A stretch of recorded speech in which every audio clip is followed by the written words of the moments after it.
All right, come again next time for more. Today, that's all there is, Yun Mian said. Yun Mian had a slight urge to go underwater to see for herself.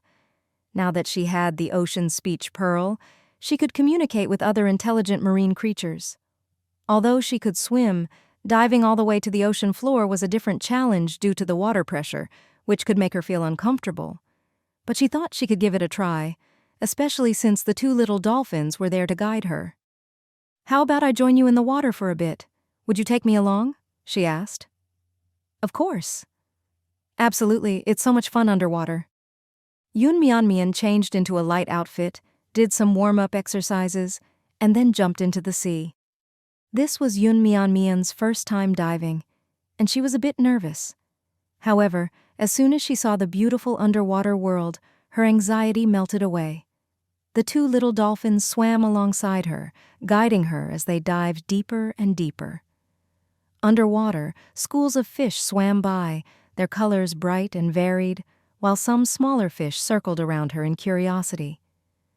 Yun Mian reached out to touch them, but they darted away quickly. It seemed these little fish were curious about her, a strange new being, but Yun Mian couldn't hear their conversations. Perhaps it was because their intelligence wasn't high enough. She noticed an eel hiding in a coral reef at the seabed and thought of taking out her fish gun to try it out. However, before she could reach the seabed, her ears started to hurt. Since it was her first time diving, she wasn't used to such depth, and she also couldn't hold her breath any longer. After missing her shot, she had no choice but to swim back up to the surface.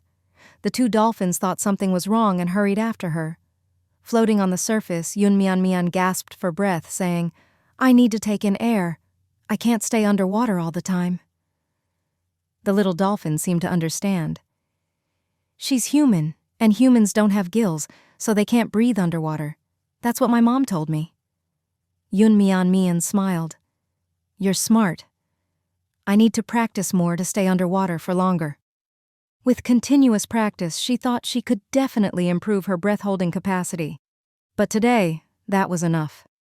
Even after a short while in the water, she felt cold. The temperature was still too low, and wearing too many layers wasn't ideal for swimming. She decided to wait until she had professional diving equipment to go underwater again. Climbing back onto her boat, Yun Mian invited the two dolphins to come play with her again. The dolphins still wanted more food, but Yun Mian told them she would give them treats next time if they brought their friends along. Only then did they reluctantly swim away. Yun Mian changed out of her wet clothes and into a new bear-patterned pajama set. Wearing this was much more comfortable on her boat. Just then, Luo reminded her in the group chat that it was time to harvest the crops. Yun Mian had moved all her soil to the first deck of the boat yesterday. Now she used this space exclusively for growing crops. Yun Mian divided the area into several sections, one for herbs, one for root vegetables, one for leafy greens, and one for fruits. The little dolphins loved fruit, but Yun Mian didn't have much left. She had saved a few strawberries, and now she scraped off the seeds, removed the flesh, washed the seeds, and then dried them. She found a piece of cloth and wrapped the strawberry seeds in it. The planting guide suggested that to increase strawberry germination rates, pre-sprouting was recommended. So, before planting, Yun Mian wrapped the strawberry seeds in cloth, moistened it with water, and left it in a cool place for a few days. This way, the seed's dormancy would be broken. Once the seeds sprouted, the germination rate would be higher. Yun Mian had scraped several strawberries and managed to get only one bag of seeds. She wasn't sure how many strawberries these seeds would produce, so she decided to try and trade for some other fruit seeds as well. However, fruit seeds were rare at the trading center. After a long search, she finally found a pineapple seed, but it was expensive, worth 5 glasses in exchange for one seed. Yun Mian checked the listing time. It had been up for a week without selling. She decided to message the seller directly. "Would you trade it for 3 glasses?" Since it hadn't sold for so long, she decided to make a small offer. The response came back quickly. 4 at the lowest.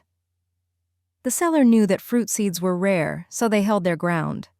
Although Yun Mian Mian still felt it was a bit pricey, she had enough glass in stock, so she agreed readily. After obtaining the pineapple seed, Yun Mian Mian found an empty patch and planted it. Pineapples had an especially long growth cycle. Typically, they took 18 to 24 months to mature, and even in the game, it would take at least 1 to 2 months. But when she thought of the deliciousness of sweet and sour pineapple pork or grilled pineapple, she felt that the wait would be worth it. On the rare land, her peach sapling had already grown to 1/2 meter tall. It wouldn't be long before it bloomed. Once she harvested peaches, she could enjoy fresh, juicy ones again. She could also dry the peach flesh to make preserves or brew peach wine. As for that mysterious seed she had planted earlier, it had finally sprouted. It looked like a type of rice, but not quite like ordinary rice. She had just received a bottle of golden nutrient solution. Should she use it? The effect of the golden nutrient solution was definitely much stronger than regular ones. Yun Mian Mian wanted to see what this plant would grow into. She gritted her teeth and decided to pour in half of the bottle. The golden liquid flowed into the black soil and was quickly absorbed. Immediately, the plant began to grow crazily and rapidly, turning into a giant rice plant that stood as tall as Yun Mian Mian. After a brief hesitation, Yun Mian Mian poured in the remaining half of the solution. The plant grew even taller, and plump rice grains emerged. The rice turned golden yellow, fully matured. Yun Mian Mian let out a gasp of surprise. The densely packed rice looked like it weighed several kilograms. Finally, Yun Mian Mian could see the plant's attributes. Super golden rice. A super high-yielding golden rice. It boasts high yield, quality, and adaptability. Production can increase by 100%, 500%. Each harvest is a bumper crop. Please take good care of it and don't let it die. Yun Mian Mian stared at the rice plant in amazement. This was incredible. She wouldn't have to worry about running out of rice in the future.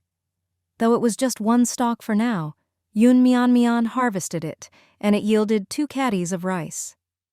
Yun Mian Mian was overjoyed. If she could consistently harvest rice, she could enjoy white rice more often. After harvesting, the rice plant returned to its original state, showing no special features. Clicking on the details, a prompt appeared that it would be ready for harvest again in 10 days, and that she should take care not to let it die. No need for reminders. Yun Mian Mian would definitely take good care of such a valuable plant. In high spirits, Yun Mian Mian left the cabin. She had plenty of tasks to handle, like pulling up the fishing net, and she hadn't finished fishing for treasure chests.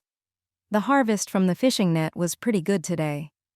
There were about a dozen small squid, 2 large tuna, a mackerel, 2 red sea bream, 2 yellowfin pomfret, and 1 large yellow croaker.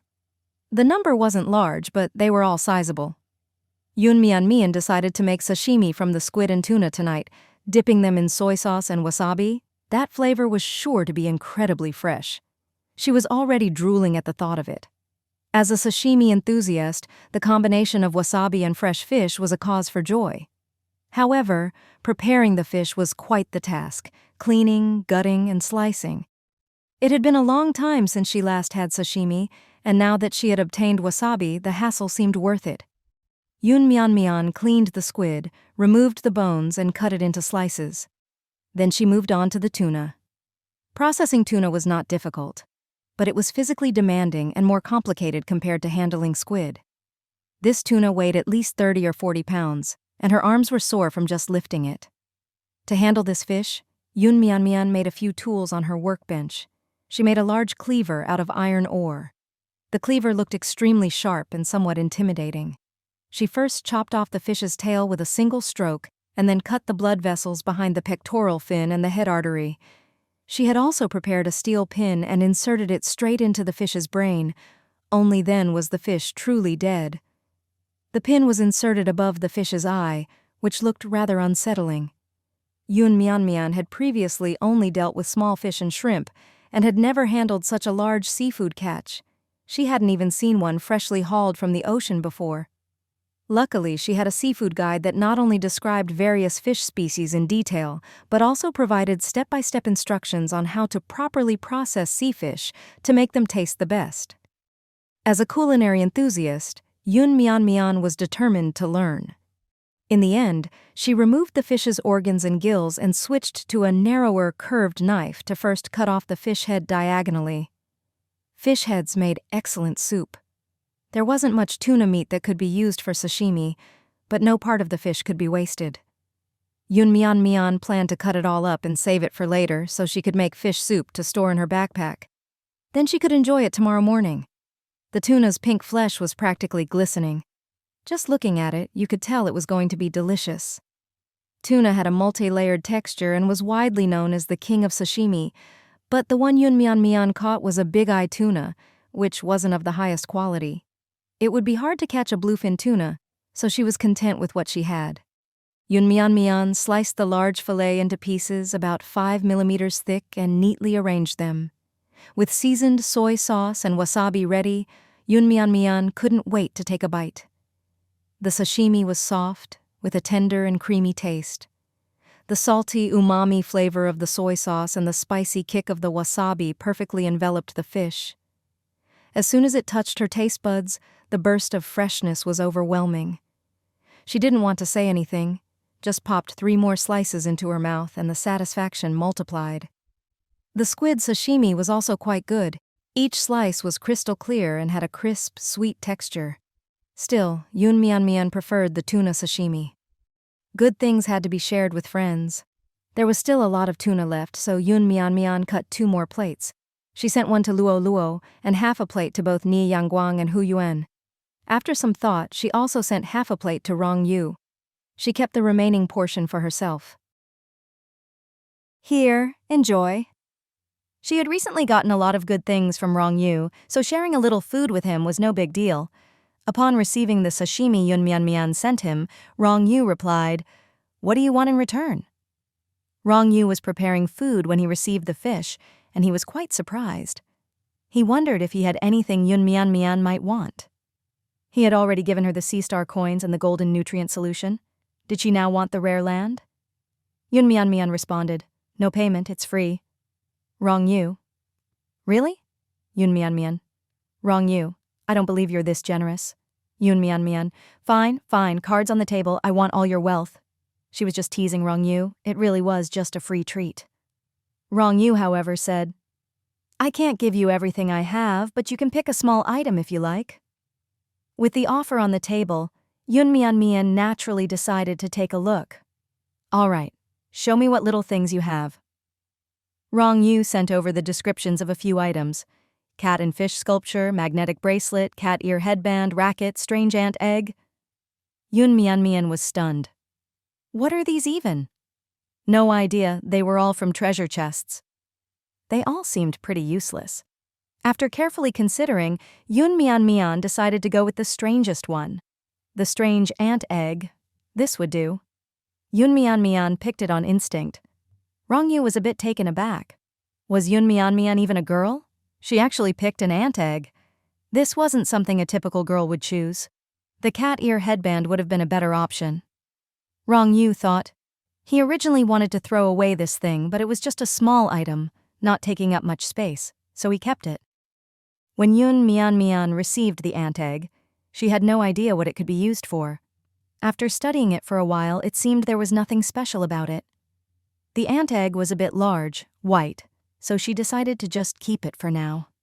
If ants came out, it wouldn't be a bad thing. They were ants, not termites. They weren't pests, and could even help with pollination.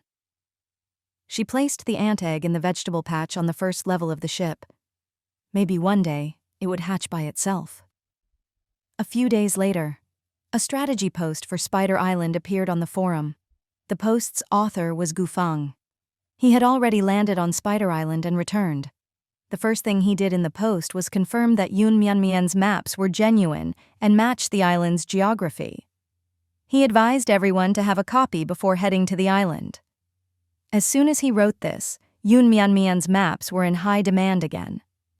Lately, however, there were already people selling pirated copies in the trading center.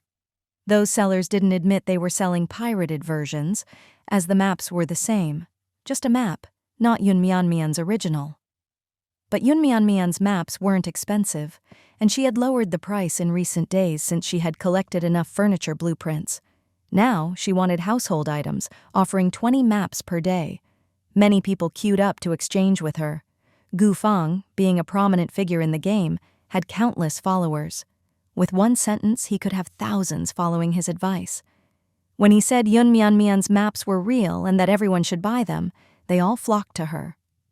The post described in detail the terrain and environment of Spider Island, and Gu Feng included photos and videos of the places he had visited, showing everyone what Spider Island looked like. In just 2 days, he had explored half of the island. He was also seeking another landing pass, wanting to go back to explore the other half and share his findings. That way, everyone could use his guide to gather resources on the island. Within an hour of the post going live, it went viral. There was indeed someone willing to provide Gu Feng with a landing pass, as long as Gu Feng would give him all the resources he obtained from his second visit. Zhang Jincheng was calling out in the chat channel, "Gu Feng, I can provide you with a landing pass, did you see this? Please respond." He left comments on the post and sent Gu Feng a private message, but received no reply. Ni Yangguang was the first to mock him. "Zhang Jincheng, you're quite calculating. 1 landing pass for all of someone's collected resources." Zhang Jincheng, "Mind your own business. It's mutual benefit. He needs the pass, and I need resources." Ni Yangguang, "Gu Feng, are you there? Don't trade with him. Why work for this guy?" Wang Jinbao, "What's it to you? Stay out of it." Ni Yangguang, "I'm just doing what's right. I can't stand seeing you bullying an honest person." Ge Hui, "Who's bullying? Gu Feng hasn't even said anything yet. Who are you to butt in?" More people started voicing their opinions. "All the resources are too much. Half the resources seem fair." Yeah, after all, it takes a lot of effort to go there. Giving away all the resources for nothing and still taking risks is unfair. But Gu Feng is going back to explore the other half of the island for everyone, not for the resources, right? Even if it's not for the resources, there's no need to do someone else's work, right? Is 1 landing pass really worth all the resources obtained from going there? What if Gu Feng doesn't find much? Zhang Jincheng could lose out on the landing pass for nothing. Come on, it's Gu Feng we're talking about. He's sure to come back with plenty. The chat channel was getting heated, and finally the person at the center of it all spoke up. Gu Feng, "It's me, Gu Feng. Everyone, please stop arguing on my behalf. I do need a landing pass, but trading all my resources is not acceptable. 2 people have already privately messaged me, offering a pass. One of them is willing to provide it for free, but I'm still considering." Upon hearing this, Zhang Jincheng and his supporters went silent. Ni Yangguang, "Ha ha ha! I'm dying here. He doesn't even need your pass, someone else offered it for free. Isn't that embarrassing?" Zhang Jincheng and his lackeys had nothing to say. People sighed in admiration. Gu Feng really is on another level. Someone is willing to give him a pass for free.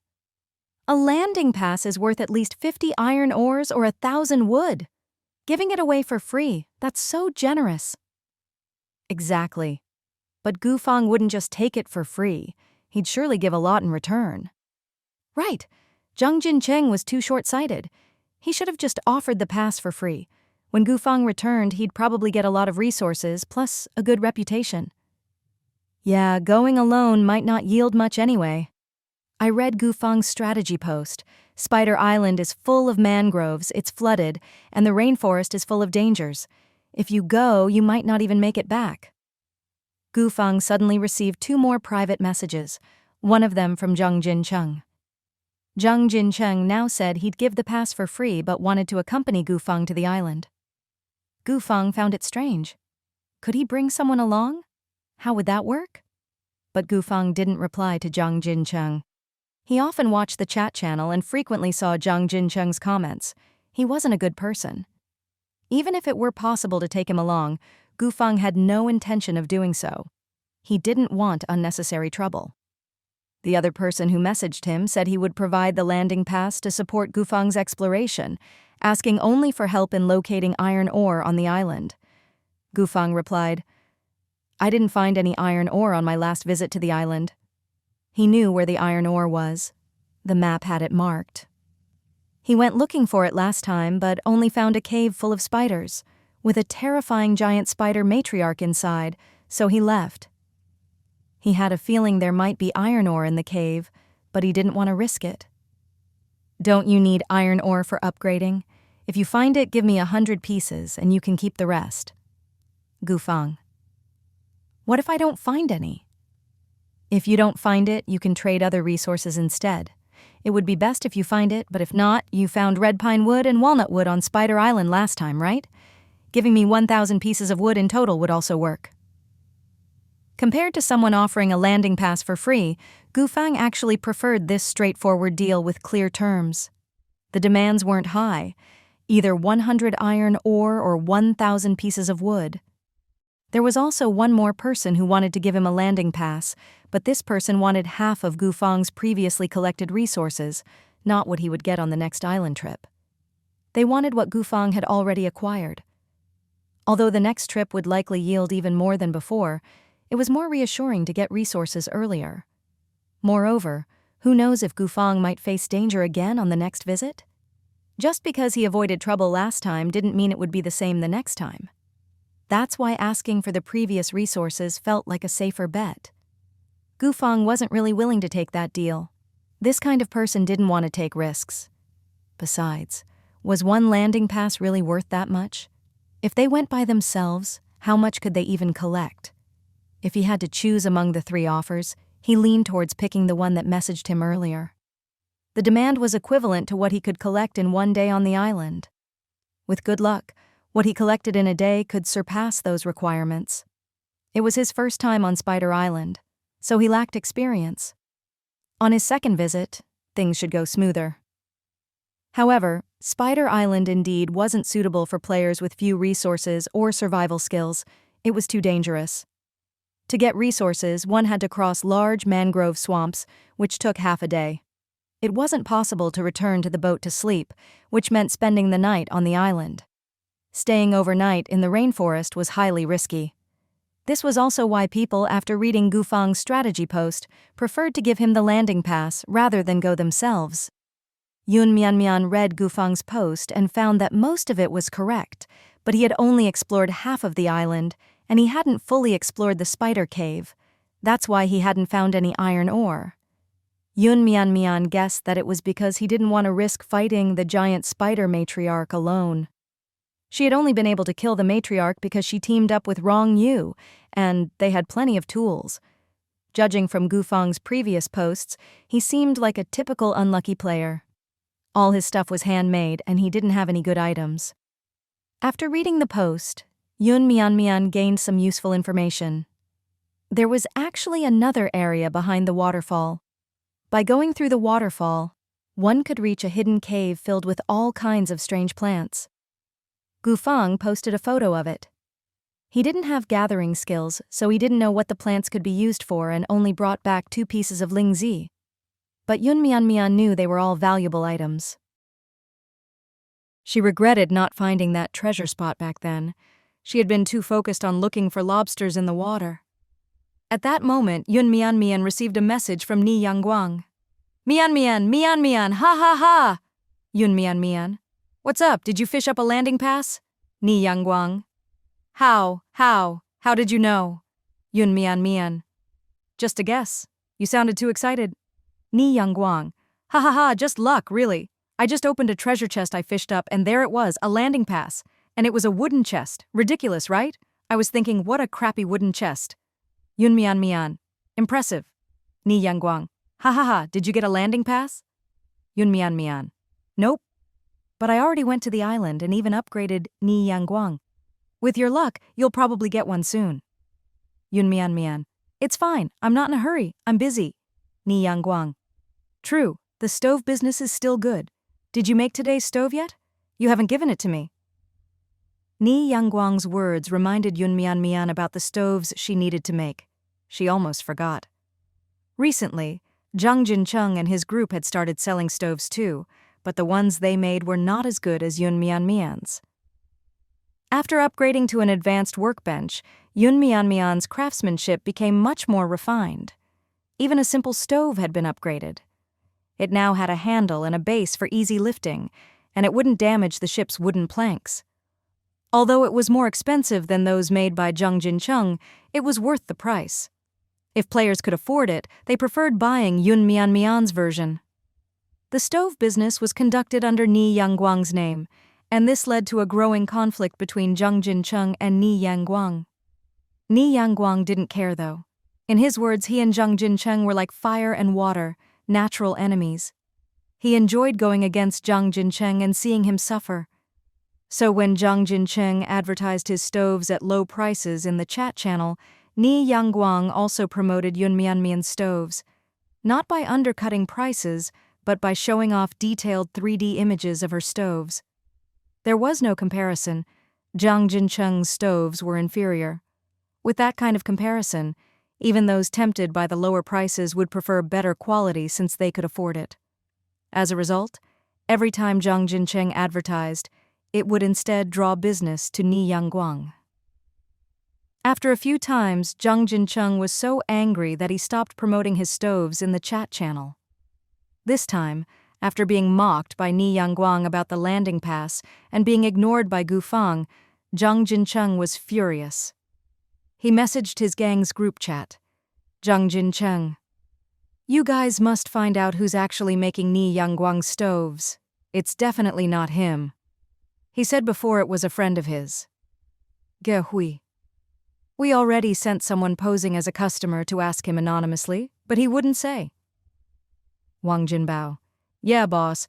How about we buy a stove, claim it has defects, and expose it on the forum to force him to reveal the maker? Seeing how foolish his subordinates were, Zhang Jincheng became even more furious. Are you stupid? The stove had no defects when purchased, and later on, if there are defects, who will care? The system's items always come with a description. Wang Jinbao. Seems like that's true. Zhang Jincheng suddenly remembered, by the way, do any of you still remember the name of the person who collaborated with us on making oiled paper umbrellas? Ge Hui. That was a long time ago. I can't remember. Zhang Jincheng. Useless. You can't even remember this. Wang Jinbao. Boss, I remember. His name was Chu Zijia. Zhang Jincheng. Right, it was him. When he came to us for collaboration with the oiled paper umbrellas, it was around the time Ni Yangguang had just started selling them. Also, he said he didn't buy the umbrella from Ni Yangguang. Ge Hui. It's possible that the person who made the oiled paper umbrellas also made the stove. If we find him, we'll know who made the stove. Zhang Jincheng. Then hurry up and find him. When Yun Mian received Zhang Jincheng's message, she wasn't too surprised. After all, Zhang Jincheng had been messaging her before, saying things like wanting to get to know her, work together to achieve greatness, and so on. But Yun Mian treated it like nonsense and ignored it. Later, whenever she saw a message from him, she would simply not open it. Today, she opened Zhang Jincheng's message mainly because it had a clickbait title. Zhang Jincheng's message was, "I know about your dealings with Ni Yangguang." Yun Mian was curious. What dealings did she have with Ni Yangguang that she herself didn't know? When she opened the message, it was just that single line with no further explanation. What's he playing at? But how did he know she was acquainted with Ni Yangguang? Yun Mian and Ni Yangguang usually didn't appear together in the chat channel. Thinking it over, Yun Mian remembered the player who had bought an oiled paper umbrella from her. However, she had been anonymous at the time, so she thought Zhang Jincheng must have found out through other means. Yun Mian didn't reply. She knew she wasn't in a rush. Someone else was always more impatient. Zhang Jincheng wanted to dangle bait, and while she was indeed curious, she wouldn't bite. Yun Mian closed the message screen and continued with her business. She had just picked some bok choy and planned to make a fish hot pot for dinner, preparing a few side dishes. Bok choy, potato slices, and homemade shrimp paste and squid paste. The fish head and bones of a red sea bream were used as the base to make a broth. She sliced the fish, stewed the broth for an hour until it was rich and milky white, then added chili paste and other seasonings for flavor. Once the pot was boiling, Yun Mian began dipping in the vegetables. The steaming aroma wafted around Yunmian. It was cold and rainy, the perfect evening for hot pot. Once she sat down to enjoy her meal, she opened the message screen to see if there was anything interesting to read while eating. Sure enough, Zhang Jincheng had sent several more messages. "Don't think I don't know. You're the one making the oiled paper umbrellas and stoves." "So what if you're anonymous?" I still found out. "What did Ni Yangguang offer you? If you work with me, I can give you more." "Do you think ignoring me will make this go away?" Yun Mian couldn't help but laugh out loud. Why did this guy think that Ni Yangguang was offering her something, and that was why she worked with him? Why couldn't it be that Ni Yangguang was working for her? Yun Mian didn't bother responding. She thought he had something important to say, but it was just this.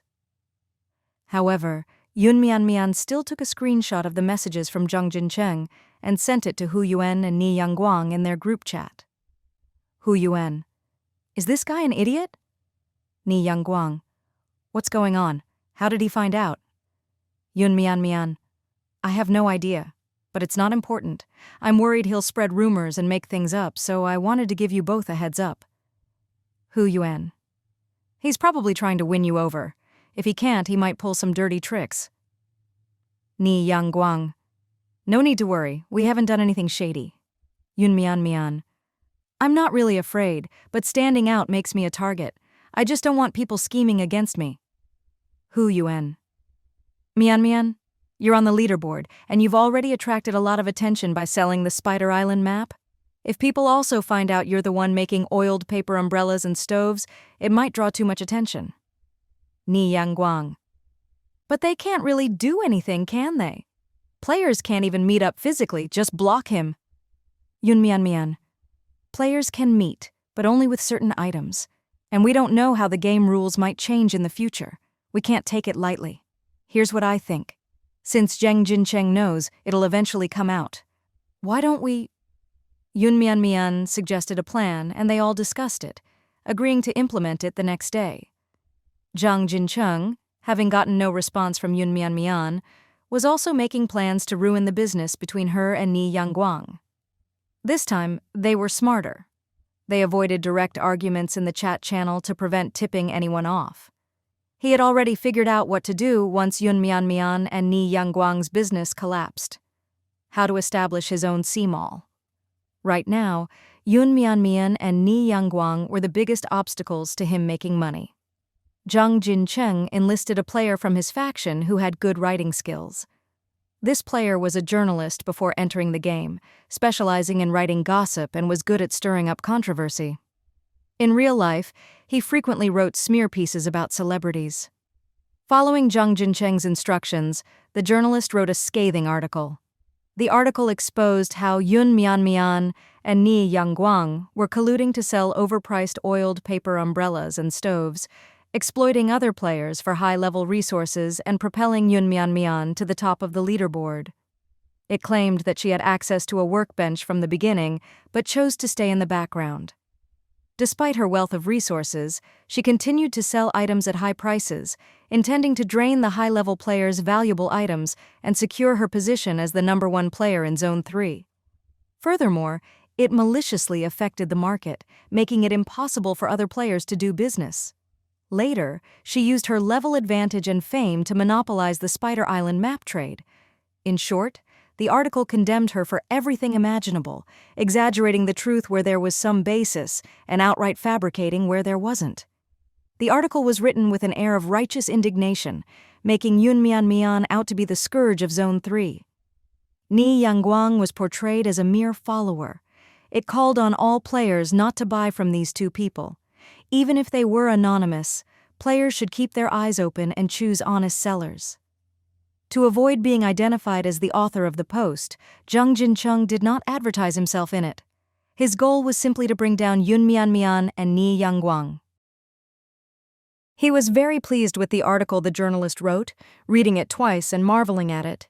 He felt that Yun Mian and Ni Yangguang had finally fallen into his hands, given all the frustration he'd suffered from them before. This time, he was determined to pay them back in full. He was so engrossed in his thoughts that he didn't notice his private messages, missing the messages his faction members sent him. For him, the most important thing at the moment was to post the article.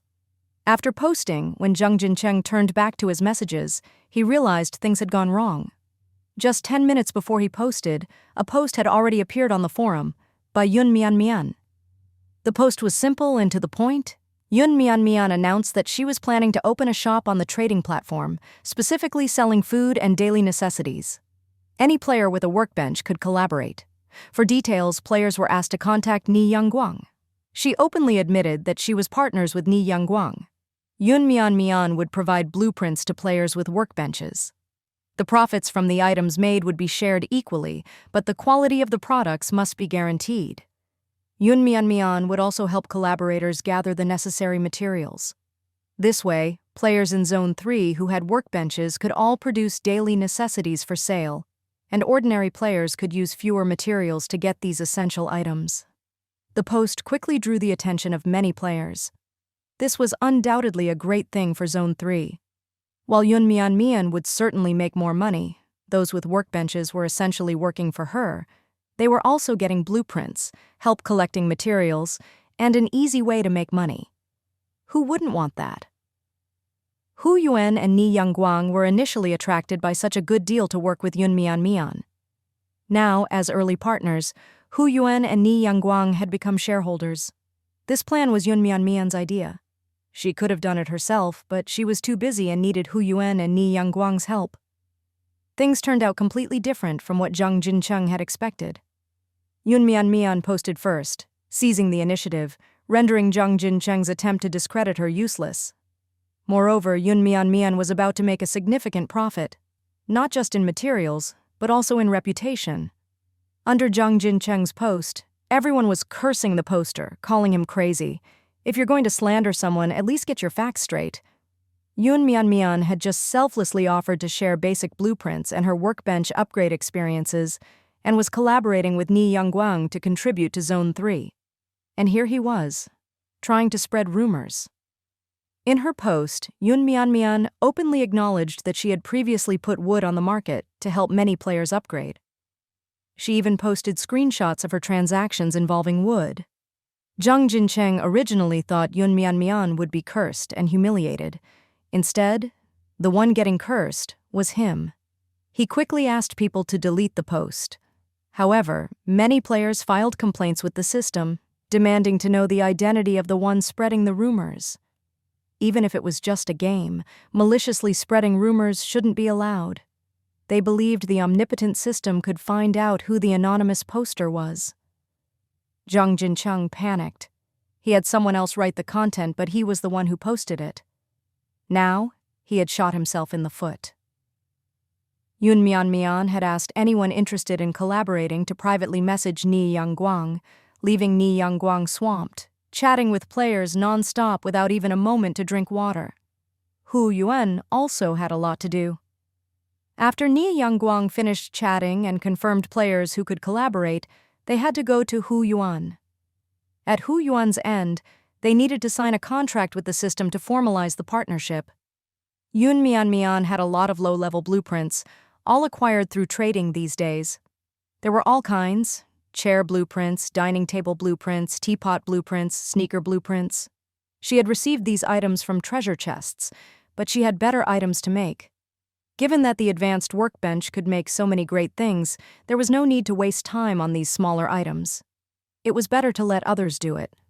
Once completed, they could exchange them for materials, and she could get a share of the materials too. It was essentially a win-win deal. She had previously only thought about this plan, but hadn't acted on it. Zhang Jincheng's provocations provided the perfect opportunity for her to discuss and implement it with Ni Yangguang and Hu Yuan. Of course, they were willing. They would earn dividends from Yun Mian and make a lot of money. This was also beneficial for Zone 3, and in the next settlement, they could all make it onto the contribution leaderboard. No wonder Yun Mian is ranked first in contribution value. She's done so much for Zone 3. I'm switching my idol from Gu Fang to Yun Mian. Mian, I love you. I'm willing to be your underling. Get rid of Ni Yangguang and let me serve you instead. I also want to work with Yun Mian, but I don't have a workbench. Anyone willing to trade a workbench blueprint with me? Forget about it. Workbench blueprints are worth a fortune now. Anyone with a workbench can make money and get rich? Who wouldn't want one?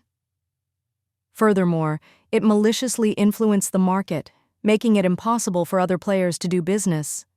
Later, she used her level advantage and fame to monopolize the business of Spider Island maps. In short, everything, true or false, was criticized. Where there was some truth, it was exaggerated, and where there wasn't, it was fabricated. The article was written in a tone of righteous indignation, portraying Yun Mian as the scourge of Zone 3. Ni Yangguang was depicted as a mere follower. It called on players not to buy from these two people. Even if they were anonymous, players were urged to be vigilant and choose honest sellers. To avoid being identified, Zhang Jincheng did not advertise himself in the post. His goal was simply to take down Yun Mian and Ni Yangguang. He was very pleased with the article written by the journalist, reading it twice with delight, thinking that Yun Mian and Ni Yangguang were finally going to suffer after everything they put him through before. This time, he was determined to return all the grievances he'd suffered. He was so caught up in his thoughts that he didn't notice his private messages and missed the ones his faction members sent him. The most important thing to him at that moment was to post the article. After he posted it, when Zhang Jincheng turned to check his messages, he realized something had gone wrong. 10 minutes before he posted, a post had already appeared on the forum by Yun Mian. The post was simple. Yun Mian announced her plan to open a store on the trading platform, specifically selling food and daily necessities. Anyone with a workbench could collaborate, and players were directed to contact Ni Yangguang for details. She straightforwardly admitted her partnership with Ni Yangguang. Yun Mian would provide blueprints to those with workbenches, and the profits from the items made would be split equally. However, product quality had to meet standards, and Yun Mian would help collaborators gather the necessary materials. This allowed players in Zone 3 with workbenches to produce and sell daily necessities, while ordinary players could use fewer materials to obtain these essentials. The post quickly drew widespread attention. This was undoubtedly a great development for Zone 3. While Yun Mian would indeed profit more, those with workbenches would essentially be working for her. They also gained blueprints and assistance with material collection, and it was an easy way to make money. Who wouldn't want that? It was precisely because of such an attractive offer that Hu Yuan and Ni Yangguang initially partnered with Yun Mian. Now, as early partners, they had become shareholders. This plan was Yun Mian's idea. She could have done it herself, but she was too busy and needed Hu Yuan and Ni Yangguang's help. Things turned out completely different from what Zhang Jincheng had expected. Yun Mian posted first, seizing the initiative, and now whatever Zhang Jincheng tried to discredit her with was futile. Moreover, Yun Mian was about to profit significantly, not just in resources but also in reputation. Under Zhang Jincheng's post, everyone was calling the poster crazy. If you're going to spread rumors, at least check your facts. Yun Mian had just selflessly offered to share basic blueprints and her workbench upgrade experiences, and was working with Ni Yangguang to contribute to Zone 3. And here he was, trying to slander her. In her post, Yun Mian openly admitted that she had previously put wood on the market to help players upgrade. She even posted screenshots of her wood trades.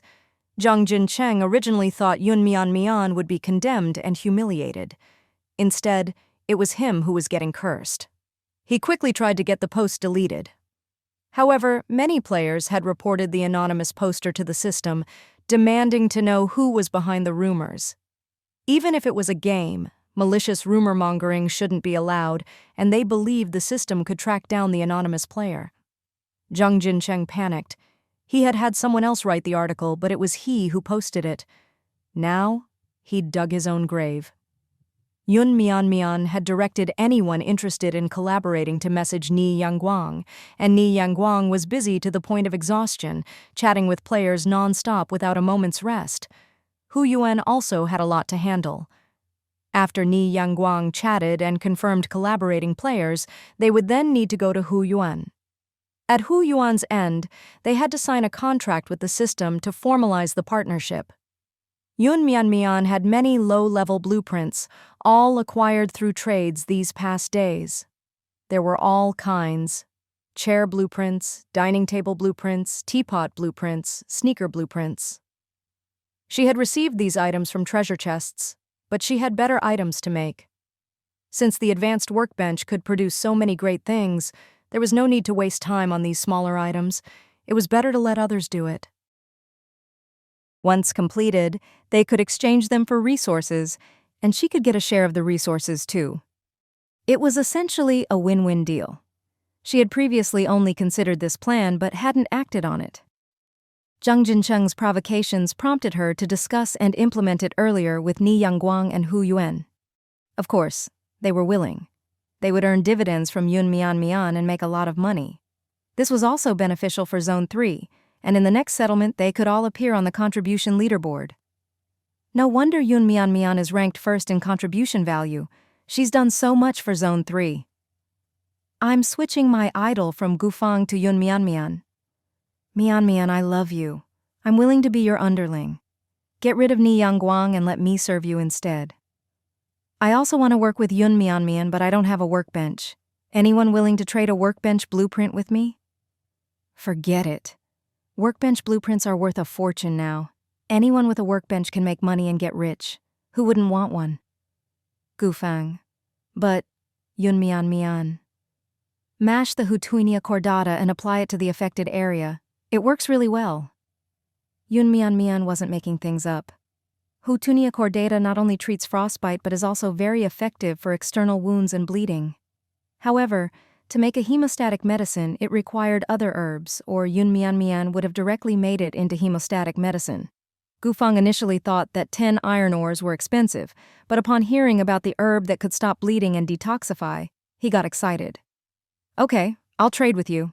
Yun Mian. Did you get anything good from Spider Island? If so, I can give you an extra piece of Hutuinia cordata. Gufang looked through his inventory.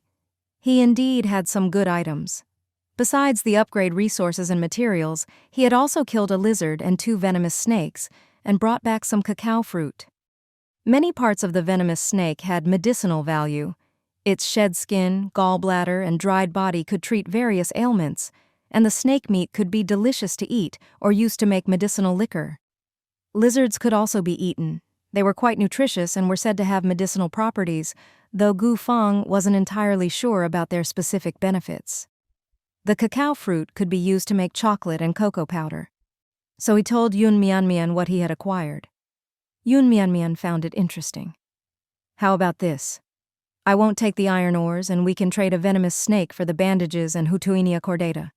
How about that? Gufang. 1 snake is too much. I only have 2. At most, I can give you half of one. Yun Mian was particularly interested in the venomous snake. Dried snake, snake skin, snake meat, snake oil, and even the internal organs could all be utilized. Let's make it a whole snake. I'll also give you some vegetables. Vegetables? Gufang's expression stiffened. Why did she suddenly mention vegetables? Yet, he really wanted them. He hadn't had a taste of vegetables for such a long time. He ate fish and meat often, but tender and crisp vegetables, he had almost forgotten what they tasted like. All right. The vegetables Yun Mian grew were now more than she could consume, and they weren't selling at high prices. Ever since Gufang taught everyone how to catch fish, many players had managed to source food from the sea, and food was no longer scarce. Though vegetables were still rare, their prices weren't as high as fruits. Yun Mian only put a small amount up for sale each day to avoid excess spoilage. She knew from Gufang's posts that his meals at sea weren't that good, mostly flavorless meat. He definitely craved vegetables and fruits, so she used vegetables to entice him. And it worked. After the trade, Yun Mian received a large snake. Seeing the freshly killed snake before her, Yun Mian thought she had hit the jackpot. Snake wine was said to strengthen the body. If she drank a little each day, her strength attribute might increase. Plus, during the rainy season, snake wine could help remove dampness and alleviate cold. Drinking a bit could expel moisture and certainly be good for the body. Having obtained the snake meat, Yun Mian was now considering making wine. Snake wine required a high-proof alcohol, but brewing liquor primarily needed glutinous rice and koji. Glutinous rice wasn't hard to find, but koji was not readily available, and making it herself was challenging, not just in terms of ingredients but also due to the need to control temperature for proper fermentation. Yun Mian couldn't make it herself for the time being, but the snake meat wouldn't last. It would spoil if kept for too long. She needed to find a way to make the liquor soon. If not, she would need to find someone to trade with. But who would have liquor now? Rice wine or spirits would do. Unfortunately, her luck for the day was ordinary. It was a thank you for participating. If it had been, everything goes well, she might have hoped to find liquor or koji in a treasure chest. Yun Mian decided to try her luck in the chat channel. Yun Mian. Does anyone have high-proof liquor? Rice wine or spirits would work too. Koji is also fine. Yun Mian, are you trading for liquor to drink? Never thought the big shot was a drinker. I have beer, is that okay? I just opened a bottle of bayberry wine. Want it? Yun Mian. Only high-proof liquor. She waited for a while but didn't see anything useful, feeling a bit disappointed. At that moment, Hu Yuan messaged her. Hey Mian, do you need liquor?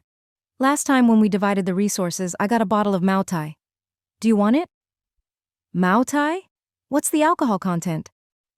Yun Mian didn't remember. When dividing the resources last time, she had only chosen what she wanted, and after so long, she had forgotten the rest. Hu Yuan. Feishan Mao Tai, 53% alcohol. Yun Mian. Perfect. Give it to me. Hu Yuan. But it's only one bottle, 500 ml. Though it wasn't much, it was better than nothing. Yun Mian. Give it to me first. What do you want in return? I'll trade with you. Hu Yuan. Just take it. I can't use it anyway. Great.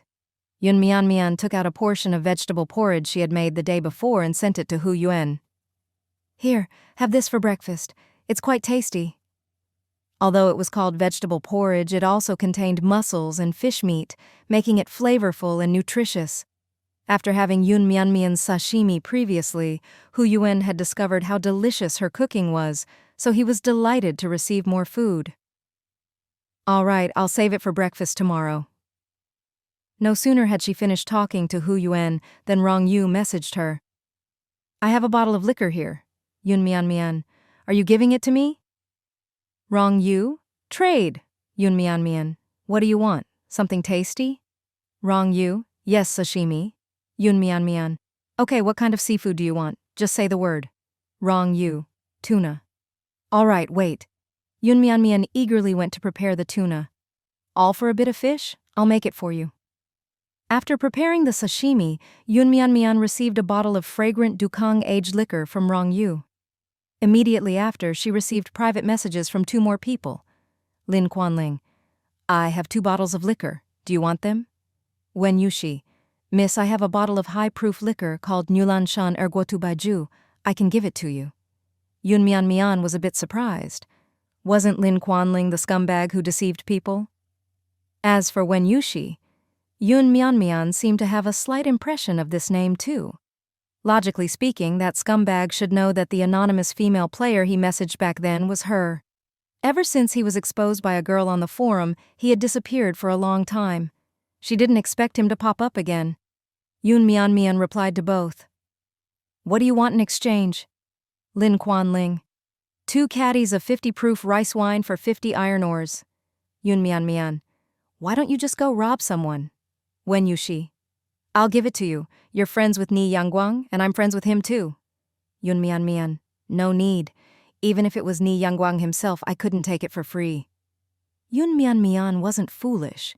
Getting something for free was one thing, but there's no such thing as a free lunch, and she didn't want to owe favors.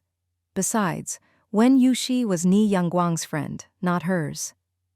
Yun Mian. Tell me what you want. We can trade. Wen Yushi. Then fruits. Yun Mian went to the first-level cabin to check. The fruits she had planted hadn't matured yet, but she still had half a watermelon in her bag. Might as well trade it for the liquor. She decided she should collect more fruit in the future. The next time the little dolphins brought their friends over, they would certainly want to eat more. She exchanged half a watermelon for a bottle of liquor. The ratio of fresh snake to liquor was 1:5, but the snake weighed over 7 catties, which meant at least 30 catties of liquor. She was still far from that amount. Yun Mian Mian sighed and reluctantly opened the marketplace. And there was indeed liquor. A 500 ml bottle of Maotai cost 100 star coins, a 500 ml bottle of Nulanshan cost 5 star coins, a 5L barrel of Baijiu cost 20 star coins. Yun Mian Mian, trade. The barrel was the most economical, and 3 barrels should be enough. The snake's internal organs would need to be removed, which would make it lighter. 60 star coins. Yun Mian Mian felt the sting of spending that much, but there was no choice. Without enough liquor, the snake wine couldn't be made, and the snake meat would just have to be eaten. If it could truly enhance her physical fitness, then the 60 star coins would be worth it. As for the liquor from Hu Yuan and Rong Yu, she kept those, especially the Maotai. It was too expensive to use for brewing wine. Wen Yushi's liquor was worth 5 star coins, so she figured trading half a watermelon for 5 star coins wasn't bad. As for Lin Quanling, Yun Mian Mian didn't even want to respond to him. 50 iron ores?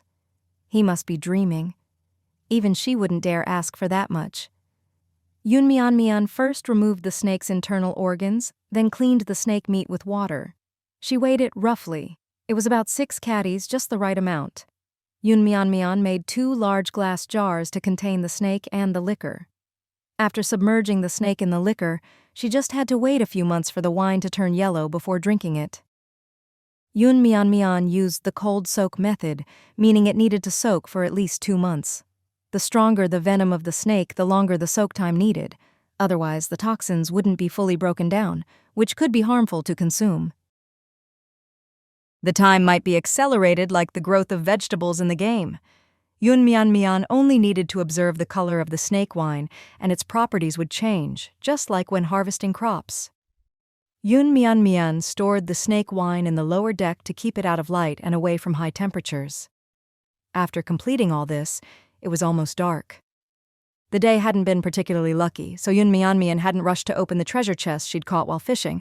She decided to open them all at once. 2 bronze chests and 1 silver chest. A mundane day, all you get is thanks for participating. Obtained, seasoning bottles, X2, tissue box X1, hair tie X1. Obtained, twisted dough, X1, scallion oil, noodles X2, hot dry noodles X1. Obtained, comb X1, plastic hangers, 45, silk threads. 2. It was a collection of daily necessities. Yun Mian Mian stored what she didn't have in her storeroom and put what she didn't need up on the trading platform. Today was the 10th day as previously announced by the system. Starting today and until the end of the rainy season, the system would distribute 10,000 island cards. Yun Mian Mian hadn't received an island card, but there were already hundreds of people in the chat channel who had. Most likely, the number of people visiting Spider Island in the coming days would peak. Most players wanted to gather resources to level up, but some were too scared. After reading Gufang's guide, they felt that the risk of visiting the island was too high. Since the system wasn't requiring any upgrades this time, they were willing to wait for the next resource island to open. It might be less dangerous. However, Yun Mian Mian guessed that it would only get harder from here on out, and the rainy season might be the most comfortable season of all. Therefore, she planned to visit Spider Island one last time in the final days. But that was only if she could get an island card. Luo Luo. Mian Mian, I just caught an island card. Yun Mian Mian. When do you plan to visit the island? Luo Luo. Tomorrow morning. Yun Mian Mian. All right, I'll draw you a map. Luo Luo. The Spider Island map? Didn't you already give it to me? Yun Mian Mian. I'll mark some extra details. That map is too basic. Luo Luo. Okay. Yun Mian Mian duplicated the map and marked it up, detailing the distribution of major resources, highlighting some paths and danger zones. She circled the spider cave and marked it for iron ore, drew a star next to it, and wrote notes on how to handle the giant spider queen. With this map, Luo should be able to gather resources more efficiently and safely on the island. After receiving the map, Luo said to Yun Mian, "Is there anything you're short of? I'll gather it for you on the island." Yun Mian thought for a moment. "You can help me gather some herbs and sand. I suggest you spend the first day chopping trees and the second day mining. After mining, if there's still time, head to the other forest." Last time, Yun Mian and Rong Yu had searched for the mines first, which took a lot of time. Not everyone could deal with the giant Spider Queen. Gufeng had gone twice and still failed to defeat the Spider Queen. Yun Mian and Rong Yu were able to cooperate, and Rong Yu had lots of weapons, while she was also quite lucky.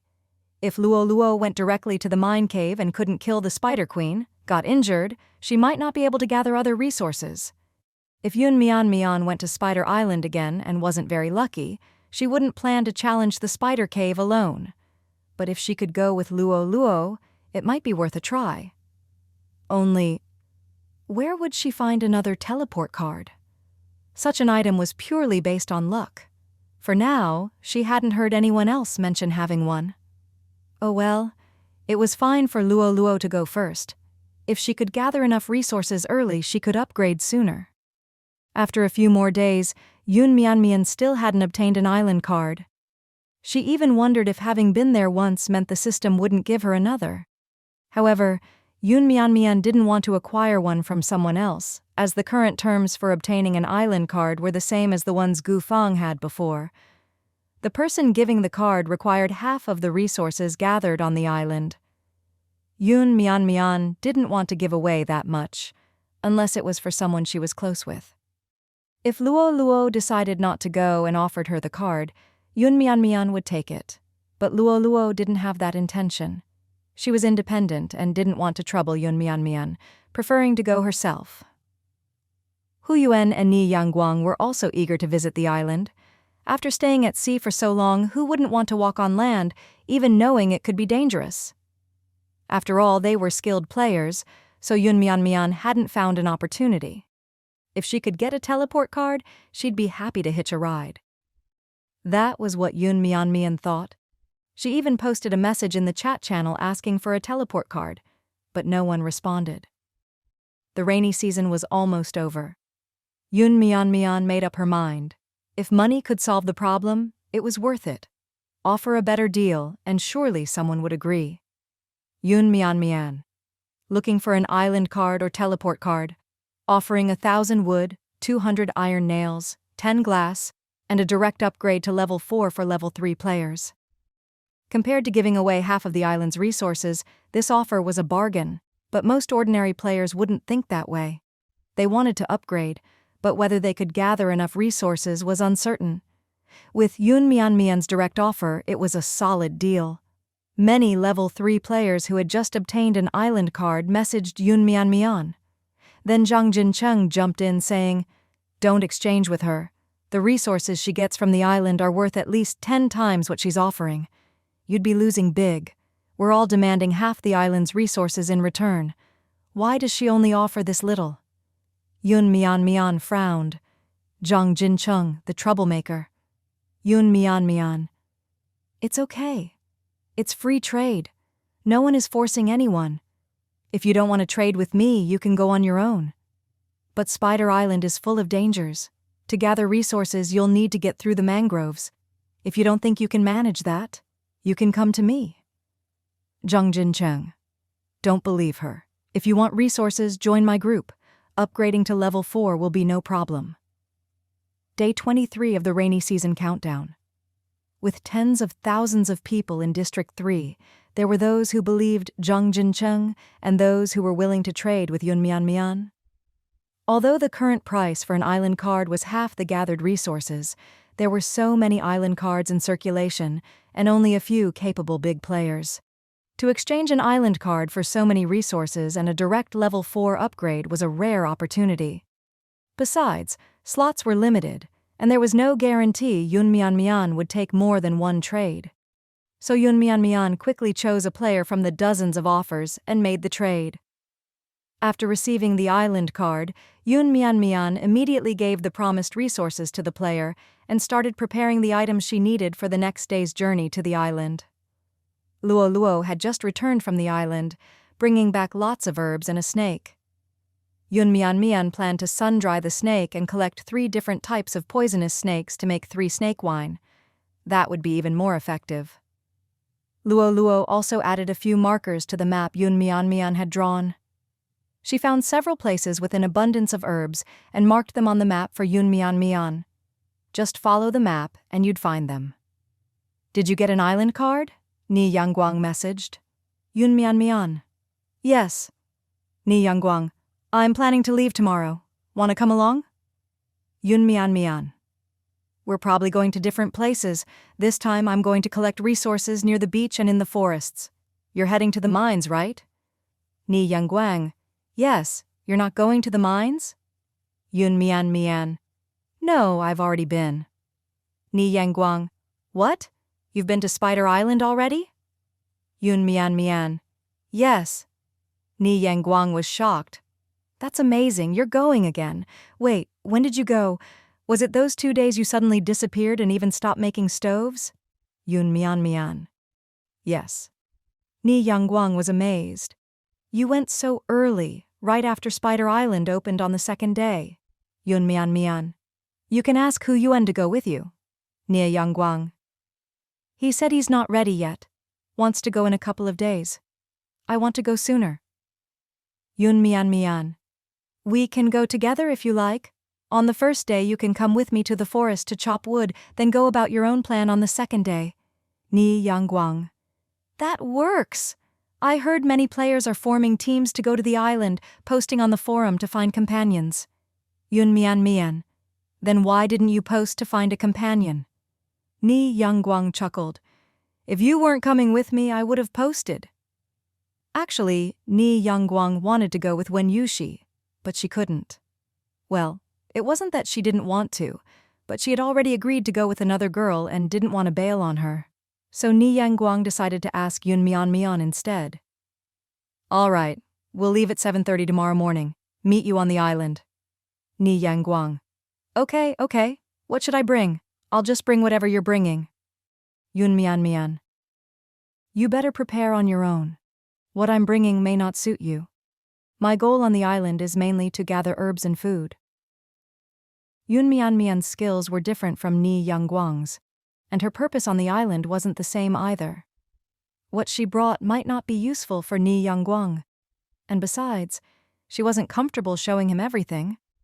For example, her pet pouch, silk shooter, and poison dart. All these items, Yun Mian Mian preferred to keep to herself. The next day, it was raining again. Yun Mian Mian saw her lucky number was 6. Blessed with good fortune, and she let out a sigh of relief. With good luck, success was already half insured. At 7:30 sharp, she used her island card to go ashore. Ni Yangguang was right on time and appeared on the Spider Island beach almost simultaneously with Yun Mian Mian. Just like them, there were many players arriving at 7:30. Before coming, Ni Yangguang had discussed with Yun Mian Mian that they would both wear matching yellow hats to identify each other. Yun Mian Mian had given Ni Yangguang the hat. She had 2 of them. The 2 hadn't met before, and Ni Yangguang was quite excited. Yun Mian Mian wore a mask, and Ni Yangguang spotted her hat and ran over to say hello. Matching hats were unmistakable. Yun Mian Mian pulled her mask down to reveal her face. "Hey, Ni Yangguang." Seeing Yun Mian Mian, Ni Yangguang was left speechless, his mouth agape. "Mian Mian? You're really Mian Mian?" Yun Mian Mian laughed at his stunned reaction. "Yep, that's me." Ni Yangguang was a sunny young man in his 20s with big eyes and a bit of baby fat on his face. He looked fair-skinned, a bit cute, and very tall, about 185 centimeters, a whole head taller than Yun Mian Mian. "I didn't imagine you'd look like this." Ni Yangguang had always thought Yun Mian Mian would look like a smart, capable kind of girl, but she looked gentle, soft, and incredibly pretty. A few people nearby were watching Yun Mian Mian and Ni Yangguang. Yun Mian Mian put her mask back on. "Let's go." Ni Yangguang. "All right, which way?" Yun Mian didn't need to check the map. She pointed to the left. I want to head left first. Ni Yangguang. Let's go then. The forest to the left was the one Yun Mian had been to before. The trees there were abundant, and last time she had chopped all night and collected a variety of wood. But over the last few days she'd used up over half of it making furniture, and she wanted to gather more, especially red pine and walnut wood. Even though it was raining today, the rain wasn't too heavy, so the mangrove forest wasn't completely flooded. The path was tough, but they didn't need a boat. Yun Mian and Ni Yangguang trudged through water around the edge of the rainforest for 2 hours before reaching the forest. Ni Yangguang was exhausted, clearly not used to physical exertion. It seemed his stamina and strength might not even match Yun Mian's. Ni Yangguang. Mian, we've been walking so long and you don't even seem tired? Yun Mian pulled out an axe from her backpack. Not really. If you're tired, take a break. Ni Yangguang. I just need a minute to catch my breath. Yun Mian pointed at 2 types of trees in the forest. These are red pine, and these are walnut. If you're gathering materials to upgrade, focus on chopping these 2. Before coming, Yun Mian had specifically asked Rong Yu to help her make 2 bronze axes. In return, she had made 2 portions of braised eel for him. She had suspected before that Rong Yu's crafted axes might be better, otherwise how could he have chopped over 2,000 pieces of wood in one night? And today, after using it, she found out that his axes could deliver critical hits. Red pine wood X2 obtained. Red pine wood XD2 obtained. Red pine wood X2 obtained. 3 consecutive critical hits. Was the blacksmithing skill really this powerful? This axe was amazing. Yun Mian was a bit envious. From now on, whenever she found a weapon blueprint, she'd ask Rong Yu to make it. She could always cook him more good food. Seeing the critical hits, Yun Mian chopped with even more enthusiasm, even using both hands, wielding 2 axes and chopping 2 trees simultaneously. Ni Yangguang was dumbfounded. Yun Mian moved quickly and had impressive form, chopping with both hands. The smaller trees split in half with 1 swing, and even the larger ones only took 2 hits. Unlike Ni Yangguang, who took ages to fell a single tree with his iron axe. Ni Yangguang. Mian, you're so fast. Are you super strong or something?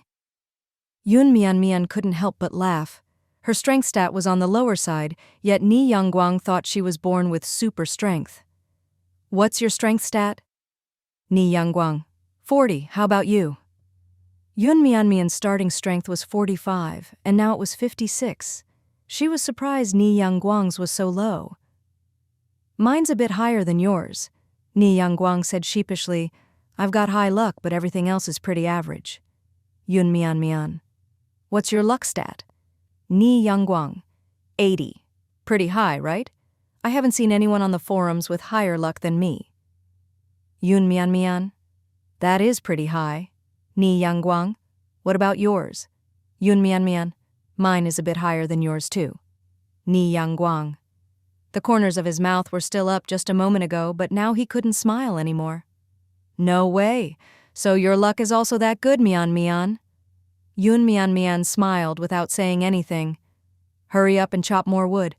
We'll rest for lunch after chopping a bit more. She was also thinking about going hunting in the afternoon. After all the training she'd done lately, she wanted to test out her archery skills. This time, she brought a bow and arrows with her. Maybe she could shoot down some birds or rabbits. Ni Yangguang was lucky.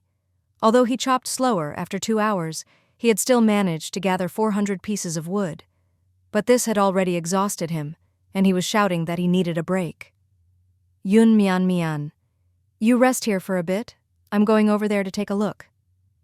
She had just noticed some birds flying by and wanted to try shooting a few. Ni Yangguang leaned back against a tree. Go ahead. I'll just drink some water and rest a bit. Yun Mian took out her bow and arrows from her backpack, with her quiver on her back and her bow slung across her body. She looked dashing and heroic. Ni Yangguang stared at her, stunned, even forgetting to blink as raindrops fell into his eyes. He continued watching until Yun Mian walked away. Ni Yangguang sent a message to Hu Yuan praising her. Hu Yuan, it's a pity you didn't come along. I just met Mian. Hu Yuan. And so? Ni Yangguang. Mian Mian is super beautiful. The most beautiful girl I've ever seen. Hu Yuan. Oh?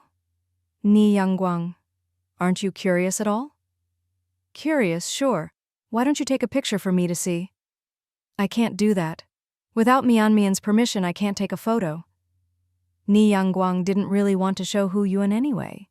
If he didn't come along, it wasn't his fault. Hu Yuan. I should be able to come tomorrow. Maybe I'll meet her then. Ni Yangguang. Well, who knows? We might be heading somewhere else by then. Hu Yuan was still collecting resources. He wanted to upgrade his backpack before going ashore. He had gathered 8 pieces of second-level deer hide and only needed 2 more to upgrade. His backpack slots were too few. He couldn't carry much when going to the island. To be honest, he also wanted to meet Yun Mian Mian. But what good would it do to meet her now? He wasn't like Ni Yangguang, who had simple thoughts and just wanted to be happy. Hu Yuan. Well, we'll see. Ni Yangguang was just about to reply to Hu Yuan when he received a message from Yun Mian Mian. Ni Yangguang, come here quickly. I've taken down a wild boar. Ni Yangguang. Where? I'll come help you. Yun Mian Mian. No need, I've got it under control, just come over. Ni Yangguang. Whoa, no way, a wild boar. Where? Ni Yangguang ran as fast as he could towards the coordinates Yun Mian Mian sent him. It was really by coincidence. Yun Mian Mian originally intended to shoot some birds or squirrels, but noticed a lot of animal tracks nearby on the ground. So she decided to set a trap with the snare she had brought along. Just after setting it, she saw a wild boar. Yun Mian Mian quickly took some wild vegetables and berries she had picked along the way and placed them near the trap, then hid nearby. Unexpectedly, the wild boar came, sniffing the bait. But the wild boar was smart. It pushed the vegetables and berries to the side to eat them and then tried to leave. Yun Mian Mian wasn't going to let it get away. She immediately drew her bow and shot an arrow, hitting the wild boar in its rear. Just as the boar tried to run, Yun Mian Mian shot another arrow, though this one missed. Getting anxious, she took out the silk shooter and fired it from a distance, luckily managing to tie up the wild boar's tail. The silk was strong and the boar struggled but couldn't break free. Yun Mian Mian rushed forward with a knife and plunged it straight into the boar's belly. The boar's scream was loud and heart-wrenching, but Ni Yangguang didn't hear it from where he was, so Yun Mian Mian had to message him to come over. She called Ni Yangguang over because the wild boar's screams were so loud that she was worried others on the island might hear them. Ni Yangguang had mentioned that many players were teaming up, and if others with greater numbers came along and saw Yun Mian Mian alone, they might try to take her resources. It could be difficult for Yun Mian Mian to deal with alone. If Ni Yangguang were there, he would be helpful. Her concerns proved correct. Ni Yangguang hadn't arrived yet, but another team of 3 had already come, drawn by the sound. Holy cow, it's a wild boar! A wild boar, that's great, it's been so long since I've had pork. Such a big pig must have a lot of meat. This is great, boar meat for lunch today. From their conversation, Yun Mian Mian could tell that they hadn't even acknowledged her. They were just thinking about eating the wild boar. She spoke coldly. The wild boar is mine. It has nothing to do with you. You killed it? That's a joke. How could you possibly kill a wild boar? Little girl, a boar this big. You can't finish it alone. Yun Mian Mian looked exasperated. Her bronze sword was still stuck in the boar's belly, yet they didn't believe she had killed it. Yun Mian Mian. Is there anyone else here besides me? If it wasn't me who killed it, then was it you? The 3 of them looked at each other, exchanged glances, and whispered among themselves. From their expressions, Yun Mian Mian could tell they weren't going to leave easily. The wild boar is mine, and my teammate will be here soon. Yun Mian Mian's face turned serious. She wore a mask, so the 3 couldn't see her face, but she looked slim, her voice was gentle, and she didn't seem like a threat. Yun Mian Mian was already prepared to fight. Luckily, just as she was about to make a move, Ni Yangguang arrived. Mian Mian, I'm here! Ni Yangguang shouted and then noticed 3 strangers looking confused. Who are you guys? Yun Mian. They want a piece of the pie, trying to steal my boar. Ni Yangguang. Huh? What the heck? There are actually people in this world as shameless as you three? Upon hearing Ni Yangguang's words, the faces of the three people darkened. Who says you killed the wild boar? Do you have any evidence? Yeah. We saw the boar first and followed it all the way here. We injured it first. You're the one trying to steal it. Yeah, we were following the wild boar. We discovered it first, so we should at least get half of it. Half isn't enough. There are 3 of us and 2 of you. We want 3/5. The 3 of them chattered, calculating aloud, and Yun Mian couldn't help but burst into laughter. You may look ugly, but you sure have some beautiful thoughts. Ni Yangguang. Exactly, dream on. Yun Mian didn't feel like arguing with them. She pulled her bronze sword out of the boar's body, and the wild boar let out its final breath, turning into resources that dropped to the ground. Yun Mian directly picked them all up, putting them into her backpack. But the 3 people had already seen the resources dropped by the boar, at least 20 portions of boar meat along with boar hide, bristles, and tusks, all valuable items, and Yun Mian had picked them all up by herself. As she prepared to leave, the 3 blocked her path. Ni Yangguang. What do you mean by this? Are you trying to rob us?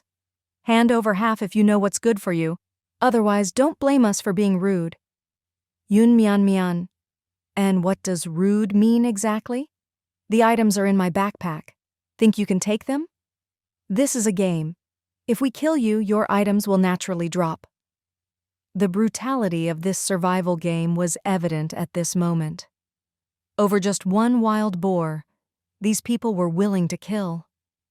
If they knew she had better resources, they'd probably go crazy trying to hunt her down.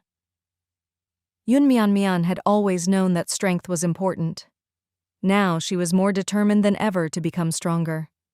Whether these 3 were just boasting or were actually serious, Yun Mian would make them pay. Her face turned cold as she secretly pulled out the poison dart hidden in her backpack. She already had a plan in mind. To deal with 3 people, first use the silk shooter to restrict one person's movements, then use the poison dart to attack another, and finally finish off the last person with a dagger. Narrowing her eyes, she was about to make her move. Ni Yangguang pulled out a large machete. You shameless jerks, ganging up on a girl. What kind of men are you? As long as I'm here, I won't let you bully her. Then he turned to Yun Mian and reassured her, Mian, don't worry. I'll protect you. Yun Mian. Ni Yangguang's machete actually looked quite intimidating with a chilling gleam, like a good weapon. The 3 men hesitated, wary of Ni Yangguang. There are 3 of us, and only 2 of you, including a girl. I suggest you not play the hero. Each of the 3 also had weapons. One held a long sword, another a machete, and the tallest man wielded a bronze sword, just like Yun Mian's. Ni Yangguang wasn't fazed in the slightest. What a joke. I've never been scared in my life. You're Ni Yangguang? The 3 men exchanged strange glances. The man with the bronze sword stared at Ni Yangguang for a while, then turned to Yun Mian. He's Ni Yangguang. Who are you? Another man whispered. Could it be Yun Mian? They had just heard Ni Yangguang call her Mian. Jin Baoquan hadn't expected to run into Ni Yangguang and Yun Mian here. His companions were gang members Zhu Dacheng and Zhao Jingxin. He was overjoyed, secretly opening his light screen to message their boss, Zhang Jincheng. Boss, guess who we ran into on the island? Yun Mian originally didn't want to reveal her identity, but since Ni Yangguang was already exposed and his name had been tied to hers lately, it was only natural for them to connect the dots after seeing Ni Yangguang. Without another word, Yun Mian decided to strike first. She used the silk shooter to target the man with the bronze sword, Jin Baoquan, since he seemed to be the strongest. Then, for Zhu Dacheng, the muscular man, she used the poison dart. The poison dart had a high hit rate, especially at this close range. Yun Mian slapped it into Zhu Dacheng's arm. She shouted to Ni Yangguang, "Move!" At that moment, Zhao Jingxin reacted, swinging his machete at her. Ni Yangguang blocked with his large blade and the clash of weapons resounded. However, Ni Yangguang's blade was clearly stronger, nearly knocking Zhao Jingxin's machete from his grip. Yun Mianmian's dagger was small, hidden in her shoe. With a kick, the dagger fell into her hand. A move she had practiced many times, executed with precision. As Zhao Jingxin retreated, Yun Mianmian slid forward, her small dagger slicing his arm, leaving a deep cut in his sleeve. Yun Mianmian had coated the dagger with poison. Within a minute, the poison would spread throughout his body. Without an antidote, this guy wouldn't be able to move for hours. Seeing this, Jin Baoquan, who was bound by the silk, tried to flee but was kicked by Yun Mianmian, sending him crashing into a nearby tree, which shook from the impact. From the moment Yun Mianmian attacked to the end, only 5 minutes had passed. "Pathetic losers," Yun Mianmian sneered. Ni Yangguang echoed, "Completely worthless garbage." Yun Mianmian told Ni Yangguang to take out a rope and tie them up tightly. She waved her dagger in front of their faces. "Now, do you still want me to share the boar with you?" The group of men began to panic. They never imagined Yun Mianmian could have such strong combat skills. In reality, Yun Mianmian wasn't that powerful. It was mostly thanks to her effective weapons. Without the silk shooter and poison darts, it would have been impossible for her to take on 3 people by herself. Her success came down to her good luck and having a lot of weapons, but that too was a form of skill. Just now, didn't you all say that if you kill a player, you can get all the items on that player? Yun Mianmian said with a sweet smile. The 3 finally started to feel scared, and Jin Baoquan quickly said, "We were just talking nonsense. Don't take it seriously." Yun Mianmian smiled brightly. "Don't worry, I won't kill you." As soon as she said this, they sighed in relief. "But you've been poisoned, so you might not live for long." Yun Mianmian pointed at the 2 who had been hit by the poison dart and had their arms cut. "Look at your wounds." Their wounds had already turned black and blue, looking quite terrifying. Jin Baoquan noticed that he was the only one not poisoned and secretly felt relieved. Thankfully, he was spared. At this point, Zhang Jincheng had already replied to his message, but Jin Baoquan couldn't respond. He could only take a screenshot of the current situation and send it to Zhang Jincheng. Zhang Jincheng was also on the island, but they were operating separately, and he was far away. He couldn't make it over anytime soon. Zhao Jingxin was terrified. "How did this happen?" Yun Mianmian. "What's wrong? Want the antidote?" Zhao Jingxin. "Yes, give me the antidote." "Me too." Yun Mianmian. "That's not very sincere." The 2 of them almost spoke in unison. "Please, give me the antidote." Yun Mianmian shook her head. "Not much sincerity here." She crossed her arms and looked at them. Zhao Jingxin. "Whatever you want, I'll give it to you." Yun Mianmian. "Let's see what valuable items you have." Honestly, she didn't expect these guys to have anything good, but she wasn't about to waste her poison either. Zhao Jingxin. "Here, take this. Blood replenishing elixir, suitable for severe blood loss, rapidly stops bleeding, restores stamina, increases strength by +5 every 15 minutes for an hour." It turned out to be something good. She accepted it without hesitation. "And you?" Yun Mianmian looked at Zhu Dacheng. "I have something too, I have something." "Rat poison. This is what you use to kill insects and mice." Yun Mianmian. "What is this? Useless." Zhu Dacheng looked pained and offered something else. "How about a box of Pepsi?" Yun Mianmian. "No. This is good stuff. Lots of people like it." Yun Mianmian. "Then I only have this." Nutritional solution, X2. Only then was Yun Mianmian satisfied. Although one of them wasn't poisoned, she wasn't going to let him off the hook either. Yun Mianmian pulled out another poison dart. "Your friends have all handed over something valuable. It's your turn unless you'd like me to stick you with one too." Jin Baoquan didn't expect that even though he wasn't poisoned, he wouldn't be spared. Since he was tied up, he had no way to dodge if Yun Mianmian decided to stab him. He begged, "I'll give you this, just don't stab me." diving suit. This was just what Yun Mian needed, so she accepted it. But she continued to press him for more. Since his weapon was the best, Yun Mian guessed he must have other valuable items. Not enough. Did you think such trash could make me happy? Looks like you're itching to get stabbed. I don't have anything. Jin Baoquan was miserable, thinking, Boss, come quickly. He sent another photo to Zhang Jincheng, showing the surrounding environment, hoping he could figure out where they were. Yun Mian wasn't concerned about whether he sent photos or not. She was planning to leave as soon as she got what she wanted. Hurry up! She gave Jin Baoquan a hard kick. Ni Yangguang watched Yun Mian being so fierce and tough, and he couldn't help but think to himself, Mian really is amazing. If he stuck with her, there'd definitely be good times ahead. Jin Baoquan had no choice but to offer something else. Diving mask. These two items were actually being kept for Zhang Jincheng. Jin Baoquan had to have them ready to give to Zhang Jincheng whenever needed, as Zhang Jincheng's backpack was already full. Jin Baoquan truly had nothing of value left. He had only brought weapons and tools when they came to the island. Under Yun Mian's pressure, he had no choice but to hand over these items. If Zhang Jincheng blamed anyone later, he could just blame Yun Mian. Yun Mian took the items and said, All right, Ni Yangguang, let's go. Ni Yangguang was stunned. Aren't you going to give them the antidote?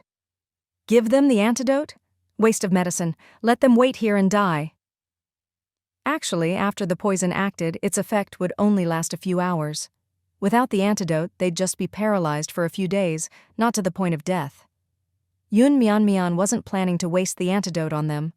If they were lucky, they could move again in a few hours. If the poisoning was severe, they'd be stuck for 2 days.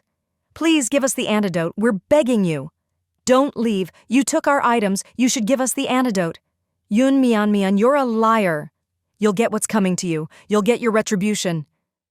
Yun Mian walked away without hearing their curses. Ni Yangguang seemed worried. Will they be all right left there? Why should we care? They started it. Yun Mian glanced at him. Don't tell me you have a bleeding heart. Ni Yangguang. Not really, just didn't think it was necessary to let them die. Yun Mian then told him the truth. Relax, they won't die. I was just bluffing. Ni Yangguang breathed a sigh of relief. That's good. Yun Mian thought about it for a moment and decided to remind Ni Yangguang, situations like this will only happen more often in the future. Player competition will become fiercer. There might not be killing now, but in the future there could be a battle royale mode, so you'd better prepare yourself. After all, we have a lot of resources and a lot of people are eyeing us. Ni Yangguang was kind-hearted, had a good personality, but he was just too kind. His luck was good, but in a survival game like this, being too kind would eventually lead to losses. Although now all players were on their own, alone on their boats, what if things changed in the future? Ni Yangguang. You're right, I've just been thinking too simply. Let's go, find a safe place. Yun Mian was also hungry. Ni Yangguang. Okay, how about we go to the beach and grab some coconuts to eat? At this time, there should be no one there. Yun Mian. There won't be anyone there, but going over there would waste time. I'll take you to a place. Yun Mian was talking about the waterfall. The terrain by the waterfall was steep, and not many would choose to go down it. Moreover, Gufeng had mentioned that behind the waterfall there were many rare herbs, and Yun Mian wanted to gather some. When they reached the waterfall, Yun Mian took out a rope, tied it around her waist, and secured the other end to a tree. Just like last time, she was ready to climb down. Ni Yangguang looked worried. Do we really have to go down there? Yeah, what? You scared? Ni Yangguang. Scared? No way, I'm not scared. I just think the water looks a bit cold. Yun Mian. Then wait here for me. After saying that, she jumped down, her hands gripping the rope, feet stepping against the stone wall as she slowly descended. Ni Yangguang watched, scared out of his wits, and shouted loudly, Mian, be careful. Yun Mian had no time to respond.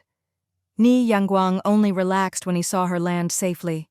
He found a spot near the waterfall, sat down, and prepared to eat something while checking the chat channel. It was at that moment that he saw Zhang Jincheng in the chat channel cursing at him and Yun Mian. Yun Mian and Ni Yangguang are two despicable people. They use their high levels and numerous tools to poison people and rob their resources. You two are truly shameless. He even posted a few pictures, including one of the 3 people Yun Mian and Ni Yangguang had tied up earlier. There was also a photo of Yun Mian and Ni Yangguang. Zhang Jincheng. Yun Mian, Ni Yangguang. Is this you or not? Judge for yourselves. Resources on Spider Island are fair game for anyone. My brothers and I simply happened to find a wild boar at the same time as her. But when we couldn't win in the scuffle, she took the entire boar and didn't stop there. She poisoned and tied my brothers up without giving them the antidote. Now my 2 brothers are deeply poisoned and near death. Ni Yangguang couldn't take it anymore and replied in the chat channel. Clearly those 3 tried to rob the resources. The wild boar was killed by Yun Mian alone, and they suddenly appeared, trying to steal it. But when they couldn't win, they started lying and blaming us. How could people be as shameless as you guys? Zhang Jincheng. Who said it was Yun Mian who killed the boar? How could a girl kill such a big wild boar? Obviously my gang had already seriously injured the boar, and she swooped in to steal it. She then tried to hog all the resources and even injured and poisoned my men. Gahui. Exactly. The 3 in our gang got injured while killing the boar. Otherwise, how could they have been ambushed by Yun Mian? She used hidden weapons with poison darts to attack. And Ni Yangguang? You're complicit. Ni Yangguang saw how they twisted the truth, which made him furious. His face turned blue in anger. But he was alone, and Zhang Jincheng's side had many people. They had the advantage of numbers and twisted the truth, making it seem like they were the victims, and Yun Mian was the big bully. Many players, unaware of the actual events, saw Zhang Jincheng's convincing words, backed by photos of the 3 men in bad condition, and started to believe him. Is Yun Mian really like this? That's awful. I thought she was a good person. Don't be naive. This is a survival game. Maybe she was just putting up an act so people would buy things from her. Now that you mention it, her trading center sells a lot of stuff every day. She must have made a fortune. Even in a survival game, you shouldn't kill people. She used poison darts on others, and now they're about to die. She should give them the antidote. Ni Yangguang. Don't believe their nonsense. It wasn't like they said. They were the ones who made trouble for Mian first. Zhang Jincheng. But Yun Mian made the first move, right? In truth, Yun Mian did make the first move. Those 3 men had only verbally threatened her to hand over the wild boar's resources. Seeing Ni Yangguang not denying it, people were even more convinced Yun Mian was at fault. After all, even in real life, the police would first ask who made the first move. If it was the other party, then it could be considered self-defense. But in this situation, it appeared that Yun Mian had attacked first. At that moment, Hu Yuan privately messaged Ni Yangguang to ask what was going on. Ni Yangguang told Hu Yuan everything in detail. Hu Yuan. Where's Mian? Ni Yangguang. She went down the waterfall. She's probably too busy to check the chat channel. Hu Yuan. These people won't let this go easily. Are those 3 really close to dying? Ni Yangguang. 2 of them were poisoned, but Mian said they won't die. Hu Yuan. You should go tell Mian anyway. If this drags on, Zhang Jincheng will keep stirring things up in the chat, and people will think Mian is guilty and too scared to respond. Ni Yangguang. All right, I'll go find Mian. Ni Yangguang was quick to say it, but when he looked at the rushing waterfall, he hesitated. How could he possibly get down there? But he had already said it, and he needed to let Yun Mian know as soon as possible. He shouted towards the waterfall. Mian, can you hear me? After Yun Mian went down, she first threw 2 trap cages into the pool of water, hoping some lobsters might crawl in later. Passing through the waterfall, she indeed found what Gufang had mentioned, a hidden paradise. Behind the waterfall was a cave, and outside the cave, there were all kinds of herbs and mushrooms growing, rare and precious items. Yun Mian Mian gathered all the herbs she could pick, and for those she couldn't pick, she dug them up instead. She mainly used a small hoe to dig them up, so she could bring them back and replant them. As for whether or not the herbs would grow back after being dug up, Yun Mian Mian didn't really care. Cordyceps X5, chicken blood, vine X6, pennywort X10, vitex X3, lingzhi mushroom X3. In addition to these precious herbs, there was also a large patch of rami. Rami was very useful. Collect them all. This trip had been quite rewarding. She took out her hoe and collected all the rami in her backpack. The root of the rami had great medicinal value and could be used to stabilize pregnancies. Its leaves could be used to make a hemostatic agent to treat bleeding wounds. When rami was crushed and applied to painful areas, it could reduce swelling and relieve pain. It was also effective for treating fractures and promoting bone regeneration. With this, Yun Mian Mian could use rami to create a variety of medicines. Hemostatic agents in particular were very scarce. When Gu Feng came here last time, he probably didn't recognize rami, so he didn't collect it. He later even had to come to her for hemostatic medicine when there were plenty of these plants all over the place. But it was understandable. Rami looked very ordinary, and its leaves could even be used to feed silkworms, not looking much like a medicinal herb. Besides medicinal uses, the fiber from rami could also be used as raw material for making paper. She could bring it back and use it at her workbench, most likely to synthesize paper. Yun Mian Mian took everything she could and finally left the waterfall. As soon as she came out, she saw Ni Yangguang frantically looking for her. Seeing her, Ni Yangguang's face lit up with joy. "Mian Mian, I've been looking for you for ages. Why did you come out of there?" He was dirty all over, soaked from head to toe, looking utterly disheveled. He had slipped and fallen when coming down earlier and had scraped his hand a bit, but he didn't pay it much attention. Yun Mian Mian asked, "I was inside looking for things, what's up? Why did you come down?" Ni Yangguang replied, "Check the chat channel. That group from earlier is with Zheng Jincheng, and they're going crazy in the chat." Yun Mian Mian said, "All right, no problem. Wipe your hair dry, let me check." She opened the chat channel to see many players questioning why Yun Mian Mian hadn't come out to explain, and if that meant she was tacitly admitting to wrongdoing. Zheng Jincheng was righteously demanding justice for his gang members, asking Yun Mian Mian to hand over the antidote, apologize, and return the stolen resources. Yun Mian Mian replied, "Those three brought this upon themselves. I, Yun Mian Mian, stand upright and act righteously. I have nothing to apologize for. They know very well what happened. I killed the wild boar all by myself, and it had nothing to do with anyone else. They tried to rob me, and I taught them a lesson. After all, this is a survival game. If they dared to try to steal from me, should I have just waited until they all ganged up on me before defending myself? If I intended to kill and rob, why didn't I just kill all three of them right there instead of leaving them to report back to you? Oh, by the way, you three should be able to see the chat, right? If you want the antidote, publicly apologize to me, otherwise you can enjoy being paralyzed." After saying this, Yun Mian Mian stopped paying attention to the chat channel. For such time-wasting matters, Yun Mian Mian wouldn't spend more than 2 minutes dealing with it. "It's good you came down. I'll take you to dig some sand." The waterfall's water flowed directly into a creek, and if they followed the creek, they'd eventually find a sandy area. Dig sand? Ni Yangguang wasn't aware that sand could be used for making glass. Yun Mian Mian nodded. "Yeah, you help me dig, and I can synthesize glass with it. 5 crates of sand, and I'll give you 50 pieces of glass." Ni Yangguang's eyes widened. "Really?" Yun Mian Mian smiled.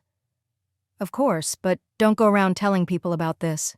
Not many people know, and it requires a recipe and a high-level workbench to synthesize." The reason she told Ni Yangguang was mainly to use him as labor, and since he happened to be here, he could help dig 5 crates of sand, which would be enough to make hundreds of pieces of glass. Ni Yangguang nodded vigorously. "All right then, I'll help you dig the sand. Where is it?" "Just follow me." Yun Mian Mian led the way. Ni Yangguang asked, "Mian Mian, how come you know so much about everything?" Yun Mian Mian answered without missing a beat. Just reading a lot helps. Ni Yangguang sighed. Yeah, you realize too late how little you've read when you need it. Who would have thought a survival game would require this much knowledge? Yun Mian Mian chuckled. Survival games require not only knowledge but also strength. Don't think just because everyone is alone on their boat that it will stay that way. You need to keep strengthening your body as well. Yun Mian Mian said this because she considered Ni Yangguang a friend. Strength training? How do I train? Yun Mian Mian thought for a moment. 100 push-ups a day, 100 sit-ups, 100 squats, and a 10-kilometer run. You can substitute the running with several hundred high knees. Ni Yangguang's shocked expression was a bit amusing. His eyes were big and round, and now they were even bigger and rounder.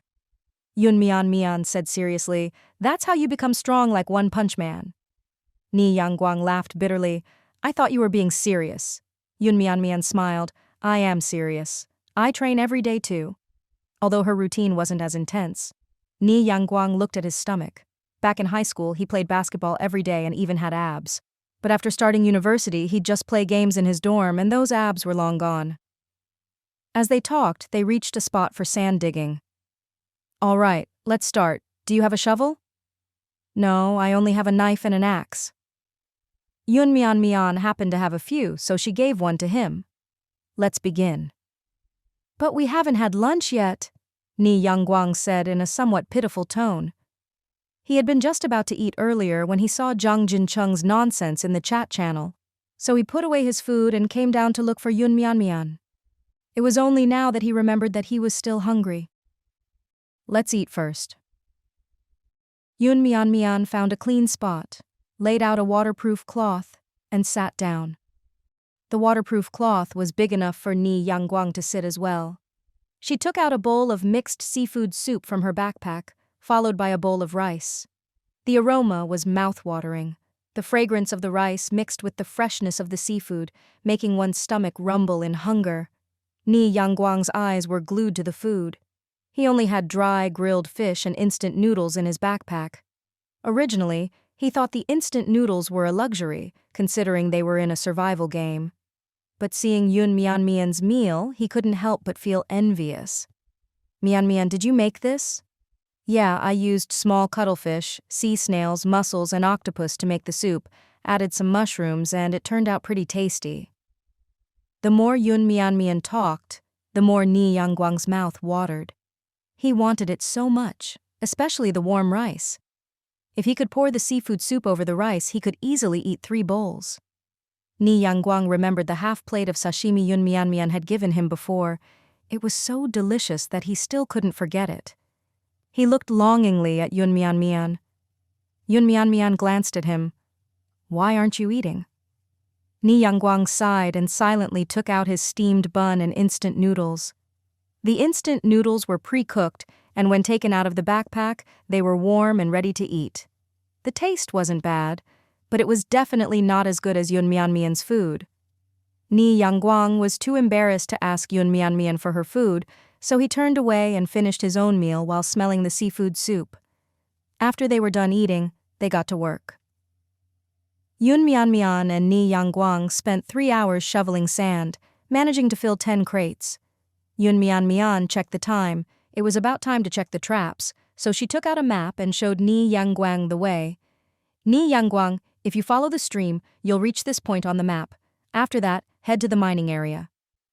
Ni Yangguang was surprised. "Are we splitting up already?" "It's getting late. I'm going to search for more herbs, and you'd better find a spot in the mining area to set up a shelter before it gets dark.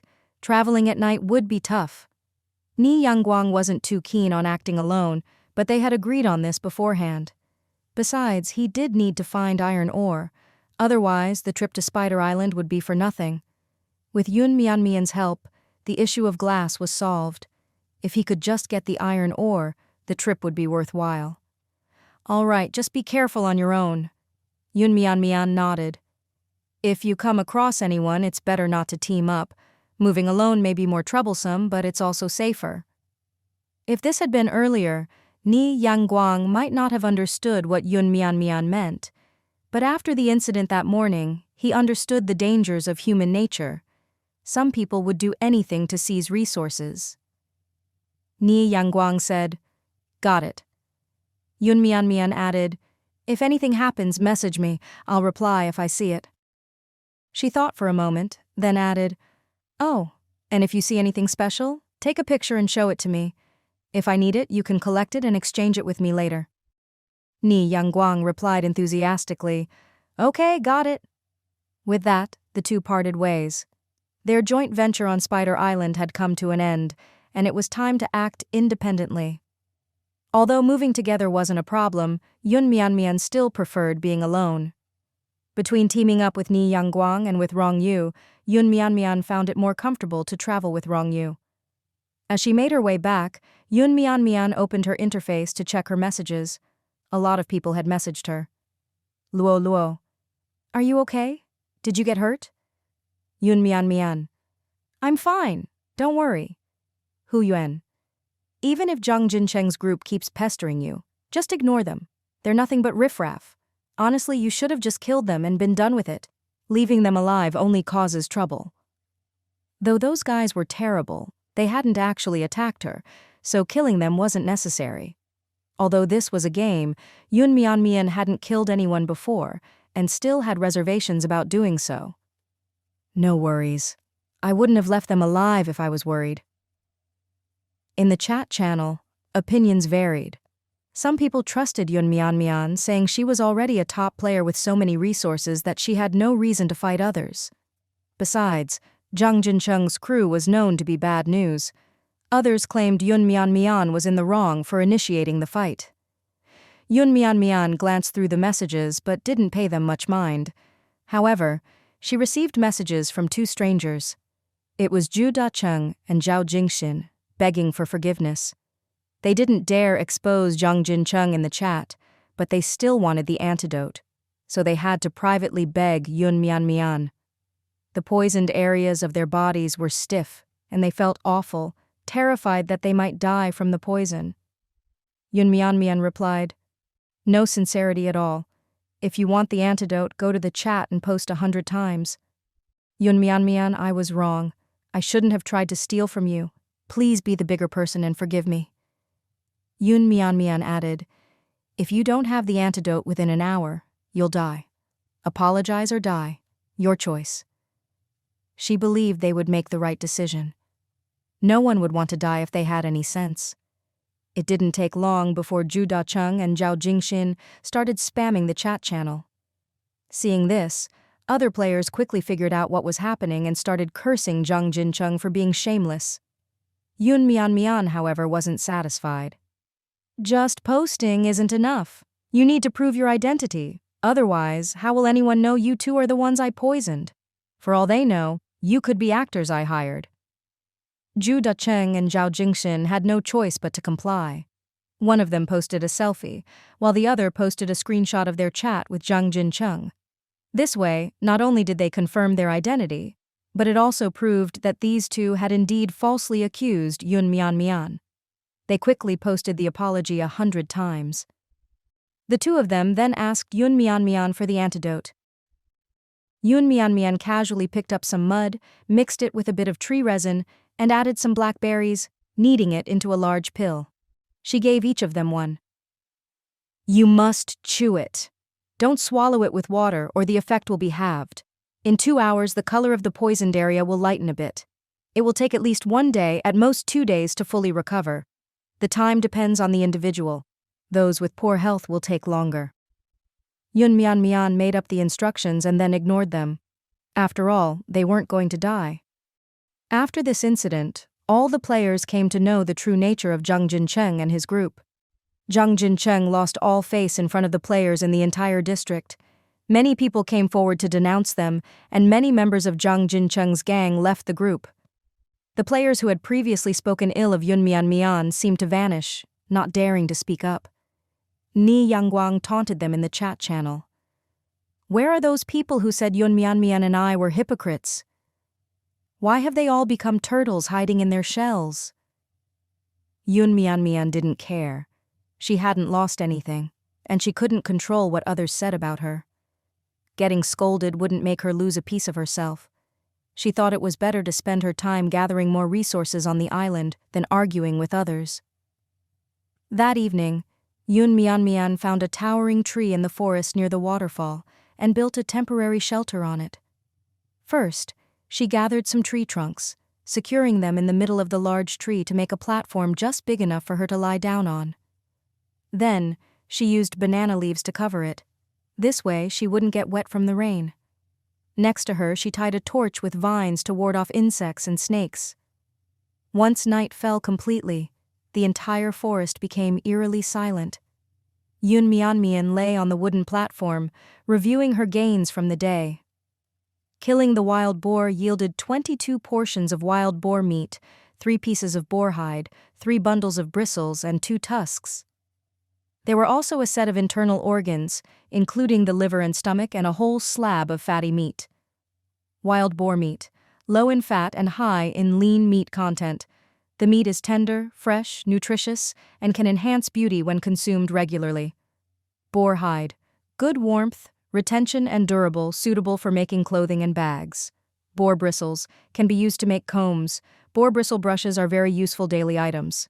Boar tusks, purpose unknown, possibly a good decorative material. As for the liver and stomach, they could be used for cooking. The fatty meat could be rendered into lard, which was great for cooking. Just a bit of lard could make dishes, especially vegetables, taste amazing. That piece of lard was precious to Yun Mian, and the cracklings from it could also be used in dishes. She was already planning to make stir-fried cabbage with lard once she returned. Just the thought of it made her mouth water. Life was still best back on her boat. Everything was available, and she could eat whatever she wanted. As for the items she obtained from those 3 idiots, Yun Mian was quite pleased. With the diving suit and goggles, she could go diving and fishing once she returned. Though the fishing net could catch many types of fish, some fish lived deep in the sea, beyond the net's reach, or were too large to be captured. The seabed also held sea urchins, sea snails, seaweed, lobsters, and scallops. With a diving suit and goggles, she could explore deeper underwater and gather more seafood. The rainy season was about to end, and she didn't know what the next season would be. But at least now, marine life was plentiful, making it a good time to stock up on seafood. She also gathered some wood and herbs. Overall, the gains were plentiful. Yun Mian thought about going hunting again tomorrow, then heading back once she had enough. Just then, Luo messaged her, asking how things were on the island. Yun Mian sent a picture of her shelter in response. "I'm sleeping on a tree. Not bad." After replying to Luo, Ni Yangguang also messaged her. He sent a picture of himself lying on the ground, having used a few logs and a waterproof cloth to build a makeshift shelter with a small campfire nearby. Mian, I can finally lie down. I'm exhausted. When I get back, I'm definitely going to start working out. I'm too weak. I almost died just doing all that." Yun Mian laughed. "Yeah. How are you supposed to survive being this weak?" Ni Yangguang replied sheepishly, "No wonder no one wanted to team up with me." He thought about Wen Yushi. The two of them hadn't contacted each other in the past couple of days. He wasn't sure if she had seen what happened in the chat channel today, or if she was busy exploring the island and looking for resources. "Isn't it nice being by yourself?" Ni Yangguang replied hesitantly. "But it's pretty scary being alone on this deserted island." "Just keep your fire going. Insects and animals are afraid of fire." "I've already lit one, but this place is still quite scary." "There's nothing else you can do. Just get some sleep early. Rest up for tomorrow's work." Yun Mian couldn't really help Ni Yangguang overcome his fear, so she just tried to comfort him a bit. She then started planning what she needed to do after returning, making a to-do list and sending it to her system assistant. Surrounded by the white noise of birds chirping and insects buzzing, Yun Mian soon fell asleep. However, she suddenly woke up early the next morning before dawn, realizing she was suspended in midair. It took her a moment to gather her bearings. Not far away, a monkey was staring at her with wide eyes. Seeing Yun Mian awake, the monkey immediately jumped higher, watching her warily. Yun Mian had no interest in the monkey. Monkey meat probably didn't taste good, and there wasn't anything useful on it. She walked to the stream, washed her face, and began her exploration for the day. According to yesterday's plan, before nightfall, she collected over 1,000 pieces of wood and a dozen different herbs. She found 2 bird nests with a dozen eggs, though there were no birds. Ni Yangguang hadn't messaged her, which indicated he wasn't in any trouble. This reassured Yun Mianmian. If Ni Yangguang had actually called for her help, she would still have gone to assist. Before it got dark, Yun Mianmian started heading towards the beach and finally arrived by the shore just as night fell. Compared to the dark rainforest, the beach was actually much safer. She didn't even need to set up a shelter. Previously, due to the limited time, she had risked traveling at night. This time, she wasn't planning to venture out alone in the dark because, apart from the many dangerous creatures, there were also other players on the island. Considering all the valuable items she carried, it was safer to leave early. Although there weren't many resources on the beach, there were enough for Yun Mianmian alone. She started by cutting down dozens of coconut trees. Coconuts, coconut wood, tar, coconut fiber. Although she wasn't sure why chopping coconut trees produced tar, it was good to have a lot of it.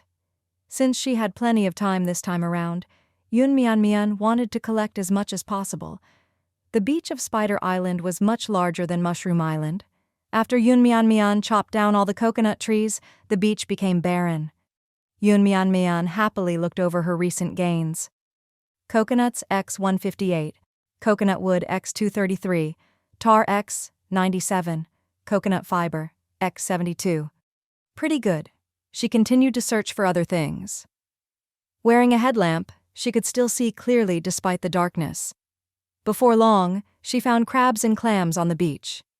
She took out a bucket, collecting them as she found them, and it didn't take long to fill it. She switched to another bucket and repeated the process until she collected 3 buckets. Only then did she stop. By this time, it was around 2 or 3 in the morning. Yun Mianmian decided to finish up and head back to her boat.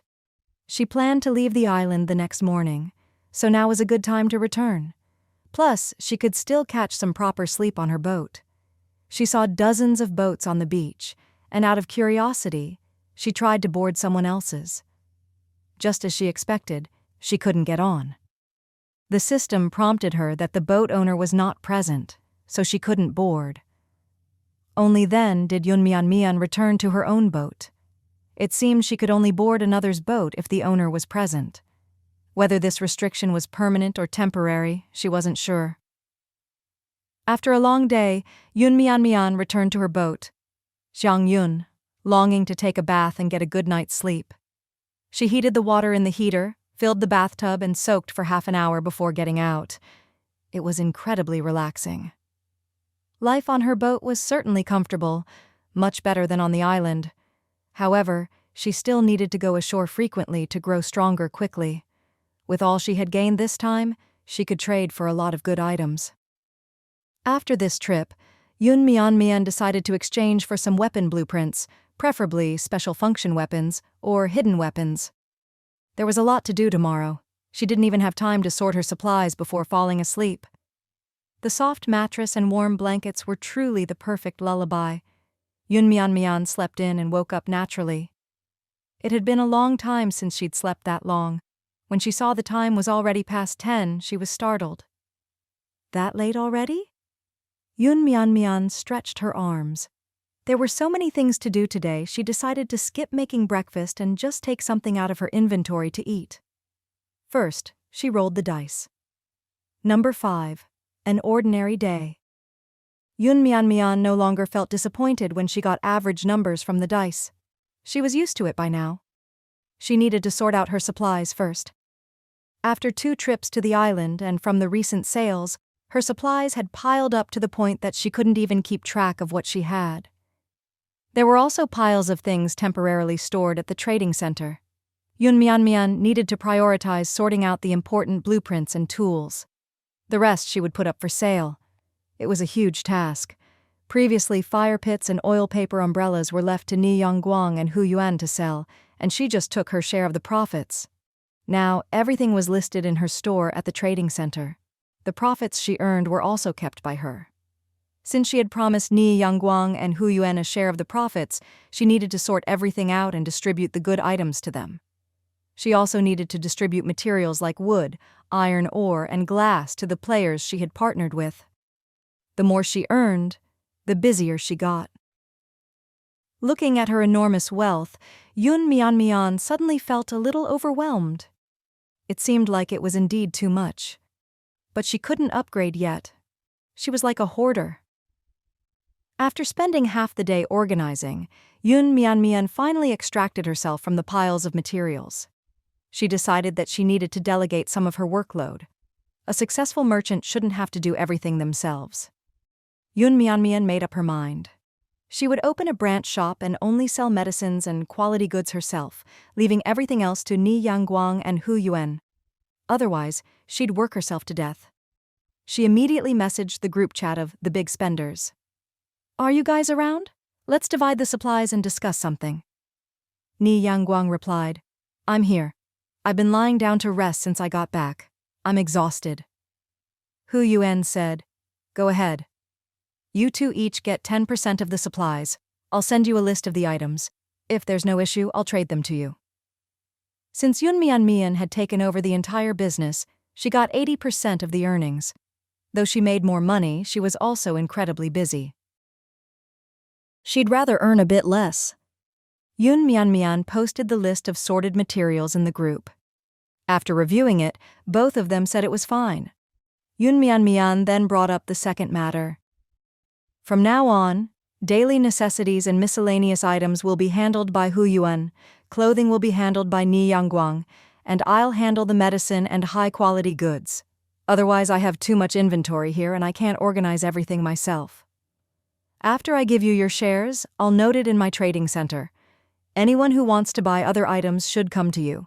I'll give each of you an additional 10% share, meaning you'll each get 20% and I'll take 60%. Any issues? Ni Yangguang asked. What about production? Production will be the same as before. You both have workbenches now, so you can make miscellaneous items and daily necessities. The items made by other players will also go to you. We'll divide labor and profits. It means that regardless of whether it's miscellaneous items, clothing, or the items I'm selling, the earnings will be split equally. Yun Mian wasn't going to let them take a loss. Taking 60% was already enough for her. As expected, both Ni Yangguang and Hu Yuan were satisfied with her proposal. Hu Yuan said, "Sure, when do we start?" Yun Mian replied, "Starting now." She immediately posted an announcement, and at the same time decided to advertise it in the chat channel. She opened the chat channel just about to speak when the system suddenly released a notification. The rainy season is about to end. The system will conduct a survival experiment, and all players are eligible to register. The experiment involves desert island survival for 3 days. During this time, each participating player's activities on the island will be live-streamed for non-participating players to watch. Non-participating players will each have 1 vote to cast. Participants will be ranked according to the number of votes received. The top 10 players from each region will receive generous rewards, and the top 10 players across all 10 regions will receive 10,000 sea coins. The higher the ranking, the greater the reward. This experiment will be held simultaneously across all 10 regions. Registration fee, 10 iron ores. Votes will be cast in real time, and players will only be able to view the live streams of players from their own region. Seeing the notification, players across all 10 regions were excited. Desert Island Survival Challenge. It sounded difficult, and voting would be based on the participants' performance. Not only that, but they could also watch other players' live streams, meaning they'd be able to see the strength of others and also see what they looked like. Yun Mian barely hesitated and decided to sign up. The registration channel was already open, with a countdown of 24 hours. Everyone could click on the announcement to sign up, and after 24 hours, the registration channel would close. After Yun Mian clicked to sign up, another window popped up on the screen. After registering, the Desert Island Survival Experiment will start in 2 days. Tomorrow, a survival expert will be sent to interview each player. Players who pass the interview will officially participate in the experiment. Each region has only 100 participant slots. Participants can only bring 3 items besides the mandatory clothing provided by the system. Once the experiment starts, players will be locked out of their backpacks. Confirm registration? After reading everything carefully, Yoon Mian chose to confirm. The chat channel was buzzing with players discussing the desert island survival experiment. Who is the survival expert? An NPC, maybe? Backpacks will be locked, and we can only bring 3 items to survive. That's tough. I've watched Bear Grylls shows. It shouldn't be that hard. And there's an interview with only 30 official participants per region, 100 slots out of tens of thousands of people. That's a high elimination rate. That's how selection works. Shouldn't the focus be on the reward? 10,000 sea coins is like striking it rich. You could almost pick anything from the shop. Forget it, the registration fee is so high. I suspect this is just a scheme for the system to collect resources. With such a high elimination rate, if you're not selected, the 10 iron ores are wasted. I wanted to try registering, but I don't want to waste my iron ores. You're worried about wasting them? I can't even gather 10 iron ores. Yoon Mian received a message from Luo. Luo. Did you register? Yoon Mian. Yeah, just did. What about you? Luo. I haven't yet, but I'm thinking about it. Yoon Mian. You should register. With your abilities, I'm sure you can get a ranking. Luo. But won't my participation affect you? Yoon Mian hadn't expected Luo to worry about that. Indeed, there could only be 10 winners per region, and the top 10 across all 10 regions could receive even better rewards. Having one more competitor meant more competition. Luo was a strong opponent. Yoon Mian smiled and said, "It's okay. I might end up ranked lower, and maybe we could both make it." Luo replied, "All right." Yoon Mian couldn't ask Luo not to register just so she could compete. Besides, she believed that if Luo earned a reward, she'd share some of the benefits with her. This experiment was a test during the final days of the rainy season, a chance for top players to earn resources. Yoon Mian had to seize it. Calling it an experiment was just a euphemism. It was essentially a survival competition. The final result was based on the number of votes received, meaning the larger the number of survivors in each region, the greater the voting base. Large regions had a natural advantage. Region 3 currently ranked 3rd in the number of survivors, behind Region 1 and Region 5.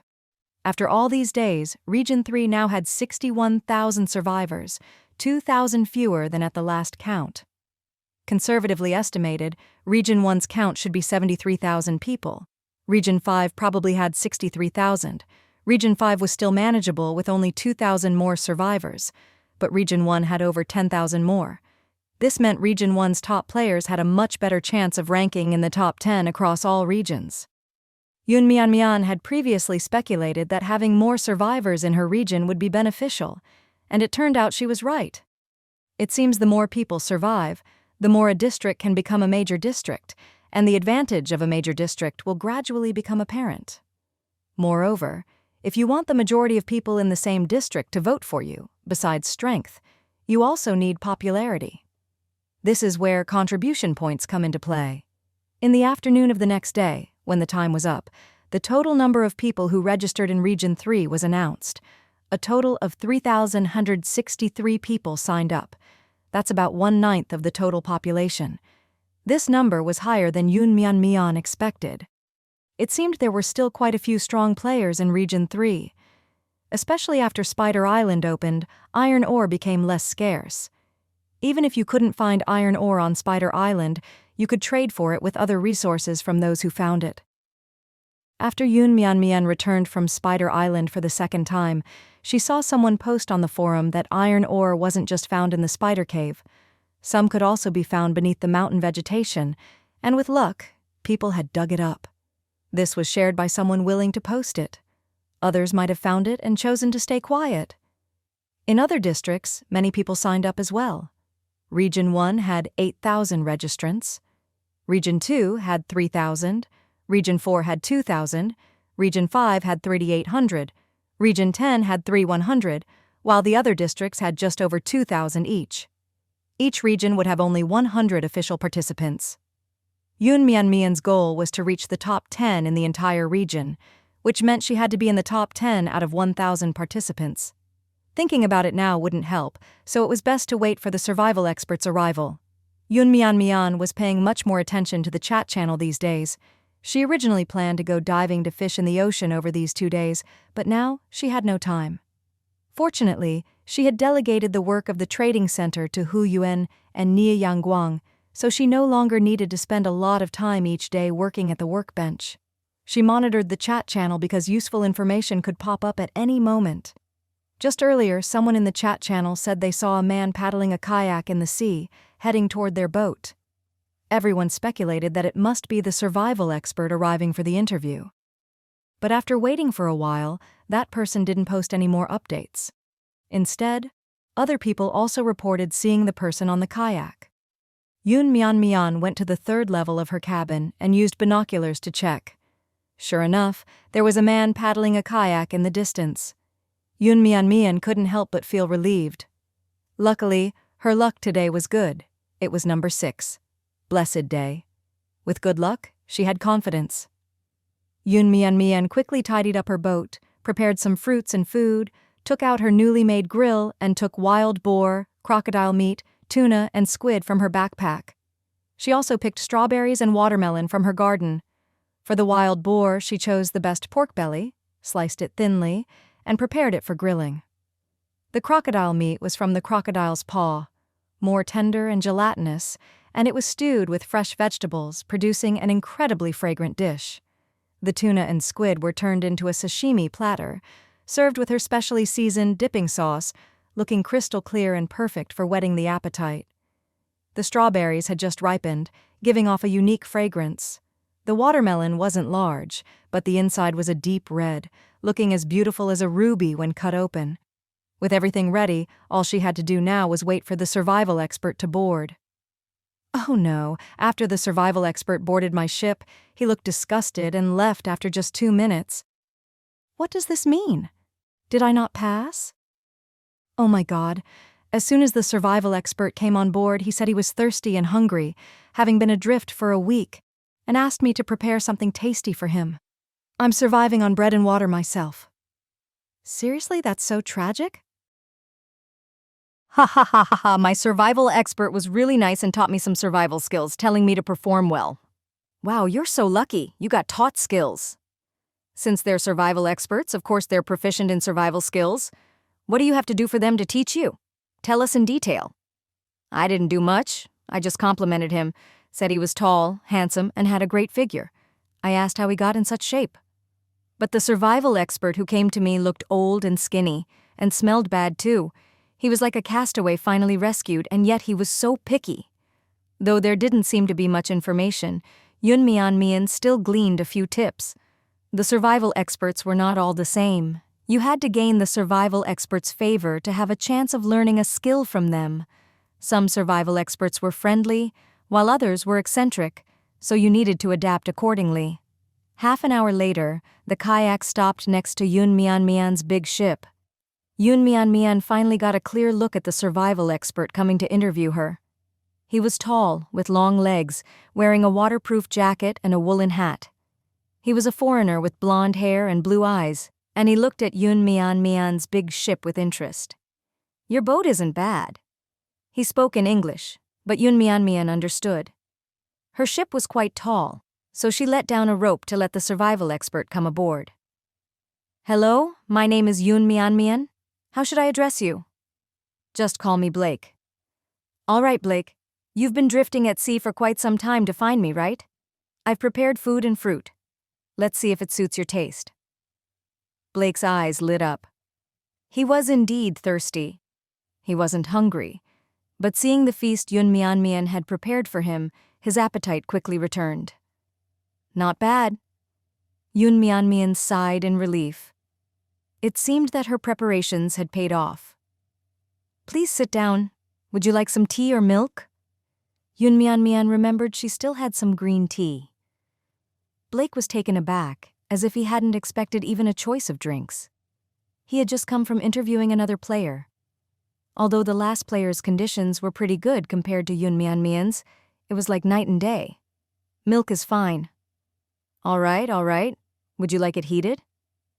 Blake was an easygoing guy, and faced with Yunmian's enthusiastic hospitality, he felt a bit overwhelmed.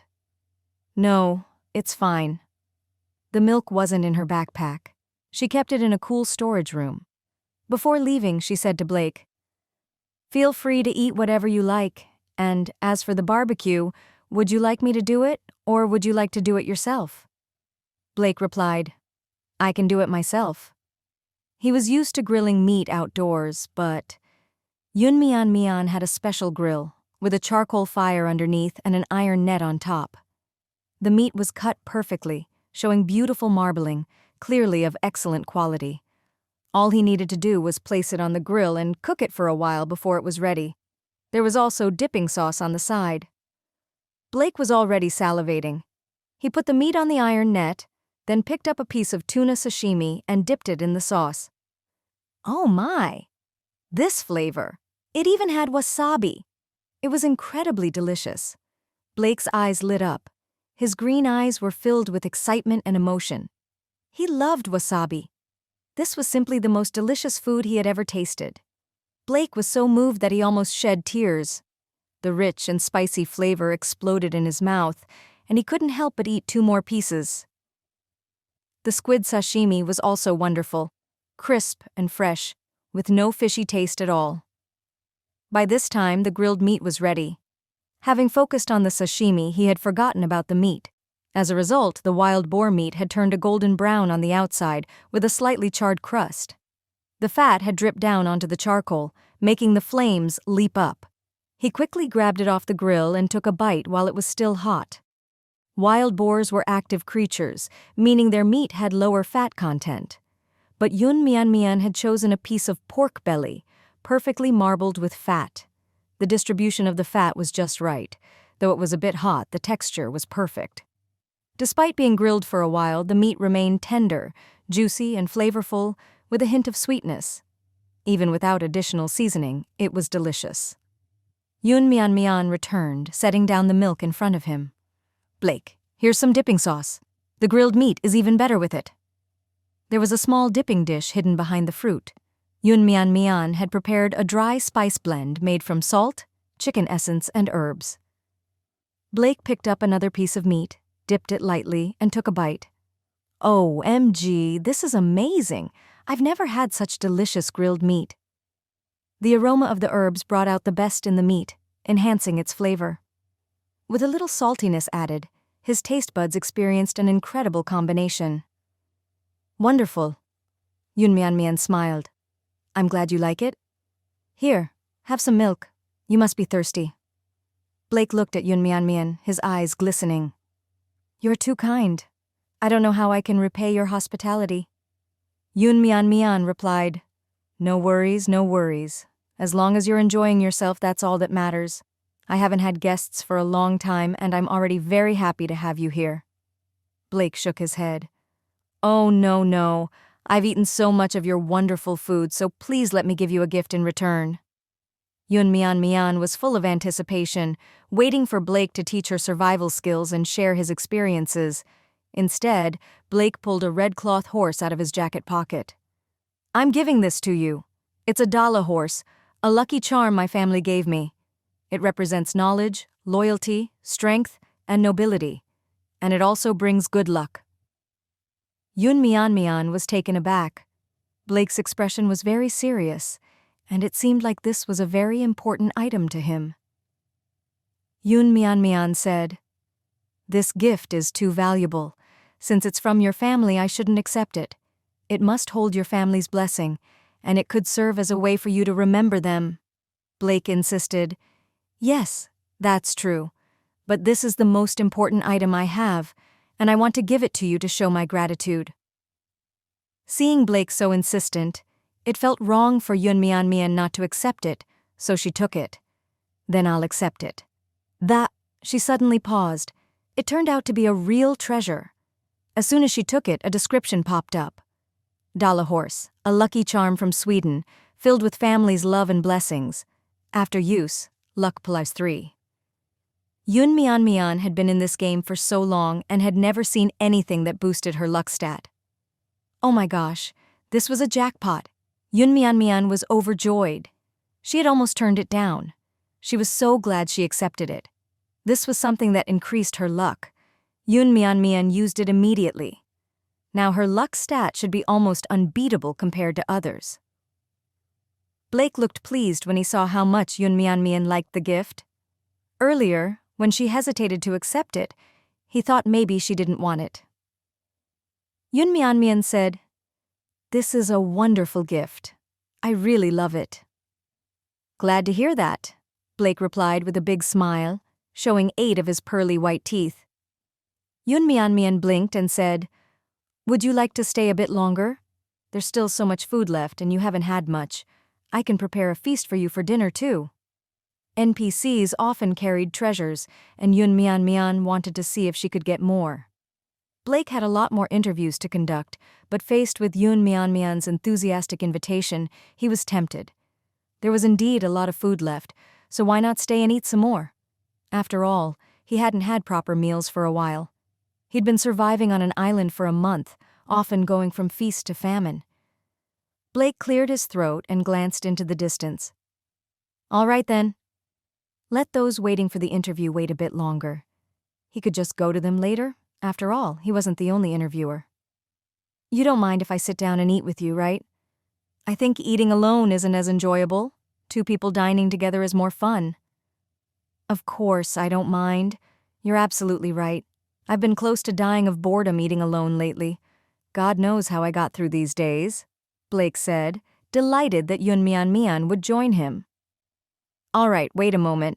I'll get some mushrooms and potatoes to grill. They're really delicious too. Grilled mushrooms and potatoes were amazing. And some lettuce to wrap with the grilled pork belly.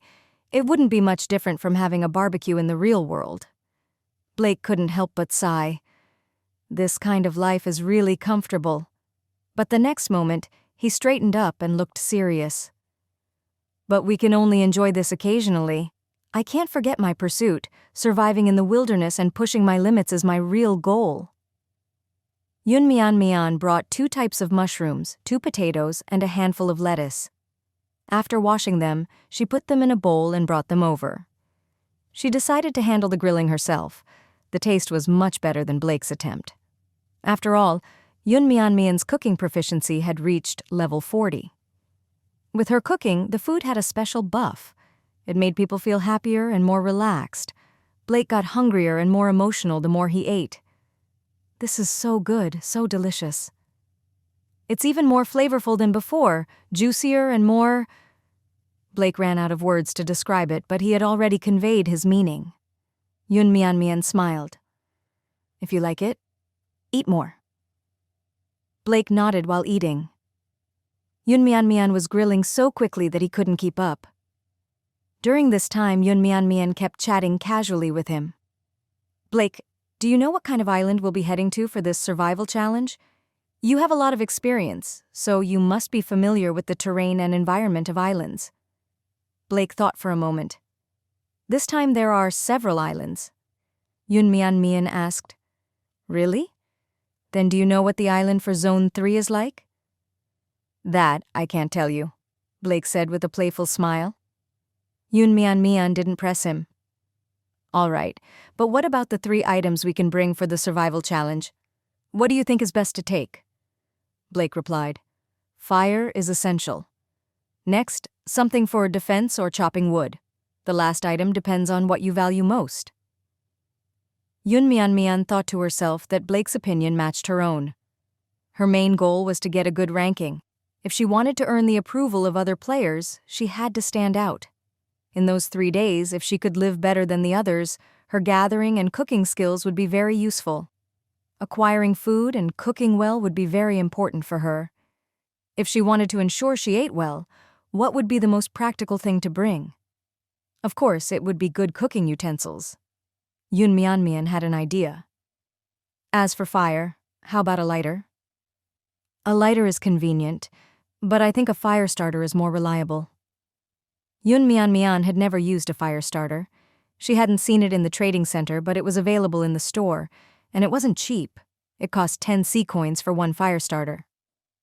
Why's that? She had always used a lighter without any issues. A fire starter isn't affected by strong winds, rain, low temperatures, or high altitudes, unlike a lighter. A lighter might fail to work in certain conditions, especially if it gets too wet, whereas a fire starter can be used thousands of times. A lighter, on the other hand, is fuel-dependent. Once the fuel is gone, it's useless. Mian nodded in understanding. That made sense. She continued to ask, "Getting fresh water is one of the biggest challenges for survival, right? Do you have any good ways to find fresh water?" Blake smiled. "Don't worry about that. Over the next few days it will rain." Mian smiled as well. "In the rainy season there's no lack of water." "Right, boiled rainwater would be clean enough." Mian had one more pressing question. Without being able to bring her traps or snares, how could she catch prey? Handmade traps and fishing nets would be extremely important. Blake started to get sleepy after eating his fill. It was getting late and he should be leaving. At that moment, Mian took out a bottle of apple juice. "Blake, how about some juice?" This bottle of juice had been in her storage for quite a while. It was a good time to give it to an NPC and clear up some inventory. After eating so much, some apple juice would help alleviate the greasiness and aid digestion. Blake took a big gulp, finishing half of it in one go. He even let out a burp afterward. The sour juice instantly perked him up. The tartness and coolness worked like a charm to refresh him. Mian said, "Blake, you're so skilled, you must be really good at making traps. Learning how to hunt is surely very important for surviving on an uninhabited island. Could you teach me?" Blake was satisfied with Mian's admiring gaze. Now that he was full, teaching her was no trouble at all, and Mian had asked the right person. Blake was very skilled in making all kinds of traps, whether for rabbits, birds, or fish. He had his own unique techniques. Bamboo, vines, stones, and sticks are the best materials for making traps, and they're all readily available on an island. Blake had survived on an uninhabited island for over 60 days thanks to this skill. A good hunter could maintain a stable food supply, and food was the only thing that allowed you to survive and thrive. "If you want to learn, I can teach you." Mian was overjoyed. As she pondered how he might teach her, "You have received personal instruction from Blake and have learned hunting skills." Mian was thrilled. It worked like this. She checked her character information, and sure enough, there were changes. Player, Mian. Age, 22. Stamina, 60, upgradable. Strength, 56, upgradable. Mentality, 68, upgradable. Luck, 91, upgradable. Basic cooking, 40-50. Basic medicine brewing, 55-50. Basic hunting, 10-50. Advanced gathering, 95-100. Basic swimming, 450. It had been a while since Mian checked, and her basic attributes had subtly changed. Her stamina, strength, and mental values had all increased slightly. The only attribute that had increased by 3 points was her luck, thanks to the item she had used earlier. Mian's initial hunting skill was already at 10 points, likely because she had hunted during her trips to the islands. However, that had mostly been using system tools. She hadn't actually made traps herself to catch prey. But just now, a lot of knowledge about making traps and hunting in the wild had flooded into her mind. She now knew how to make pit traps, snare traps, log traps, and net traps. She also knew how to make fish cages from bamboo, weave fishing nets with ropes, or use plastic bottles to catch fish.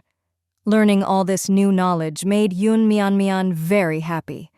It meant she could handcraft these items and sell them. She wondered how difficult it would be. Perhaps after learning she could draw some diagrams and use the workbench to make them, which would be easier. She'd have to try that later. Another way to earn money. Before leaving, Blake was given some fruit and bottled water by Mian. "Take these with you to eat on the way?" "You're so thoughtful." Blake had never met a player as generous as Mian. She was even giving him things for his journey. Was there anything else he could give Mian? Blake began to fret. There wasn't much in his backpack, just some survival gear. Maybe Yunmian would need it? I don't have much else to give, but here's a paracord I've used for a long time. Take it. Yunmian accepted it. At this point, anything Blake gave her, she'd gladly take. Thank you. Blake said, Well, I've gotta go. It's getting late and I need to visit other players. Yunmian waved him goodbye. As soon as he was far enough, she hurriedly checked the attributes of the paracord. Paracord. It seems to have been used for a long time but is still a very durable survival tool. It can be used to secure tarps, build shelters, or even fish. It didn't seem to have any special abilities, just a paracord. Still, it was a good item nonetheless. Perhaps it was because of the previous Dala horse that Yunmian had high expectations for Blake's gifts. She put away the paracord and checked the system notification. Tomorrow morning, the results would be announced. Players who passed the interview would be directly transported to the uninhabited island by the system. And it would be a random teleport, which meant players could end up in a tree, in water, or right in front of a beast. Many players were complaining about their survival experts in the chat. Some thought they wouldn't pass the interview, while one even mentioned that their expert had fainted in a kayak and had to be revived with some water before falling asleep again. There were all sorts of survival experts, to say the least. Yunmian was lucky to have met Blake, who was probably the most normal and friendly one. Just then, Ni Yangguang also spoke up in the chat. Ni Yangguang. Haha, the survival expert gave me a knife. Seems pretty nice. Wow, Ni Yangguang, are you seriously this lucky? What kind of knife? The stuff NPCs give must be treasures, right? I'm jealous. Ni Yangguang, can you share some of your good luck? I'm really curious, Ni Yangguang. What's your luck stat? The NPC gave you a gift? What did you do? Ni Yangguang. It's just an outdoor knife and I can bring it with me this time. I didn't really do anything, just chatted with him and listened to his stories. He told me a lot about the dangerous adventures he's had in the wilderness. My survival expert hasn't come yet. Is he not coming at all? I signed up, right? Results will be announced tomorrow morning. What if I don't get an interview? Mine hasn't come either, it's strange. Yunmian messaged Luo. Has the survival expert come to your boat? Not yet, but I think I see someone in the distance. Yunmian. It's so late. It's almost dark. Luo. I don't know, but at least they're coming. Yunmian thought it might be Blake. Maybe she had kept Blake too long, delaying him for other interviews, and it just so happened that Luo was his next interviewee. Yunmian quickly messaged Luo. See if the guy interviewing you is a foreigner wearing a dark blue jacket and quite tall. Luo. I can't see clearly now. Wait a bit. It seems like it's him. He's getting closer and is about to board. Yunmian. If his name is Blake, then he's the one who interviewed me. He's very nice, but he's already eaten his fill, so no need to feed him. Instead, give him a gift, like a keepsake or survival tool. Do you have a paracord? That should work as a gift. Yunmian could have kept all this information to herself, but she chose not to. Although she was determined to win this competition, Luo was also a strong contender. If, by any chance, Yunmian failed to make it, it would still be good if Luo reached the top 10. If Luo managed to place higher and get more rewards, that wouldn't be an issue. Luo would probably share the good stuff with her. Since she had already helped Luo level up, she would continue to help her. After everything that had happened recently, Yunmian realized the importance of having a strong teammate. This was a solo wilderness survival experiment, but who knew? There might be team competitions in the future. Half an hour later, Luo still hadn't replied, and Yunmian figured Blake was still on her boat, which was a good sign. This also meant that Luo might gain more benefits. Yunmian had already begun packing up her things, preparing for tomorrow's outing, and there was a lot to do on the boat. Only 3 items could be taken, and Yunmian was still struggling to decide. Aside from a lighter and a knife, what should the 3rd item be? Should she take a tarp, cookware, or just a sleeping bag? A tarp was very important. It could be used to build a shelter, collect rainwater, or even make a raft. But without cookware, cooking many types of food would be challenging. Gufeng once shared that bamboo could be used to make containers for cooking food. But it still wasn't ideal. A choice had to be made. It wasn't just her. Others were struggling as well. 3 items were simply too few. But if they allowed an unlocked backpack, it wouldn't be survival. It would be camping. Got it. She had a sewing machine. She could use a large piece of waterproof fabric to make a coat with detachable seams. This way, at the very least, it could serve as a ground mat. Otherwise, with rain every day, she couldn't sleep on the wet ground. As for wearing just one coat and feeling cold while sleeping, she could try hunting some furred animals, which would provide fur for warmth. In short, if she wanted to bring both cookware and the tarp, this was the only way. However, Yun Mian had never used a sewing machine to make clothes before. After thinking about it, she decided to ask someone else to do it. There was a cooperative player with a sewing machine, the one who made the hats, raincoats, and other clothing that Yun Mian sold in her trading center. Yun Mian had forgotten this player's name, so she asked Ni Yangguang. Ni Yangguang handled communications with the player who made the clothes, and he was now in charge of selling them too. When Yun Mian asked for the clothing maker, Ni Yangguang quickly recommended her. The player was named Chu Hanshuang. Chu Hanshuang was quite surprised when Yun Mian contacted her. Chu Hanshuang: "Hello, how can I help you?" Yun Mian: "Hi, I need a favor. It's a bit urgent. I need a coat made of waterproof fabric, but it has to be made from one entire piece of fabric without cutting it. Can you do it?" Chu Hanshuang: "I can, but it will take some time. When do you need it?" "By tomorrow morning at the latest. I need it for a survival test. Name your price." "The reward is secondary, but I can't work at night." Yun Mian immediately sent over a tar lamp. "I'll provide you with a light source. What else do you need?" Tar lamps weren't cheap in Yun Mian's trading center. Chu Hanshuang had emptied her supplies after making a workbench and a sewing machine, and she couldn't afford a tar lamp. "Waterproof fabric, needles and thread, iron pieces, and 10 iron ores as compensation." Yun Mian: "Okay, will it be ready tonight?" Chu Hanshuang: "It should be. I'll do my best." Yun Mian sent over the required materials, and she would give her the 10 iron ores when they traded tomorrow. She sent over an extra tar lamp just in case Chu Hanshuang needed it. Although making this coat felt like an extravagant expense, it was necessary for the competition. Perhaps this waterproof coat would be of significant use to her. Finally, Luo messaged her. Mian, I followed your advice. I gave Blake an umbrella and a pair of gloves, and he taught me how to make a fish trap and even gave me a compass." Comparatively, the things Blake had given Yun Mian were more than what Luo received, but Luo was already very satisfied. After all, some players got nothing at all. If it hadn't been for Yun Mian, Luo might not have gained any benefits and might have failed to win the NPC's favor. Since there were only 100 spots out of 3,000 applicants, the selection would not solely be based on skills. Winning favor would be important too. At least getting a gift from the NPC meant that passing the interview was no problem. Yun Mian: "What are you planning to bring?"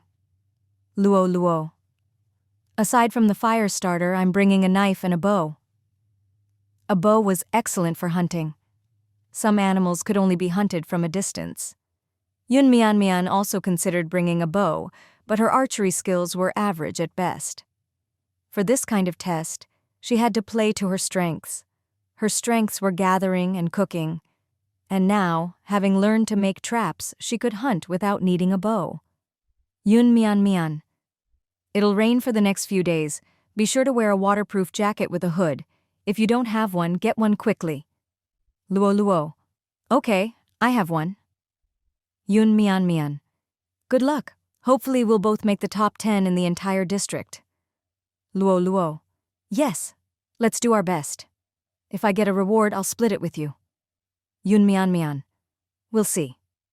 After finishing the tasks on the boat, harvesting the crops and processing the fish in the net, it was getting late. Thinking about the tough days ahead, she had a late-night snack. With an abundance of food now, it wouldn't be the same on the uninhabited island. She didn't know if there would be enough resources where she'd be placed. She didn't know how many people would be on one island. The resources might be insufficient, and there might be a need to compete for them. There would be 1,000 players, and they might be distributed across different islands from different districts, like a mixed seating arrangement in a real-life exam where students from different classes were placed together. Mian suspected she might end up on the same island as players from other districts, and if she did, she might be able to gather some information about those districts. But all this was unknown.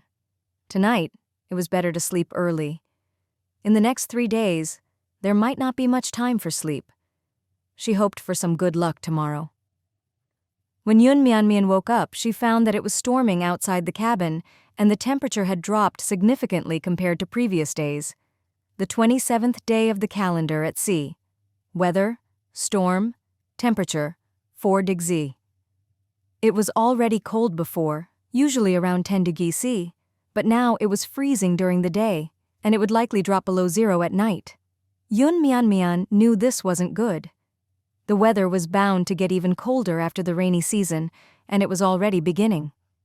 Furthermore, the last 3 days of survival wouldn't be easy for players. It seemed that this survival test was even harder than expected. Then, a notification from the system arrived. Congratulations, player. You have passed the interview. Please get ready. Apart from your shirt, coat, pants, shoes, socks, and 3 additional items, you cannot carry anything else, or it will be destroyed by the system. In half an hour, your backpack will be locked, and you will be randomly transported to an uninhabited island. Mian checked her messages. Chu Hanshuang had already sent the coat she had made. She looked at the description, and after confirming that it was what she wanted, she accepted the trade. The coat was made from a 3x2-meter waterproof fabric, without any cuts. It looked strange since some parts were folded and sewn, with zippers and pockets added. Chu Hanshuang had thoughtfully sewn 2 large pockets, and inside the coat, she had sewn an inner pocket. Most importantly, she had also stuffed some cotton inside to provide insulation. The middle folded part had been made into a hood, making it rainproof and windproof.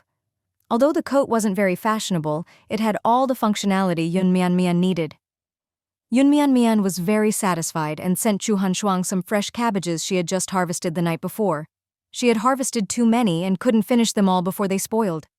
She put all of them up for trade in the trading center and sent some to Chu Hanshuang as a token of appreciation. Mian. Thank you, I really like it. Here are some vegetables for you to enjoy. Chu Hanshuang. Thank you. Mian had more important things to do. Rolling the dice. Today's lucky roll was crucial for her. Mian stared at the dice, hoping for a good number. Finally, it stopped. It was a 1. Why was it a 1? Mian was speechless. She had been hoping for either everything goes well or fortune shines upon you. The number 1 meant double returns on anything she received, but using it today for a survival challenge seemed like a waste. But who knew? It might have some unexpected benefits. Mian tried to comfort herself this way. After some thought, Mian decided to spend 10 sea star coins in the mall to buy a fire starter. Since Blake said that a fire starter was better, she thought she should follow his advice. Although it was a bit expensive, nothing ventured, nothing gained. If the lighter didn't work, she'd be in trouble. She really didn't want to start a fire with sticks in the rain. The fire starter was under the survival equipment category. This category was full of practical outdoor survival items such as tarps, paracords, compasses, survival backpacks, space blankets, headlamps, and various outdoor knives. Mian found a super powerful knife for sale at 5,000 sea star coins. It was called the King of the Jungle Survival Knife. This multifunctional knife had many features, even including fishing hooks and lines, a glowing compass, a signal mirror, band-aids, a scalpel, and sewing needles. It was basically the ultimate outdoor survival tool. But it was way too expensive. Mian couldn't afford it. She wished she had more money. If she could buy this knife, the survival challenge would be much more manageable. It seemed like the mall had plenty of good things just waiting to be discovered, as long as you had the money. This survival challenge was an opportunity to earn sea star coins. Making it into the top 10 would mean earning 10,000 sea star coins.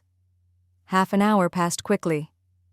Mian equipped herself, fire starter, Qinggang dagger, and her special frying pan, and got ready to go. A 10-second countdown appeared in front of her, and Mian took a deep breath, preparing herself.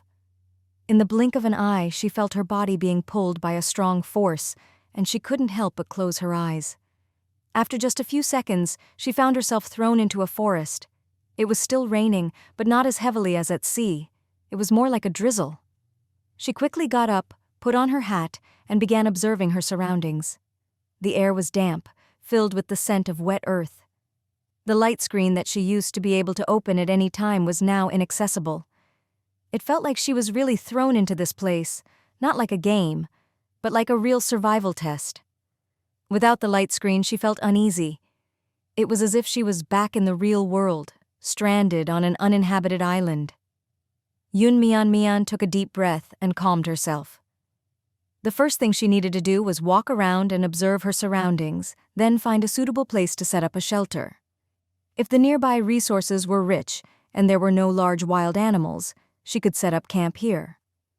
At this moment, Mian's every move was being broadcast to some players in District 3. From the moment she landed, the live stream had started. Many players from District 3 specifically searched for Mian's stream. Holy crap, that's Mian? No way, isn't she too young and pretty? A real beauty. I never thought that the top-ranked player in District 3 would be such a beautiful girl. I want to see what skills Mian has that make her so strong. Heh, I guess not passing the interview has its perks. I get to watch a pretty girl's survival live stream. The place she dropped into doesn't look great. It's already pretty good. I just came from Gufang's live stream. He landed straight into a river. No way! Everyone knows Gufang is unlucky. What is Mian doing? Everyone else is hurrying to build their shelter, and she's still wandering around. Mian was not in a hurry to build a shelter. She wanted to see what resources were around first. Soon, she walked out of the forest and found a small creek. The water was very clear, making it a great freshwater source. Not only that, but the creek was also home to small fish and shrimp. However, Mian didn't want to stay nearby. With the continuous rain and the presence of a water source, the area would likely get more humid, and there was a chance of flooding. If her shelter got submerged, she'd have to move again. On the way, she found some yellow mushrooms, chanterelles. These mushrooms have a faint almond aroma, their golden color making them easy to spot. They taste great with just simple seasoning. Mian picked all the chanterelles and put them in her coat pocket.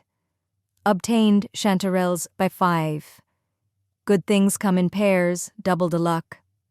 After putting them in her pocket, Mian noticed that more chanterelles suddenly appeared ahead. The quantity was exactly double what she had just collected. The double buff had activated, but in a way that made it less obvious since she was being live-streamed. If her backpack hadn't been locked, it would have quietly doubled her items without a trace.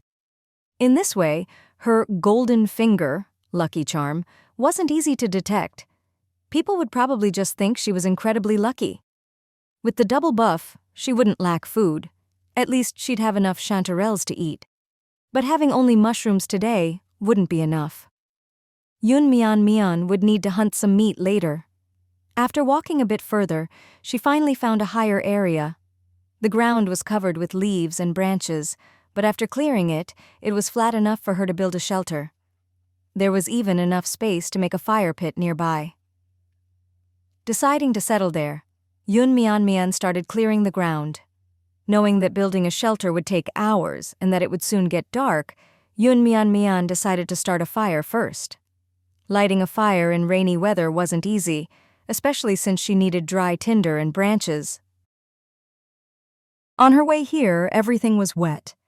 Luckily, she found a bird's nest on a tree that was hidden in the branches so it hadn't gotten wet. There were no eggs inside, but there were dry twigs and grass. Exactly what she needed.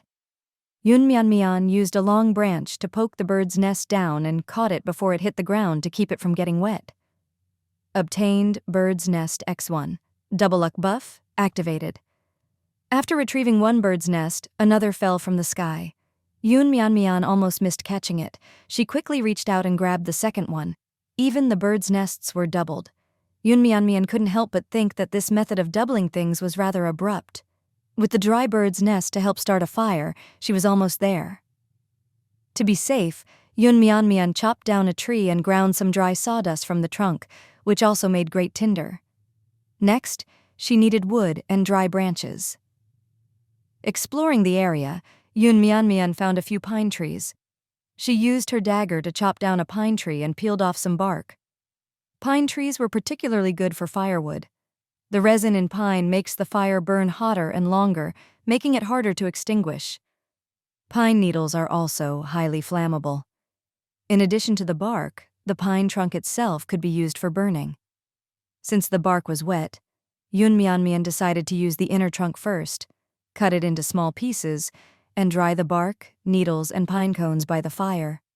Once dried, she'd add them to the fire for cooking to intensify the heat. On her way back, another set of pine materials appeared, thanks to the double buff, but Yun Mian Mian didn't collect them. She couldn't carry too much, so she left them. Having never used a fire starter before, Yun Mian Mian failed several times. The air was too damp, making it difficult to ignite a fire with the fire starter, which required patience and effort. Fortunately, after about half an hour, Yun Mian Mian finally got a fire going. She breathed a sigh of relief. Finally, there's fire. Having a fire meant she wouldn't be cold or hungry, and the warmth provided a sense of security. Luckily, this fire wasn't considered part of her collected resources. Otherwise, having a second fire appear out of nowhere might have confused viewers. Yun Mian Mian wasn't sure how others were doing, but at least her drop location was decent. There were no signs of large animals, and the area wasn't too dangerous. There were also plenty of resources, enough for her alone. After warming up a bit, Yun Mian Mian began building her shelter. She wasn't aiming for anything too fancy, since she'd only be staying for 3 days. It just needed to be functional. There was a sturdy tree nearby, and she cut a notch into it. She then chopped down a long tree and placed the trunk against the notch, securing it. Yun Mian Mian also found about a dozen straight trees with easily removable bark. These trees, called white paper bark, were easy to strip, stood tall, and had uniform thickness, making them perfect for building shelters. Yun Mian Mian easily stripped the bark, cut the trunks to the same length, and leaned them diagonally against the horizontal beam, forming a triangular shelter. This was something Yun Mian Mian had learned from the survival guide. Not long ago, before going to Spider Island, she had carefully read the survival guide, which included instructions on building shelters. Yun Mian Mian chose one of the simpler methods. It took Yun Mian Mian 2 hours to build the basic structure of her shelter. She then gathered some bark and moss to fill in the gaps, helping to block out wind and keep out insects. Whenever she found a piece of moss, another would appear right beside it. So, she gathered materials very quickly. In no time, her shelter was ready. Yun Mian Mian's craftsmanship isn't bad. The shelter looks pretty decent. Gu Fang's shelter is amazing, though. He's building an actual house. It's just 3 days. Why bother making it so good? Wasting his energy. He'd be better off looking for food. You think Gu Fang wanted to? As soon as he landed, he saw a huge pile of bear droppings. There must be black bears nearby. If he doesn't make his shelter strong, the bear could break in. Gu Fang is a pro, but he's definitely unlucky. I doubt anyone else landed in a black bear's territory like him. Who said he's the only one? Rong Yu also ran into a black bear as soon as he landed. At first, viewers from Zone 3 were only interested in watching the well-known figures from the rankings. After all, watching the pros was much more entertaining than watching someone unknown. Plus, you could learn survival skills by watching the pros. Especially Gu Fang. His stream had the highest number of viewers. Yun Mian Mian came in second. The voting channel was already open, but very few had cast their votes. Most people would wait until the last day to decide. After all, it was still unclear who would make it to the end, and their current favorites might not even survive. To be honest, I used to think Yun Mian was just lucky, but she's got some real skills. Yeah, right. No one could single-handedly kill a wild boar or take on 3 people just with luck. She's definitely got skills. I notice she's really good at gathering materials. She always finds exactly what she's looking for. She must have learned gathering skills. With those skills, you can easily tell what materials are useful. Wow, I envy her. Who knows how many skills she's got? Go check out Ni Yangguang.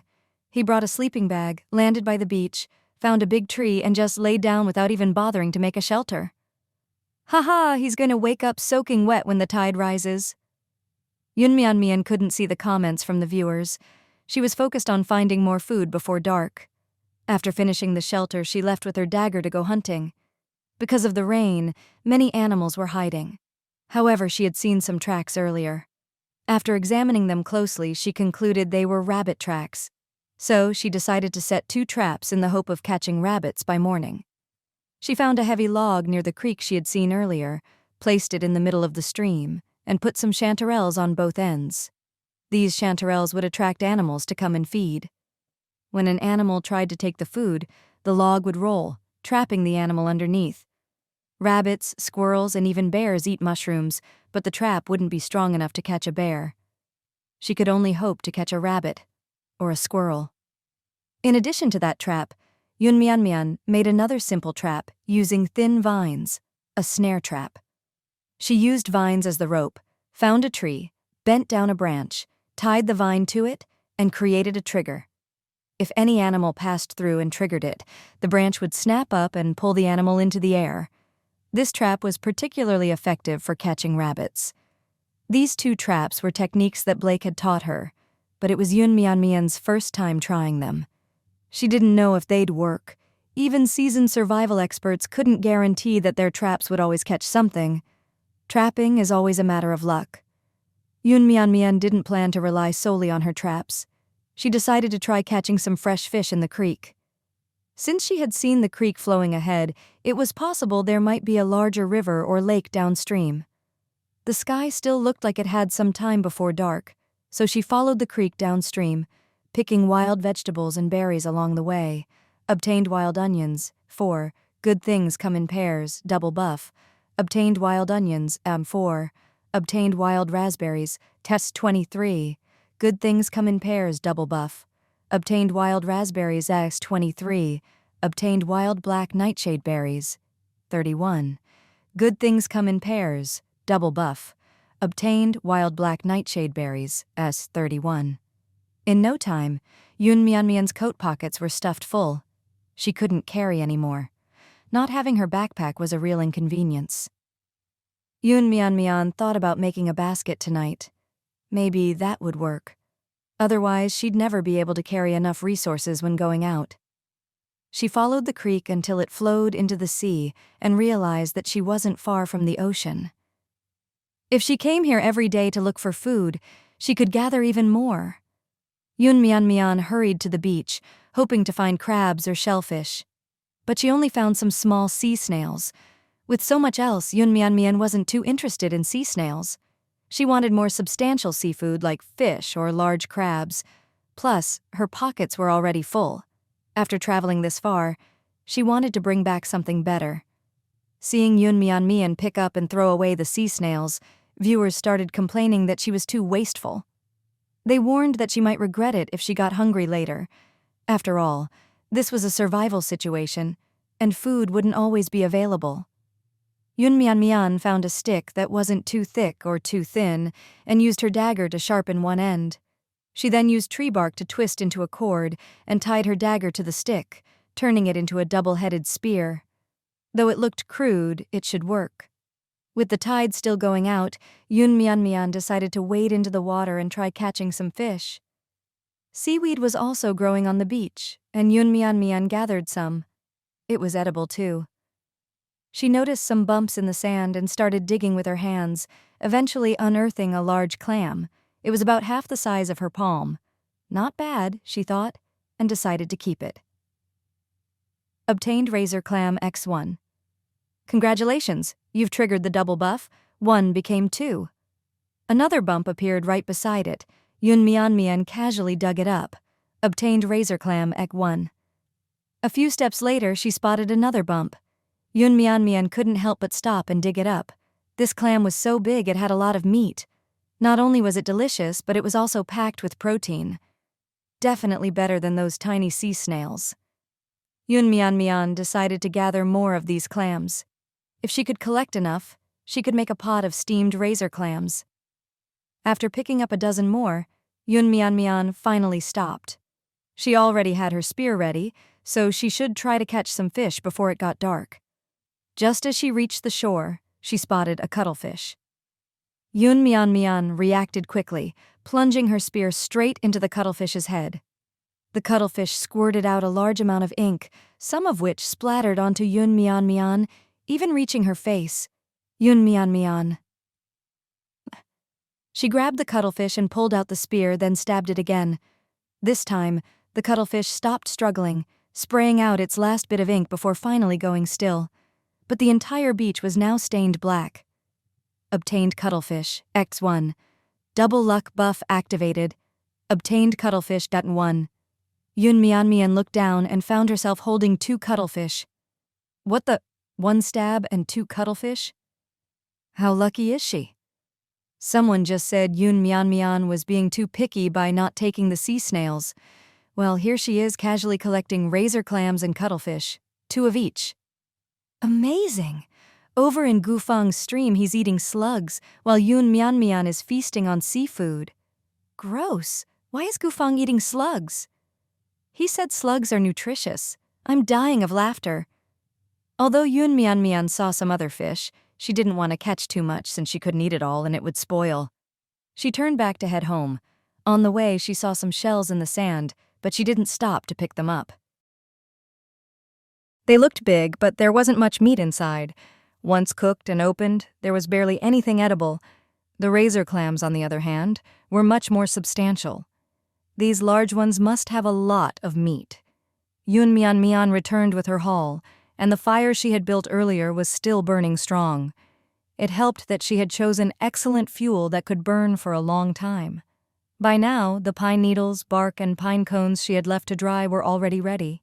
She had already washed all the ingredients in the creek on her way back. All she needed to do now was grab her skillet, fetch some water from the creek, and start cooking. She had already planned dinner on her way back. Onion stir-fried cuttlefish, clam and mushroom soup, and wild berries for dessert. She'd saved the seaweed she gathered for tomorrow morning to cook with the other cuttlefish. She fetched water, made a stand for the skillet to keep it level, and started cooking over the fire. If the skillet tipped over, her hard work would go to waste and the fire might even go out. That would be a terrible situation, so she wouldn't risk it. She placed the skillet on the stand and began to boil the water. Once the water was boiling, she added the cleaned razor clams and then the golden chanterelle mushrooms.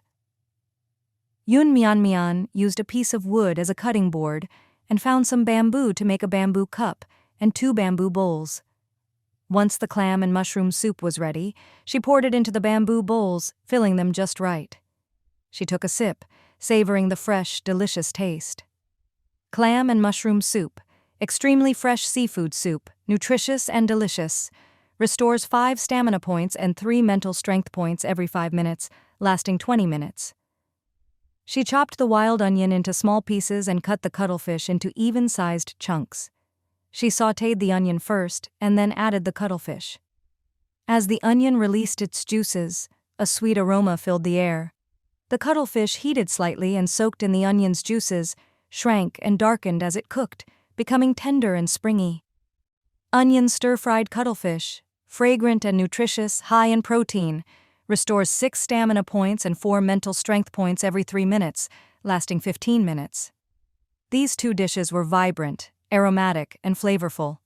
The aroma filled the air, the colors were appealing, and the 2 types of fruit were presented neatly on leaves. If it weren't for the mess the ink made, Yunmian might have saved some of it. Like squid ink pasta, ink can add a unique flavor that's actually delicious. Yun also made herself a pair of chopsticks and a spoon. 1 bite of cuttlefish, 1 sip of soup, a piece of onion, a clam. The wild raspberries were sweet and tangy, very appetizing.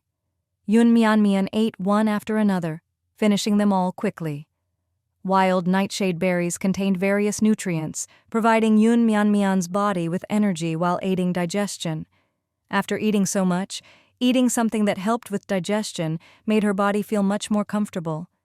Watching her stream felt less like watching a survival show and more like watching a cooking show. It was worlds apart from the others' live streams. When Yun began eating, viewers in her stream couldn't help but swallow their saliva. Oh my God, I can't even eat this well on my boat, and she's out here in the wild cooking up 2 dishes and 2 types of fruit. Who is she? This is outrageous, eating so well while we struggle to survive. Why did I click on this stream? My steamed bun tastes like nothing now. Why is everyone else eating grass and bugs while Yun is having a seafood feast? Gufang only ate a single slug today. Ni Yangguang is gnawing on seaweed. Rong Yu is eating ants. Zhang Jincheng ate some grass and ended up with severe diarrhea. Welcome to the Wild Gourmet Show, brought to you by Yun Mian's livestream. After eating her fill, Yun didn't lie down right away. Instead, she cleaned up, burying the leftover scraps and shells in the ground to keep the area around her shelter clean. This way, she could avoid attracting rats. Having rats in her shelter would be a huge headache. She kept some leftover clam meat and part of the meal, wrapping it in leaves and hanging it on a tree. She planned to use it tomorrow when making a fish trap. These leftovers should attract fish. After a simple bit of digestion, Yun began her post-dinner exercise. To practice her swordsmanship and footwork, she picked up a slender branch to use as a sword and started practicing. She wasn't worried about being seen by other players. Her moves were simple, and it didn't matter if others learned them. Yun movements were smooth, elegant, and powerful. Each move, opening and closing, was pleasing to the eye. Her swordsmanship wasn't advanced, and it seemed quite basic with only a few moves, but her technique was steady and her basics were strong. Even though she'd had the swordsmanship skill for several days, she was still practicing the fundamentals. This was so she could better generate power in the future, not just be flashy. Of course, these fundamental sword skills were also useful for her archery. Yun practiced for an hour, and the number of viewers in her live stream actually increased rather than decreased.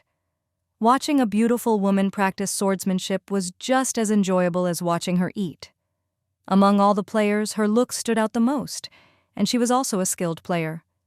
With live streaming available, players now spent their days glued to the streams. After all, life on the ocean was boring and lonely, and now they could watch others' daily lives, adding some fun to their otherwise mundane days. The chat channel was also filled with people discussing the funny moments from various live streams. The campfire was burning brightly. Yun could still feel that the temperature had dropped significantly. She decided to make a heater for her shelter using stones and clay, but that would require a lot of materials and energy, so she left it for tomorrow. Tonight she wanted to make a fishing rod and a slingshot to catch fish and hunt. Yun took a torch and went out looking for materials. It was pitch dark, and despite holding the torch, the constant drizzle made the roads difficult to walk. But it didn't take her long to find the materials she needed. Since some materials only required 1 piece, she left the extra piece from her double buff behind. Back at her shelter, Yun first smoothed out the surface of the slender bamboo, especially the nodes, and then roasted it over the fire to straighten it, a somewhat tedious process. She roasted the bamboo until it started secreting oil, then straightened it and hung it from a nearby large tree.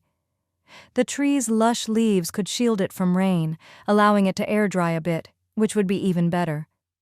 Technically, roasting wasn't necessary.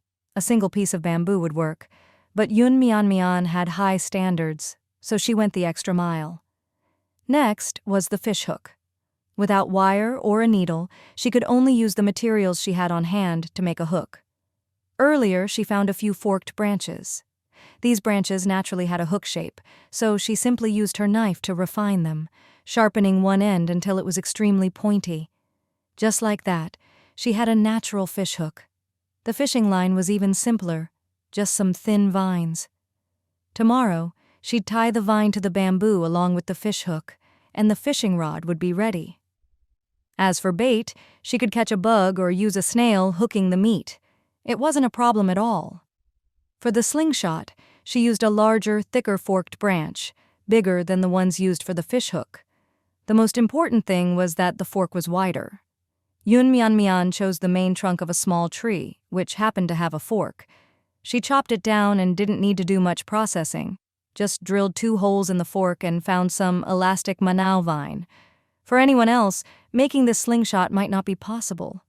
Without rubber bands or elastic cords, a slingshot would be useless. But Yun Mian's gathering skill let her quickly find the materials she needed nearby. For example, the manao vine. This special vine had a soft interior, fine fibers, and was not easily broken. It was highly flexible and elastic. Perfect for making a slingshot. Yun Mian tried it out. Though it couldn't be pulled too far, it was enough.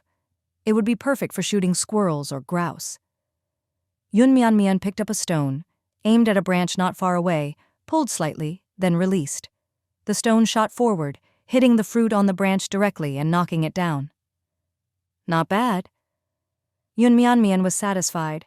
Viewers in the live stream were stunned.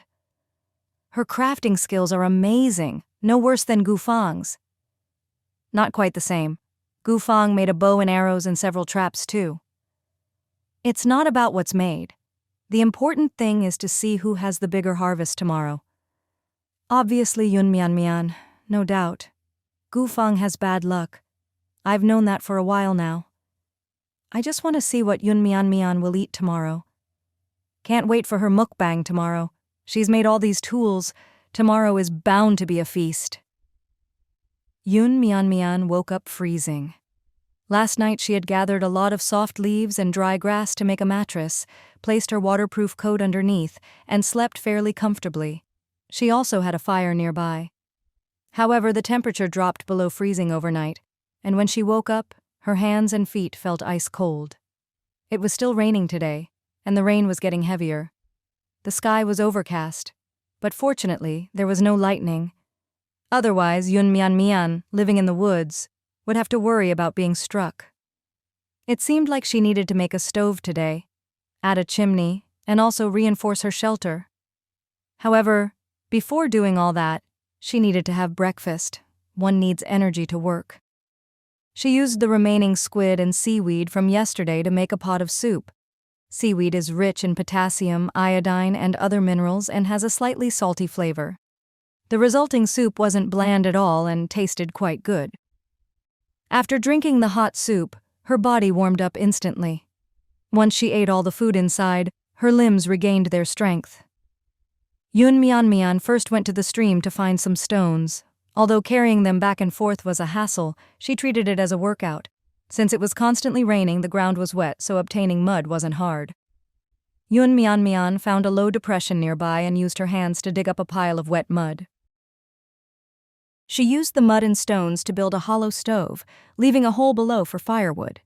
She transferred the campfire to the stove, and with some baking, the mud and stones fused, becoming even sturdier. She left an opening for the chimney, allowing smoke to be directed out so it wouldn't get in her eyes or cause carbon monoxide poisoning. With a stove, she believed that even if the temperature dropped further tonight, it wouldn't be as cold. Additionally, she could use the stove to smoke fish, which meant she could catch extra fish today. If she couldn't eat it all, she could preserve it. It was only the second day, and half of the 100 players in Zone 3 had already been eliminated. Some got injured by accident or became poisoned after eating or touching something toxic. Others were unable to get up the next day due to cold, or were bitten by wild animals. There were all kinds of accidents. The system categorized players based on their conditions, and if they were unable to continue, their livestream would be closed. Those who managed to survive the 3 days could return to their ship. If they died, it was like dying at sea. They would go offline directly. There weren't many players still in good condition, so viewers began checking out some players who weren't on the leaderboard. That's when Luo entered their view. She held a bow and arrow, aiming at a target 100 meters away. It was a deer. Luo Luo had been targeting it for a while. Early in the morning, she began searching for prey, found some tracks, carefully observed them, and followed the tracks. Soon, she heard sounds.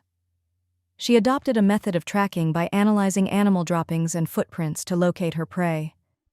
After slowly approaching and confirming she could take it down in one shot, she drew her bow. Luo Luo remained hidden, and the deer had not noticed her. In the chat channel, "Guys, go watch Luo Luo's livestream. She's hunting a deer. That's insane. Oh my god, she hit it. One shot right in the heart. No way, is she really that skilled? Yes. And she's a girl." Luo Luo had no idea that more than 1,000 people had entered her livestream. She approached the deer, and before confirming that it was already dead, she took out her knife and slashed its throat. Clean and precise. Blood sprayed, splattering onto her face, but she didn't even blink, simply wiping it away with her hand. With the blood smudged on her face, there was a strange beauty to her. Incredible. Who knew Zone 3 had such an amazing girl? If she brought a bow, she must be good at archery. This girl is as strong as Yun Mian Mian. I never heard of this name before, but it looks like she'll be in the top 10 for our zone this time. A whole deer? She can eat for days. Luo Luo calmly dissected the deer. First, she carefully skinned it, as the deer skin would be useful. With her backpack unavailable, all her materials needed to be processed by hand. She remembered that deer skin was a necessary component for upgrading her backpack. She had to take this deer skin, even if it meant taking less meat. She had to work fast, as the smell of blood could attract other predators, such as wolves or bears. Luo Luo remained alert, frequently scanning her surroundings as she worked, but this didn't slow her down. Once the deerskin was removed, she moved faster, cutting the deer meat into pieces. She placed the internal organs to the side but had no intention of discarding them. She would wrap them in leaves and bury them, planning to return later after she carried the current items back. As for the antlers, Luo Luo kept them. They were great medicinal ingredients, and perhaps Yun Mian Mian could use them. Since Yun Mian Mian recently started learning alchemy, she might trade for these later. If trading hadn't been locked, Luo Luo would have split the deer with Yun Mian Mian. After all, she couldn't finish it by herself. She wondered how Yun Mian Mian was doing now.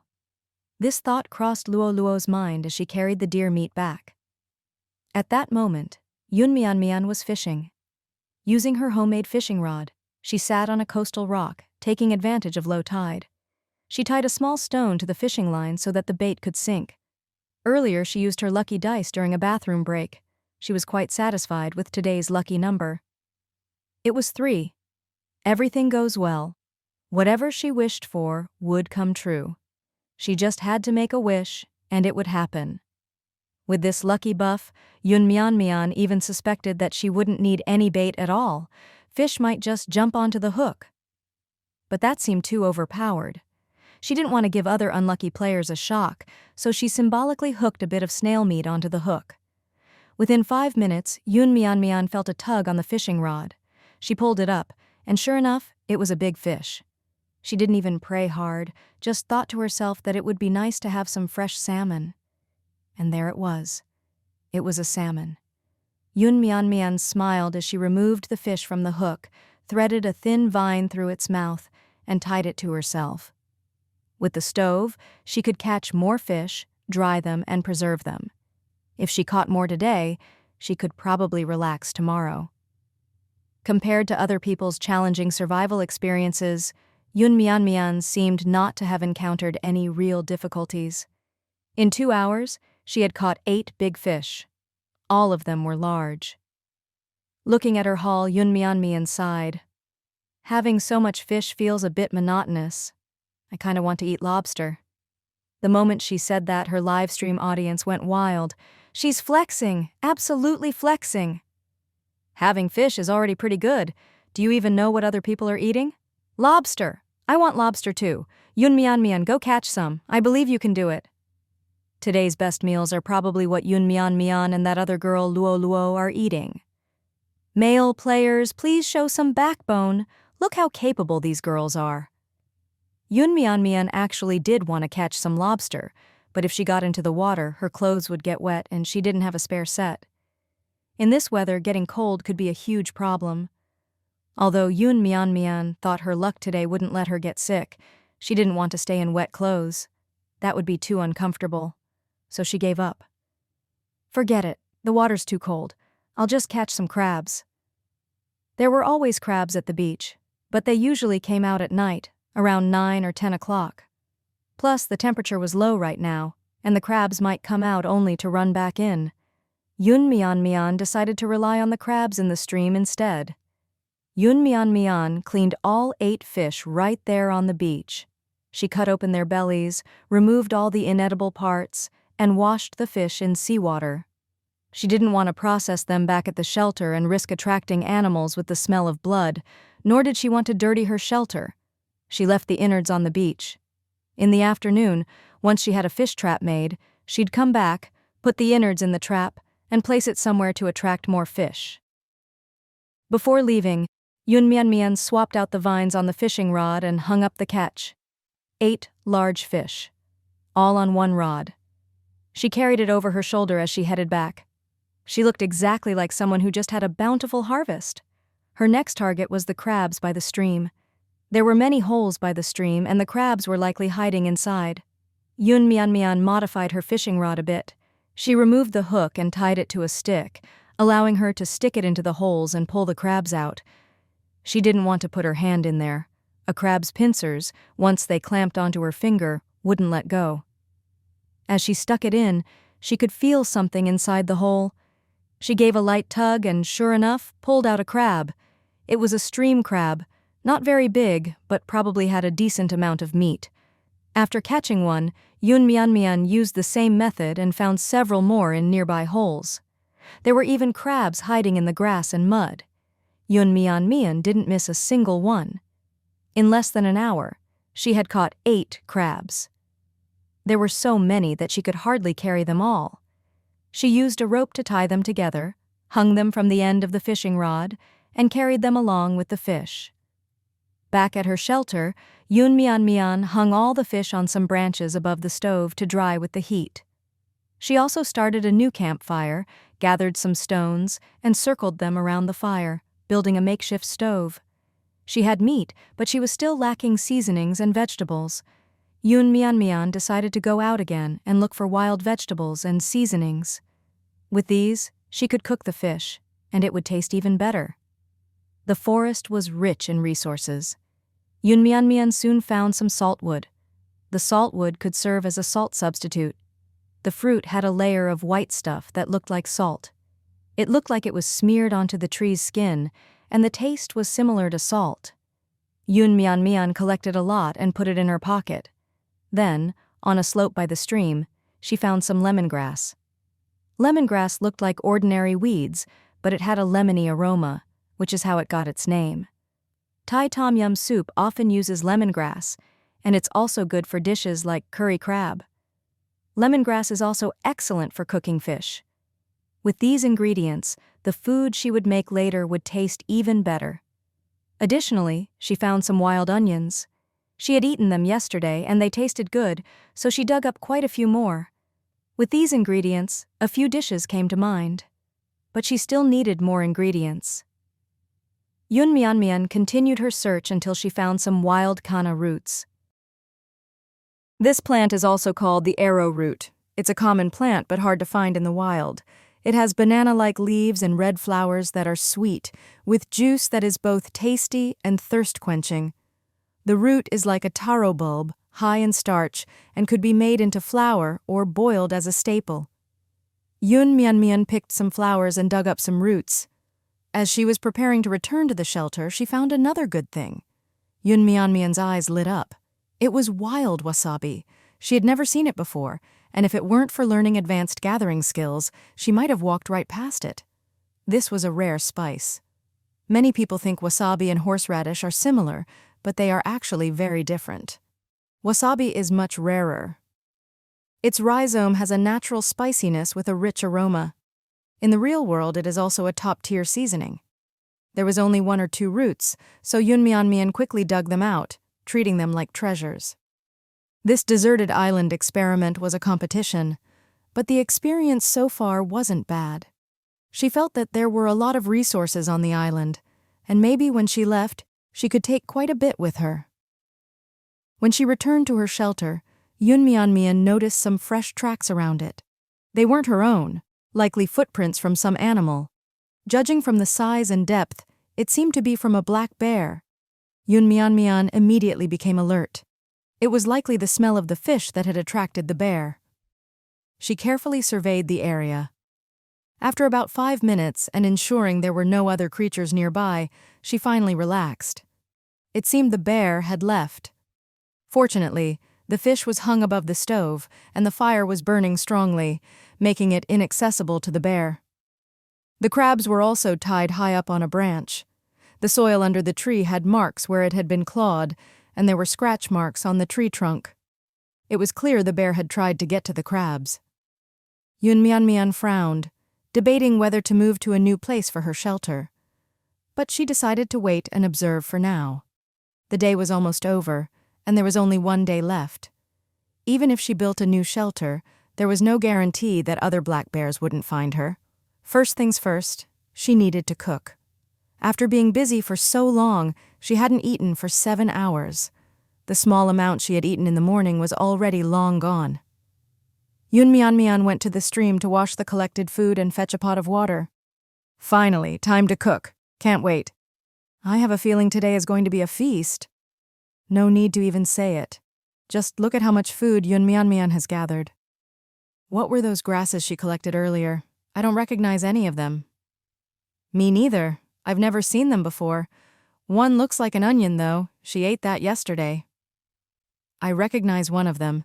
I had it when I was little. It's called kana root. Yunmian knows so many plants. That's amazing. Anyone who learns gathering would know them. I've learned it too, but I only know how to use them after seeing the actual plants and checking their descriptions.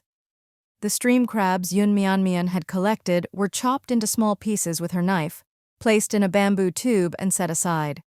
She cut the lemongrass into segments, diced the onions, and ground the wasabi root into a powder. She then put all 3 seasonings in the pot to sauté. Even though there was no oil, she had to make do with what she had in the wild. After adding water, she simmered them into a broth.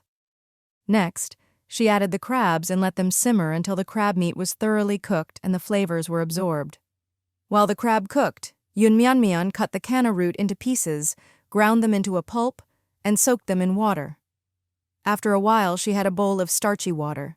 She seasoned the crab broth with salt from the saltwood plant. Once the crab flavor came out, she removed the crab, added the starchy water, and soon the broth became thick and rich. She poured the thickened sauce over the crab. The aroma was mouth-watering, and Yunmian swallowed hungrily. This dish is called spicy crab. Yunmian named it. It had the fragrance of lemongrass and the spiciness of wasabi. She couldn't wait and tried it. The crab meat was sweet and tender, the roe was like jelly, and there was also crab fat. The thick sauce coated everything perfectly. She picked up a crab leg and ate the meat, licking the remaining sauce off her fingers. It was so good she couldn't resist licking her fingers. The viewers were stunned.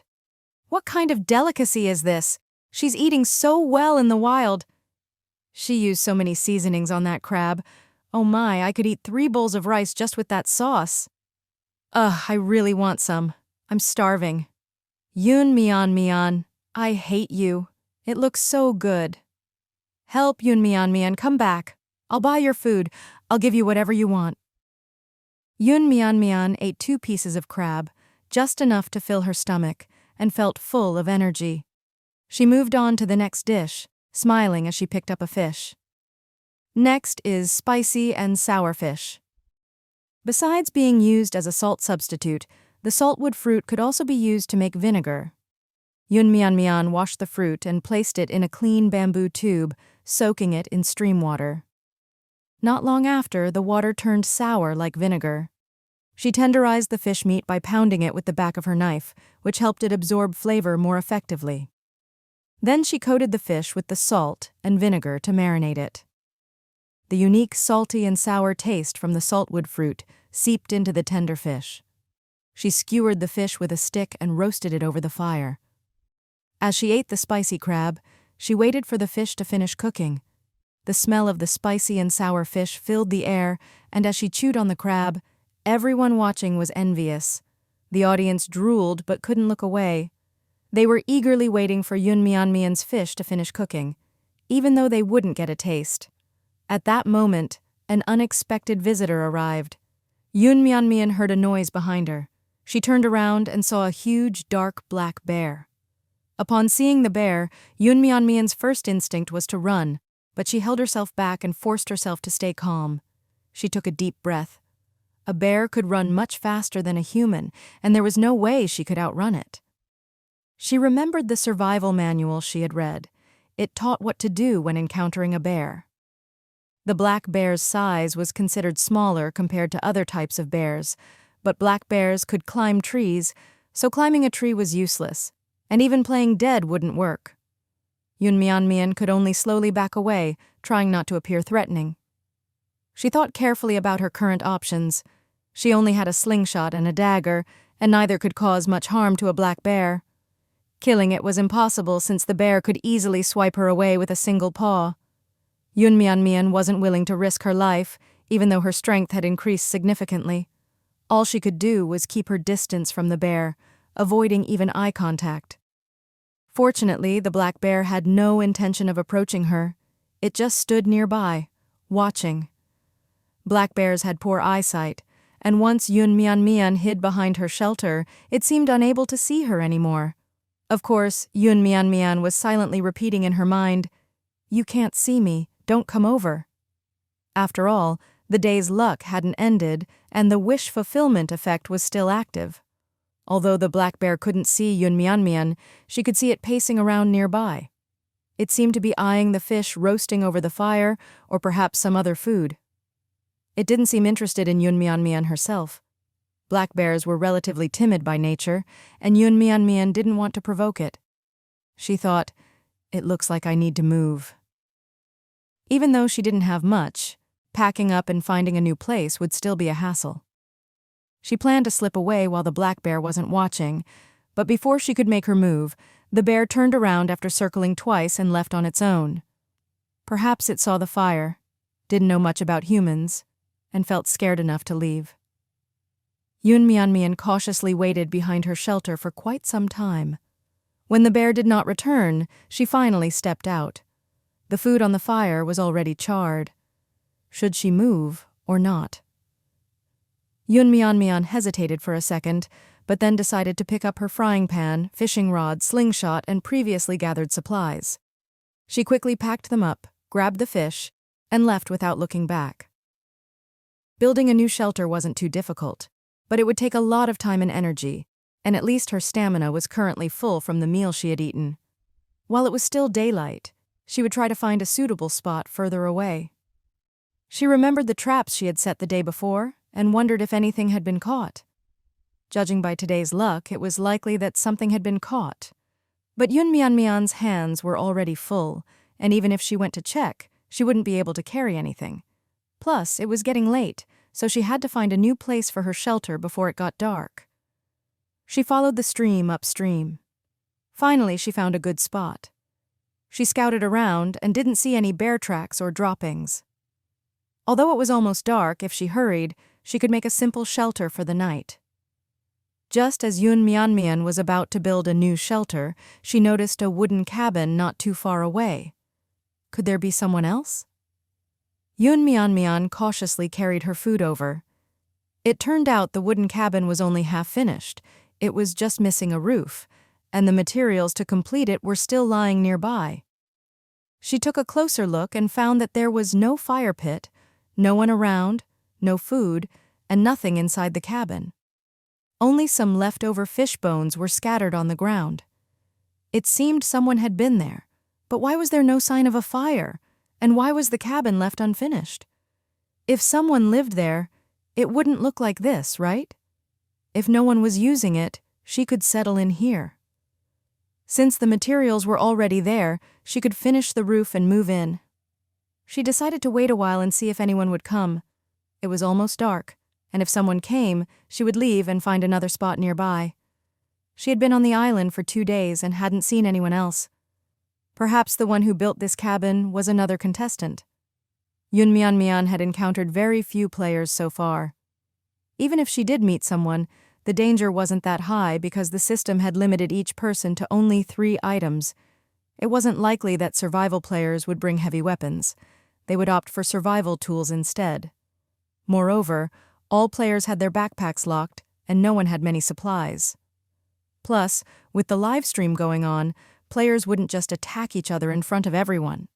If she could use this cabin, it would save her a lot of trouble, and the location was quite good.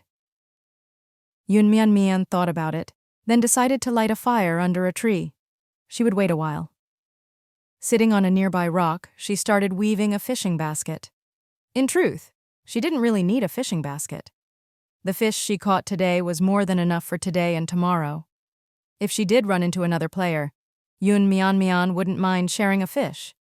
She had just thought that when she saw a tall man carrying a hare and a hazel grouse approaching. Mian paused, and the man froze upon seeing her. Mian couldn't believe it. She didn't need this kind of wish fulfillment. She had just thought about it. Mian's live stream room. Who is that?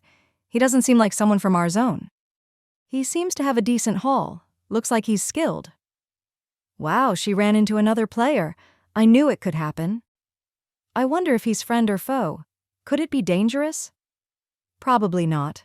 Both of them seem to have enough supplies, and a normal person wouldn't just start a fight. Zhao Yichen's live stream room. Who is this girl? She's beautiful. She's not from our zone. I didn't expect Zhao Yichen to run into a girl from another zone. This is going to be interesting. Ha ha ha, that girl has a lot of stuff. Look at all those fish. Problem is, it looks like this is Zhao Yichen's shelter. Why is she here? Mian raised her hand and waved. Hello, is this your shelter? I thought no one was here, so I was planning to settle down here. Zhao Yichen stared at Mian for a while before nodding slightly. He glanced at Mian's fire pit, his expression subtly changing. Mian said, If you mind, I'll leave. It was still raining, but moving to another place wouldn't be a problem for Mian. However, the other person spoke. Wait. Mian asked, What's up? She watched his hands cautiously. Zhao Yichen replied, You can stay. The cabin is yours. Just provide fire. Mian asked, You don't have fire? Zhao Yichen shook his head. Zhao Yichen's live stream room. Ha ha ha ha, what luck. Zhao Yichen lost his fire starter just now, and now a player brings fire. Unbelievable. I was just complaining about Zhao Yichen catching a rabbit and a grouse when he had no fire. What, was he planning to use a fire drill? A fire drill isn't impossible, but it's tough. It could take hours or even days without experience. Anyway, he wasn't interested in finishing the wooden cabin, so it's perfect that someone else wants it. Mian's live stream room. Talk about coincidence. A fire for a big wooden cabin. It's a pretty good deal. But this cabin isn't finished, and it's only one shelter. Are they going to share? No way! Who is this guy? Is he trying to take advantage of Mian just because she's pretty? Is it safe? Something doesn't feel right. Mian looked at the cabin. There's only one cabin. You're giving it to me, but what about you? Zhao Yichen pointed at a large tree nearby. I'll sleep up there. Mian looked at the tree in surprise. There was a thick horizontal branch large enough for a person to lie on, but anyone sleeping there wouldn't be able to move at all. It would be very uncomfortable. Mian replied, Okay. It was getting late, so she might as well stay here. Once Mian agreed, Zhao Yichen visibly relaxed. It seemed he really needed fire. Without fire, he hadn't drunk any water all day and had eaten his food raw. If not for gathering some medicinal herbs to aid digestion, his stomach would have been hurting too much to move by now. Even the rabbit and grouse he had just caught in his traps. He had no idea how to cook them. Mian's fire was a huge help. Anyway, he had lost interest in building the cabin halfway through. He had realized it was only for 3 days, and he could just sleep in the tree. Building such a big cabin wasn't really necessary. Even though he had gathered most of the materials, he decided it wasn't worth the effort to continue. Mian, on the other hand, decided to finish the job. She moved quickly and soon completed the roof. She also gathered some banana leaves and moss to cover the roof and fill in the gaps around the cabin. It was going to be very cold tonight, so to keep warm, she planned to build another fire stove. But she noticed Zhao Yichen had disappeared somewhere. Mian didn't bother with him and kept herself busy. It took her over an hour to build the stove since it was complicated. When she was done, she found Zhao Yichen had returned, holding a cleaned rabbit and grouse. It seemed he knew better than to process his prey around the shelter. The rabbit and chicken had both been skinned and gutted. They looked ready to be cooked into a meal. Mian looked at him and hesitated. "Do you eat fish? How about a trade?" Mian hadn't had time to gather other ingredients earlier, so she only had fish. Seeing the rabbit and chicken, she was tempted. She pointed at the fish she had brought. "Salmon, fresh and delicious. I've cleaned them, and I caught them today."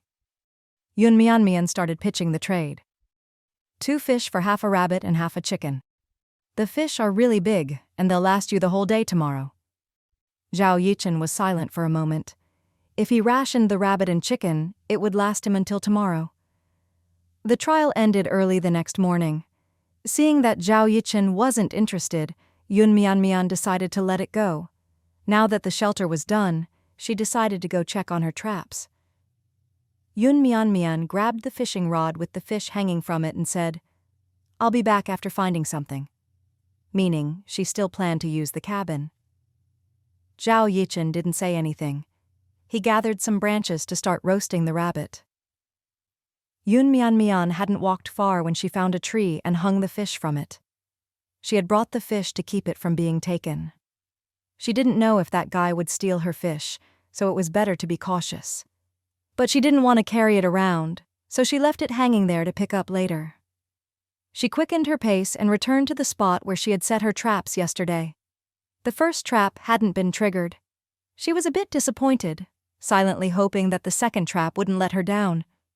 Soon she arrived at the second trap. A rabbit was caught in the vine snare, already dead. Mian was overjoyed and quickly ran over to retrieve it.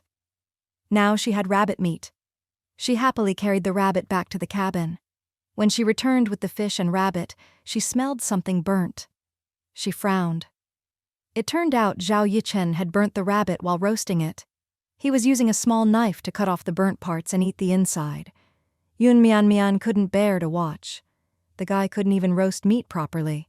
She had processed the rabbit on her way back, so now she just needed to rub some salt and spices on it, and it would be ready to roast.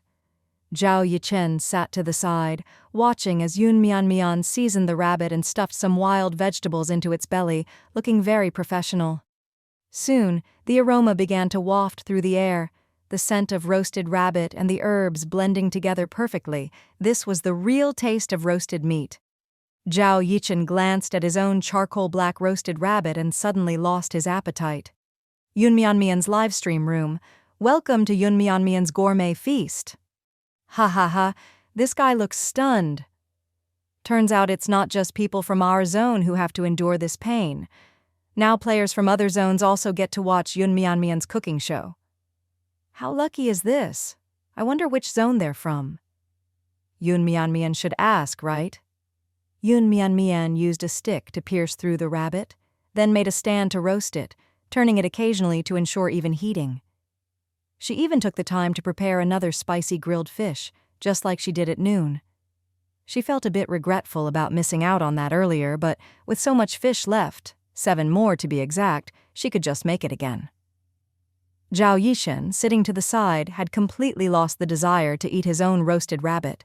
He even felt like what he had in his hands was just a lump of coal. Mian's food, on the other hand, truly looked like real food. To be fair, Zhao Yichen had never cooked before coming to this game. While on the ship, he either opened chests for food or traded for it. But here, he had to fend for himself. Yesterday, he didn't even have fire. He ate grass, berries, and raw fish. Today, he finally had fire, but the rabbit had ended up like this. Zhao Yichen felt utterly defeated. After the rabbit was roasted, Yun Mianmian took out her skillet to give it a second cooking step. This time she planned to stew it. The roasted rabbit, with its crispy outer skin, was placed in the skillet along with wild onions to enhance the flavor. This would make the dish even tastier and the meat more tender. After eating seafood for 2 days, Yun Mianmian was pretty excited about finally having some real meat. Seafood is all protein with no fat, and she always felt unsatisfied after eating it. Yun Mianmian treated this rabbit with extra care, and its appearance alone was mouthwatering. Zhao Yichen's live stream room was in an uproar, just like Yun Mianmian's had been the past 2 days. "Oh my god, she's eating so well! I've never seen anything like it. Why doesn't our zone have someone who cooks like this?" There are players with cooking skills, but they don't make it this good. They just make everything plain. She adds spices and different steps to the process. "My mouth is watering. I swear if I could get just one bite, I'd be in heaven." She probably has both cooking and gathering skills, or else how could she find all these perfect ingredients? Must be. Which zone is she from? She's not only beautiful, but she's also super skilled. Zhao Yichen is so clueless. Why doesn't he ask? He's such a blockhead. Zhao Yichen never talks. His live stream is so boring. If it weren't for you guys saying there's a beauty here, I wouldn't have come. Now I'm starving just watching. Finally, the food was ready. Yun Mianmian was also hungry.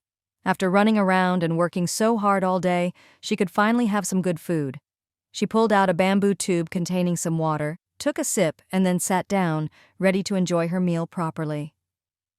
She looked up and saw Zhao Yichen staring at her from a distance. Yun Mianmian instantly understood. He wanted to eat, but she wasn't going to give him any. She had tried to trade fish with him earlier, but he wasn't willing. If he had agreed, Yun Mianmian might have shared some with him. Since he hadn't said anything, Yun Mianmian decided to pretend she didn't notice his looks. The rabbit was truly delicious when cooked this way. The wild onion could boost appetite, aid digestion, and dispel coldness. Paired with rabbit meat, it enhanced the flavor. The rabbit, after roasting, turned a golden brown. When stewed, it became even tastier, the meat soaked in rich gravy, soft, tender, and incredibly savory. Yun Mianmian kept eating until she had finished half the pot. Although her strength had long been replenished, she couldn't help wanting to keep eating. It was just that good. However, she also had a grilled fish she hadn't eaten yet, so she saved some room. Yun Mianmian set the skillet aside, with a bowl of rabbit left inside. Zhao Yichen just stared at the rabbit in a daze. Yun Mianmian's live stream room. "I'm going to die laughing. This guy is literally drooling." Poor guy. Mianmian won't give him any. "This player is too pitiful. We're just watching through a screen, but he can see it, smell it, and it's right there, yet he can't have any. What torture." He's clearly starving, and Mianmian is so ruthless. "Don't give him any. Let him regret refusing the trade earlier." Exactly, no sharing. Yun Mianmian's cooking should only be for people from our zone. When she comes back, I'll beg her to trade with me. Now she was full. But she hadn't finished everything. The amount she made today was too much, mainly because the rabbit was too fat. She couldn't finish it, but she didn't plan on wasting it, nor was she going to let that guy have it. Instead, she left it in the skillet, covered it with a wooden board, and weighed it down with a stone. In this cold weather, it wouldn't spoil overnight. Tomorrow morning, she could add some arrowroot to it and have it for breakfast. Zhao Yichen wasn't the type to beg just for food. Seeing that Yun Mianmian had finished eating and put away the leftovers, he didn't say anything. He drank some hot water, then went to lie down on the tree. Actually, Yun Mianmian had considered finding out who this guy was. But the thing was, if he was from another zone, she wanted to know about the situation in the other zones. However, since it was being broadcast, if she asked, she wouldn't be the only one to find out. The other person might not tell the truth, and if she asked him, he might ask her in return. Should she answer or not? If she answered, it wouldn't be good. If she didn't, it would seem unkind. So she simply decided not to ask. She didn't even ask for his name. There was no point after all. That's how Yun Mianmian thought, and Zhao Yichen was thinking the same. So, the two reached an unspoken understanding, and neither asked questions. Yun Mianmian's stove worked well, and the wooden house was warm. The large wooden house was much more comfortable than the small one she'd previously made. At least here, she had enough room to turn over. In the previous house, the stove had to be outside because the space inside was too small. But here, it was different. The stove could be placed inside the wooden house, with the chimney conveniently going straight up through the wall. Yun Mianmian initially didn't want to make a big house, thinking that it wasn't necessary for just 3 days. Now that she was living in one, she realized how much better it was. If she had built this whole house from scratch herself, it would have taken at least half a day. But now, it worked out. She'd gotten away with just spending 2 or 3 hours to complete it. Comfortably settling into the large wooden house, she felt like she'd gotten a good deal just for making a fire pit, something she needed anyway.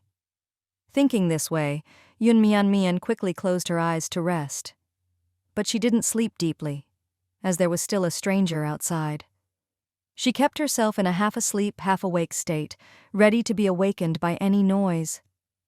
In the middle of the night, she vaguely heard the sound of wolves howling. She opened her eyes and listened carefully to the sounds outside. The howling came from afar, and nearby it was still quiet, which allowed her to relax and close her eyes again. But she found it hard to fall asleep. The next day was the last day, and she had no idea what might happen. The more she thought about it, the more awake she became.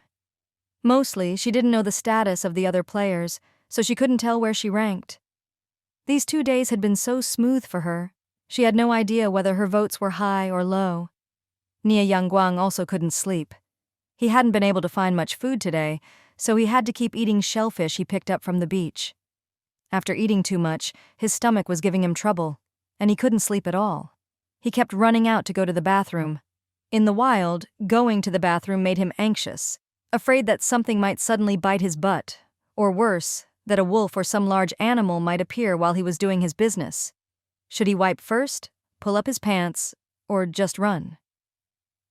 Every time he went to the bathroom, Nie Yangguang pondered this question, but never came up with an answer. Mainly because he hadn't encountered such a situation yet. By now, it was around 4 or 5 in the morning, and if he didn't sleep soon, he'd be out of energy the next day. But once again, Nie Yangguang had to go out to relieve himself. This time, for some reason, he felt like there was something outside. So he brought a torch. Holding the torch, he squatted and kept looking around. Unexpectedly, in the darkness, he saw a pair of glowing eyes. Nie Yangguang was scared out of his wits. This time, he finally knew the answer to his question. It was to wipe while backing away, then put on his pants afterward. He panicked. What kind of creature was this coming to the beach in the middle of the night? Nie Yangguang didn't even care about his sleeping bag. He just left in a hurry. But he had no idea where to go. The animal seemed to be following him, and he was terrified, running like mad. His torch was almost extinguished by the wind and rain, but he didn't care. As he ran, he stepped on a rock and fell hard. The eyes behind him got closer and closer. Nie Yangguang screamed, "Help! Ah, help, help!" The glowing eyes belonged to a wolf, and it looked very hungry. Nie Yangguang thought to himself that this was it. He was doomed. He wanted to escape, but he couldn't even stand up. His foot was sprained, and he could only crawl forward inch by inch, driven by the instinct to survive. The wolf continued to approach. Its glowing green eyes were like ghostly fires, and Nie Yangguang's torch had gone out. His last thought was that he was done for. He wouldn't make it back. He still had so many resources. At the critical moment, Nie Yangguang heard a swooshing sound. An arrow whizzed past his ear, hitting the wolf straight in the eye. Nie Yangguang heard the wolf let out a wail, and then his body went limp, and he passed out. Early the next morning, Yun Mianmian groggily opened her eyes. She hadn't slept much and didn't rest well. She'd had to be cautious of the player outside and also worry about wild animals showing up. Her mental strength had dropped to 38, putting her in a fatigued and listless state. She needed to recover quickly, or her focus would diminish, and her brain would refuse to cooperate. Yun Mian Mian walked out of the wooden house to find the temperature outside was very low. Zhao Yichen was adding wood to the fire, looking extremely cold and a little dazed. Yun Mian Mian met his eyes. "Morning." Zhao Yichen gave a slight nod, unwilling to say much more. Yun Mian Mian pretended to go to the bathroom, then temporarily turned off the live stream. For privacy reasons, players could turn off their live stream, but only for a maximum of 15 minutes each time. She took out her lucky dice. Today's lucky number was 6. Fortune shines bright, simply incredibly good luck. 3 consecutive days of good luck. Yun Mian Mian hadn't expected that. That's great. Today is the last day, and she had to make good use of it to boost her votes. After turning on the live stream, Yun Mian Mian quickly went to find the food she hadn't finished yesterday. It looked like the food had been touched by some animal. There were traces on the grass nearby where an animal had passed. Fortunately, Yun Mian Mian had placed a large stone on the wooden board, so the food hadn't been destroyed. She picked up the pan and returned to the front of the wooden house to reheat it. When the food was hot, the aroma wafted through the air, and just smelling it seemed to refresh Yun Mian Mian's spirit. She quickly started devouring it. After finishing her meal and waiting for about 10 minutes, her mental strength slowly recovered to 60. 60 was already a comfortable level. Yun Mian Mian let out a sigh of relief. On the side, Zhao Yichen watched her with a complicated expression. Only after Yun Mian Mian had finished eating did he silently get up to take down the hazel grouse that had been hanging on a tree branch since yesterday. Seeing him, Yun Mian Mian could tell he was craving her cooking. Yun Mian Mian found it amusing. She didn't want to see him waste food either, so she offered, "Want me to roast it for you?" Zhao Yichen's eyes lit up. "Sure." The temperature had dropped sharply last night, and he couldn't sleep in the tree, so he came down to sit by the fire. He spent the entire night adding wood to keep the fire going, only dozing off a little by the fire. He now felt both hungry and exhausted, miserable all over. Watching Yun Mian Mian eat her fragrant meal, he felt even worse, especially knowing how inedible his own attempts at cooking had turned out. He hadn't expected Yun Mian Mian to offer to roast the chicken for him. Yun Mian Mian took the chicken, rubbed it with salt from the saltwood she had used yesterday, and then crushed some lemongrass to spread over it. It was actually a very simple method, just what she used for the rabbit yesterday. But Zhao Yichen's eyes were particularly eager and even a bit excited. Yun Mian Mian placed the hazel grouse over the fire to roast. She turned it over after 10 minutes and left it for another 20, and it would be ready. After finishing this, it was exactly 7:30 a.m. This was the exact time she had arrived on the deserted island. Just as Yun Mian Mian was about to get up, she noticed the long absent light screen reappearing. The screen showed only one leaderboard, with all other icons still gray and locked. The leaderboard was divided into 2 parts, one for the regional ranking and the other for the overall ranking. Yun Mian Mian first looked at the regional ranking of Zone 3. First place, Yun Mian Mian, 2931 votes. Second place, Gufang, 16,012 votes. Third place, Zhang Jincheng, 8,186 votes. Fourth place, Luo Luo, 6,200 votes. Fifth place, Rong Yu, 5,190 votes. Sixth place, Ni Yangguang, 2,029 votes. Seventh place, Shinan Cheng, 2,012 votes. Overall ranking, first place, Wei Yue, 28,139 votes. Second place, Lin Qi, 23,182 votes. Third place, Shen Qianjue, 25,933 votes. Fourth place, Yun Mian Mian, 2,931 votes. Fifth place, Xu Sanyue, 18,192 votes. Sixth place, Meng Xiaoyuan, 18,033 votes. Seventh place, Zhao Yichen, 18,023 votes. Eighth place, Xia Tianxia, 17,183 votes. Ninth place, Tan Si, 16,097 votes. 10th place, Gufang, 16,012 votes. The leaderboard was out. All participating players should be able to see it, which meant that on the last day, everyone would do their best to climb the rankings. How could they get more votes? Players could change their votes. Within 3 days, they could switch at any time. For example, they could vote for Yun Mian Mian on the first day and switch to Gufang on the third day. There was also a countdown timer next to the leaderboard. 23:58:32, less than 24 hours left. She could see the votes for each player fluctuating. her votes were relatively stable. Zone 3 didn't have many people in total, and even though she was far ahead of Gufang and held the top spot in Zone 3, she was only in 4th place overall. She was still 8,000 votes away from 1st place. But that was normal. The overall rankings were fiercely competitive. There were 10 spots, and each zone having even one person on it was already impressive, yet her Zone 3 had 2 people. Gufang had a lot of votes, ranking 10th overall. If Yun Mian could win over Gufang's votes, she could possibly make a breakthrough. Yun Mian suspected that the first-place person was from Zone 1. After all, Zone 1 had the highest survival rate, and many more votes compared to the other zones. However, seeing Luo on the leaderboard made her quite happy. She hadn't misjudged. Luo's strength deserved recognition, and Luo ranked higher than Ni Yangguang, taking the 4th spot. At that moment, Luo was dealing with the wolf's carcass. Not far away lay a man, who was none other than the previously unconscious Ni Yangguang. After rescuing Ni Yangguang from the wolf, Luo didn't just leave him there. After all, there were many wild animals in the area, and if she left him, he could easily become breakfast for the next wolf. With the idea of seeing things through to the end, she dragged Ni Yangguang and the dead wolf to the seaside. If he didn't wake up soon, Luo might have given him a couple of slaps. Luckily, Ni Yangguang regained consciousness before she finished processing the wolf meat. Ni Yangguang's memory was stuck on the glowing eyes of the wolf. He opened his eyes and kept screaming. After a while, he smelled blood and thought he was being eaten, but he didn't feel much pain, only his butt felt swollen, maybe from falling the previous night.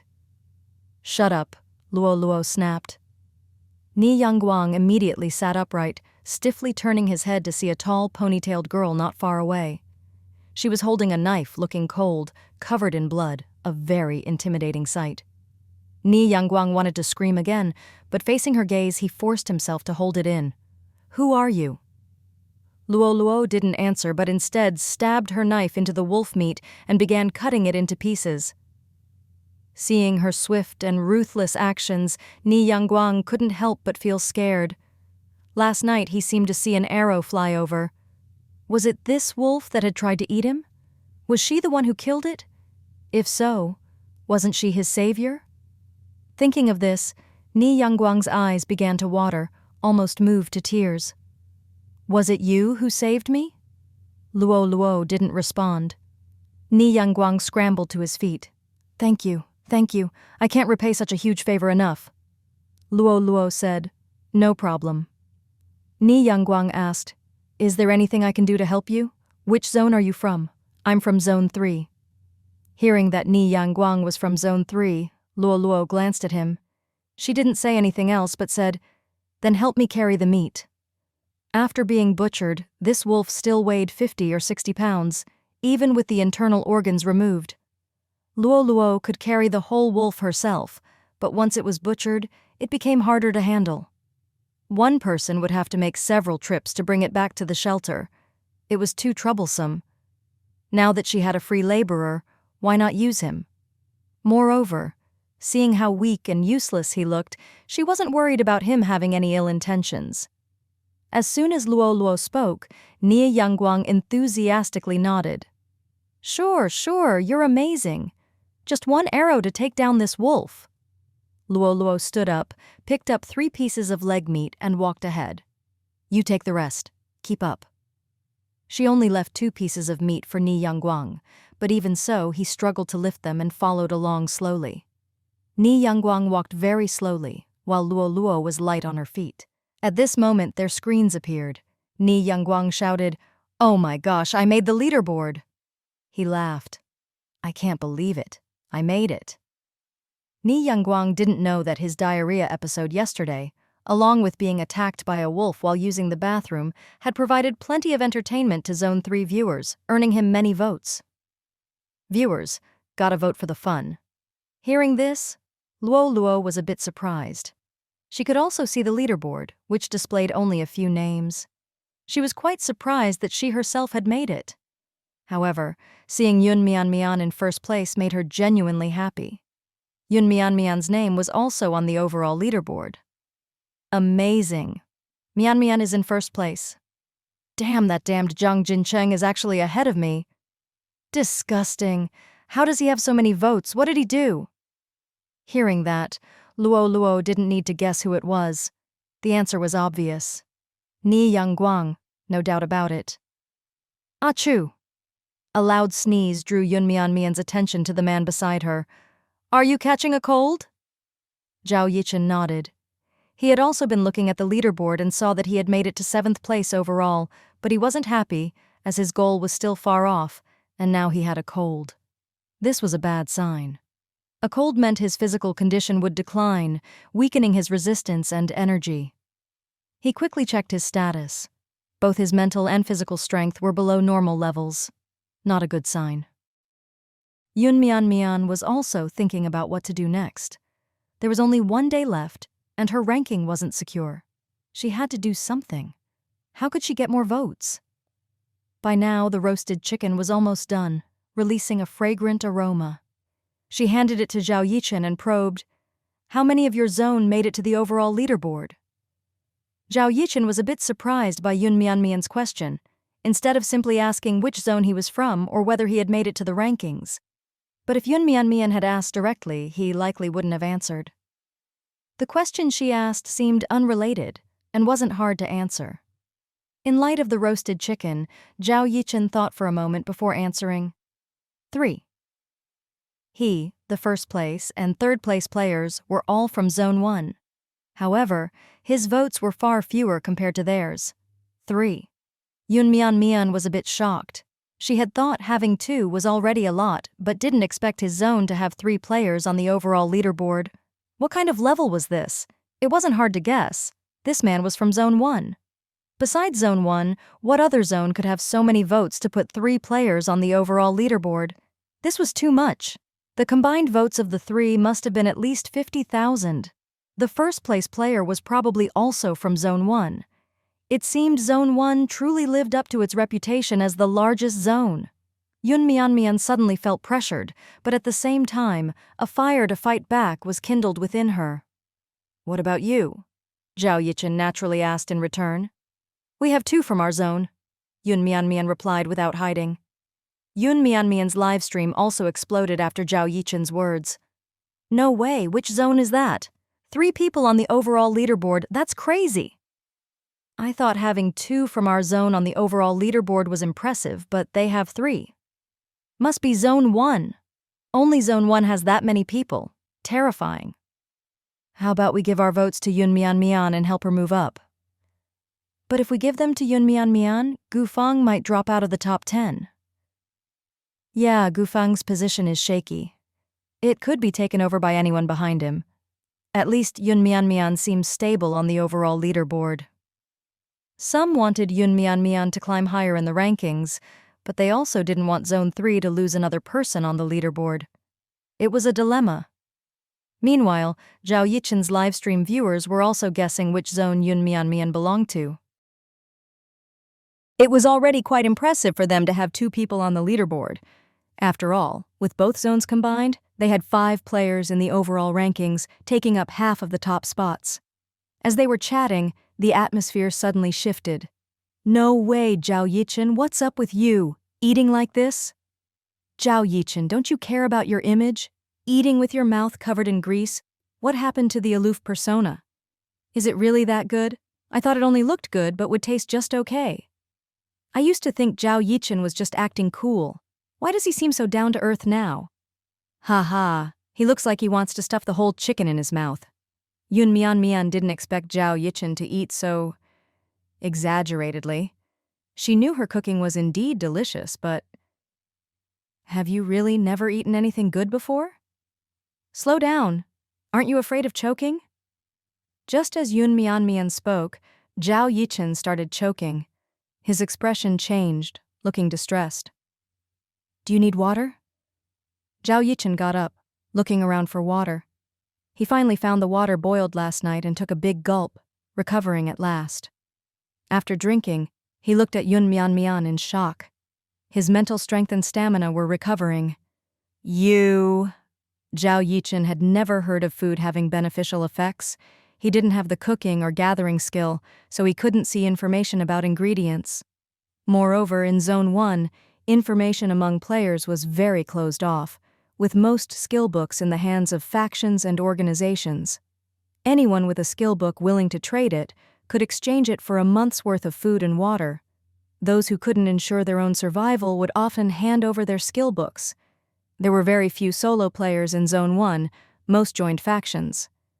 Zhao Yichen was no exception. He and Wei Yue, who was number 1 on the leaderboard, were in the same faction and were cousins. After entering the game, they quickly saw each other's names in the chat channel. After Wei Yue founded a faction, Zhao Yichen joined it. The two worked well together, and soon their faction grew into the largest in Zone 1, recruiting many players and helping many level up to level 3 within the first 10 days, even providing stable food supplies to all members. However, members were required to contribute enough materials daily to earn points, which could be used to redeem things. Contributing blueprints, skill books, or advanced supplies earned more points, and the faction's upgrade materials were prioritized for those with higher points. Zhao Yichen ranked second in faction points, just behind Wei Yue. He had exchanged for 2 skill books. One was blacksmithing, and the other was alchemy. Blacksmithing was useful, but alchemy was almost useless to him.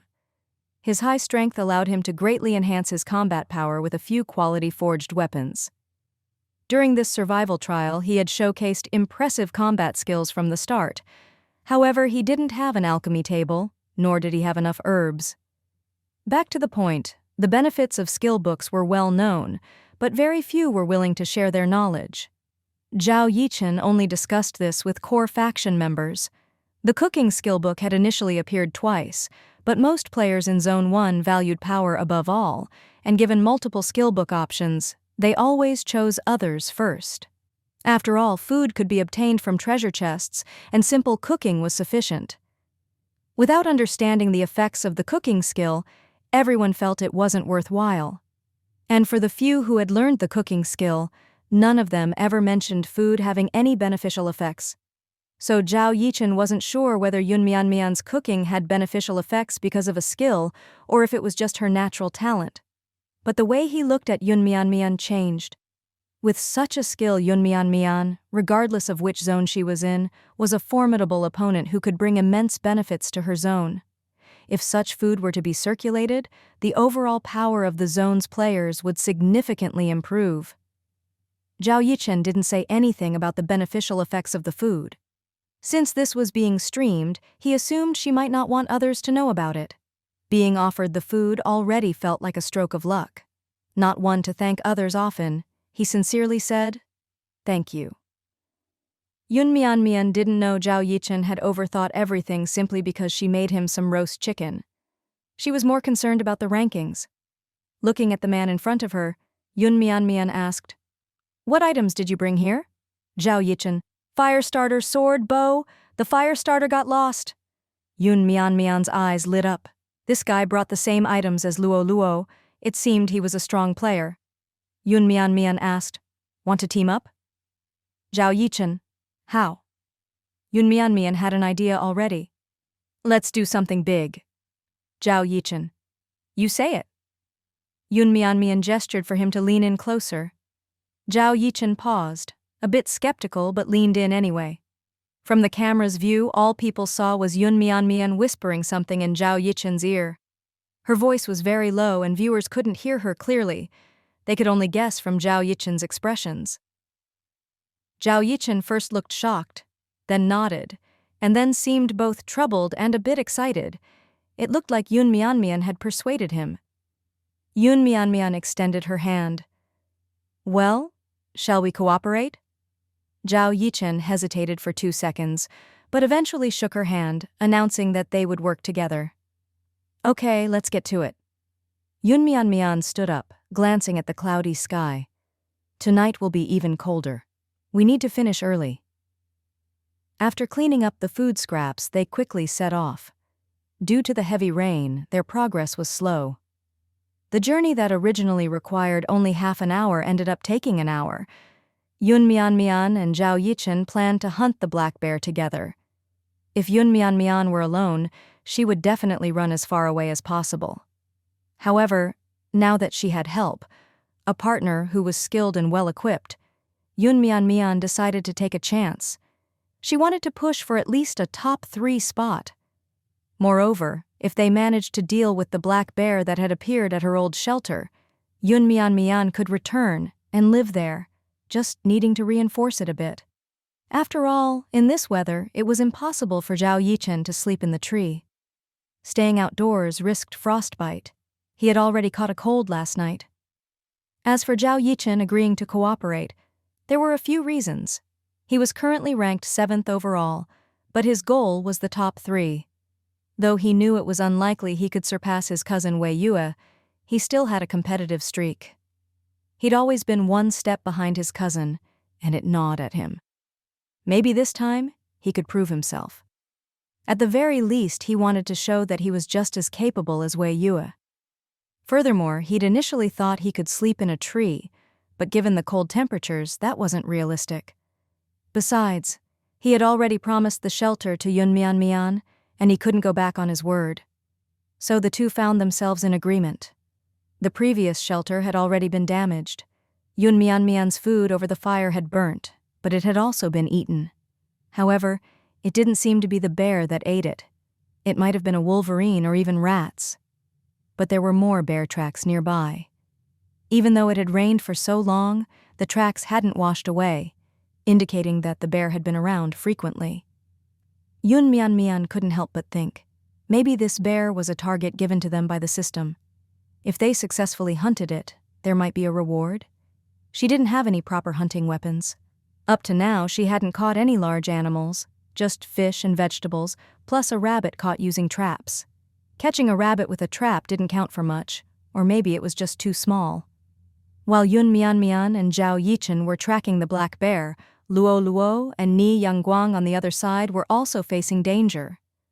The two had already exchanged identities since they were in the same group, called the Get Rich Together group. Because they both knew Mian, they were somewhat acquainted, though they hadn't added each other as friends before. While Ni Yangguang was marveling at running into someone familiar, Luo noticed a black bear in the water at a distance, staring at them. Luo's face grew wary, worried the bear had caught the scent of the wolf meat they were carrying. Ni Yangguang, less observant, hadn't noticed the danger. Luo knew they couldn't run. She put on a stern expression, set down the wolf meat, and whispered to Ni Yangguang, "Don't panic. Don't run. Listen to me." Ni Yangguang didn't understand. Huh? Luo immediately climbed onto a large rock nearby, pulled out her bow, and shouted loudly. She had to scare the bear away. Running would be futile, and if the bear chased them, it would be worse. With Ni Yangguang beside her and carrying so much wolf meat, a fight would be cumbersome. Even throwing the wolf meat to the bear wouldn't necessarily divert its attention. So Luo had to take a risk. Black bears weren't very brave by nature. They were cunning and cautious. Seeing unfamiliar humans, it might be scared off. When Ni Yangguang saw Luo's actions, he finally noticed the black bear in the water. The bear watched Luo and Ni Yangguang for a moment, but then actually backed away without crossing the river.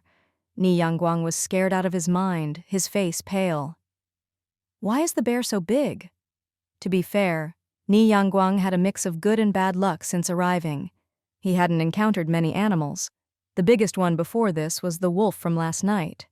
He hadn't even seen a shadow of a bear before now. He felt grateful that he was with Luo. The girls he knew were all so strong. Looking at himself, he felt weak. Mian had asked him to train, and he had, but it had only been a few days with little effect so far. Ni Yangguang felt a bit depressed, though he was more relieved to have survived. Luo said, "It must have smelled the meat." Ni Yangguang asked, "So what do we do now?" "The rain is getting heavier. Let's move with the wind to our backs so the bear can't track us by scent." All right, I'll follow you." Ni Yangguang had no plan of his own. Luo was his pillar of support now. He followed Luo back to her previous shelter.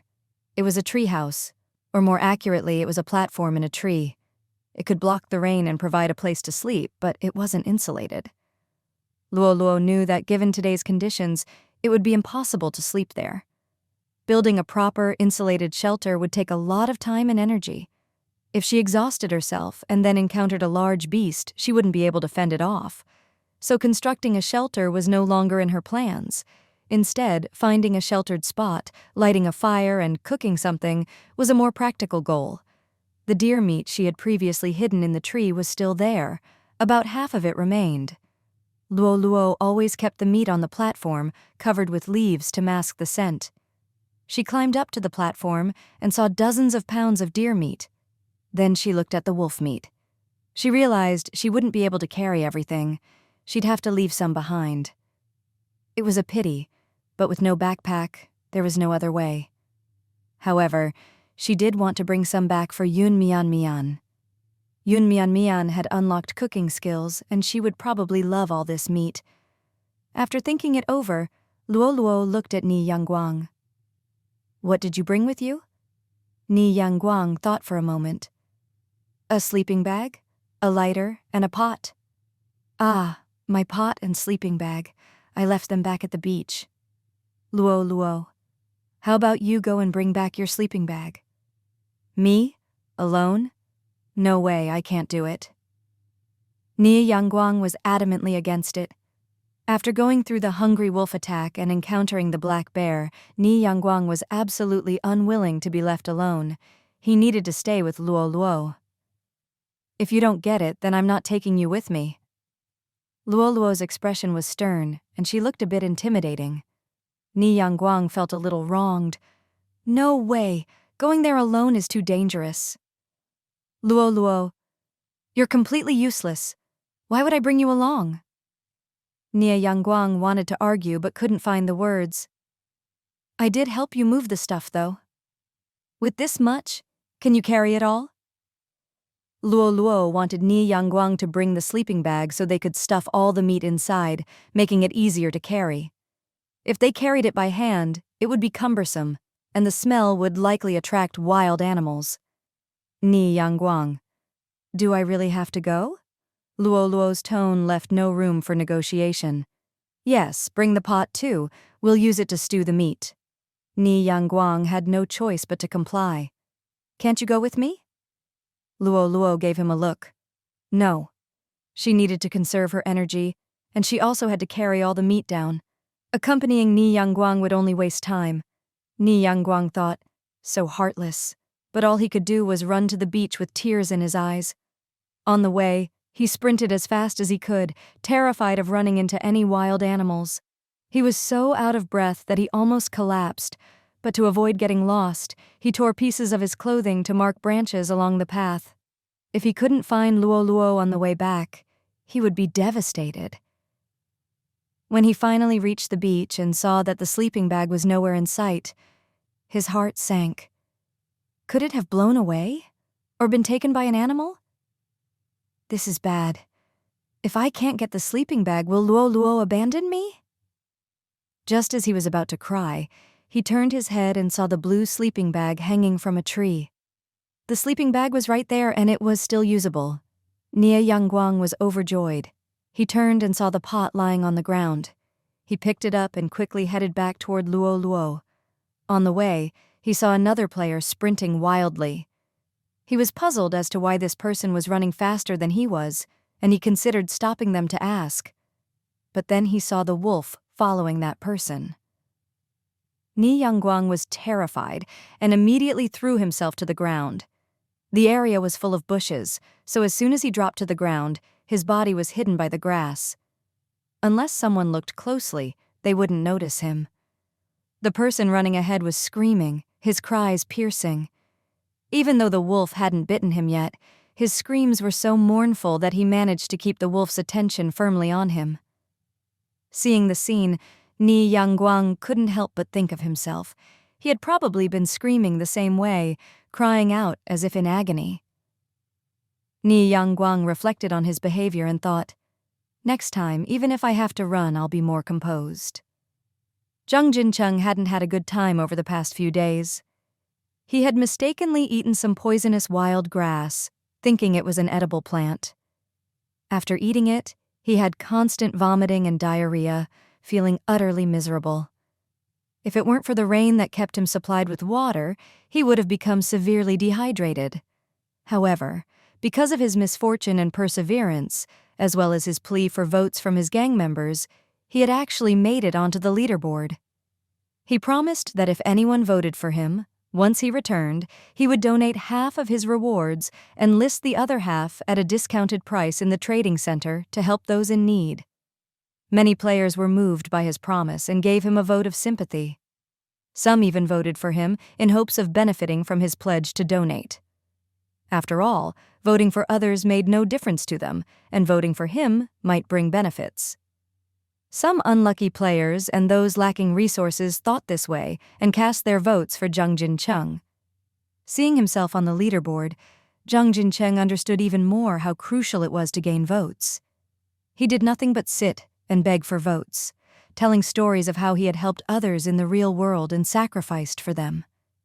As the rain poured harder, his shelter was very simple, only covered with wood and banana leaves. Rainwater leaked through the gaps in the wood, dripping all over his face. He just sat there, holding a banana leaf over his head, looking pitiful. At first, people felt sorry for him. But as they watched other players struggling for survival, fighting off wild animals, and compared them to Zhang Jincheng, who just sat and begged for votes, people started to get annoyed. Zhang Jincheng, aren't you tired of saying the same things all day? I'm thirsty just hearing you. You've been sitting here doing nothing the entire time. Yeah, others are out there trying to survive, and you're just sitting here whining.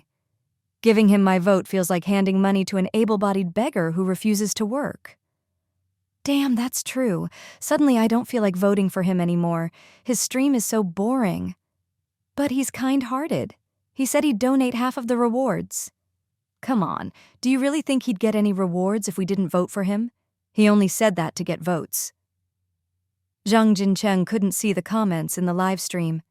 He was focused on the leaderboard, and when he noticed his votes dropping suddenly, he panicked. What happened? Where did my votes go? He examined the votes more closely. The votes for Yun Mian and Gu Fang, the top two, were stable. But the fourth place, someone named Luo Luo, was quickly catching up to him. He had never even heard of this person. The last time they calculated rankings, she wasn't even on the list. Why was she now a threat to him? Was she also in her stream begging for votes? Maybe she promised to donate all her rewards. Zhang Jincheng was getting flustered, trying to figure out all the possibilities. What more benefits could he offer to get everyone to vote for him? After an hour in the rain, Yun Mian and Zhao Yichen were both soaked to the bone. If they continued like this, their physical condition would worsen. Yun Mian wiped the rain off her face and looked at Zhao Yichen. He looked pale, and there was a hint of exhaustion in his narrow phoenix eyes. Yun Mian, how are you? Do you want to rest? Before she could finish her sentence, her face changed. In the nearby bush, the black bear appeared. Seeing the white fur on its chest, Yun Mian recognized it as the same bear she had encountered yesterday. Just as Zhao Yichen was about to speak, Yun Mian whispered, "The black bear is here." He reacted quickly, immediately looking towards the direction of the black bear. His tired demeanor vanished instantly, replaced by a fierce alertness, like he had been injected with adrenaline. "I'll attack you, ambush." Zhao Yichen's voice changed as he entered combat mode. It became low and hoarse. Yun Mian nodded. "All right." She gripped her dagger tightly, her face flushing with a mixture of excitement, tension, and a hint of exhilaration, her heart pounding. Suddenly, she thought of something and said to Zhao Yichen, "If we manage to take down this black bear together, I hope people will vote for us, don't you think?" Zhao Yichen was stunned. He quickly realized Yun Mian was indirectly campaigning for votes. He nodded and said seriously, "I hope so. That way we won't be risking our lives in vain." Yun Mian thought, "This guy's got a clue. This might work." Yun Mian's livestream. Oh my god. Yun Mian and this guy are risking their lives to hunt a black bear just for votes? That's dedication. I thought she was already first in our district and didn't need more votes. Didn't expect her to be so ambitious. Gotta support her for that. She's first in our district, but only fourth overall. She probably wants to push further. Should we give her our votes? I mean, she's really working hard. A girl working this hard? It's just a vote. Done. Yun Mian's got real guts. Definitely better than that Jung Jin-chung guy. Giving a vote to her is better than to him. Support her. Maybe she can make it into the top 3 overall and bring honor to our district. Zhao Yichen's livestream. Zhao Yichen isn't content with being 7th? Does he want to be in the top 3? He's way too far behind. I already voted for Wei Yue. Isn't he the leader of our district? There's already a 1st and 3rd place from our district, so being 7th is fine, right? That's how I see it. With 3 people in the top ranks, our district is already shining. Seeing how hard he's trying, I feel like switching my vote to him. Let's wait and see. If they actually take down the bear, I'll consider it. Strength is king. If they can't do it, then it's all just talk. Blood splattered everywhere. Zhao Yichen was scratched by the bear's claws. With just a light swipe, his chest was torn open. The fabric of his shirt hung from the bear's claws. Yun Mian seized the opportunity to step forward and plunge her dagger into the bear's back. She didn't dare stay too long.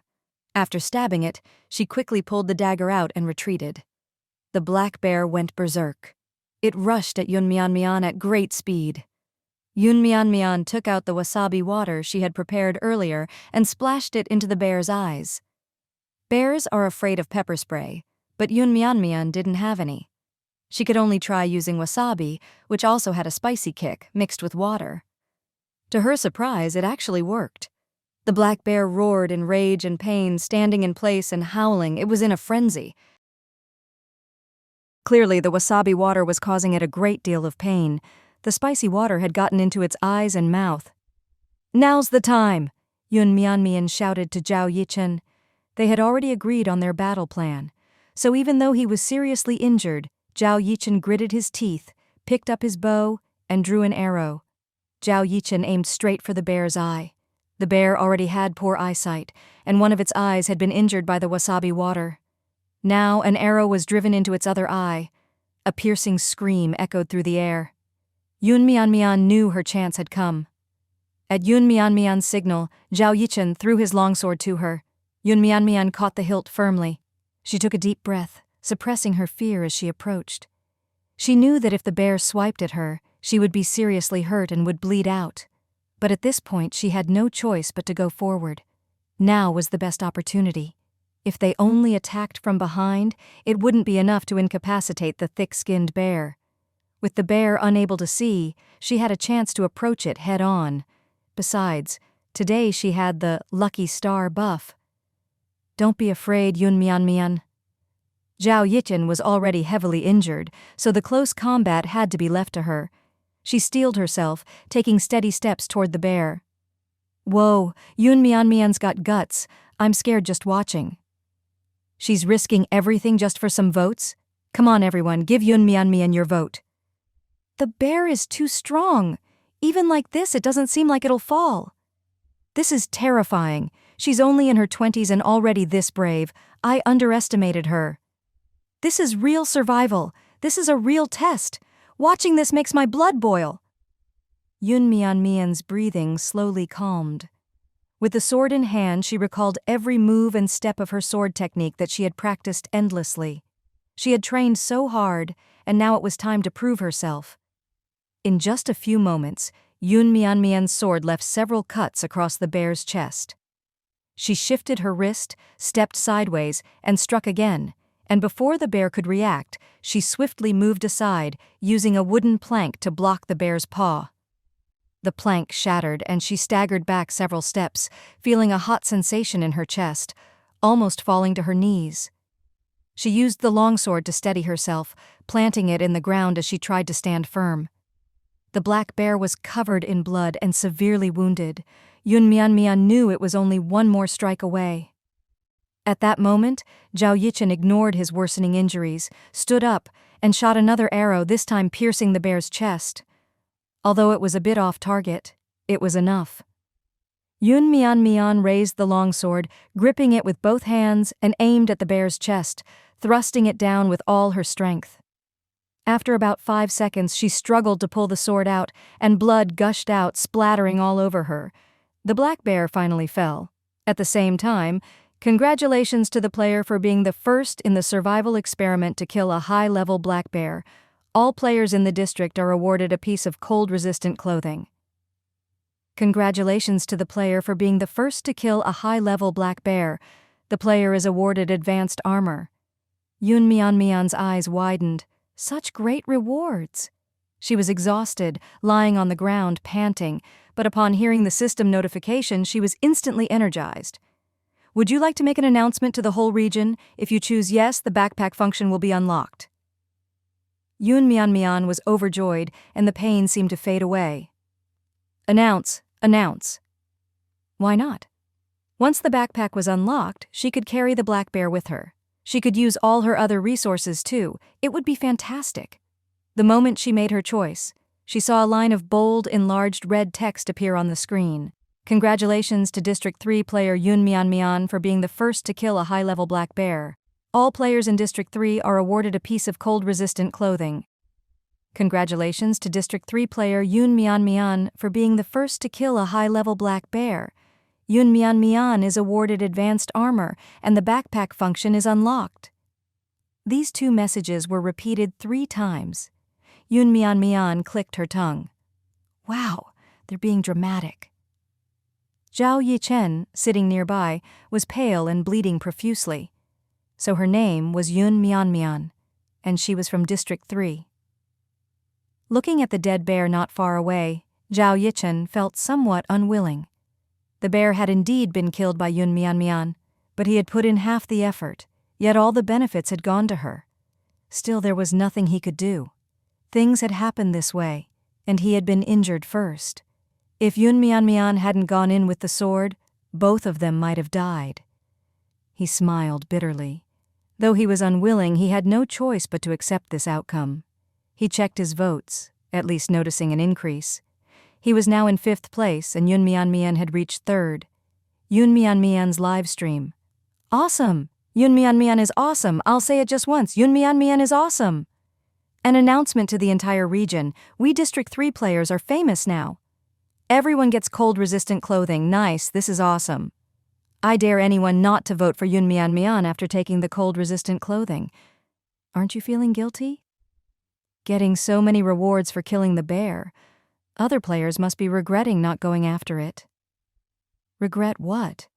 It took 2 people to kill that bear, and it was a struggle. Anyone else would have died 8 times over. Zhao Yichen's live stream. So, this woman is Yun Mian from District 3? That's not fair. Why did only Yun Mian get the reward? Yeah, a regional reward like this, and Zhao Yichen got nothing? Look at his expression. You can tell he got nothing. Just a laborer? He shouldn't have teamed up with her. The benefits all went to her, and all the injuries to Zhao Yichen. Exactly. What a loss. Whatever. Let's give Zhao Yichen a vote. Yun Mian unlocked her backpack, allowing her to access all her stored items. She pulled out a bunch of medicines and bandages. First, she took a painkiller and a hemostatic pill, then took out the bandages to wrap herself up. The system-provided medicine worked wonders. Less than a minute after taking it, Yun Mian felt better. She stood up and walked over to Zhao Yichen. Are you okay? Zhao Yichen, not dead yet. Yun Mian extended her hand to him.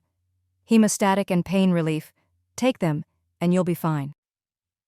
Yun Mian looked at his chest. It was already a bloody mess.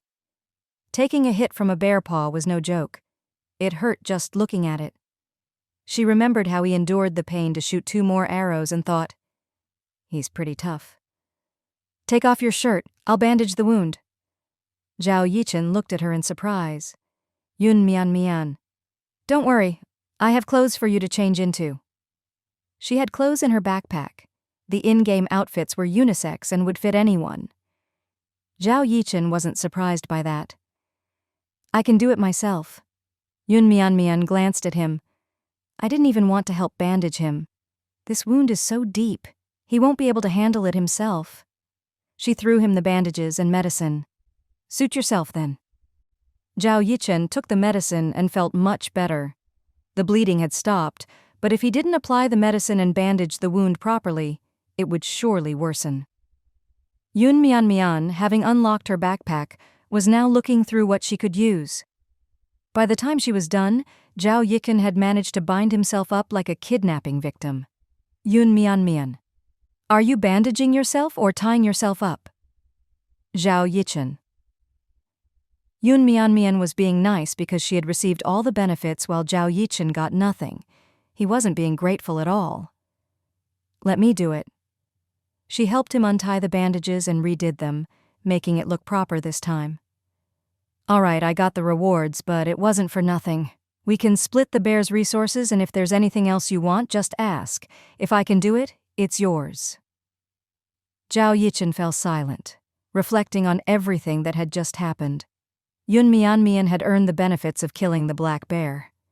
She was just a young woman, yet when Zhao Yichen got unexpectedly injured, she faced the black bear alone. While he had helped, if she had been less lucky, she might have died before him. He could only blame his own bad luck. Luck was part of one's strength. No need, you gave me medicine and that's enough. Yun Mian looked a bit surprised. Really don't want anything?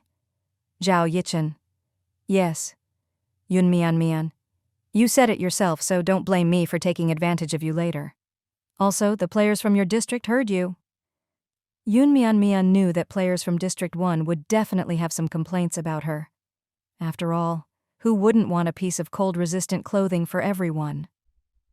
Seeing her votes rising rapidly, Yun Mian knew that District 3 players were now very satisfied. It seemed that taking the risk of hunting down the black bear was the right decision. This was indeed a gamble that paid off. Zhao Yichen, I said it. The black bear resources are split 50-50, and we're even. Yun Mian. Deal! Yun Mian said, You rest, I'll split the resources. With the backpack unlocked, Yun Mian walked over and no longer needed to manually cut anything. With a single tap, she could collect the resources into her inventory. Obtained: black bear meat X28, bear paw X4, bear pelt X10, bear boned X6, bear gallbladder X1. There was only one bear gallbladder, and it was probably the most valuable. Yun Mian wanted it, but how should it be divided? She told Zhao Yichen the number of resources. I want to take the bear gallbladder. It could be useful for medicine. You can have more of the other items. What do you think? Zhao Yichen had also unlocked the alchemy function. A bear gallbladder, when turned into medicine, could be a lifesaver in the future. He was a combat player, and a life-saving potion was something he should have. However, there was only one gallbladder, and he wasn't sure how to divide it fairly. Seeing him frowning, Yun Mian guessed he wanted it too. How about this? I can trade you some emergency medicine from my inventory for the bear gallbladder. I don't even know what kind of potion it can make. Seeing how reasonable she was, Zhao Yichen agreed. Seeing his easygoing attitude, Yun Mian happily took the bear gallbladder. She then divided the rest of the resources and left them on the ground. With no backpack, Zhao Yichen had no choice but to carry the resources by hand. You can head back to your shelter now. I'll stay here. This was clearly asking him to leave. Zhao Yichen didn't argue. He shouldered what he could and prepared to leave. But half of the bear meat was too heavy, dozens of kilograms, and he was still injured. The wound was only treated for emergencies and had not yet healed. As for the bear skin, paws, and bones, he simply couldn't carry them.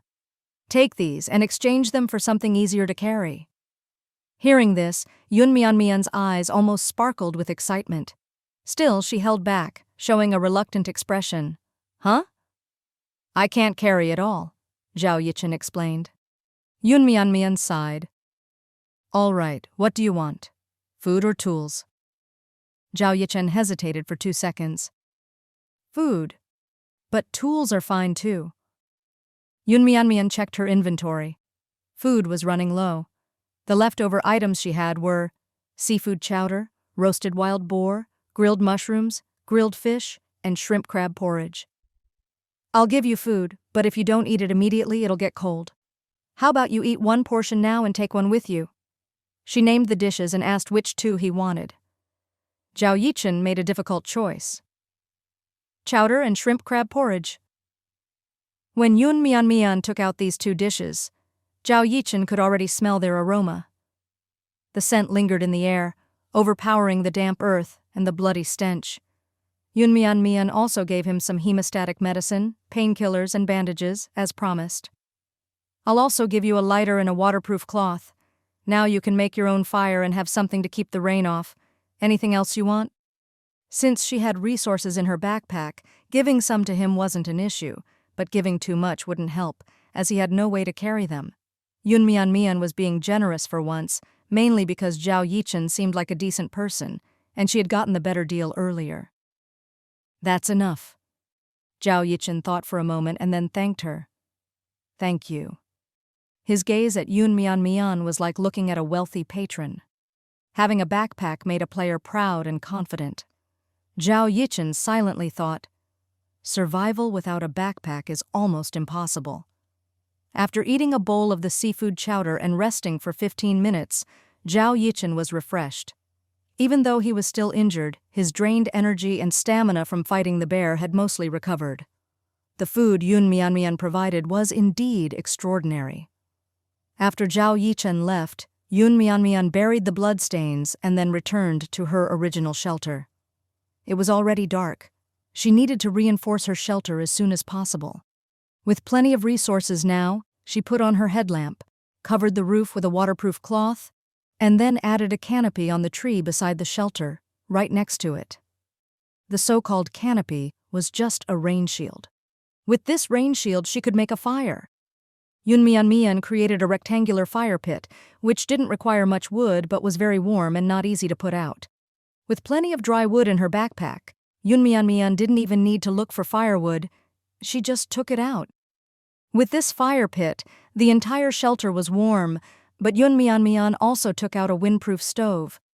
The stove could be used for both heating and cooking. Yun Mian placed the stove at the entrance of her shelter, warming herself by the fire while roasting some sweet potatoes.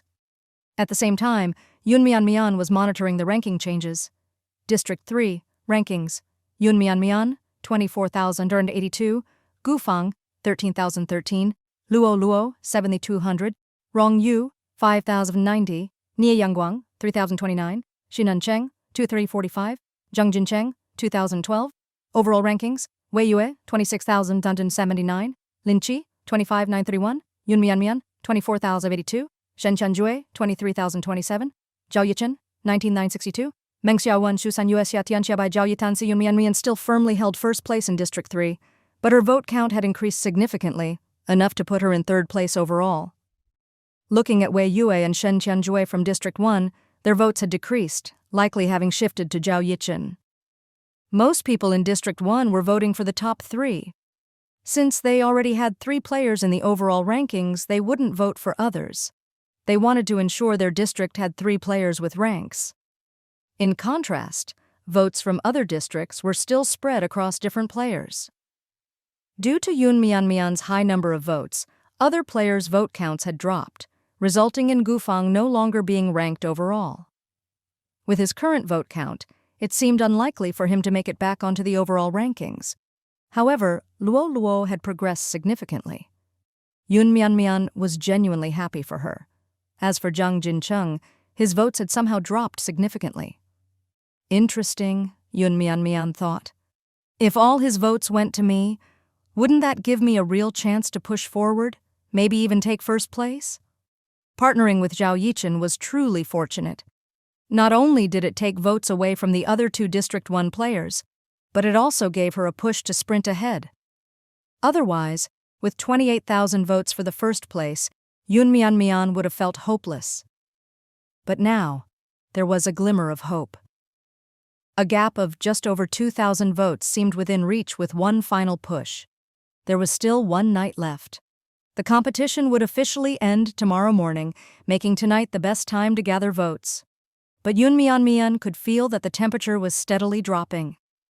By late at night, the temperature might plummet further, and the players out on the sea probably wouldn't have the energy to watch the live stream. If Yun Mian wanted to push her votes higher, it all depended on these few hours before midnight. She had an idea. Meanwhile, other contestants were also watching the rankings. Seeing himself slipping to the very bottom and possibly dropping out of District 3's top 10, Zhang Jincheng was panicking. However, misfortune never comes alone. Not only did he lose votes, but he also had to endure the cold and hunger. He had spent the entire day trying to gather votes, neglecting to reinforce his shelter.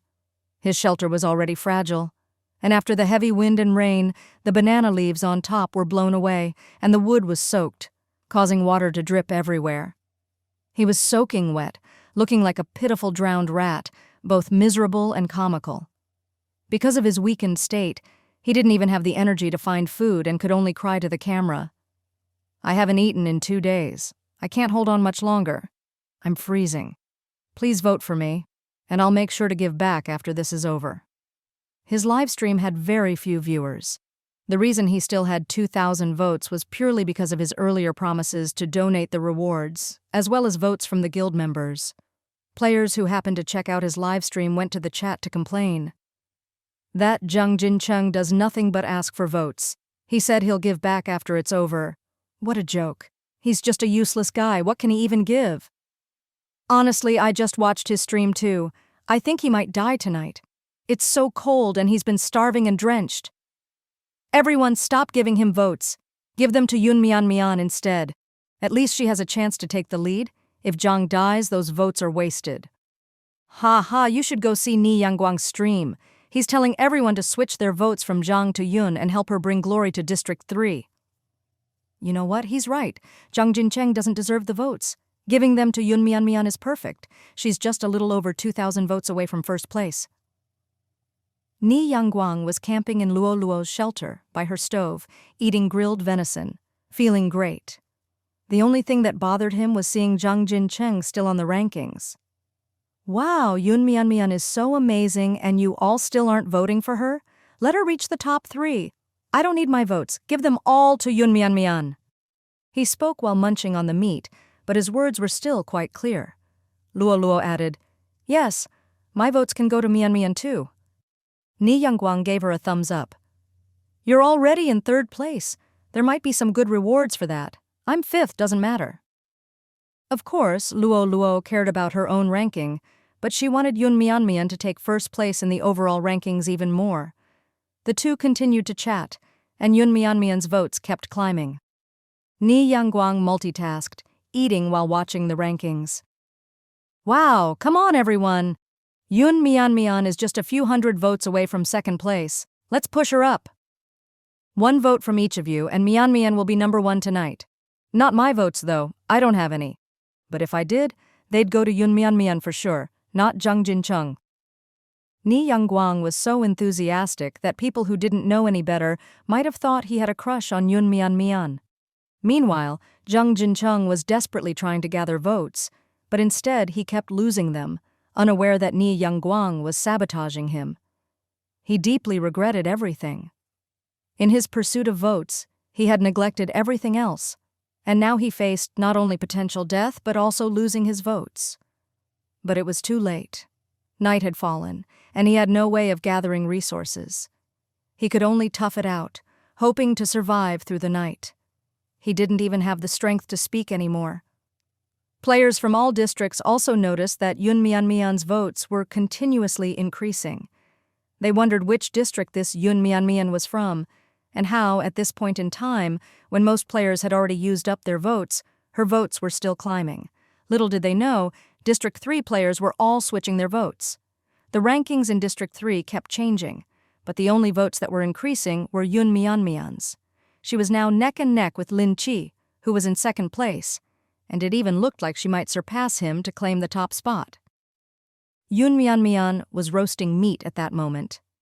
Earlier, she had set up a rectangular fire pit, and now she had put together a whole setup with skewers of grilled meat lined up.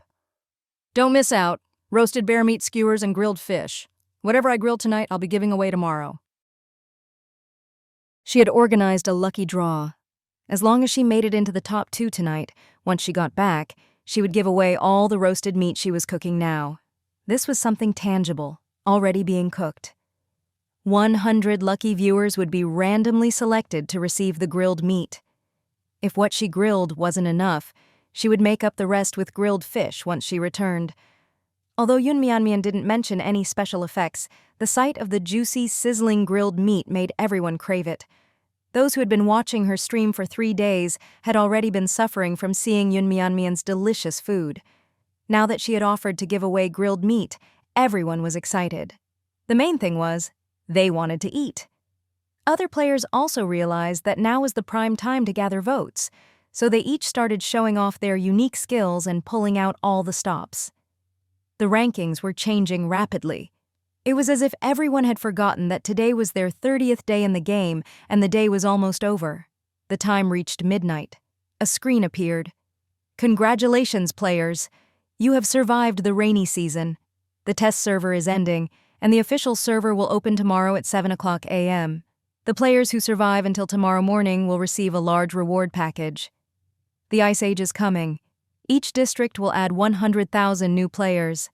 The Ice Age will last for 1 month, during which both land and sea will be covered in ice. Marine life will sharply decline, and survival resources will decrease. Please hurry and level up. Beast taming task issued. Players are to find their own pets, which can be either plant pets or beast pets. Completing the contract will complete the task. Task reward, unknown. Yunmian felt a chill run down her spine. With more players but fewer resources, competition would be fiercer. The Ice Age sounded extremely cold. Everything covered in ice, the boats wouldn't be able to move and the sea would freeze. How would they fish for treasure chests? How would they land on islands? One question after another flooded Yunmianmian's mind, making her head hurt. The temperature had already dropped to -10 degrees Celsius.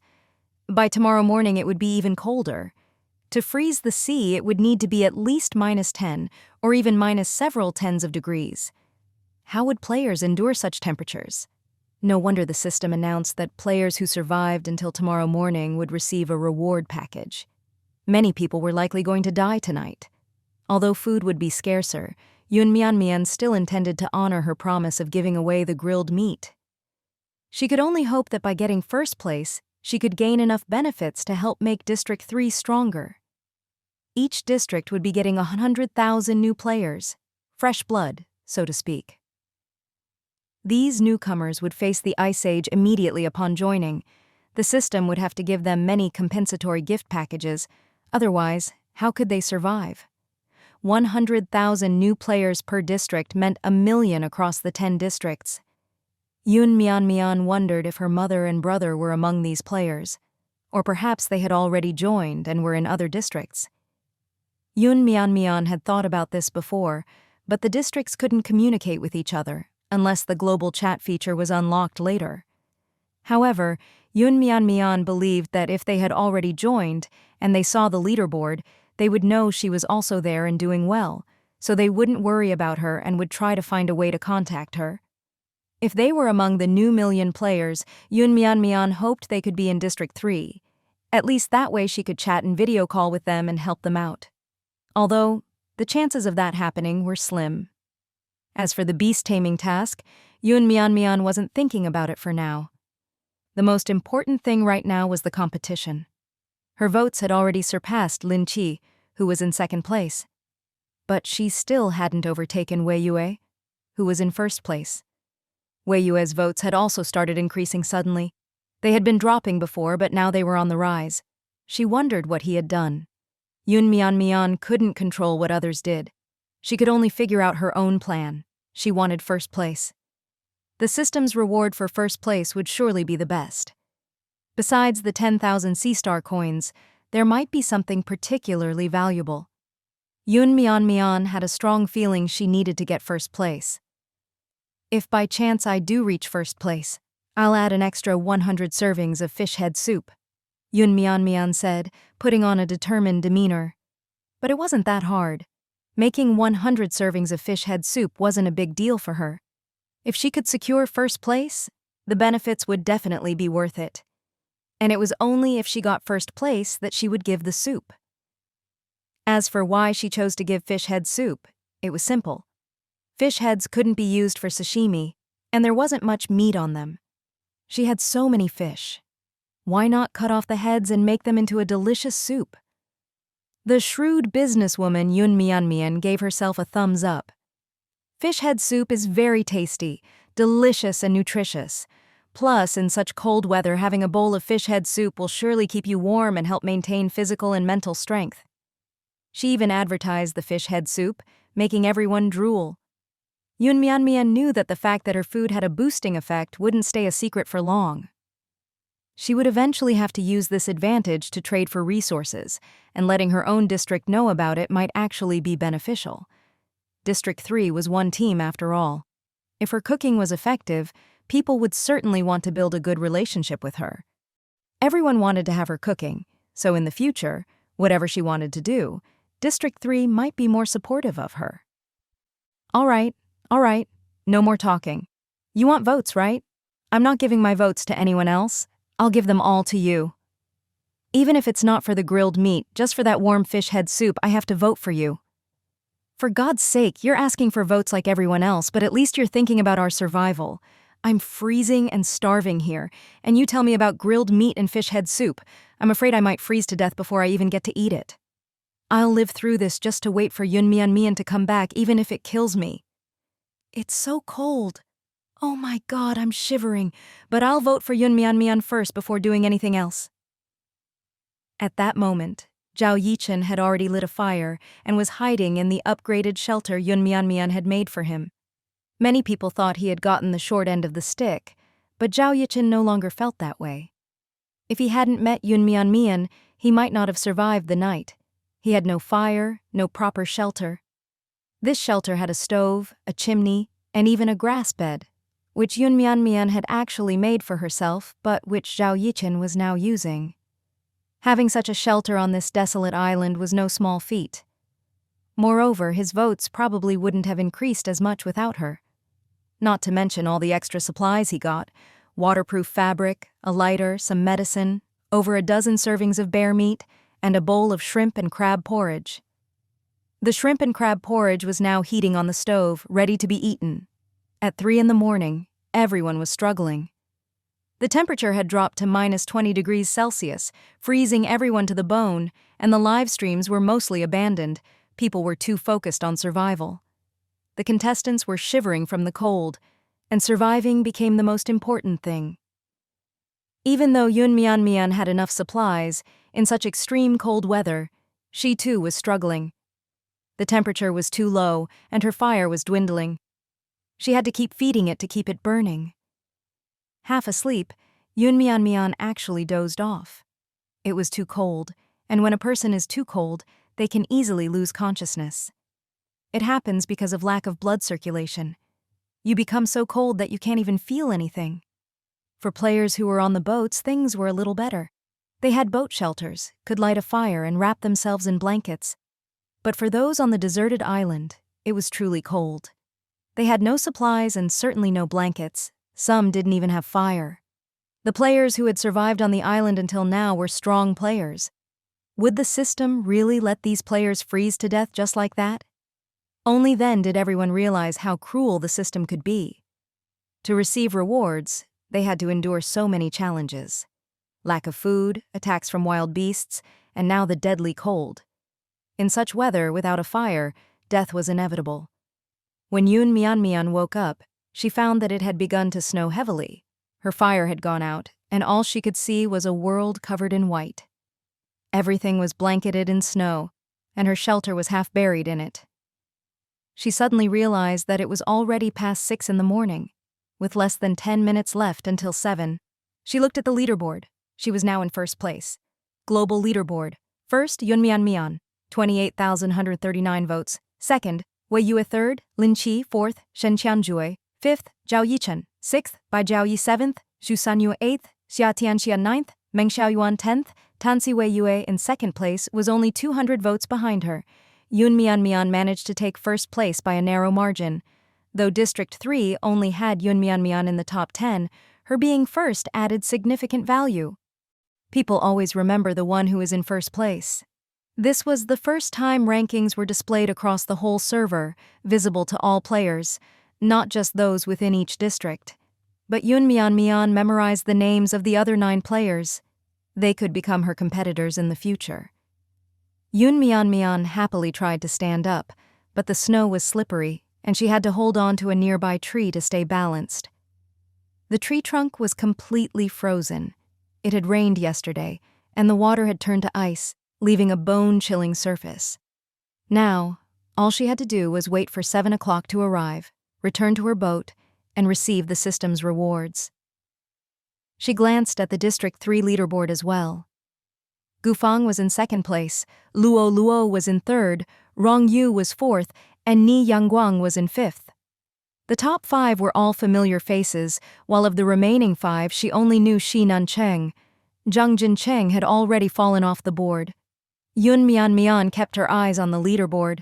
Until voting ended, she couldn't afford to be careless. What if someone overtook her at the last moment? There were only 200 votes separating her from 2nd place. She noticed that Wei Yue's votes had increased by a dozen or so. Mian grew nervous.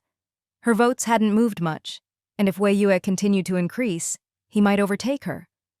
There was still a gap of 100 votes. Mian felt anxious. But what could she do to get more votes at this point?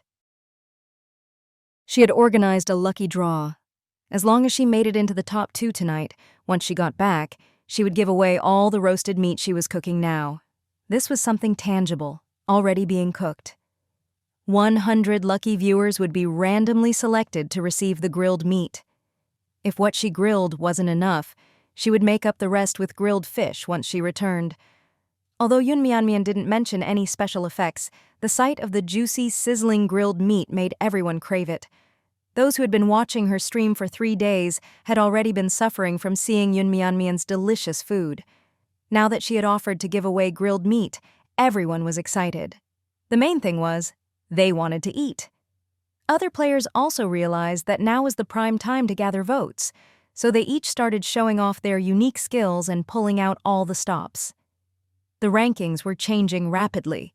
It was as if everyone had forgotten that today was their 30th day in the game and the day was almost over. The time reached midnight.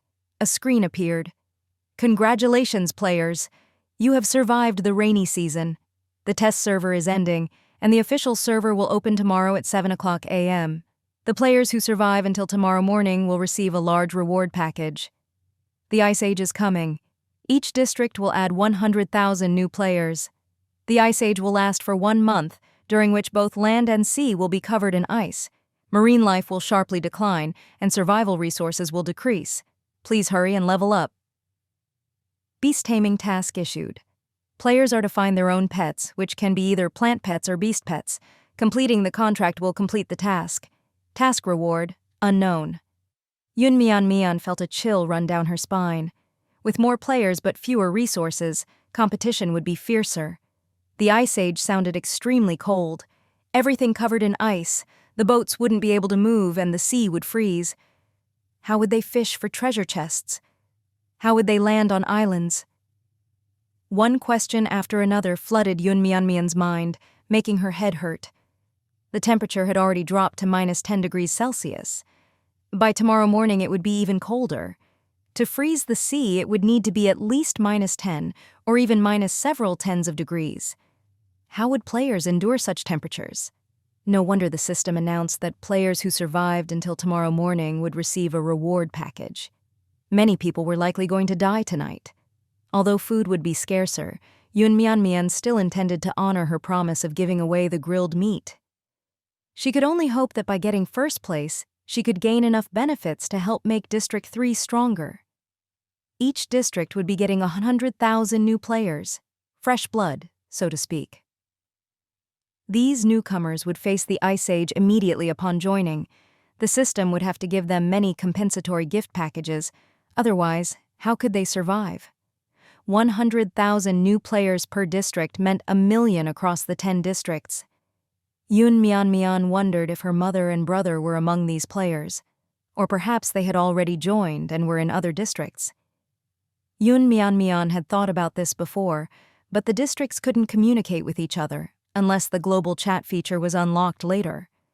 However, Yun believed that if they had already joined and they saw the leaderboard, they would know she was also there and doing well, so they wouldn't worry about her and would try to find a way to contact her. If they were among the new million players, Yun hoped they could be in District 3. At least that way she could chat and video call with them and help them out. Although, the chances of that happening were slim. As for the beast-taming task, Yun wasn't thinking about it for now. The most important thing right now was the competition. Her votes had already surpassed Lin Qi, who was in second place. But she still hadn't overtaken Wei Yue, who was in first place. Wei Yue's votes had also started increasing suddenly. They had been dropping before, but now they were on the rise. She wondered what he had done. Yun couldn't control what others did. She could only figure out her own plan. She wanted first place. The system's reward for first place would surely be the best. Besides the 10,000 Sea Star coins, there might be something particularly valuable. Yun had a strong feeling she needed to get first place. If by chance I do reach first place, I'll add an extra 100 servings of fish head soup, Yun said, putting on a determined demeanor. But it wasn't that hard. Making 100 servings of fish head soup wasn't a big deal for her. If she could secure first place, the benefits would definitely be worth it. And it was only if she got first place that she would give the soup. As for why she chose to give fish head soup, it was simple. Fish heads couldn't be used for sashimi, and there wasn't much meat on them. She had so many fish. Why not cut off the heads and make them into a delicious soup? The shrewd businesswoman Yun gave herself a thumbs up. Fish head soup is very tasty, delicious and nutritious. Plus, in such cold weather, having a bowl of fish head soup will surely keep you warm and help maintain physical and mental strength. She even advertised the fish head soup, making everyone drool. Yun knew that the fact that her food had a boosting effect wouldn't stay a secret for long. She would eventually have to use this advantage to trade for resources, and letting her own district know about it might actually be beneficial. District 3 was one team after all. If her cooking was effective, people would certainly want to build a good relationship with her. Everyone wanted to have her cooking, so in the future, whatever she wanted to do, District 3 might be more supportive of her. All right, no more talking. You want votes, right? I'm not giving my votes to anyone else. I'll give them all to you. Even if it's not for the grilled meat, just for that warm fish head soup, I have to vote for you. For God's sake, you're asking for votes like everyone else, but at least you're thinking about our survival. I'm freezing and starving here, and you tell me about grilled meat and fish head soup. I'm afraid I might freeze to death before I even get to eat it. I'll live through this just to wait for Yun to come back, even if it kills me. It's so cold. Oh my God, I'm shivering, but I'll vote for Yun first before doing anything else. At that moment, Zhao Yichen had already lit a fire and was hiding in the upgraded shelter Yun had made for him. Many people thought he had gotten the short end of the stick, but Zhao Yichen no longer felt that way. If he hadn't met Yun, he might not have survived the night. He had no fire, no proper shelter. This shelter had a stove, a chimney, and even a grass bed, which Yun had actually made for herself, but which Zhao Yichen was now using.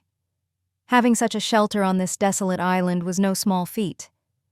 Moreover, his votes probably wouldn't have increased as much without her. Not to mention all the extra supplies he got: waterproof fabric, a lighter, some medicine, over a dozen servings of bear meat, and a bowl of shrimp and crab porridge. The shrimp and crab porridge was now heating on the stove, ready to be eaten. At 3 a.m, everyone was struggling. The temperature had dropped to -20 degrees Celsius, freezing everyone to the bone, and the live streams were mostly abandoned. People were too focused on survival. The contestants were shivering from the cold, and surviving became the most important thing.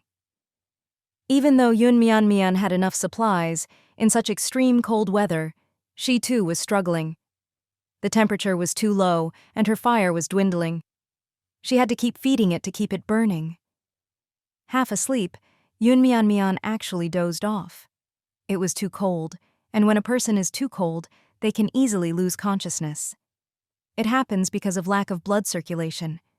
You become so cold that you can't even feel anything. For players who were on the boats, things were a little better. They had boat shelters, could light a fire and wrap themselves in blankets. But for those on the deserted island, it was truly cold. They had no supplies and certainly no blankets. Some didn't even have fire. The players who had survived on the island until now were strong players. Would the system really let these players freeze to death just like that? Only then did everyone realize how cruel the system could be. To receive rewards, they had to endure so many challenges. Lack of food, attacks from wild beasts, and now the deadly cold. In such weather, without a fire, death was inevitable. When Yoon Myeon woke up, she found that it had begun to snow heavily. Her fire had gone out, and all she could see was a world covered in white.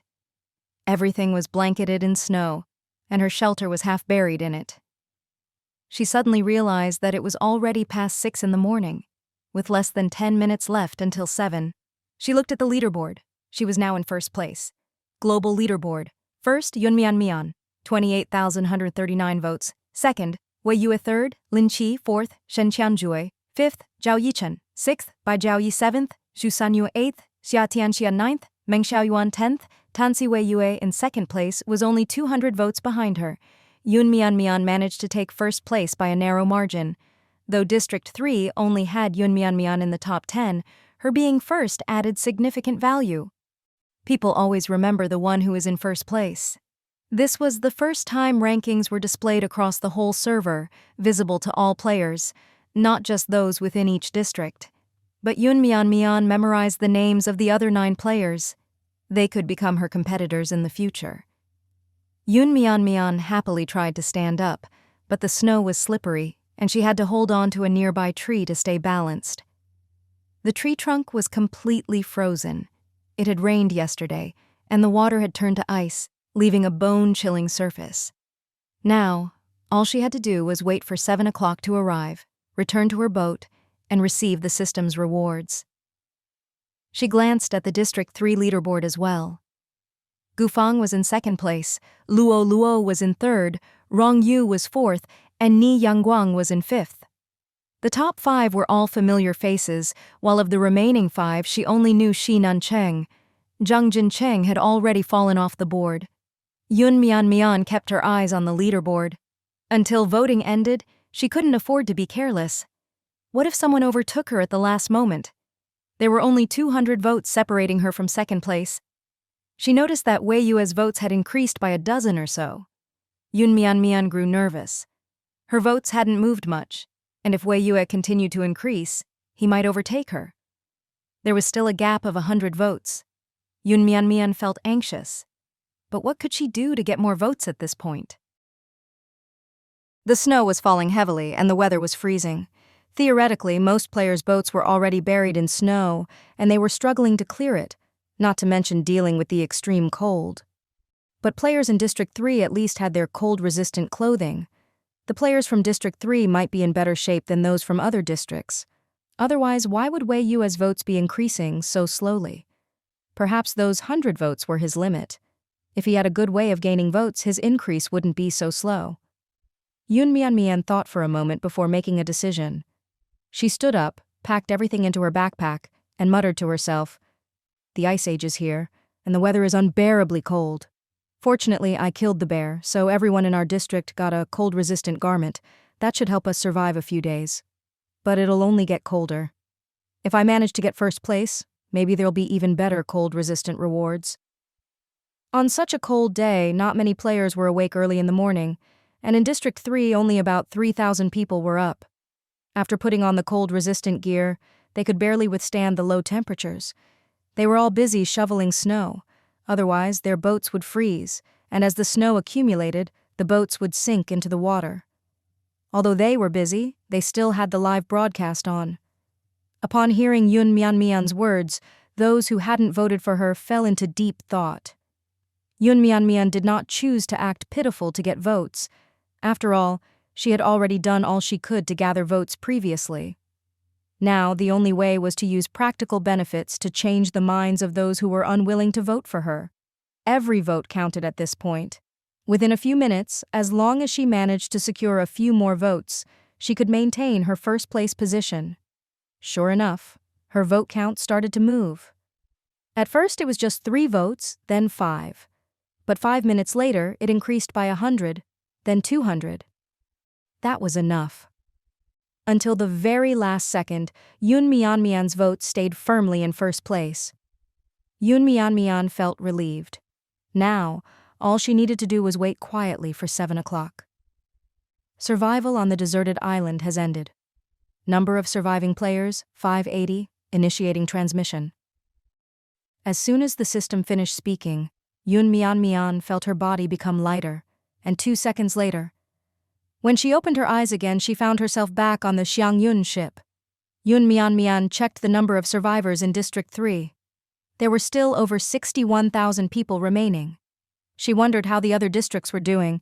Congratulations to the player for achieving first place in District 3 in the Deserted Island Survival Experiment. Number 1. Rewards: Sea Star, Coins, X3000, Polar Cold Resistant Gloves, X1, Polar Cold Resistant Waterproof Jacket, X1, Polar Cold Resistant Waterproof Pants, X1, Polar Goggles, X1, Primary Pet Contract Scroll, X1. Congratulations to the player for achieving first place across all districts in the Deserted Island Survival Experiment. Number 1. Rewards: Sea Star Coins, X30,000, Energy Stones, X20, Antarctic Krill, X100, Advanced Pet Contract Scroll, X1, Heater Blueprint, X1, Polar Mineral Resource Map, X1. Survival Gift Pack has been issued. Please check your inventory. The official server is opening. New players are joining. Countdown, 10 minutes. If any direct relatives enter the game, a family notification will be issued. Veteran players can use the family card to contact their family members. It would take 10 minutes to find out if her family members had entered the same district as her. Though Yoon Mianmian was anxious, she could only wait and check the rewards she had received. The first-place rewards were indeed generous. She had received 33,000 Sea Star coins in total, enough for her to buy many things. Yoon Mianmian planned to open the shop and indulge in shopping in a while. Seeing that the polar cold-resistant equipment was a full set, Yoon Mianmian immediately put it on. The word polar suggested something to Yoon Mianmian. It was likely that soon the temperature would become as cold as the polar ice caps. The cold-resistant gear she had received from killing the bear was just a thin, fleece-lined jacket, enough for normal snowy days, but in the extreme temperatures of polar regions, it would still be very cold. Imagine someone wearing a thin, fleece-lined jacket to the North or South Pole. They would still freeze to death. As for the heater, Yoon Mianmian was quite interested. Name: Heater. Effect: provides localized warmth. One heater can increase the temperature of a 1 square meter area to a maximum of 20 degrees Celsius. It can be expanded. Required materials: energy stones, X2, iron ore, X10, copper ore, X8. This was indeed a great item, but it required energy stones. Yoon Mianmian had only received 20 energy stones for getting first place in the district, which showed how rare energy stones were. 20 energy stones would only make 10 heaters, enough to heat an area of 10 square meters. Even her bedroom was more than 10 square meters. It seemed that she would need to find more energy stones to make her boat warmer. For now, she could only make 10 and use them as best as she could. The temperature would continue to drop. It was currently around -5 degrees Celsius. Wearing the polar cold-resistant gear, Yoon Mianmian felt fine, but the suit was difficult to move in. She could barely work at her workstation, let alone practice swordsmanship. She couldn't wear it all the time. Energy stones provides a constant source of energy with various uses. This material could be used not only for heaters but perhaps for household appliances as well. Yoon Mianmian had previously obtained an oven blueprint but couldn't use it because of a lack of power. Maybe she could use the energy stones in the future to create a power supply. At that point, her life would become even more convenient. As for Antarctic krill, Yoon Mianmian had eaten it in the real world, but the in-game version surely had additional properties. Otherwise, it wouldn't be part of the rewards. She specifically checked its details. Antarctic krill, edible, provides a variety of nutrients to the body and replenishes energy. Can also be used to lure pets. It seemed that this item was meant for the pet taming task. She had received 2 pet contract scrolls. The differences between primary and advanced scrolls were quite significant. A primary scroll could only contract with a low-level pet, with a success rate of 30%, whereas an advanced scroll could contract with a high-level pet, with a success rate of up to 70%. The scroll also included a note that pet contracts required mental compatibility with the pet.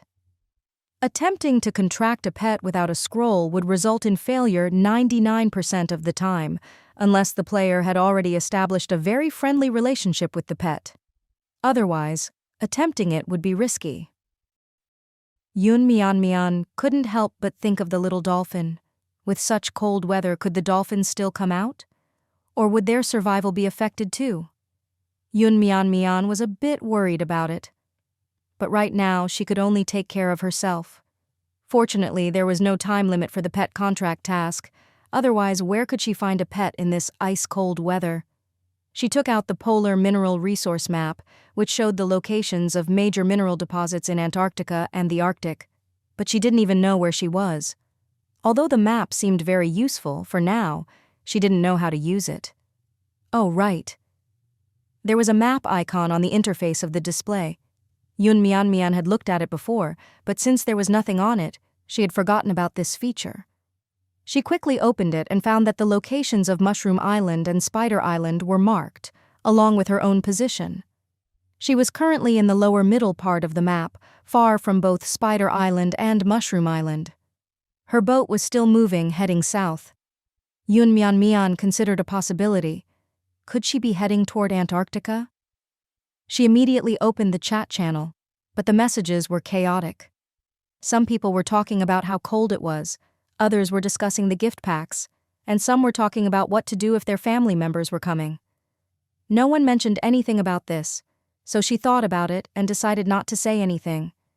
It wouldn't make a difference anyway. She then took out the advanced armor equipment she got from killing the black bear. Thorn armor, advanced armor. When equipped, it increases defense by 30 points and provides 10 points of damage reflection. Wow, this was a treasure. With this armor, her life would be much more secure. Unless she encountered extremely dangerous beasts, she wouldn't have to worry as much.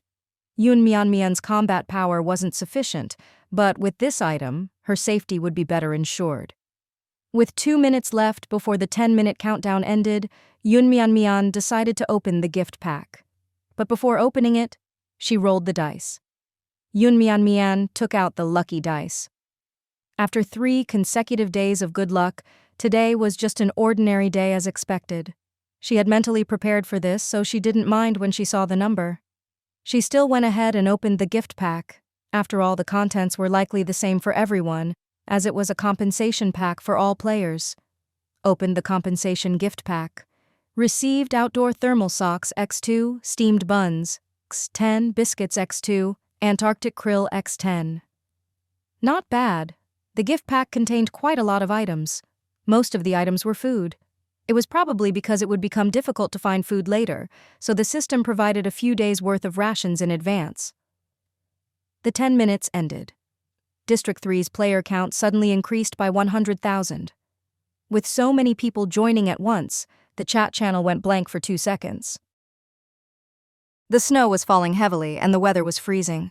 Theoretically, most players' boats were already buried in snow, and they were struggling to clear it, not to mention dealing with the extreme cold. But players in District 3 at least had their cold-resistant clothing. The players from District 3 might be in better shape than those from other districts. Otherwise, why would Wei Yue's votes be increasing so slowly? Perhaps those 100 votes were his limit. If he had a good way of gaining votes, his increase wouldn't be so slow. Mian thought for a moment before making a decision. She stood up, packed everything into her backpack, and muttered to herself, "The ice age is here, and the weather is unbearably cold. Fortunately, I killed the bear, so everyone in our district got a cold-resistant garment. That should help us survive a few days. But it'll only get colder. If I manage to get first place, maybe there'll be even better cold-resistant rewards." On such a cold day, not many players were awake early in the morning, and in District 3 only about 3,000 people were up. After putting on the cold-resistant gear, they could barely withstand the low temperatures. They were all busy shoveling snow. Otherwise, their boats would freeze, and as the snow accumulated, the boats would sink into the water. Although they were busy, they still had the live broadcast on. Upon hearing Yun Mianmian's words, those who hadn't voted for her fell into deep thought. Yun Mianmian did not choose to act pitiful to get votes. After all, she had already done all she could to gather votes previously. Now, the only way was to use practical benefits to change the minds of those who were unwilling to vote for her. Every vote counted at this point. Within a few minutes, as long as she managed to secure a few more votes, she could maintain her first-place position. Sure enough, her vote count started to move. At first it was just 3 votes, then 5. But 5 minutes later, it increased by 100, then 200. That was enough. Until the very last second, Yun Mianmian's vote stayed firmly in first place. Yun Mianmian felt relieved. Now, all she needed to do was wait quietly for 7 o'clock. Survival on the deserted island has ended. Number of surviving players, 580, initiating transmission. As soon as the system finished speaking, Yun Mianmian felt her body become lighter, and 2 seconds later, when she opened her eyes again, she found herself back on the Xiangyun ship. Yun Mianmian checked the number of survivors in District 3. There were still over 61,000 people remaining. She wondered how the other districts were doing. Congratulations to the player for achieving first place in District 3 in the Deserted Island Survival Experiment. Number 1.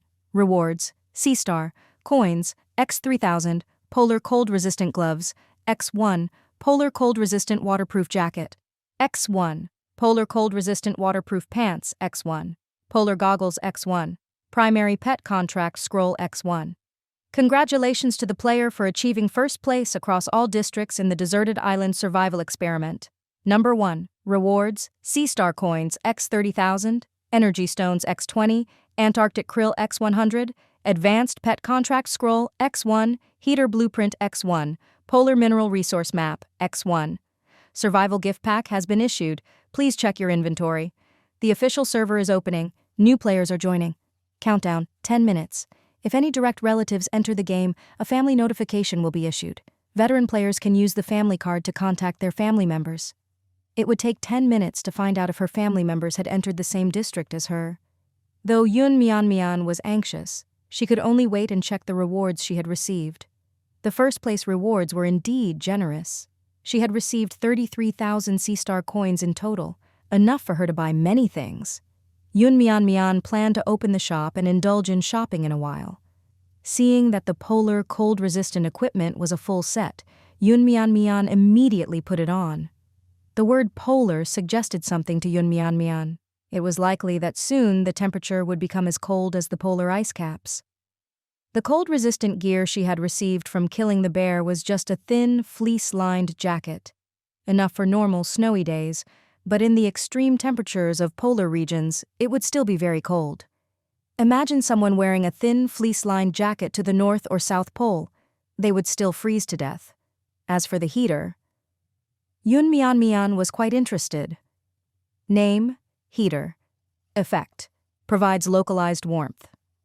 One heater can increase the temperature of a 1 square meter area to a maximum of 20 degrees Celsius. It can be expanded. Required materials: energy stones, X2, iron ore, X10, copper ore, X8. This was indeed a great item, but it required energy stones. Yun Mianmian had only received 20 energy stones for getting first place in the district, which showed how rare energy stones were. 20 energy stones would only make 10 heaters, enough to heat an area of 10 square meters. Even her bedroom was more than 10 square meters. It seemed that she would need to find more energy stones to make her boat warmer. For now, she could only make 10 and use them as best as she could. The temperature would continue to drop. It was currently around -5 degrees Celsius. Wearing the polar cold-resistant gear, Yun Mianmian felt fine, but the suit was difficult to move in. She could barely work at her workstation, let alone practice swordsmanship. She couldn't wear it all the time. Energy stones provides a constant source of energy with various uses. This material could be used not only for heaters but perhaps for household appliances as well. Yun Mianmian had previously obtained an oven blueprint but couldn't use it because of a lack of power. Maybe she could use the energy stones in the future to create a power supply. At that point, her life would become even more convenient. As for Antarctic krill, Yun Mian Mian had eaten it in the real world, but the in-game version surely had additional properties. Otherwise, it wouldn't be part of the rewards. She specifically checked its details. Antarctic krill. Edible, provides a variety of nutrients to the body and replenishes energy. Can also be used to lure pets. It seemed that this item was meant for the pet taming task. She had received 2 pet contract scrolls. The differences between primary and advanced scrolls were quite significant. A primary scroll could only contract with a low-level pet, with a success rate of 30%, whereas an advanced scroll could contract with a high-level pet, with a success rate of up to 70%. The scroll also included a note that pet contracts required mental compatibility with the pet. Attempting to contract a pet without a scroll would result in failure 99% of the time, unless the player had already established a very friendly relationship with the pet. Otherwise, attempting it would be risky. Yun Mian Mian couldn't help but think of the little dolphin. With such cold weather, could the dolphins still come out? Or would their survival be affected too? Yun Mian Mian was a bit worried about it. But right now, she could only take care of herself. Fortunately, there was no time limit for the pet contract task. Otherwise, where could she find a pet in this ice-cold weather? She took out the Polar Mineral Resource Map, which showed the locations of major mineral deposits in Antarctica and the Arctic, but she didn't even know where she was.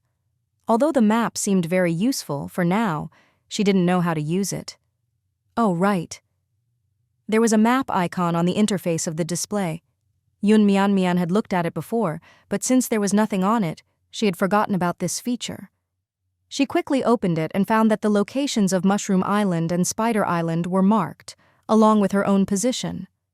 She was currently in the lower middle part of the map, far from both Spider Island and Mushroom Island. Her boat was still moving, heading south. Yun Mian Mian considered a possibility. Could she be heading toward Antarctica? She immediately opened the chat channel, but the messages were chaotic. Some people were talking about how cold it was, others were discussing the gift packs, and some were talking about what to do if their family members were coming. No one mentioned anything about this, so she thought about it and decided not to say anything. It wouldn't make a difference anyway. She then took out the advanced armor equipment she got from killing the black bear. Thorn armor, advanced armor. When equipped, it increases defense by 30 points and provides 10 points of damage reflection. Wow, this was a treasure. With this armor, her life would be much more secure. Unless she encountered extremely dangerous beasts, she wouldn't have to worry as much. Yun Mian Mian's combat power wasn't sufficient, but with this item, her safety would be better ensured. With 2 minutes left before the 10-minute countdown ended, Yun Mian Mian decided to open the gift pack. But before opening it, she rolled the dice.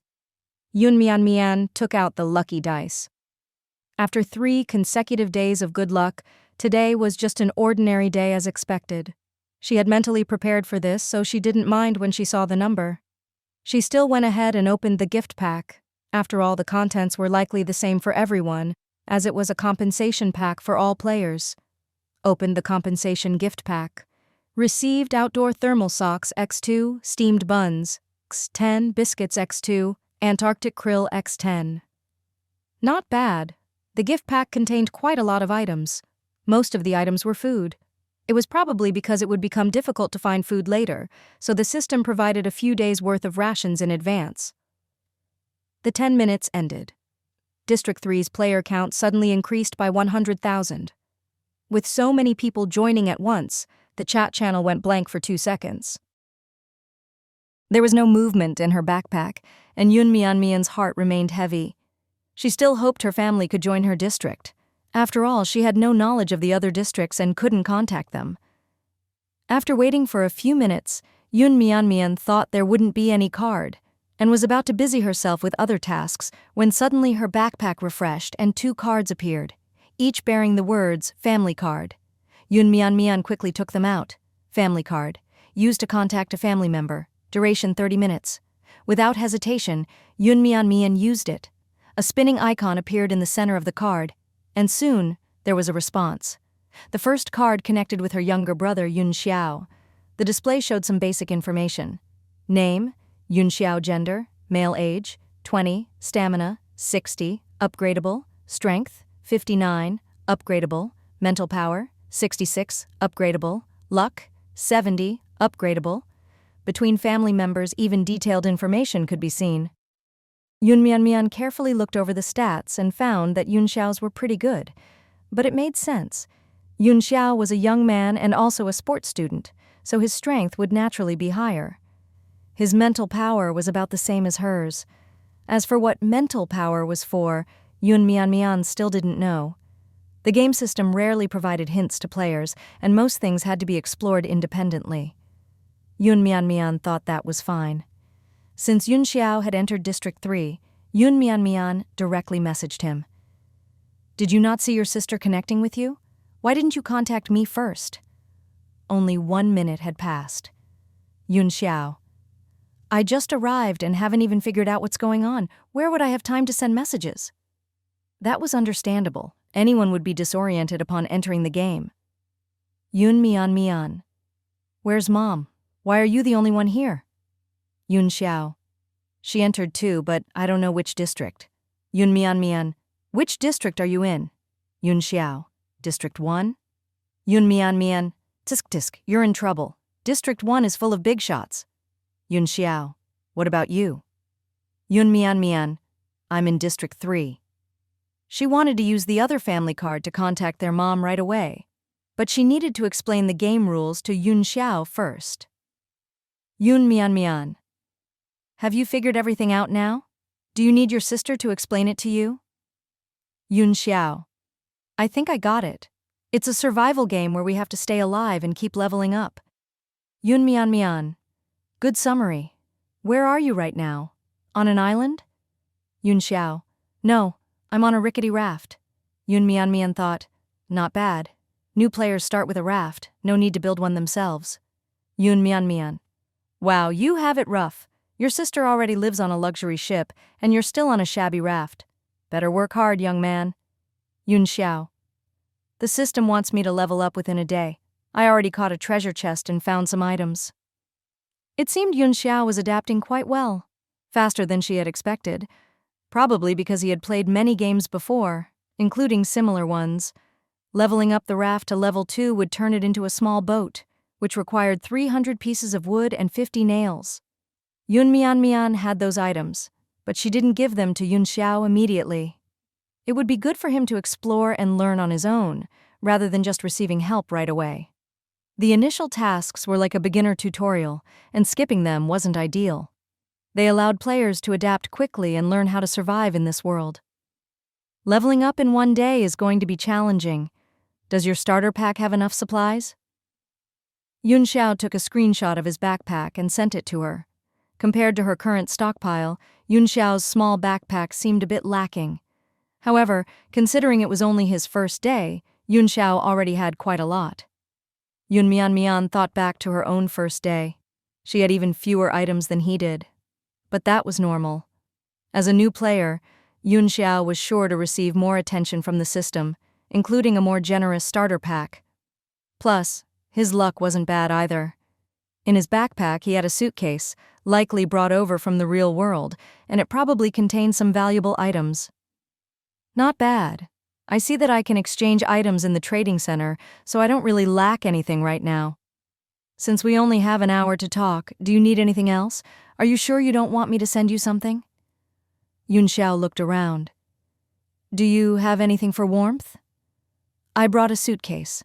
Half of it is filled with things I brought for you. I'll send them to you now.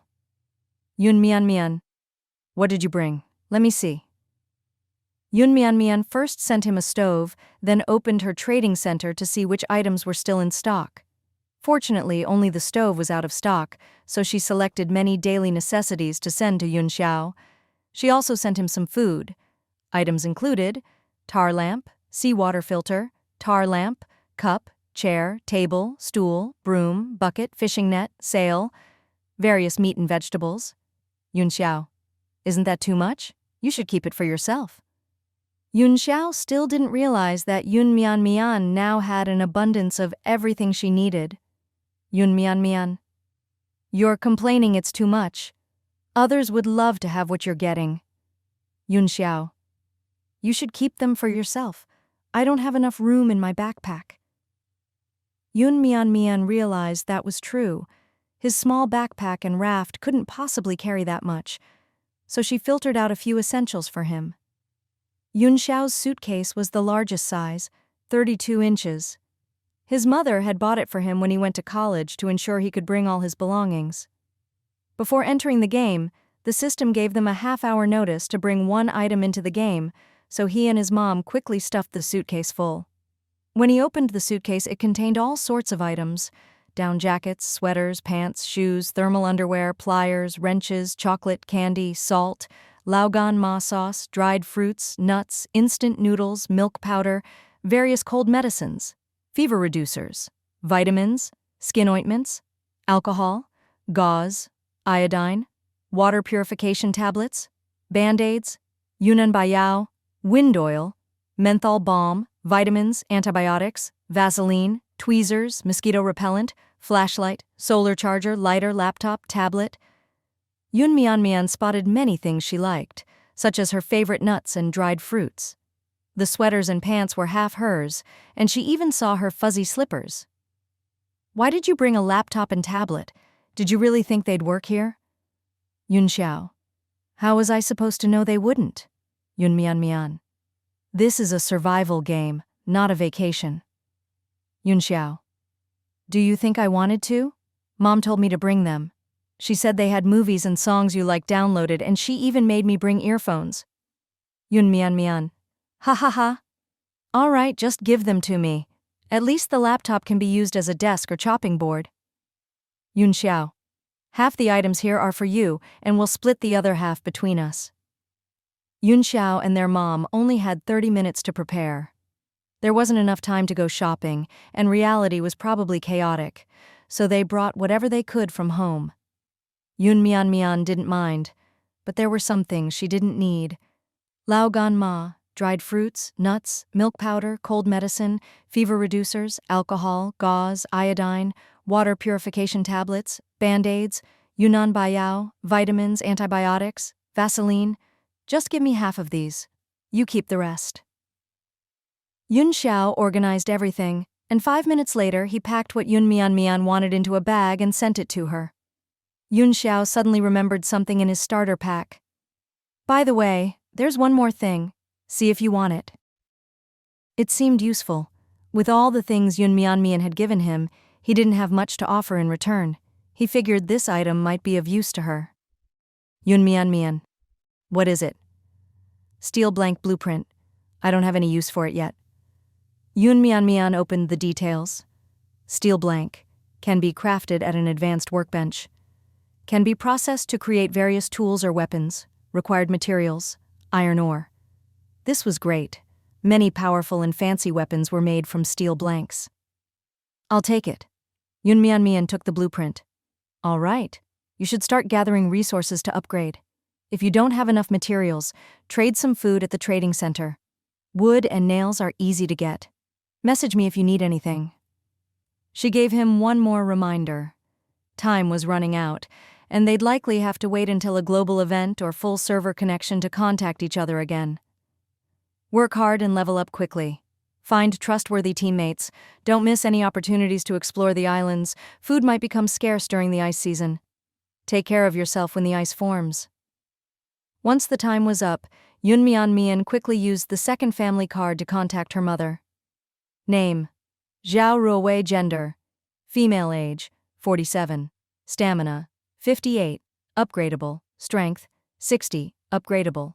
Mental power: 72. Upgradable. Luck: 60. Upgradable. Her mom's attributes were pretty good, with decent strength, and her mental power was especially high. No surprise there. It was her mom, after all. As soon as Yun Mian Mian used the family card, a video call request from her mom popped up. Baby Mian Mian! Yun Mian Mian's eyes welled up with tears. Mom, how are you? Zhao Ruowei looked youthful, with a neat, intelligent, short haircut and gentle eyes. I'm doing great. How about you? I'm doing great too.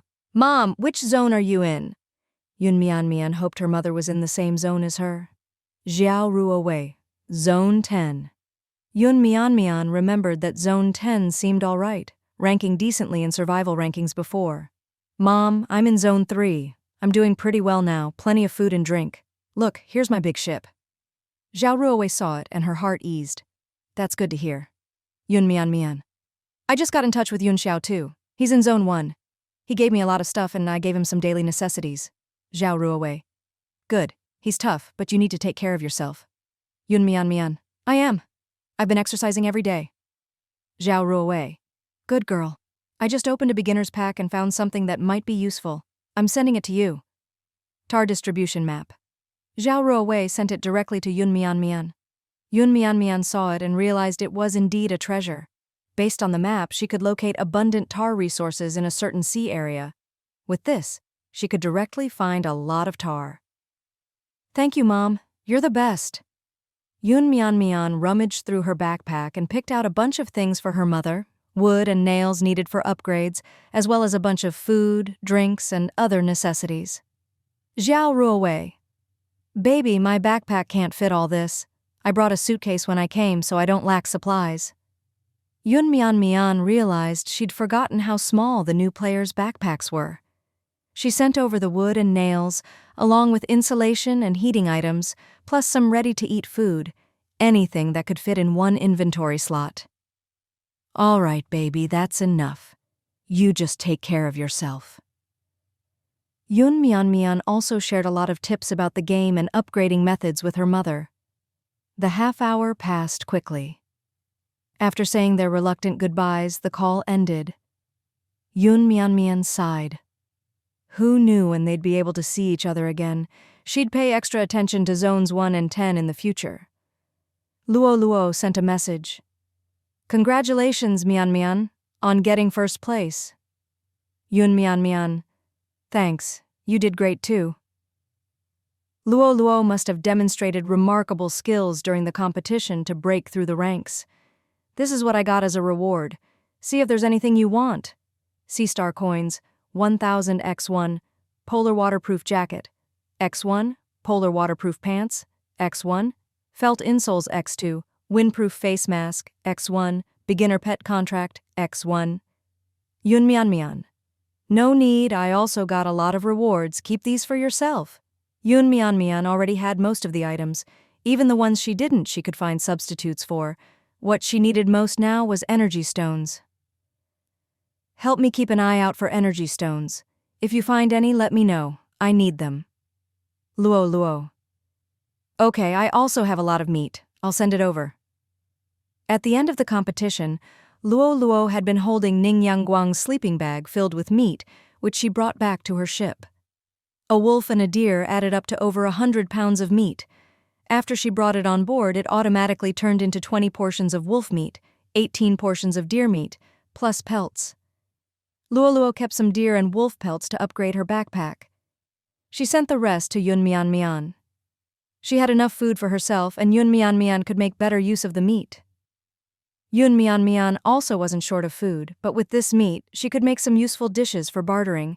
She wanted to trade for energy stones, so she needed valuable items. So Yun Mian accepted it without hesitation, but she wouldn't let Luo lose out. All right, I'll make this meat into dishes and give you a share. How much glass do you need for level 5? Luo. I only have about 10 pieces. She'd given the rest to Yun Mian, and these 10 pieces were gathered afterward. Yun Mian waved her hand, giving her 90 pieces of glass. She had gone back to Spider Island and gathered a lot of sand, so she had plenty of glass. After giving these to Luo, she didn't have much left. She had promised Ning Yangguang she'd make some and share it with him since he helped shovel sand. It seemed like today's workload was going to be heavy. Besides making fish head soup, she also had to make glass. With the new ice season, there were a lot of things to explore. Yun Mian would have to take things one step at a time. Mian, that's too much glass. This meat isn't worth that much. Luo insisted, sending a few things to Yun Mian from her backpack. Seeing her insist, Yun Mian accepted. My brother just joined. He's in the same zone as me. His strength is about the same as mine. If you need anything, you can ask him for help. Luo didn't want to take advantage of Yun Mian. She just wanted to see if Yun Mian might need her brother's help somewhere. Her brother had just arrived, and if he wanted to quickly gain a foothold, he needed to help others, but he also had to rely on his own abilities. Yun Mian. Great, how old is he? Luo. 18. Yun Mian. 2 years younger than my brother. Yun Mian also wanted to be in the same zone as her family, but things didn't work out that way. However, she was happy for Luo, as she and her brother depended on each other, and she was always worried about him. Now that her brother was here, she could finally be at ease. Yun Mian. Introduce us when you get the chance. Luo. Of course, we'll find an opportunity. The weather wasn't too cold right now, but Yun Mian didn't want to work while wearing the polar suit, so she first made the heating panels. She made 10 heating panels, placing 5 near the workbench to maintain the temperature around it, and took the other 5 to the vegetable field. She couldn't let all her vegetables freeze to death. 5 heating panels weren't much, but it was better than nothing. Thankfully, her vegetable field wasn't very large, just about a dozen plots. She'd use the 5 for now. These heating panels could generate heat, likely thanks to the energy stones. When Yun Mian took out the energy stones, they looked like beautiful gems, sparkling and radiant with a color somewhere between purple and blue. She had never seen stones like these before. Next, Yun Mian used the workbench to make 3 stoves and 3 large pots, specifically for making fish head stew. In this kind of weather, the air inside and outside felt like a fridge, so there was no need to worry about seafood going bad. The sea hadn't frozen yet, but there was no catch in the fishing net anymore. Yun Mian thought that after she finished her current tasks, she'd make a few dives to check out the underwater situation. She wanted to see if there were still any fish left, maybe even find some intelligent ones to communicate with. If she encountered the little dolphins, it would be even better. She hadn't gotten a chance to use her diving suit and goggles yet, but she wasn't sure if she could handle the sub-zero temperatures in the water. For the 100 portions of fish head stew she planned to make, she decided to use 20 large fish heads. 1 pot could only cook 1 fish head, and with 3 pots going simultaneously, she could finish 1 batch in about half an hour. In just over 3 hours, she would be done. Yun Mian added some black pepper powder to each fish head stew. She bought it with sea star coins from the marketplace. Although the stew was meant to be a gift, Yun Mian didn't want to cut any corners. She even wanted to make it extra special. Black pepper could warm the stomach and help relieve cold-induced stomach issues, and it was also great for treating colds brought on by the chilly weather. However, not all the fish heads came from the same species. Yun Mian chose tuna, mackerel, and barracuda. Barracuda was scarce. Yun Mian had only caught 5 before heading to the survival experiment. Barracuda, also known as sea wolf fish, had a pointed mouth and a spindle-like head. Its flesh was incredibly tender and delicious, with a high protein content, especially the head, which was the most flavorful part. These 3 types of fish had large heads, were rich in nutrients, and had tender flesh, perfect for stewing. With 3 pots cooking simultaneously, steam soon filled the ship, and the aroma spread everywhere. Yun Mian felt hungry just from the smell. When the first batch was ready, she couldn't resist and had a bowl herself. It was so fresh. Yun Mian's cooking skills had improved once again. After drinking the fish head stew, she felt her whole body fill with strength and warmth, and the taste was simply amazing. She used the best ingredients, and the cooking time and seasoning were perfect. At this point in the game, probably no one else could make such a delicious dish besides her. She added salt, chicken essence, black pepper, and 2 spices, stewing the fish heads over a high flame until they turned into a creamy white broth. The fish head stew was served in bowls made of high-quality wood, also a little gift accompanying the stew. The value of bear meat was higher than fish heads, so those who got roast bear meat weren't losing out either. To make the bowls, Yun Mian Mian put a piece of high-quality wood on the workbench's material table, selected the option to make wooden bowls, and ended up with 10 bowls. She made a total of 100 bowls to serve the fish head stew. With the first batch done, she decided to send some to her friends to try. Yun Mian Mian sent a portion to Luo Luo, Ning Yang Guang, and Hu Yuan. Ning Yang Guang just took out the fish head stew, and the smell made him instantly hungry. The fish head stew looked so appetizing that it made his mouth water. The freshly made stew was very hot, and Ning Yang Guang blew on it before taking a sip. The umami flavor hit immediately, with a hint of black pepper's spiciness, along with the sweet and salty taste. It was absolutely delicious. The warmth quickly spread throughout his body. It was too good. Mian Mian, is this fish head stew meant for the players to receive? Yeah. Being in the same zone as you is so lucky. Yun Mian Mian continued making the next batch. To avoid anyone thinking she wouldn't keep her promise, she posted a message in the chat channel. The fish head stew is being made, and later today it will be randomly given out along with roast meat to 200 old players. Fish head stew and roast meat will be given at random. All players had a number, and new players had recent numbers, so Yun Mian Mian could distinguish between them. Once her message went out, the veteran players became excited, but the newcomers didn't understand what was happening. Some kind-hearted veteran players stepped up to explain it to the newcomers. This is Yun Mian Mian, the top player in Zone 3. She just got first place in the survival experiment and promised that if she got first, she would give out the fish head stew and roast meat she made herself. Now she's fulfilling her promise. But you new players won't get a taste, since the votes were from us veterans. Wow, just thinking about Yun Mian Mian's cooking makes my mouth water. Awesome. I was just wondering when Yun Mian Mian would show up. I want the fish head stew. Can I choose? She said it's randomly given out, so probably not. Is Yun Mian Mian that amazing? Seems like she's a girl. So what if she's a girl? We have lots of impressive girls in our zone, like Luo Luo for one. It was noon by the time Yun Mian Mian finished making the fish head stew. She sat down to catch her breath and fished for treasure chests as she took a break. Her luck today was just average, so there was no rush to get the chests, but she still had to use up her daily number of fishing rod casts. While taking her break, she also had her lunch. To save time, Yun Mian Mian had a simple sashimi rice ball for lunch. It was simple to make, but the taste was anything but simple. She steamed a big pot of rice, let it cool, and prepared it with a slice of tuna sashimi. There was no need to add anything else. It was good to go. It was a simple yet delightful taste.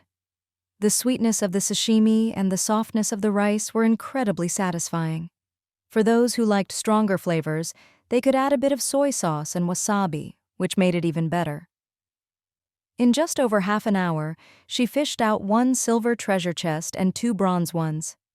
She set them aside, planning to open them tomorrow. After all, she wasn't lacking anything at the moment, and she had work to do. She put the treasure chests aside and looked for Ning Yang Guang and Hu Yuan. She asked for their help in the group chat. Since she needed to select 200 lucky players, it was too much trouble for her to do it alone. It would be faster to have them help out. After all, they had just received the fish head stew too, so they were likely willing to help. She didn't ask Luo Luo, since 3 people would be enough, and Luo Luo probably wasn't suited for this kind of task. As expected, Hu Yuan and Ning Yang Guang readily agreed without hesitation. They got to work immediately. Yun Mian Mian divided the veteran players' numbers from smallest to largest into 3 sections, and the 3 of them were each responsible for 1 section. Yun Mian Mian selected 100 players, and the other 2 chose 100 players between them. She was busier than the others. Yun Mian Mian sent 50 portions of fish head stew and 50 portions of roasted bear meat to Hu Yuan and Ning Yang Guang. She told them to distribute them to their selected players and take a screenshot afterward, just in case any issues arose. Nowadays, even doing good deeds could lead to trouble. With so many people in the zone, those who didn't get anything might cause trouble. Taking a screenshot only took a second, and she just needed to send it to the group chat. Yun Mian Mian made her selections randomly. Hu Yuan and Ning Yangguang were free to give food to their friends if they wished, as long as they were from Zone 3. It didn't matter who received it, and their friends were more likely to have voted for her. She had set the range, so even if friends were included, there was nothing wrong with sending them some, so Yun Mian didn't require them to avoid giving food to friends. If Hu Yuan and Ning Yangguang spotted a friend within their section, they would prioritize them, but only for 1 or 2 cases. Yun Mian spotted Gufang's number. After a moment of thought, she also sent Gufang a portion. In no time, the lucky 200 players were selected, and all the food had been distributed. The players who received it filled the chat with messages. There were so many messages, it was overwhelming. "This is so delicious, I can't stop licking my bowl. How can a fish stew be this good?" A big shot is a big shot. She said she'd send fish head stew, and she even included a wooden bowl. Now I have a bowl to eat from, so cool. Is everyone focusing on the taste? Did you notice the fish head stew has a buff effect? No way, it really does. It restores 5 stamina points and 6 mental strength points per minute, lasting 15 minutes. That's insane. Haha, my roast bear meat is even better. It increases strength by 8 points for half an hour. It's amazing. I was shivering from the cold just now, but now I'm full of energy. After eating the roast bear meat, I feel like a powerhouse. The roast bear meat actually had a stronger buff than the fish head stew. This was the first time Yun Mian had made food that could increase strength, likely because bear meat was so rare. However, people needed the fish head stew more at the moment. Some people ate the food immediately, while others, upon seeing its description, saved it for later. Using it just to fill their stomachs would be a waste. It was better to save it for a critical moment. The new players, even if they didn't understand much, understood from the messages that Yun Mian was a big shot. The food she made had buff effects that no one else could replicate. The new players all started asking about Yun Mian, but the veteran players didn't know much about her either. They could only tell them about the good deeds Yun Mian had done for Zone 3, and that her shop had a lot of good stuff at reasonable prices. Most of the new players still didn't understand the game rules and were busy fishing for treasure chests and gathering supplies, so they hadn't even visited the shop yet. They didn't know what they needed or what they wanted to buy. But upon hearing that the Big Shot's shop had good items, they rushed to check it out. In just a few minutes, all the popular items in Yun Mian's shop were sold out. For example, she hadn't made many stoves, and after the experiment, there had been a few days without restocking. With the purchasing power of the 100,000 new players, items like stoves were highly sought after. Everyone needed them. But Yun Mian didn't have time to pay attention to this, nor did she have time to restock. She was still busy making glass, because the system gave every new player a time-limited mission. Within a day, they had to upgrade their raft to level 2, so wood and nails in the shop were in high demand. Most of the new players wanted to upgrade quickly, and under the guidance of the veteran players, they found the shop to exchange for supplies. It was worth noting that all the remaining players were at least level 3. They no longer needed regular wood to upgrade their ships, so since completing the level 3 mission, wood had lost value, and many players simply burned it for fuel. When they found wood in chests, they even found it cumbersome. Only a few players had saved up a large stock of wood in the shop, just paying a tiny storage fee, so the wood stayed available without taking up backpack space. Hu Yuan was one of them. Since he entered the game, his treasure chests had mostly contained basic resources. Even now, he still opened a large amount of wood and nails daily.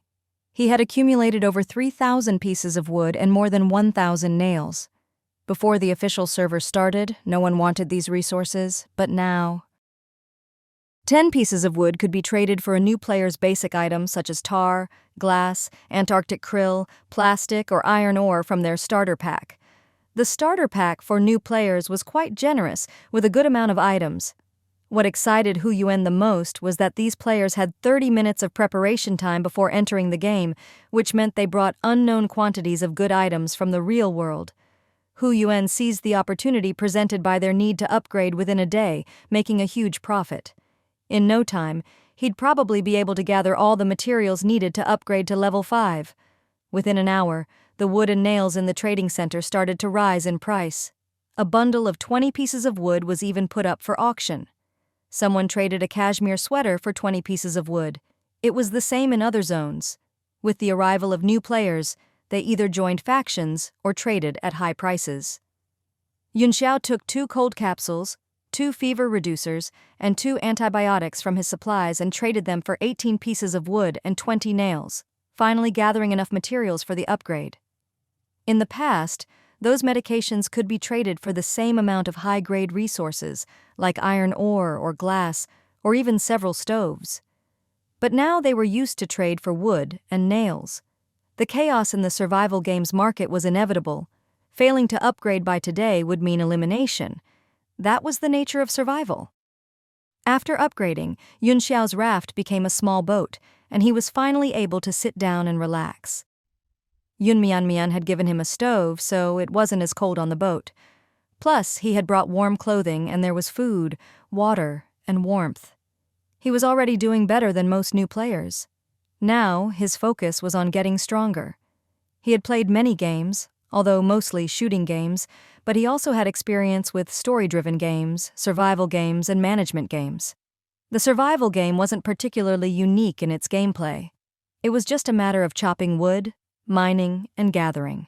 Based on the information he saw in the chat channel, as long as he solved the problem of food and water, then upgraded, learned more skills, and crafted more items, he could develop quickly. But saying it was easier than doing it. He had to take things step by step, and he needed to establish himself in the game, become a big shot, and protect his sister and mother. Before nightfall, Yun Mian made 200 pieces of glass and gave 50 of them to Ning Yangguang. She had promised him that if he helped collect 5 boxes of sand, she would give him 50 pieces of glass. With these 50 pieces, Ning Yangguang had gathered the 100 pieces of glass needed for an upgrade. He was still short of some wood and iron ore. He originally planned to trade for it at the trading center, but then thought that Yun Mian definitely had what he needed. He might as well keep it in the family. Plus, Yun Mian might give him a discount. Ning Yangguang asked, Mian, do you have extra iron ore or any red pine wood or walnut wood? I do. Are you planning to trade? Yun Mian asked. Of course, I'm still short of a lot. What do you have that's good to trade? Yun Mian knew Ning Yangguang had good luck, so he must have some treasures stashed away. Ning Yangguang humbly replied, Oh, my stuff isn't as good or plentiful as yours. I know you well. Come on, show me what you've got. If I need it, I'll trade with you. There were some items Ning Yangguang needed for himself, but he also had a few treasures that weren't useful to him. He was well-liked and lucky, and many players liked trading with him privately because he was generous and enjoyed collecting odds and ends. 2 of the items he planned to trade with Yun Mian were acquired from other players. The other one was from a treasure chest he opened. They were Complete Guide to Steel Tempering, Thick Dry Suit, Blueprint for Small Ore Detector. Ning Yangguang inspected the items carefully. They were all valuable, and it was a bit hard to part with them, but he figured trading them with Yun Mian was worth it. Seeing the 3 items, Yun Mian's eyes indeed lit up. She wanted them all. Take a look and let me know which one you want. Before Ning Yangguang could finish, Yun Mian said, I'll take all of them. What? You want all of them? Ning Yangguang didn't expect Yun Mian to need all 3. What do you need the Complete Guide to Steel Tempering for? Did you unlock the forging skill? I have use for it. The guide could be used by players who had learned the forging skill to increase their forging skill points. Tempered weapons would be more powerful.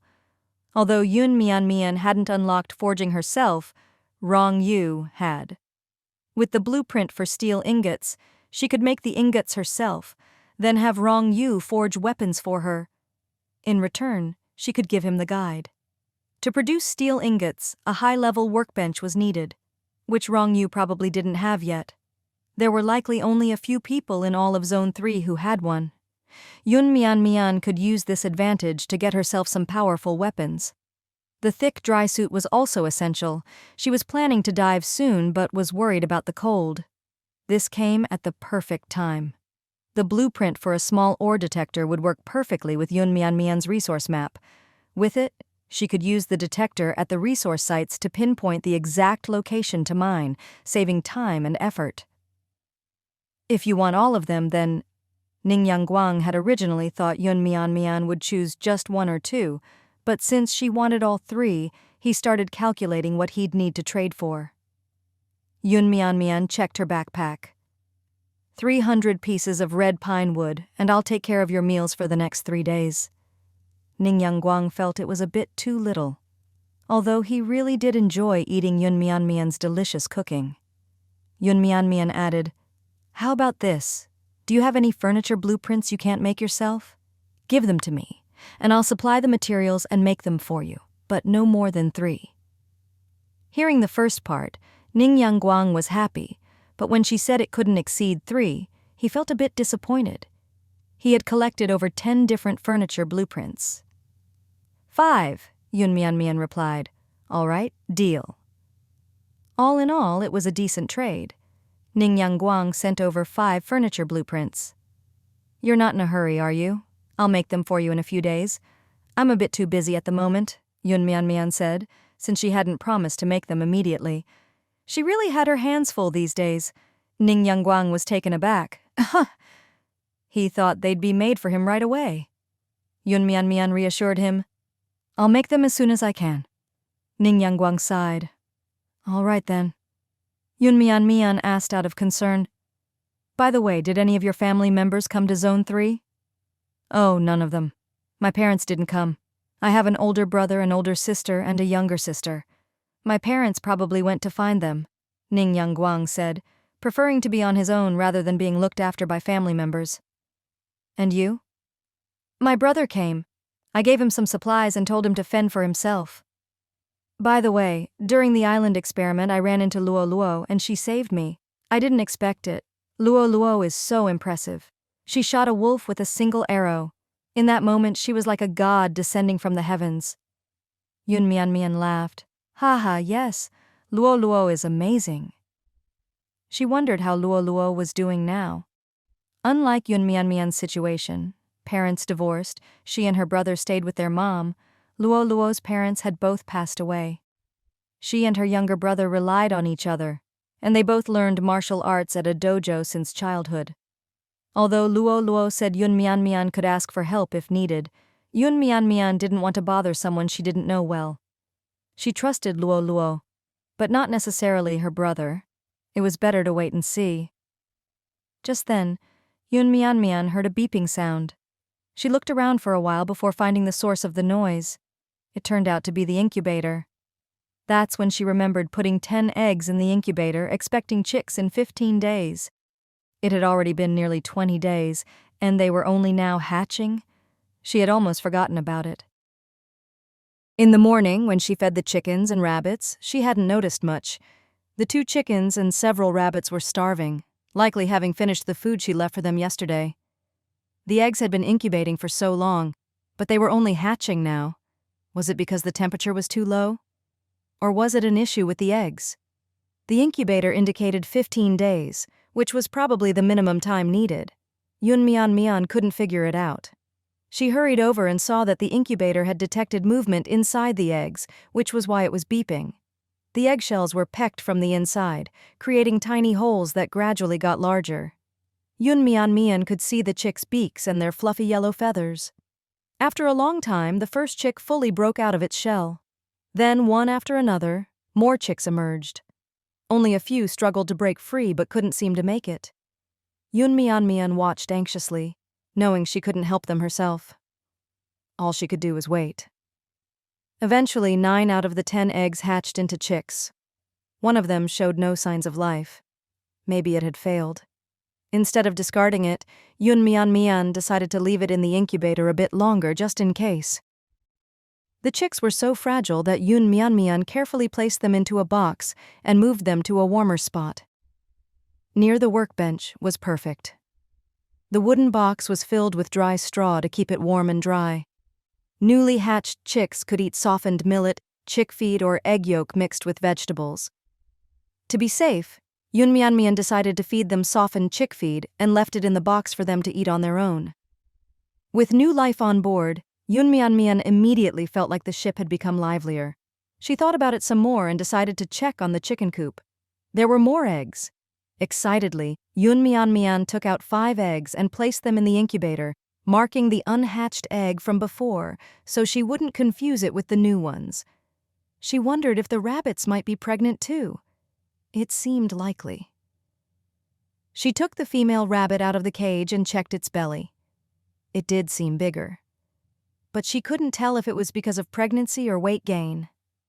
Mian decided to double the size of both the chicken and rabbit cages, but with the temperature dropping, they wouldn't last long at this rate. Even though Mian could spare 2 heat radiators for them now, she knew that over time, 1 or 2 wouldn't be enough. She needed to find more energy stones, and soon. Looking out at the vast sea, Mian saw that the water was eerily calm. The ship continued southward. Snow kept falling. If Mian's guess was correct, there wouldn't be many fish left once they reached Antarctica. She thought for a moment and decided to put on the thickened dry suit and dive. The ocean water was bone-chillingly cold, but Mian had drunk a bowl of fish head soup beforehand, which kept her body warm enough to handle it. Eating also meant her stamina would regenerate for a while, allowing her to swim without getting exhausted too quickly. With her goggles on, Mian could see everything underwater clearly. There were definitely fewer fish than last time she was underwater. Before, she could see schools of fish. Now, there were none. She carefully observed her surroundings before deciding to dive deeper. Holding a spear gun in her hand, Mian was ready for anything. The coral and reefs on the seabed were still beautiful. Some seaweed and plankton seemed unaffected.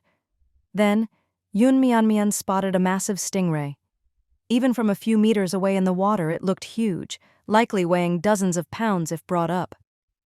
Mian was a bit worried she wouldn't be able to bring it up, but she hadn't seen any other large fish nearby, so she decided to go for it.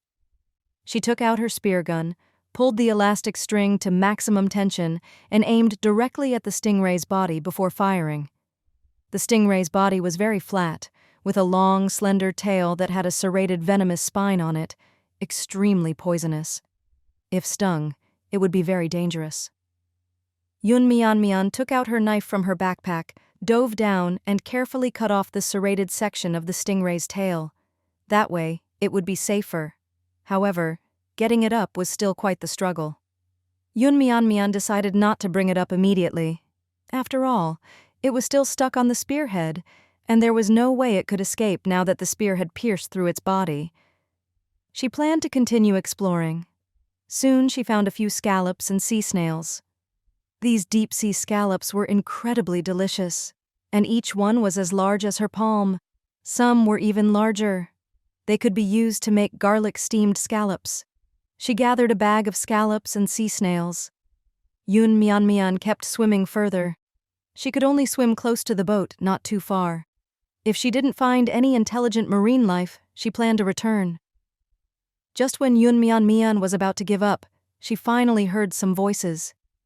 "It's so cold, we need to hide quickly." "Hiding in the depths of the sea, will it work?" "It will work. We can hide deep underwater just like the dolphins."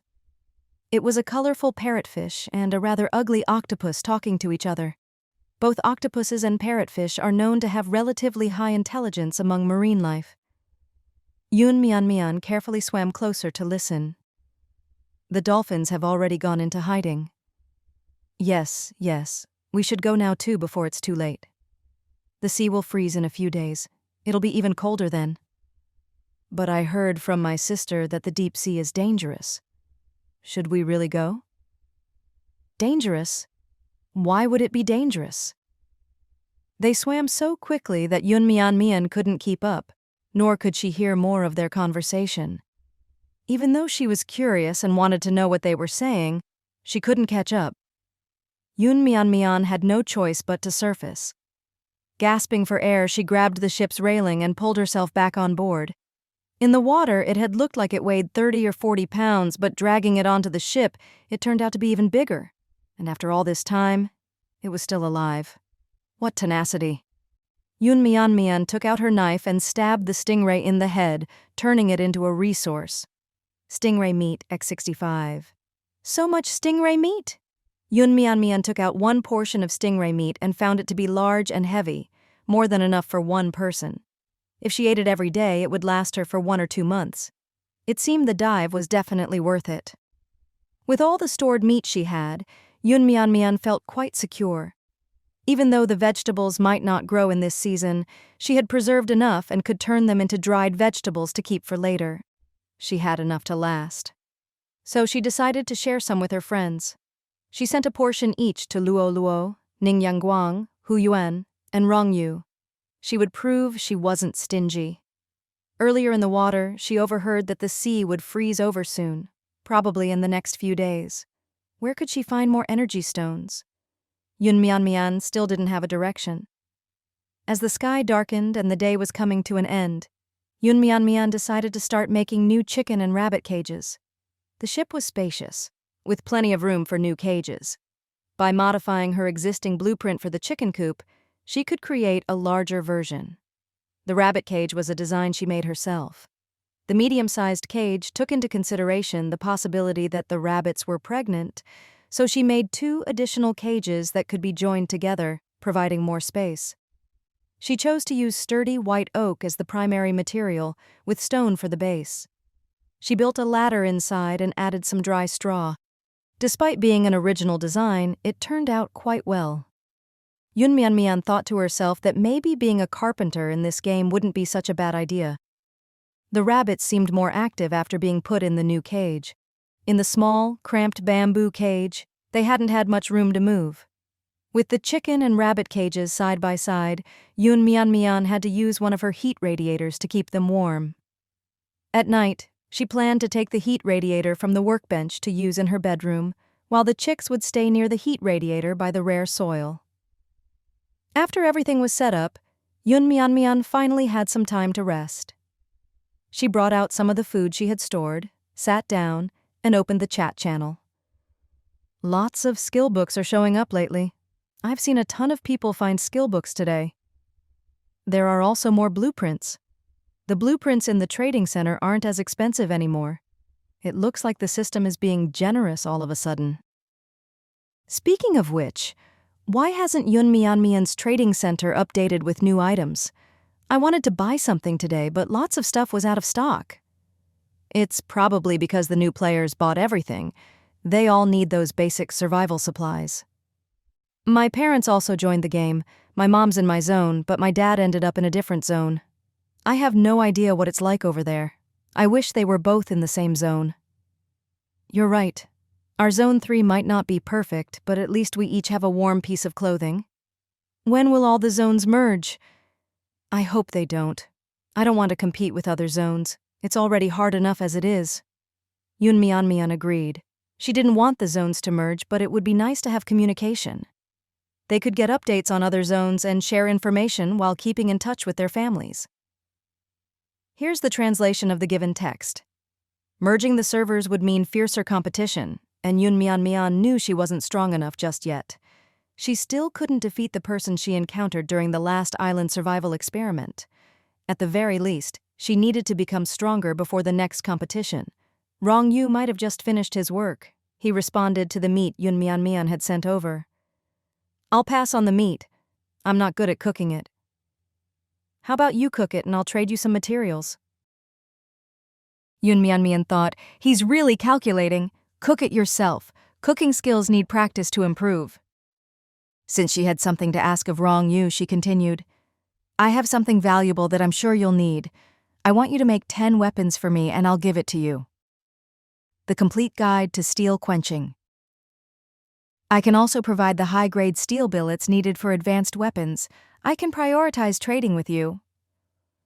Rong Yu had long been aware of Yun Mian Mian's shrewdness, trading 10 weapons for something that could increase forging skill points. It was definitely a bold offer. But she had figured him out. He really wanted that item. After all, it was a guide to quenching. Quenching could significantly improve the strength, hardness, and wear resistance of metal products. It was precisely what he needed. The weapons he made now were at best average, even ordinary. Of course, in the eyes of other players, they were already incredible. After all, others only had axes or machetes. Even a simple sword would make them happy. But Rong Yu wasn't satisfied. Since learning how to forge, he'd realized how intricate weapon-making truly was, far beyond what outsiders could imagine. People outside the field saw only the surface. Those in it saw the craft. He had just started to understand the beauty of forging. For Yun Mian to bring out the guide to quenching for trade at this time, it was an offer he couldn't refuse. Moreover, after learning it, his forging skills would improve. Even a few points would be enough to bring him to intermediate level. Despite forging every day, it had been very difficult to increase even 1 point. It seemed outrageous to trade that item for 10 weapons, but Rong Yu gritted his teeth and agreed. 10 weapons. Yun Mian probably wouldn't make him do it all at once. She'd likely take her time squeezing value from him. Across all of Zone 3, there were probably no players who owned 2 advanced weapons. Yun Mian wanted him to make 10. Rong Yu felt like even calling Yun Mian a shrewd merchant didn't fully capture her essence. Yet he had no choice but to agree. After all, she could provide the steel billets. Yun Mian asked calmly, "What do you think?" Rong Yu replied, He was always a man of few words. Even if he had a lot to say, he didn't think it was necessary. After all, the trade was happening regardless. Yun Mian knew it would succeed. "Let's draft an agreement then." After doing business for so long, drafting agreements and contracts had become second nature to her. She quickly wrote up an agreement through the system. It stipulated that after receiving the complete guide to steel quenching, Rong Yu must make 10 weapons for her without any conditions. The style of the weapons and the materials used would be according to her specifications, while Rong Yu would provide the materials. After reviewing the agreement, Rong Yu agreed and the agreement became effective. Yun Mian said, "Okay, do you have any good weapon blueprints on hand? Or can you design weapons yourself?" She wondered if forging skills like the advanced workbench would eventually allow for self-design and blueprint creation. After all, gathering skills had become more powerful after leveling up. Rong Yu replied, "Not at the moment." Yun Mian noted the use of "at the moment." "After using this and gaining points, will you be able to level up?" Rong Yu. I knew it. Yun Mian urged, "Use it quickly and see what changes." After leveling up the forging skill to the intermediate level, 2 new skills were unlocked: enhancement and decoration. Rong Yu could enhance basic weapons, increasing their power and adding engravings or crafting more ergonomic handles. Previously, weapon materials were mainly iron blocks, with bronze and iron ore being used less frequently, requiring better weapon blueprints. Now he could combine various materials to forge weapons. He only needed to adjust the materials based on a basic blueprint, then process them manually to create stronger weapons. Alternatively, he could directly use high-level weapon blueprints, which made the process even easier.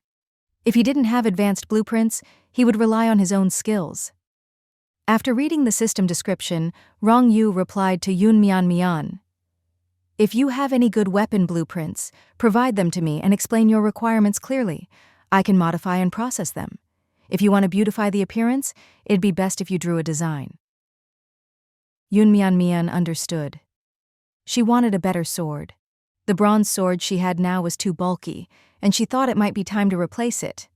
A steel one would certainly be better. But she still wasn't sure what kind she wanted exactly. She needed to think about it and see if she could find a better blueprint.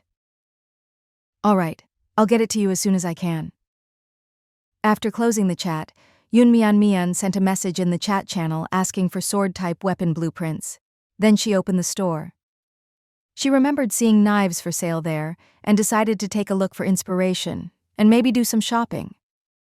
With so many star coins on hand, she'd long been wanting to shop. The store had been updated. Yun Mian hadn't opened it in a while and found that it had several new categories, including books, expensive ones. Her own copies of the Planting Guide and the Survival Manual were available there too. Each one was selling for 100 star coins. You could now even see sales figures. Someone had bought a copy of The Planting Guide. Spending 100 star coins was rare. Yun Mian only saw a few people on the leaderboard with that kind of wealth. She clicked her tongue in amazement. But soon she found something she wanted to buy herself. The basics of sewing, an easy introduction to garment cutting and sewing. Each of them cost 150 star coins. According to the descriptions, buying one would allow her to learn simple sewing with a sewing machine, and buying both would teach her how to make clothes. Last time, she had to ask someone else to help make the waterproof coat. Although they were pricey, Yun Mian had plenty of star coins. She added them to her cart. She continued browsing. There was also the complete guide to brewing, priced at 400 star coins. However, books like The Craft of Brewing Beer or The Complete Guide to Winemaking only cost 200 star coins each. Knowledge truly was money. If she had known this before, she could have saved herself the trouble. Yun Mian could only brew rice wine, which she learned after mastering cooking skills. For more advanced brewing techniques, she'd need books to study. Apart from these skill-related books, there were also books on subjects like math, physics, and chemistry. Yun Mian looked for a while, then switched to another category: weapons. Previously, all items in the weapons category were grayed out and locked. Now, there were 5 available.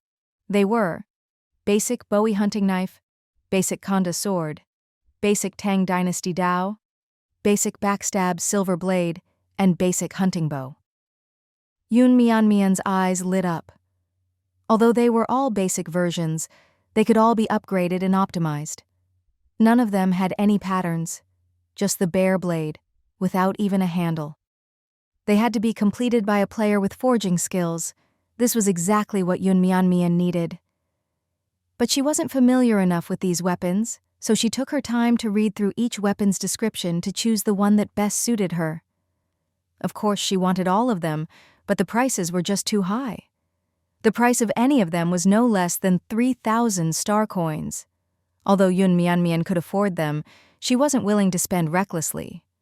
After reading through the descriptions, Yun Mian wanted them all even more. The system was really designed to make her spend money. Now that she had lots of star coins, it offered all these great items. If she couldn't afford it before, she might not even have been tempted.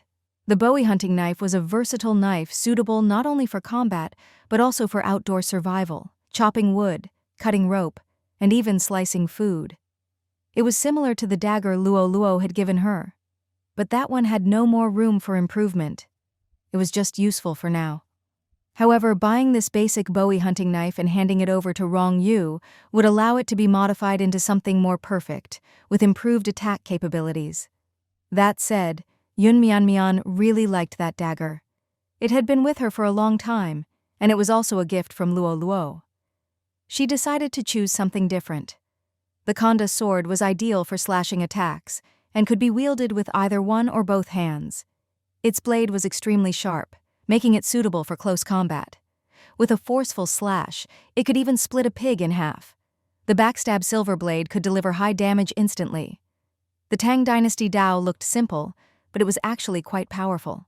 The long blade excelled at both slashing and stabbing, as the saying goes, 1 kills in 10 steps, leaving no trace 1,000 miles away. This was the knife they were referring to. Among the 4 weapons, the Tang Dynasty dao was the most expensive. After thinking it over, Yun Mian decided to choose the Tang Dynasty dao. You get what you pay for, and the system wouldn't overprice it for no reason. Expensive or not, you have to risk it for the biscuit. It was decided. Yun Mian purchased it, spending a whopping 4,000 star coins in one go. It truly was a lavish investment in a deluxe weapon. After buying it, she had to hand it over to Rong Yu for processing. Yun Mian feared that after giving it to him, he might take off with the blade. What if he ruined such an expensive knife? Though unlikely, she decided to draft an agreement again. Rong Yu fell silent after receiving the agreement. So if you aren't satisfied with my work, I have to compensate you with a new one? Yun Mian replied, Not exactly. It's just for safety. Same difference. Yun Mian responded, Well, if you put it like that, there's nothing I can do. Rong Yu laughed in exasperation. The black and white text really did mean that. Yun Mian continued. This knife cost me a lot, you know. Besides, when you work on it, you can increase your proficiency. This is an incredible opportunity, such a good knife to work on. She wasn't making things up. Rong Yu was thrilled when he saw the knife. If he had that many star coins, he'd buy it too. But he couldn't afford it. And if he messed it up, he couldn't afford to compensate either. The next day, it was still snowing. Yun Mian noticed that her ship had sailed very far south, and the surroundings had drastically changed. It was no longer an endless ocean. Icebergs were visible. The temperature was extremely low. Yun Mian checked the screen. The 32nd day at sea. Weather, heavy snow temperature, 20 degrees C. There was a cold level grading chart in meteorology, dividing coldness into 8 levels. Level 1, extreme cold. Temperatures below 40 degrees C. Level 2, severe cold, 30 degrees C to 39.9 degrees C. Level 3, bitter cold, 20 degrees C to 29.9 degrees C. It had reached the level of bitter cold, the kind of cold where water freezes instantly. Without proper insulation, one could freeze solid. Upon waking up, Yun Mian immediately put on the extreme cold outfit, covering herself completely. Other players had trouble sleeping due to the cold. They had to stay close to their stoves and couldn't risk falling asleep. If the fire went out while they slept, they could freeze to death. Fortunately, many players had workbenches and stove blueprints by now. Currently, stoves were no longer scarce in the trade center. Every player had one. However, even a stove wasn't enough to keep warm. If Yun Mian wanted her boat to be warmer, she needed more advanced heating tools. She planned to study today to see if she could mass-produce fireplaces, as their heat retention was much better than stoves. If she could make a fireplace in the boat cabin, the entire room's temperature would rise. Heat from the fireplace would transfer to the surrounding air, rise into the room, and form a thermal cycle, making heating more efficient and comfortable compared to a stove. Without a blueprint, she needed to first make a prototype herself and then improve it. She wasn't sure yet how many materials it would require. Ideally, getting a fireplace blueprint would be best. Yun Mian decided to roll her lucky dice. Maybe today she would have her wish come true. However, her luck today wasn't great, as she rolled a 2. Fortune follows misfortune. Yun Mian spread her hands in resignation. So be it. She heard the chicks in the cabin chirping incessantly, and quickly went over to check. Several chicks were making a fuss, wanting food. Yun Mian had no choice but to pick some baby bok choy from her garden and mix it with leftover chick feed from yesterday to feed them. She wondered how long it would take for them to grow up. Once she raised them herself, she wouldn't bear to eat them. That thought crossed her mind. Seeing the chicks eat contentedly, Yun Mian also felt hungry. For breakfast today, she could have a lean meat and vegetable porridge. She picked some vegetables, then cut a piece of lean meat and minced it, setting it aside for when the porridge was nearly cooked. Then she added the minced meat and vegetables to the pot to simmer. Having a hot bowl of porridge in the morning to warm the stomach was the most comforting thing. Yun Mian had many tasks to do today. Most of the items in the trading center had been sold out, so she needed to make more to restock, and also organize her own supplies. Many items were for use in the rainy season, and were no longer useful during the ice season, so she needed to store them away in the storeroom. Yesterday she bought more than just the Tang Dynasty Dao from the store. She also bought 2 books, an archery target, and a sandbag. The target was for practicing archery, while the sandbag was for training. As for the books, one was an introductory book on sewing, and the other was a book about building a greenhouse. Yun Mian wanted to build a greenhouse on the boat to combat the cold weather. This way, even in freezing temperatures, she could grow plants, not just for herself, but also to sell to other players. However, after reading the book, she realized that building a greenhouse on the boat wouldn't be easy. It required many components. The irrigation system, lighting system, heating, ventilation. These were all critical. The irrigation system wasn't a big problem. Water wasn't scarce now. The most challenging parts were the lighting for replacing sunlight and the heating system with radiators. All of these required large amounts of energy stones. The materials for building the greenhouse also needed to be selected carefully. She could use glass, plastic, or steel. Yunmian wanted to use steel the most, but she didn't have enough iron ore. In the eyes of others, Yunmian might seem wealthy, but she was still not satisfied. If she wanted to always be ahead of all the other players, she had to excel in every aspect, whether it was food, strength, or wealth. So, she was determined to build the greenhouse. If she didn't have enough materials, she would trade or earn them. The best-selling items right now were food, but Yunmian didn't want to start selling yet. The rainy season had just ended, and players must have stocked up on food. Selling now wouldn't yield the best price, and it would also make it easy for some opportunists to hoard the stock. With the arrival of the ice season, the items found in treasure chests were getting better, and workbenches were no longer rare. About 1/3 of the players now had workbenches. With so many people selling the basic items, Yunmian decided not to produce them anymore. Currently, she believed that tar lamps were the best thing to sell. One tar lamp could be traded for 3 pieces of iron ore or 2 pieces of glass. Some people even used star coins to buy tar lamps, since tar in the store was extremely expensive. 5-star coins only bought 1 unit of tar. Though many people had gotten blueprints for tar lamps, few could sell them consistently because they didn't have enough tar. Every day, she only put up 5 tar lamps for sale, and each time they were immediately snapped up. Yunmian had quite a bit of tar, thanks to chopping down coconut trees. Most players still didn't know that you could obtain tar from coconut trees, as everyone focused on more valuable resources on the islands, and no one paid attention to the coconut trees. However, even her supply was down to about 30 units now. Luckily, yesterday, her mom had given her a tar distribution map. As long as she could locate a tar-rich sea area, she wouldn't have to worry anymore. She opened the map and was pleasantly surprised to find that there was a large tar deposit nearby. Yunmian took her binoculars and looked around, but saw nothing. According to the map, there was supposed to be a small island next to the tar area. It was a very small deserted island shaped like a U, and the tar was located in the recessed part of the island. It felt like she was already close by, but she just couldn't see the island. Could it be buried under the snow? If that were the case, she should still be able to see the snow. Yet there was nothing on the sea except ice and snow. If she couldn't find it today, she might leave this sea area soon, given the speed at which her boat was traveling. Lately, her boat automatically sailed at night, though she could control it during the day. Yunmian thought of an idea. Maybe sea creatures knew where the place was. They had lived in these waters for a long time, so they must be familiar with the environment, just like the octopus and parrotfish she met last time.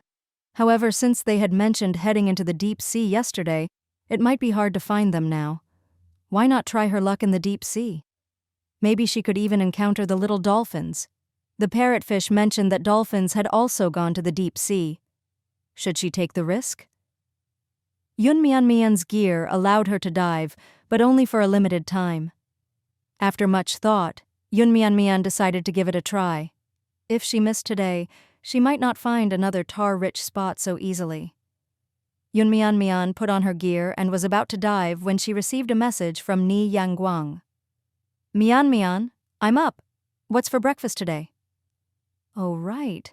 She almost forgot about providing food for Ni Yangguang. Fortunately, there was still half a pot of lean meat and vegetable porridge, which Yunmian had stored in her inventory. She gave all of it to Ni Yangguang and, worried it wouldn't be enough, also added a portion of cold mixed wild vegetables. She had previously made some cold mixed wild fern tips, stored in a jar for easy preservation. Eating a little at a time, it could last for quite a while. Realizing that she might not have time to check on Ni Yangguang afterward, Yunmian also prepared lunch and dinner for him in advance. Lunch was a seafood medley soup with sashimi, and dinner was fish head stew with lettuce. Ni Yangguang was very happy. Heh, you already made all this? With so much food, can I share it with others? Up to you, Yunmian replied, and then jumped into the water. The seawater was bone-chilling, even colder than the last time. Yunmian swam for a while until she managed to adapt. However, As she continued diving deeper, the temperature gradually began to rise. The water at the surface was the coldest. The deeper she went, the darker it became, but luckily Yunmian had her headlamp on. The light helped her see the path ahead underwater. This time she didn't carry a spear gun, only a mesh bag tied around her waist. If she spotted any scallops or sea snails, she would pick them up, but she didn't plan to fish. The deep sea was different from the land. Going deeper didn't necessarily mean it was better. The deep sea was cold, dark, and under immense pressure. The deeper one went, the higher the pressure. A normal human's maximum diving depth was only about 300 meters. In reality, the deepest parts of the ocean are unfathomably deep, with some reaching depths of 5,000 meters, and certain trenches even as deep as 11,000 meters. Yunmian could only handle depths of about 100 meters. Her body couldn't withstand such pressure beyond that. In fact, even at 40 meters, she was starting to feel uncomfortable. However, this depth also allowed her to see many marine creatures she had never seen before. Colorful coral reefs covered the ocean floor densely, with many worms and sponges clinging to them. Coral reefs were collectible resources, and while she had only seen a few before, here she found a large area of them. Coral reefs were rich in coal, bauxite, manganese ore, phosphate ore, and beds of other rare minerals. Coral limestone could also be used as a raw material for lime and cement. She thought it could be used for building a greenhouse. Without much thought, Yunmian swam over and began mining. Coal X5, coral limestone X19 obtained. After collecting just a bit, she spotted a large sea turtle. Sea turtles were intelligent creatures, and Yunmian wanted to approach and communicate with it. While she couldn't talk, she could take out the tar distribution map to show it. Maybe it would know where to go.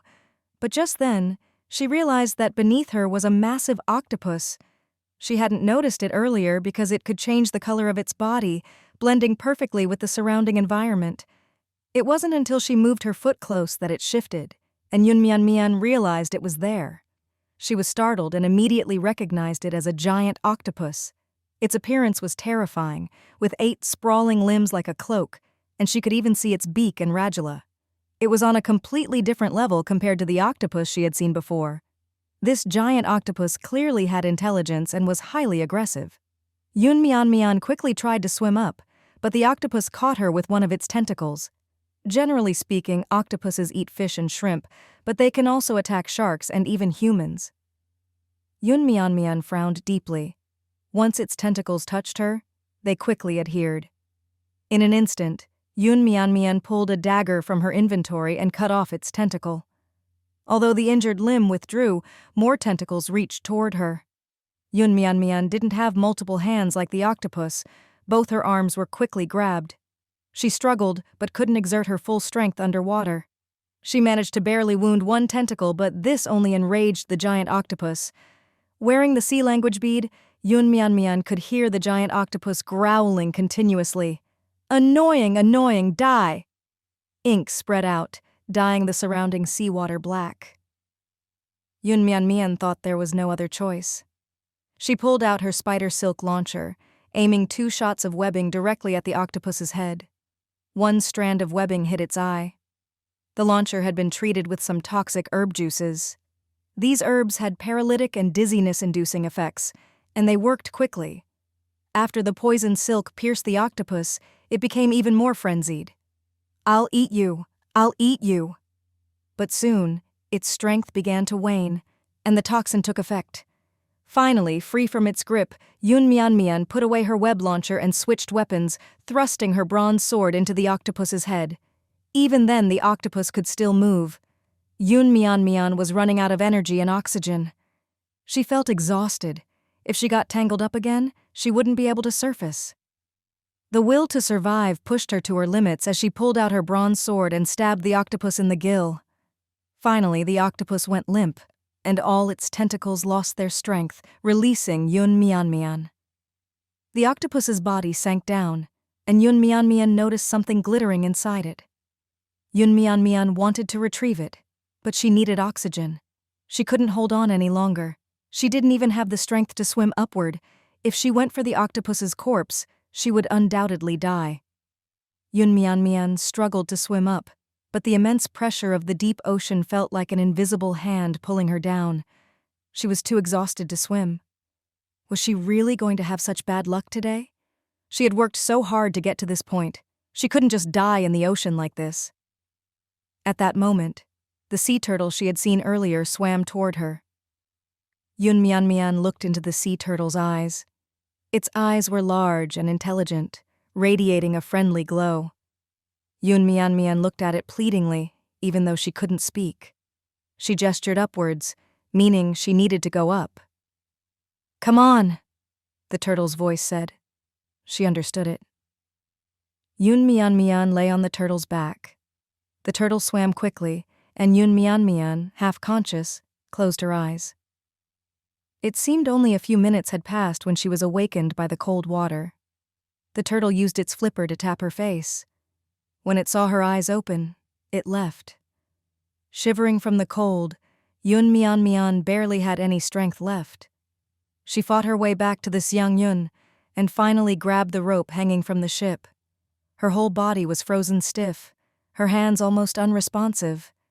Finally, Yunmian managed to climb up. She collapsed on the deck, gasping for air. Her stamina and mental strength were already at critical levels, leaving her with just 5 points each. It seemed that if she had been a few minutes later, she could have died. Once Yunmian had taken in enough air, she removed her soaked diving suit. Looking at the time, it hadn't even been that long, just over 20 minutes, but so much had happened. Yunmian felt a sense of joy at having survived a near-death experience. After resting in her room for a bit, she ate a piece of grilled bear meat. She chose bear meat specifically because she wanted to quickly increase her strength, as well as recover her stamina and mental energy.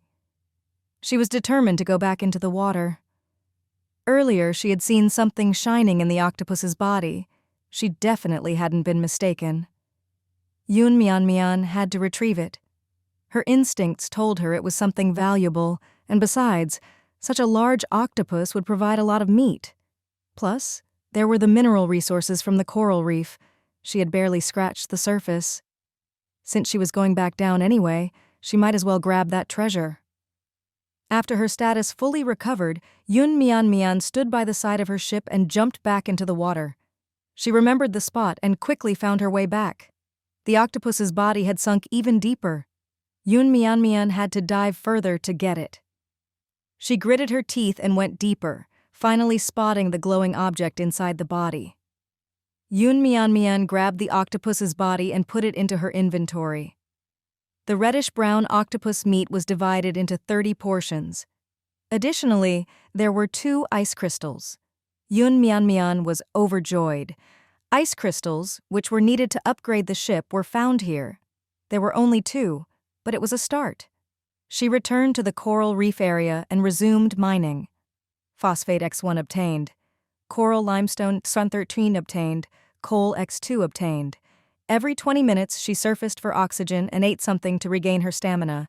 She went back and forth, up and down, over a dozen times. She gathered hundreds of resources. Finally, she stopped. It was already dark, and the ocean was pitch black. Even with her headlamp, the darkness brought a sense of oppressive fear that made it impossible to stay in the deep sea for too long. Yunmian's body was also reaching its limit. Despite eating recovery food every time, after so many dives, her mental strength became increasingly hard to replenish. The food's effects also lessened. It wasn't as simple as continuously eating to maintain the same effects. After more than 10 times, the effects were halved, and eventually, the food became just normal sustenance. She decided to return to the ship to rest. Just then, she noticed a sea turtle swimming toward her from behind. This time, Yunmian seized the opportunity. She quickly approached, greeted the turtle, and then took out the tar distribution map, pointing to the U-shaped island. The turtle hesitated for a moment, then looked at her. The island should be nearby. Yunmian made gestures to show the turtle that she had searched everywhere but couldn't find it. The island is submerged. You need to dive to find it. The turtle said this and left. It seemed to be in a hurry. Mian still had questions, but she couldn't keep up with the turtle. Oh well, she had gotten useful information. She could go up for now. Despite all the hardship, Mian still felt it was worth it. She had obtained many valuable things. Coal had a much higher calorific value than wood. Burning an equal mass of coal and wood, coal released much more heat, with temperatures reaching over 1,000 degrees, whereas wood barely reached several hundred. Until she found energy stones, she could use coal for heating. She also gathered coral limestone, which could be used to make lime and cement.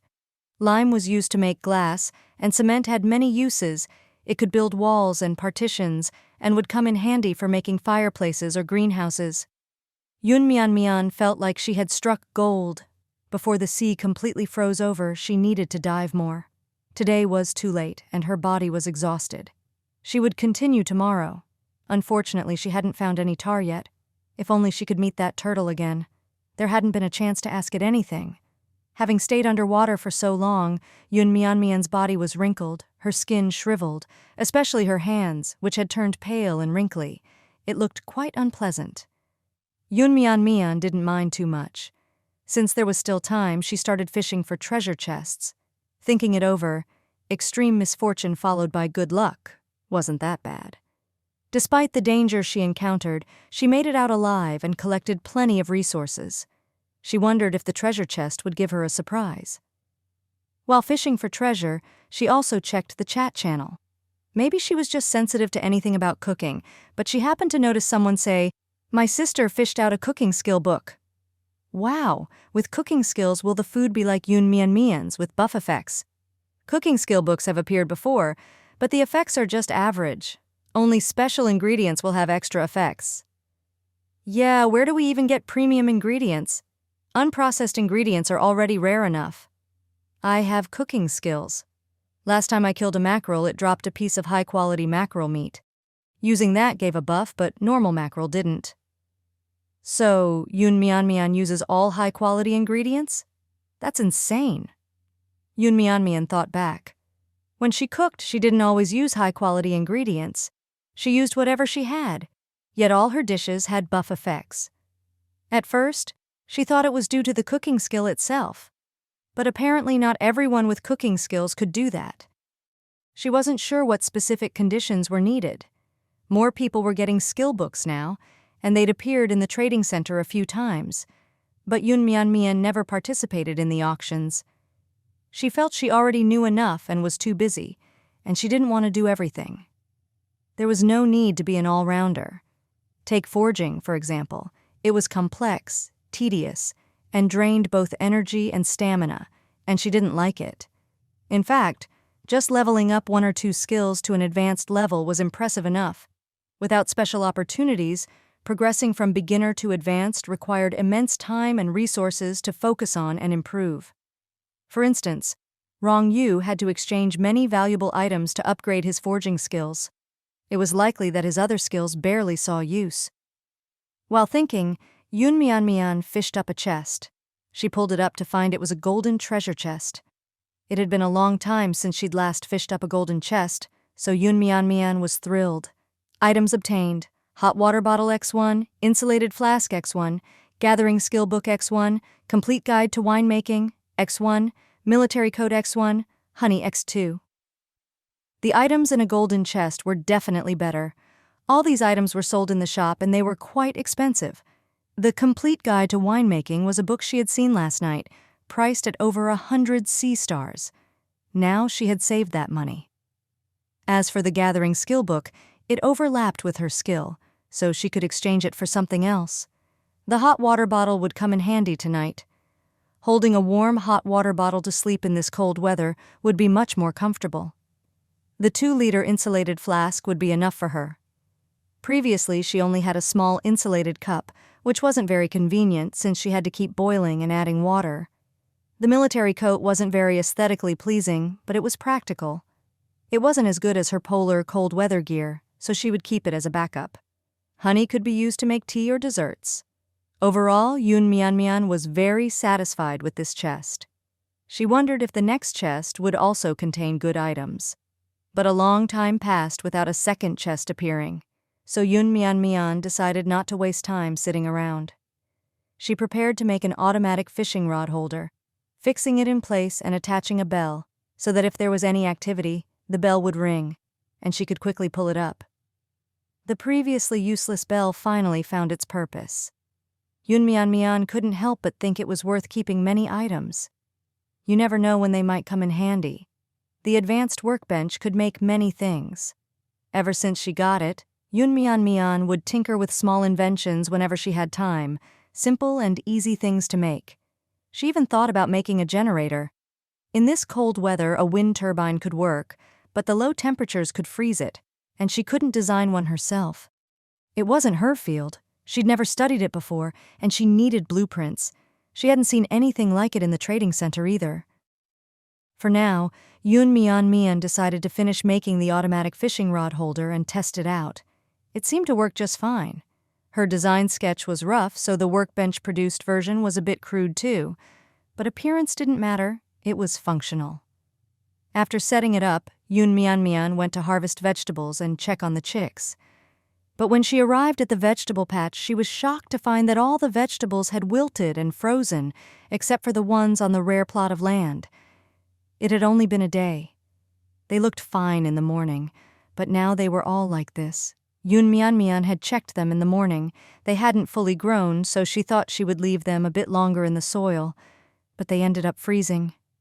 It seemed the greenhouse had to be built immediately. Yun sighed as she pulled out the frozen vegetables. Many fruits hadn't even ripened before dying. She felt terrible. She had exchanged resources for those, especially the pineapple, which had just started growing. Yun sighed again. Frozen vegetables had lost much of their nutrients, and their texture was ruined. She decided to use them as feed for the chickens and rabbits. They were no longer fit for her to eat. After pulling them out, she placed them all in a basket. The next task was to measure. She couldn't convert the entire first floor of the cabin into a greenhouse, so she'd start with a small one.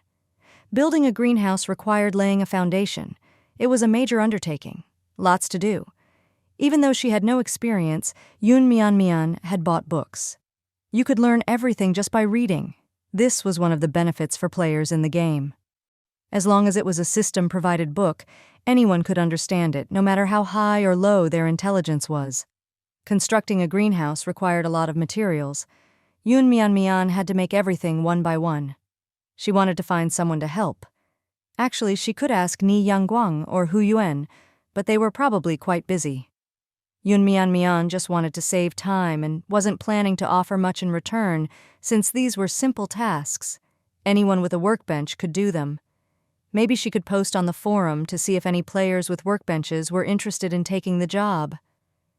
Yun was like a foreman, assigning tasks to others and offering a bit of a wage. The more she thought about it, the more feasible the idea seemed. She would have more and more things to do in the future, lots of work ahead, and it would be too time-consuming to do every single component herself. It would be much more efficient to delegate parts to others, saving both time and effort. Most players were bored on their boats anyway. Besides fishing for treasure chests, there wasn't much to do. Some players were so bored they missed going to work. Yun thought she could provide them with a job. She measured the greenhouse size and calculated the materials she needed. The foundation would require bricks and soil, as well as a wooden frame and more than 50 pieces of processed thick glass. Ordinary glass pieces were shards, and making large, thick glass pieces required processing at a workbench. A single piece of glass would need 2 units of glass, depending on Yun requirements. Besides this, Yun also needed to make a door, 4 ventilation fans, and various movable scaffolds for placing seeds. Some things required an advanced workbench, so Yun had to make them herself. So she planned to delegate glass processing and making the wooden frame to someone else. She would handle the glass door and foundation work herself. Yun opened the forum to post a message. The title was simple: Need a job?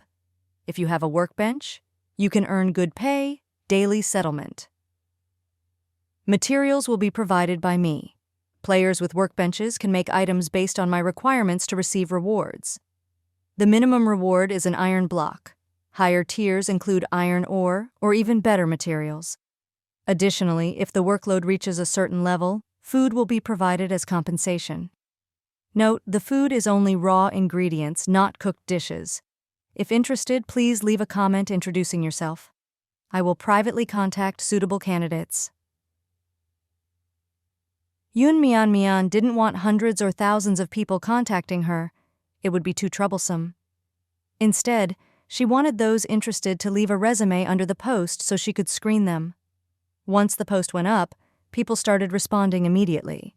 Yun Mian didn't even need to advertise it on the chat channel. The players applying all introduced themselves eagerly. 1. I have a beginner workbench and have learned cooking skills. Just need some food. 2. Beginner workbench here, with a sewing machine and sewing skills. Just want to earn some glass to upgrade. Until she found energy stones, she could use coal for heating. She also gathered coral limestone, which could be used to make lime and cement. Lime was used to make glass, and cement had many uses. It could build walls and partitions, and would come in handy for making fireplaces or greenhouses. Yun Mian felt like she had struck gold. Before the sea completely froze over, she needed to dive more. Today was too late, and her body was exhausted. She would continue tomorrow. Unfortunately, she hadn't found any tar yet. If only she could meet that turtle again. There hadn't been a chance to ask it anything. Having stayed underwater for so long, Yun Mian's body was wrinkled, her skin shriveled, especially her hands, which had turned pale and wrinkly. It looked quite unpleasant. Yun Mian didn't mind too much. Since there was still time, she started fishing for treasure chests. Thinking it over, extreme misfortune followed by good luck wasn't that bad. Despite the danger she encountered, she made it out alive and collected plenty of resources. She wondered if the treasure chest would give her a surprise. While fishing for treasure, she also checked the chat channel. Maybe she was just sensitive to anything about cooking, but she happened to notice someone say, "My sister fished out a cooking skill book." Wow, with cooking skills, will the food be like Yun Mian's with buff effects? Cooking skill books have appeared before, but the effects are just average. Only special ingredients will have extra effects. Yeah, where do we even get premium ingredients? Unprocessed ingredients are already rare enough. I have cooking skills. Last time I killed a mackerel, it dropped a piece of high-quality mackerel meat. Using that gave a buff, but normal mackerel didn't. So, Yun Mian uses all high-quality ingredients? That's insane. Yun Mian thought back. When she cooked, she didn't always use high-quality ingredients. She used whatever she had, yet all her dishes had buff effects. At first, she thought it was due to the cooking skill itself. But apparently not everyone with cooking skills could do that. She wasn't sure what specific conditions were needed. More people were getting skill books now, and they'd appeared in the trading center a few times, but Yun Mian never participated in the auctions. She felt she already knew enough and was too busy, and she didn't want to do everything. There was no need to be an all-rounder. Take forging, for example. It was complex, tedious, and drained both energy and stamina, and she didn't like it. In fact, just leveling up 1 or 2 skills to an advanced level was impressive enough. Without special opportunities, progressing from beginner to advanced required immense time and resources to focus on and improve.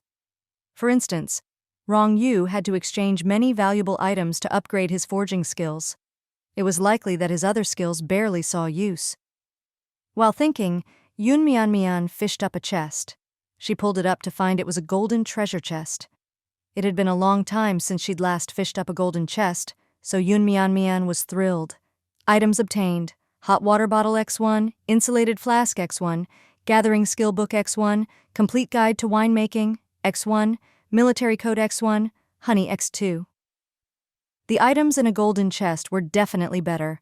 All these items were sold in the shop and they were quite expensive.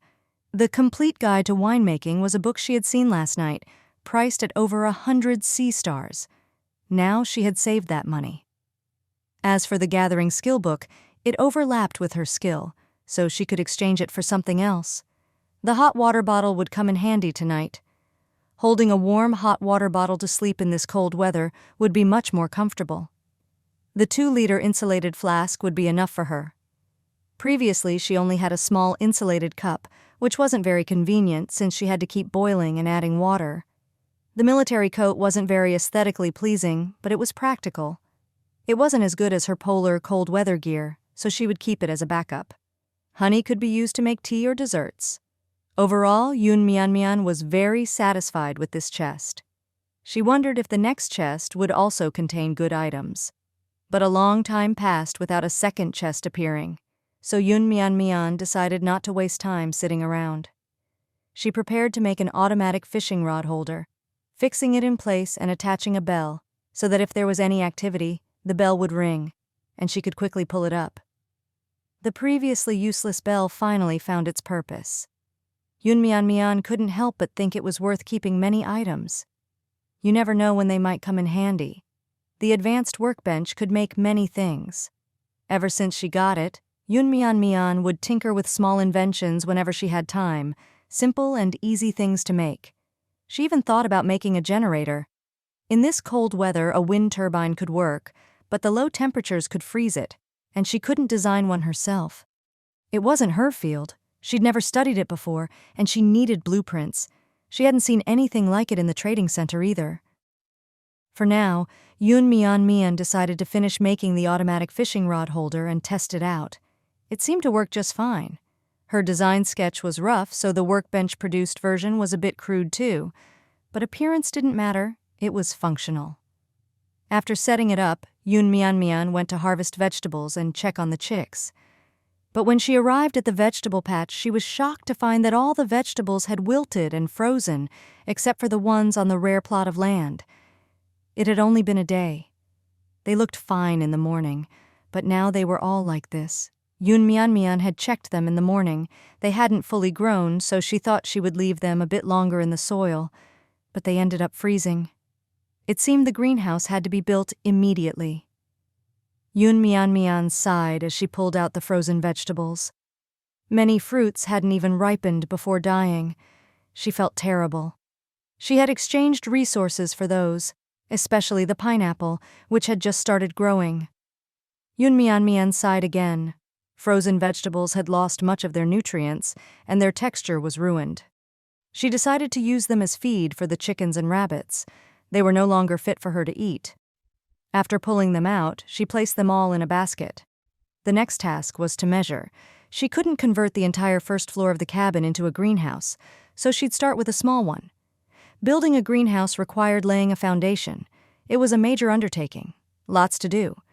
Even though she had no experience, Yoon Mian had bought books.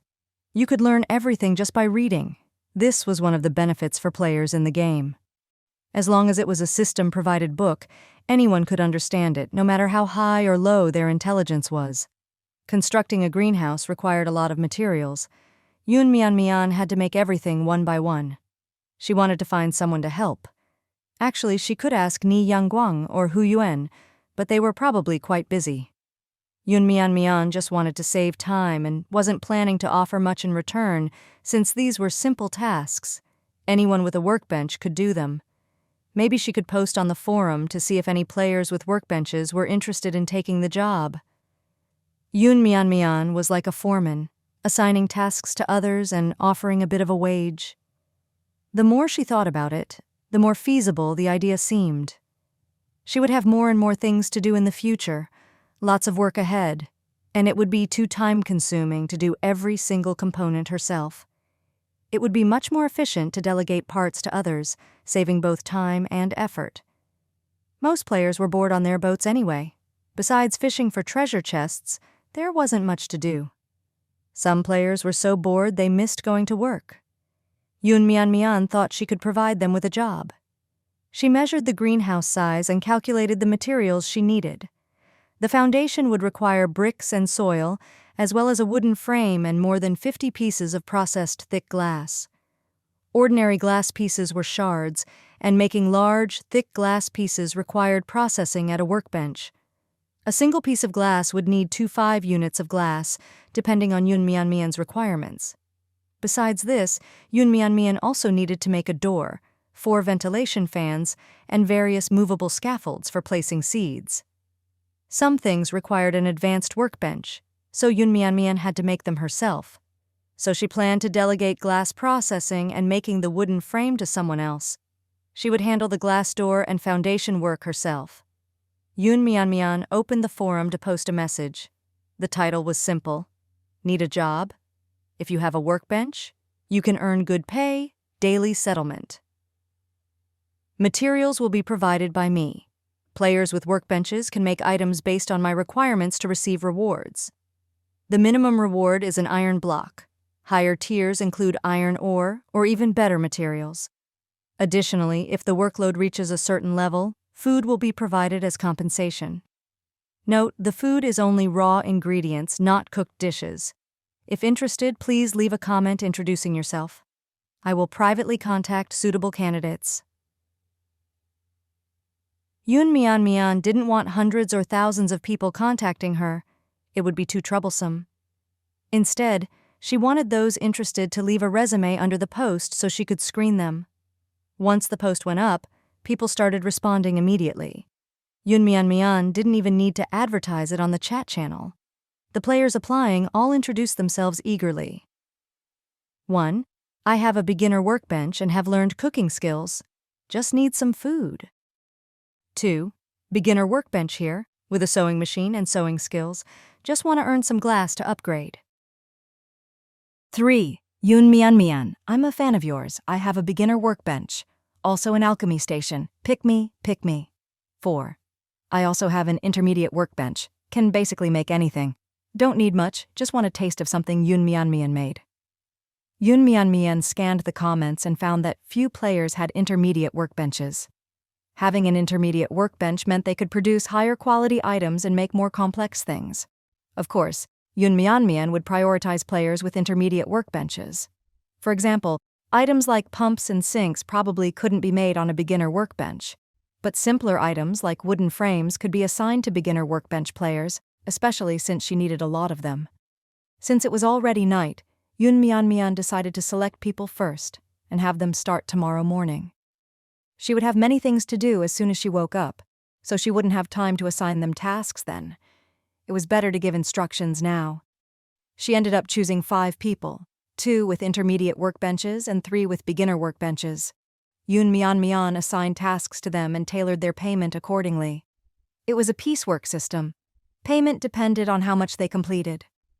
One of the players' names looked quite familiar to Yunmian. She then remembered seeing her on the leaderboard before. She was ranked 8th in the rating leaderboard, Zhao Fuyun.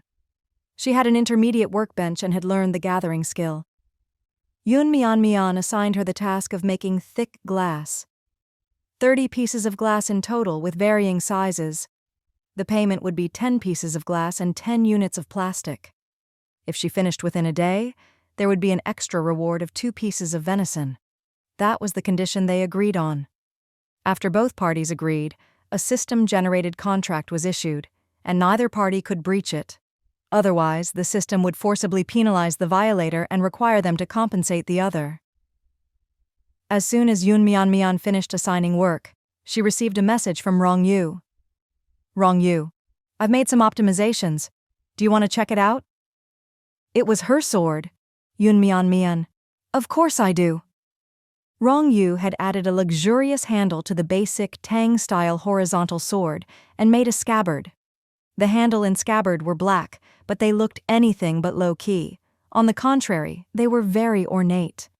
The sword handle was wrapped with silk and silver wire, and a red gemstone was embedded in the middle. Though Yunmian wasn't sure if it was real or fake, it looked really nice, very elegant, like a noble's treasure. The scabbard was intricately decorated with cloud and phoenix patterns, as Yunmian had requested. It looked beautiful. The blade itself hadn't changed, but it appeared sharper, probably polished by Rong Yu again. Yunmian, wow, is that ruby a gift for me? Rong Yu, not a gift, it costs extra. If you don't want it, I'll take it off. Yunmian, no way, why are you being so stingy now? Rong Yu, learned it from you. Yunmian, that's not cool. Rong Yu, not that bad. Yunmian, I admit I'm stingy, but you can't pick up the bad habits. Rong Yu ignored her. Yun Mian guessed he was probably upset about signing that unequal contract. She hadn't forced him. It was clearly something he wanted as well. Yun Mian. All right, so how do you want to trade for the ruby? Wrong Yu. 10 pieces each of Wangtian wood, cherry wood, locust wood, poplar wood, and walnut wood. Well, this guy really did learn from her. So much high-quality wood, and he demanded 10 pieces of each. There was no way one ruby was worth that much wood. And in times like these, when people couldn't stay warm or get enough food, who needed a ruby? If it weren't for how nice it looked embedded in her treasured sword, Yun Mian wouldn't even want it. In the end, they compromised. Yun Mian agreed to give him 5 pieces of each type of wood and secured the ruby. Yun Mian figured she owed him a break after taking advantage of him so much. It was fair to let him earn a bit this time. Otherwise, getting a gem decoration from the trading center wouldn't have cost much at all. How much longer until it's done? 2 more days. It could actually be finished in a day, but Rong Yu wanted to study the materials used in the sword. The sword was a basic model bought directly from the store without any blueprint, so he couldn't determine what materials were used. He could only tell that Damascus steel was involved. It had a beautiful appearance and excellent flexibility and hardness, which made it a dream for any blacksmith. Before joining the game, Rong Yu had never worked with steel, let alone Damascus steel. He hadn't even heard of it. After arriving in the game, he had only read about it in books. When he got his hands on Yun Mian's sword, the excitement he felt was indescribable. He was determined to forge an even better sword for himself, better than Yun Mian's. But he didn't even know where to find Damascus steel. The wood he had requested from Yun Mian was all intended for crafting the handle and scabbard. He had some wood on his own, but not in such a wide variety. He figured he'd take this opportunity to diversify. The ruby was something he got from a treasure chest and had little use for himself. He could only use it as decoration, and it happened to fit Yun Mian's sword perfectly. After getting swindled by Yun Mian so many times, Rong Yu had finally caught on and managed to make a gain from her. Just then, a bell rang. The fishing rod had a catch. Yun Mian rushed over, pulled it up, and found a silver treasure chest. Cotton X4, wool X5, waterproof fabric X2, wooden barrel X3, iron bucket X3, goat milk X3. All practical items. Before she even moved away, the bell rang again, indicating another catch. Yun Mian turned and pulled up another silver treasure chest. She opened it. Blueberry jam X2, cantaloupe X1, 1 pound of cherries, 1 pound of longan, 1 pound of mango. Wow! Lots of fruit this time. She was out of fruit. Everything she planted had died before bearing any fruit. Now, finally, she got some from a treasure chest. Most of them were tropical fruits. Sweet and delicious. Her favorite. Yun Mian washed a few cherries, grabbed some longan, and added a mango. She put them on a plate with a coconut, sat in her room, and enjoyed them while watching the sea view. Though it was too dark to see much, listening to the sound of the waves was very calming. She remembered there was still an unread book, Complete Guide to Winemaking. Once she finished reading, she would know how to make wine herself. Though she didn't have any grapes yet, but with so much fruit coming in, grapes shouldn't be far behind. After eating, she felt cheerful. She saved all the fruit seeds, planning to plant them once the greenhouse was done. She stored the remaining fruit in her inventory for later. All in all, today wasn't too bad, a case of turning misfortune into fortune. It ended on a high note. Since her vegetables had all frozen, there was no rush to make a big stove. She'd build one for the greenhouse once the framework was done. But Yun Mian kept the heater next to the rare land patch. It was still needed for the chicks. After just 1 day, the chicks were more lively and less weak compared to when they were just born. They could now walk around inside their box. Yun Mian covered the box, added some insulating cotton, and returned to the 2nd floor. Just as she was about to lie down, Hu Yuan sent her a message. Hu Yuan. Mian, I just saw your post. Yun Mian. Yeah, looking for some people to do work. What's up? Hu Yuan. Did you find anyone yet? Yun Mian. Yep, got them, and the work's already assigned. Hu Yuan. Here's the thing. I had an idea. We could gather all these players with workbenches and form a team specifically for taking on big projects, like the one you posted. Many high-level players need various supplies, and this might meet their needs. Mian had been swamped lately, exhausted, and unable to spend much time on her usual business pursuits. The trading center's stock was running low, and even though she had planned to make some new items to list, she hadn't found the time.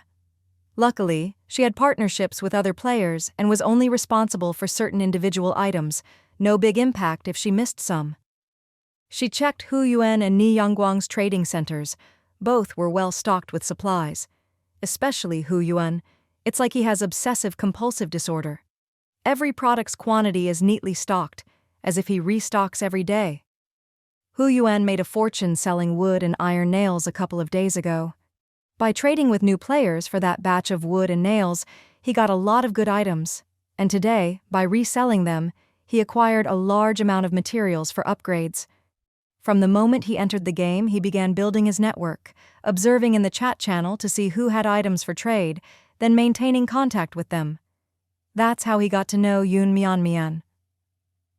To this day, he's stayed in touch with many top players in the district.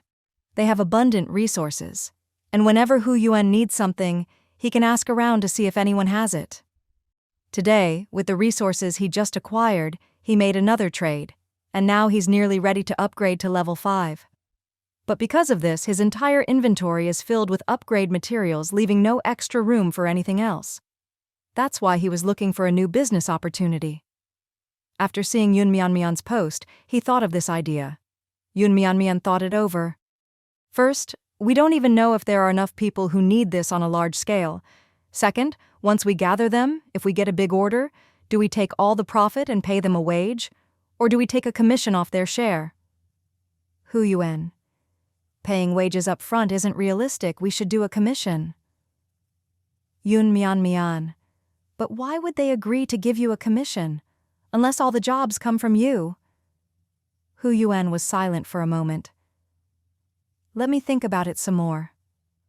Mian needed to build a greenhouse but didn't have the time, which is why she set all this up.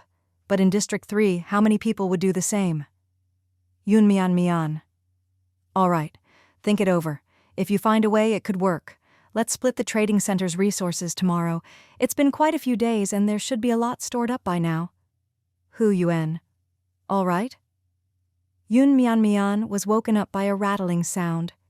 Even though her room was soundproof, she hadn't even heard the heavy rain before. Now, how could the noise wake her? She opened her eyes, confused, then suddenly understood. It was hailing. Snow mixed with hail, looking deadly enough to crush someone.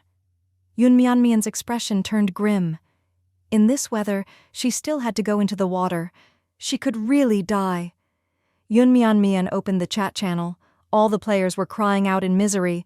Some had even been hit in the head by hail. They said the oil paper umbrellas they had bought were useful once again. Good thing the oil paper umbrella has a bit of defense, or else I'd be too scared to go outside. Mine too, but after just an hour the durability went down. Seems like it won't last long. Oh God, are people going to die? My boathouse won't break, will it? My level 3 boathouse already has a hole in it. I'm a newbie, my boat is only level 2. What do I do? Mian noticed that the survival count was slowly decreasing. It seemed like any player who hadn't upgraded to level 3 would be in trouble. Mian sighed and posted a message in the chat channel. Mian. In the next couple of days the sea might freeze over, which could make it impossible to fish for treasure chests. Everyone, be prepared. No way! How can it be impossible to fish for treasure chests? What are we going to do then? Mian, are you serious? Don't spread fear. If there are no treasure chests, we players won't have daily supplies. How are we supposed to survive? If that's true, then aren't we doomed? I don't believe it. It's impossible. Mian, do you have any evidence? Mian was just guessing. She could have kept it to herself, but with the sudden hail today and so many people dying, she decided it was better to prepare everyone. Zhang Jin Cheng. Mian, are you saying this just to sell your resources? Someone immediately echoed. Yeah. Are you just trying to get everyone to believe you, so they buy a ton of stuff these next 2 days? Make it easier for you to do business? Mian was speechless. Just to earn these next 2 days' worth of resources, I'd bring all this trouble on myself?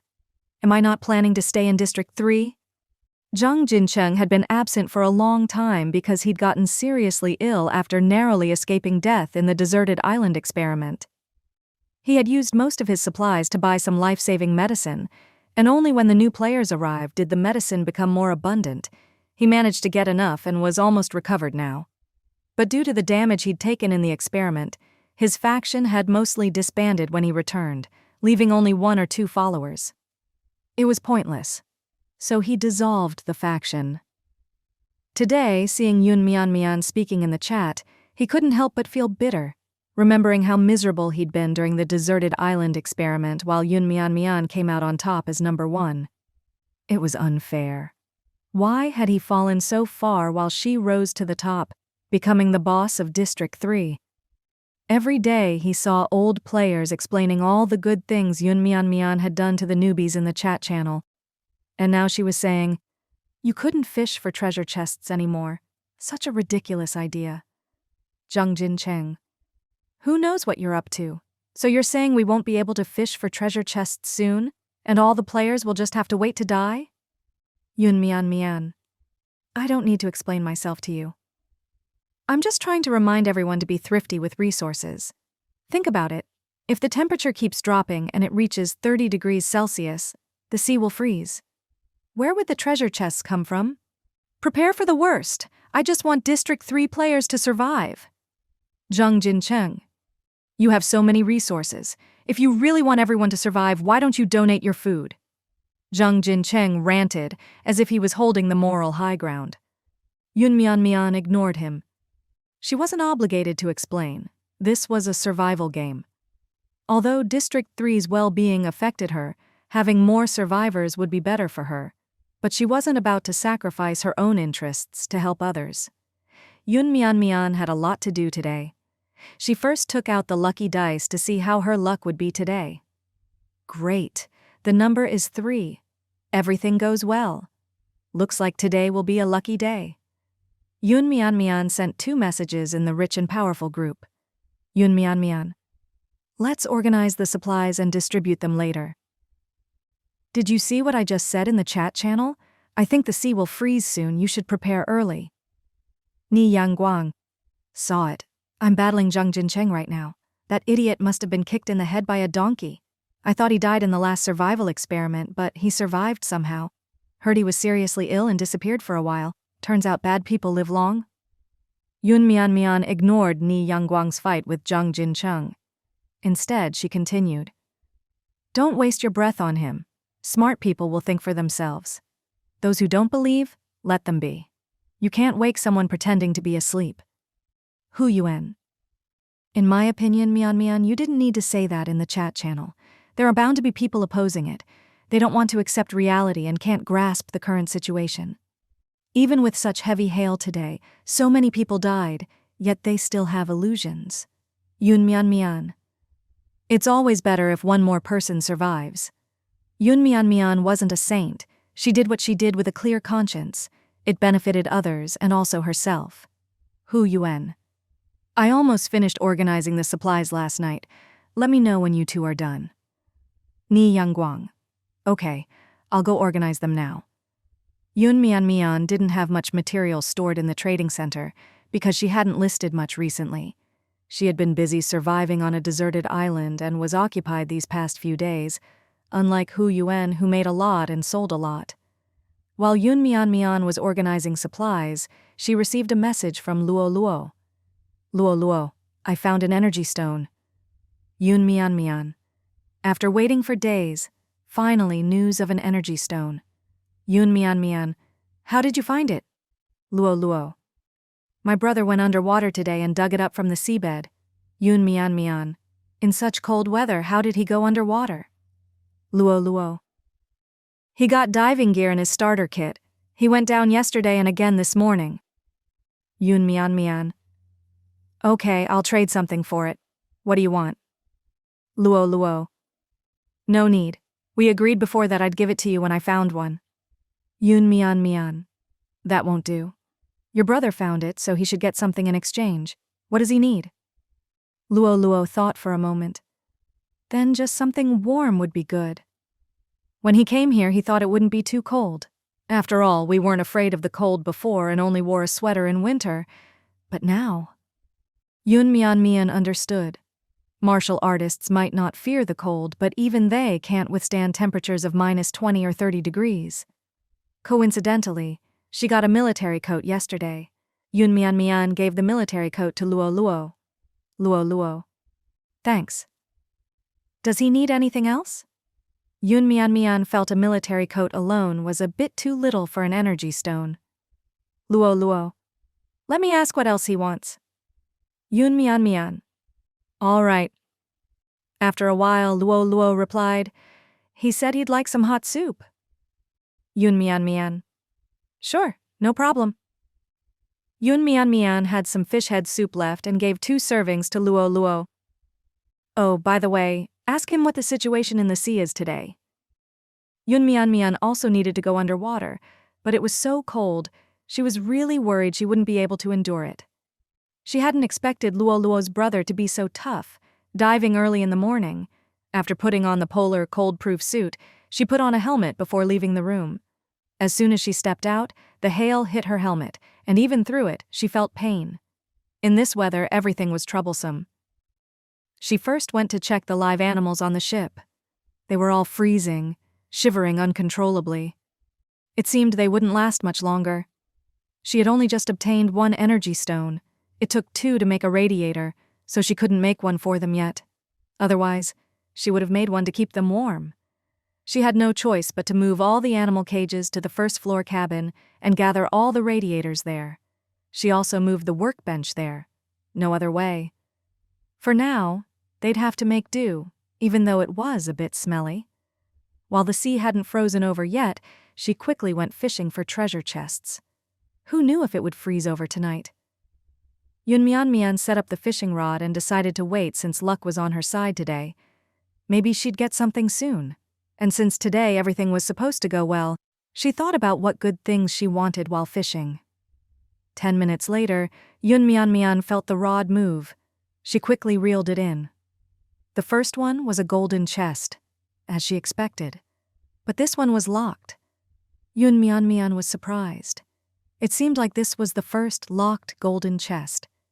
It had been so long since she encountered a locked chest that she almost forgot if she still had any keys.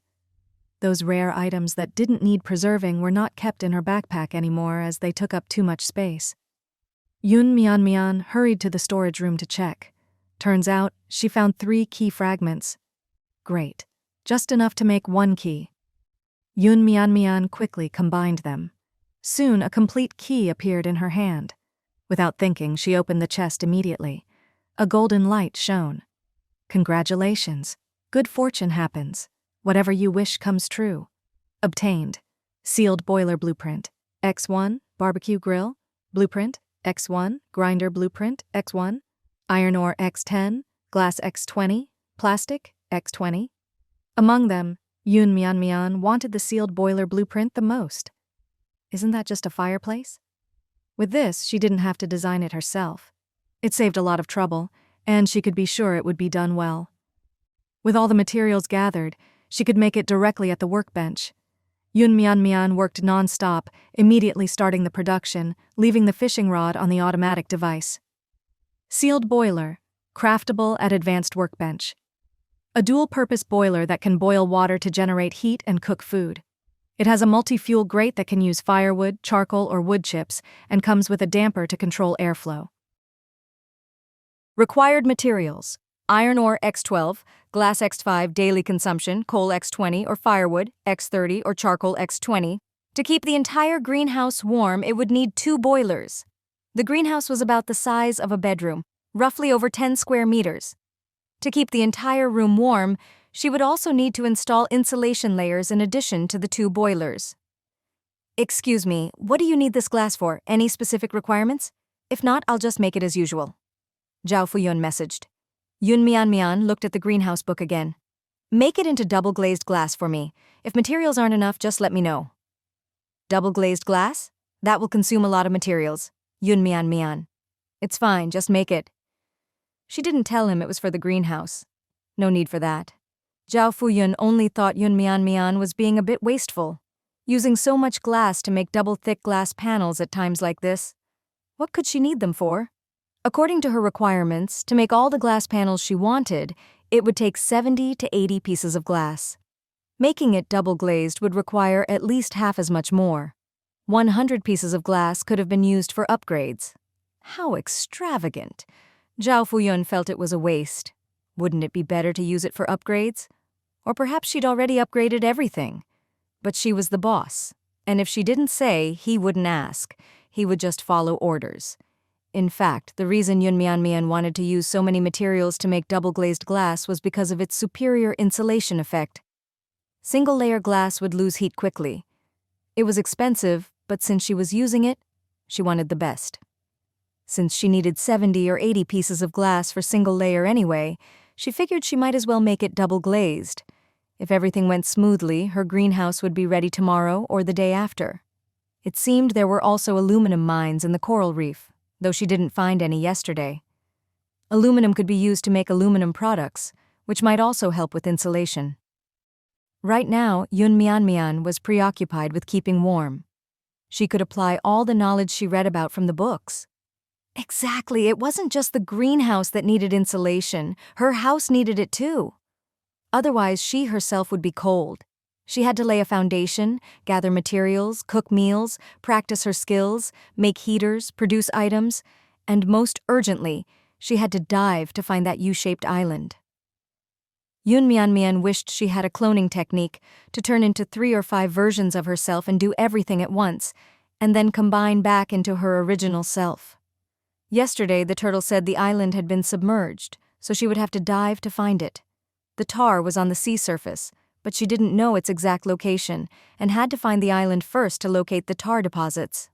Time to make breakfast. All the remaining rations had been eaten, and she also had to prepare food for Ni Yangguang. Her day's tasks were already set out since morning. Since she had to cook, she decided to make it a little more sumptuous.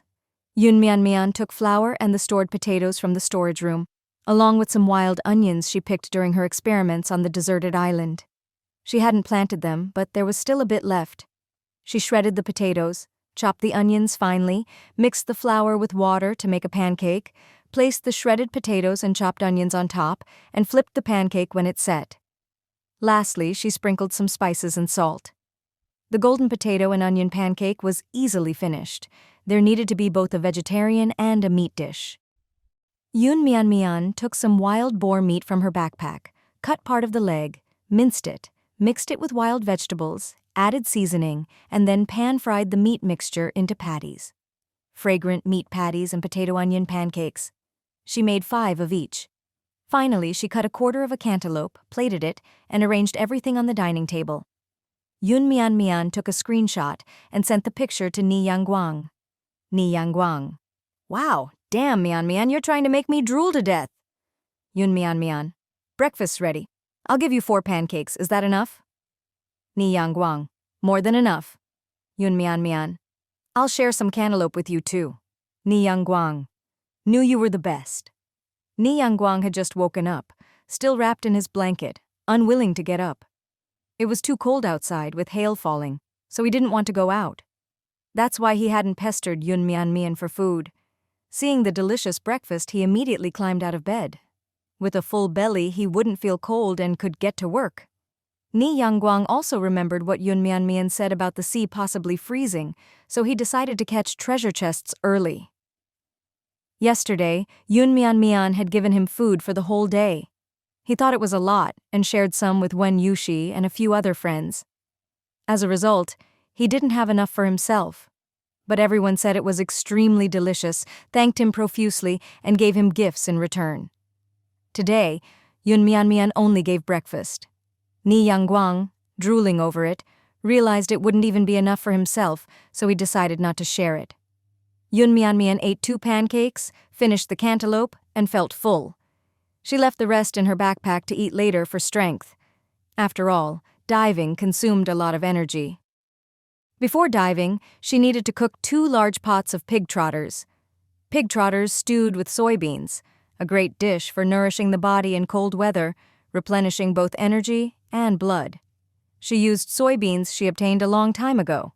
Soybeans needed to be soaked for an hour first, but Yun Mian estimated she didn't have that much time, so she soaked them briefly.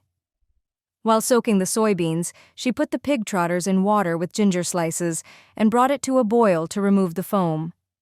Once the soybeans looked ready, Yun Mian added them to the pot to cook together. After starting the cooking, Yun Mian went to change her gear to get ready for diving. It would take about an hour for the stew, which gave her enough time for 2 dives. After the 2 dives, she could come back just in time to add seasoning and let it simmer until tender. It had to be said that while the temperature had dropped, being in the water felt almost the same. This time, Yun Mian had experience, so instead of diving to the seabed, she snorkeled just below the water surface, searching for the submerged deserted island. If the island was submerged, it would only be covered by seawater, as the sea level hadn't risen that much. Previously, she hadn't been able to find it because she hadn't considered that the island could be submerged. Now that she knew where to look, it was much easier. One advantage of snorkeling over deep diving was not having to worry about oxygen. She could easily come up for air and keep searching as long as her body could endure. Actually, if she could get an oxygen tank, she might be able to stay underwater even longer. With this thought, Yun Mian decided that when she fished for treasure chests later, she would wish for an oxygen tank. That way, she could gather more resources from the coral reefs today. For now, though, she needed to focus on finding the U-shaped island. She continued diving. Finally, after nearly an hour in the water, her efforts paid off. She found a location that matched the distribution map. This was it. Yun Mian swam over excitedly. With her head above the water and feeling exhausted, she quickly raised her hand, took out a potato-onion pancake, and ate it with difficulty. After resting for a moment, her strength gradually returned, and she swam towards her target. When she got there, she noticed a strange smell. She saw large patches of tar floating on the sea surface. The distinct color of the tar made it easy to recognize, and since there was so much of it piled together, the smell was pungent. With such a large amount of tar, she needed barrels to collect it. Excitedly, Yun Mian made a mark by throwing several bottles into the water so the spot would be visible from afar. She only had a few barrels in her backpack, which wasn't enough for much. She would have to go back, sail her boat over, make hundreds of barrels, and slowly collect it all. From what she could see, if all the tar here was collected, it could yield thousands, maybe even tens of thousands of units. This was a huge fortune. She tested it. A single barrel could collect 50 units of tar. Yun Mian was thrilled. She quickly returned to her boat. Required materials: iron ore X12, glass X5 daily consumption, coal X20 or firewood X30 or charcoal X20. To keep the entire greenhouse warm, it would need 2 boilers. The greenhouse was about the size of a bedroom, roughly over 10 square meters. To keep the entire room warm, she would also need to install insulation layers in addition to the 2 boilers. Excuse me, what do you need this glass for? Any specific requirements? If not, I'll just make it as usual. Zhao Fuyun messaged. Yun Mian looked at the greenhouse book again. Make it into double-glazed glass for me. If materials aren't enough, just let me know. Double-glazed glass? That will consume a lot of materials. Yun Mian. It's fine, just make it. She didn't tell him it was for the greenhouse. No need for that. Zhao Fuyun only thought Yun Mian was being a bit wasteful, using so much glass to make double-thick glass panels at times like this. What could she need them for? According to her requirements, to make all the glass panels she wanted, it would take 70 to 80 pieces of glass. Making it double-glazed would require at least half as much more. 100 pieces of glass could have been used for upgrades. How extravagant! Zhao Fuyun felt it was a waste. Wouldn't it be better to use it for upgrades? Or perhaps she'd already upgraded everything. But she was the boss, and if she didn't say, he wouldn't ask. He would just follow orders. In fact, the reason Yun Mian wanted to use so many materials to make double-glazed glass was because of its superior insulation effect. Single-layer glass would lose heat quickly. It was expensive, but since she was using it, she wanted the best. Since she needed 70 or 80 pieces of glass for single layer anyway, she figured she might as well make it double glazed. If everything went smoothly, her greenhouse would be ready tomorrow or the day after. It seemed there were also aluminum mines in the coral reef, though she didn't find any yesterday. Aluminum could be used to make aluminum products, which might also help with insulation. Right now, Yun Mian was preoccupied with keeping warm. She could apply all the knowledge she read about from the books. Exactly, it wasn't just the greenhouse that needed insulation, her house needed it too. Otherwise, she herself would be cold.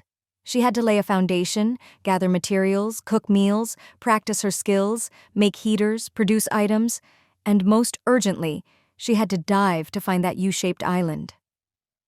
Yun Mian wished she had a cloning technique to turn into 3 or 5 versions of herself and do everything at once, and then combine back into her original self. Yesterday, the turtle said the island had been submerged, so she would have to dive to find it. The tar was on the sea surface, but she didn't know its exact location and had to find the island first to locate the tar deposits. Time to make breakfast. All the remaining rations had been eaten, and she also had to prepare food for Ni Yangguang. Her day's tasks were already set out since morning. Since she had to cook, she decided to make it a little more sumptuous. Yun Mian took flour and the stored potatoes from the storage room, along with some wild onions she picked during her experiments on the deserted island. She hadn't planted them, but there was still a bit left. She shredded the potatoes, chopped the onions finely, mixed the flour with water to make a pancake, placed the shredded potatoes and chopped onions on top, and flipped the pancake when it set. Lastly, she sprinkled some spices and salt. The golden potato and onion pancake was easily finished. There needed to be both a vegetarian and a meat dish.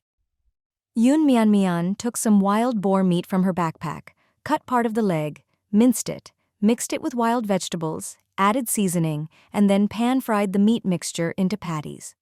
Fragrant meat patties and potato-onion pancakes. She made 5 of each. Finally, she cut a quarter of a cantaloupe, plated it, and arranged everything on the dining table. Yun Mian took a screenshot and sent the picture to Ni Yangguang. Ni Yangguang. Wow, damn, Mian, you're trying to make me drool to death. Yun Mian. Breakfast's ready. I'll give you 4 pancakes, is that enough? Ni Yangguang. More than enough. Yun Mian. I'll share some cantaloupe with you too. Ni Yangguang. Knew you were the best.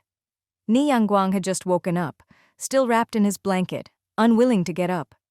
It was too cold outside with hail falling, so he didn't want to go out. That's why he hadn't pestered Yun Mian for food. Seeing the delicious breakfast, he immediately climbed out of bed.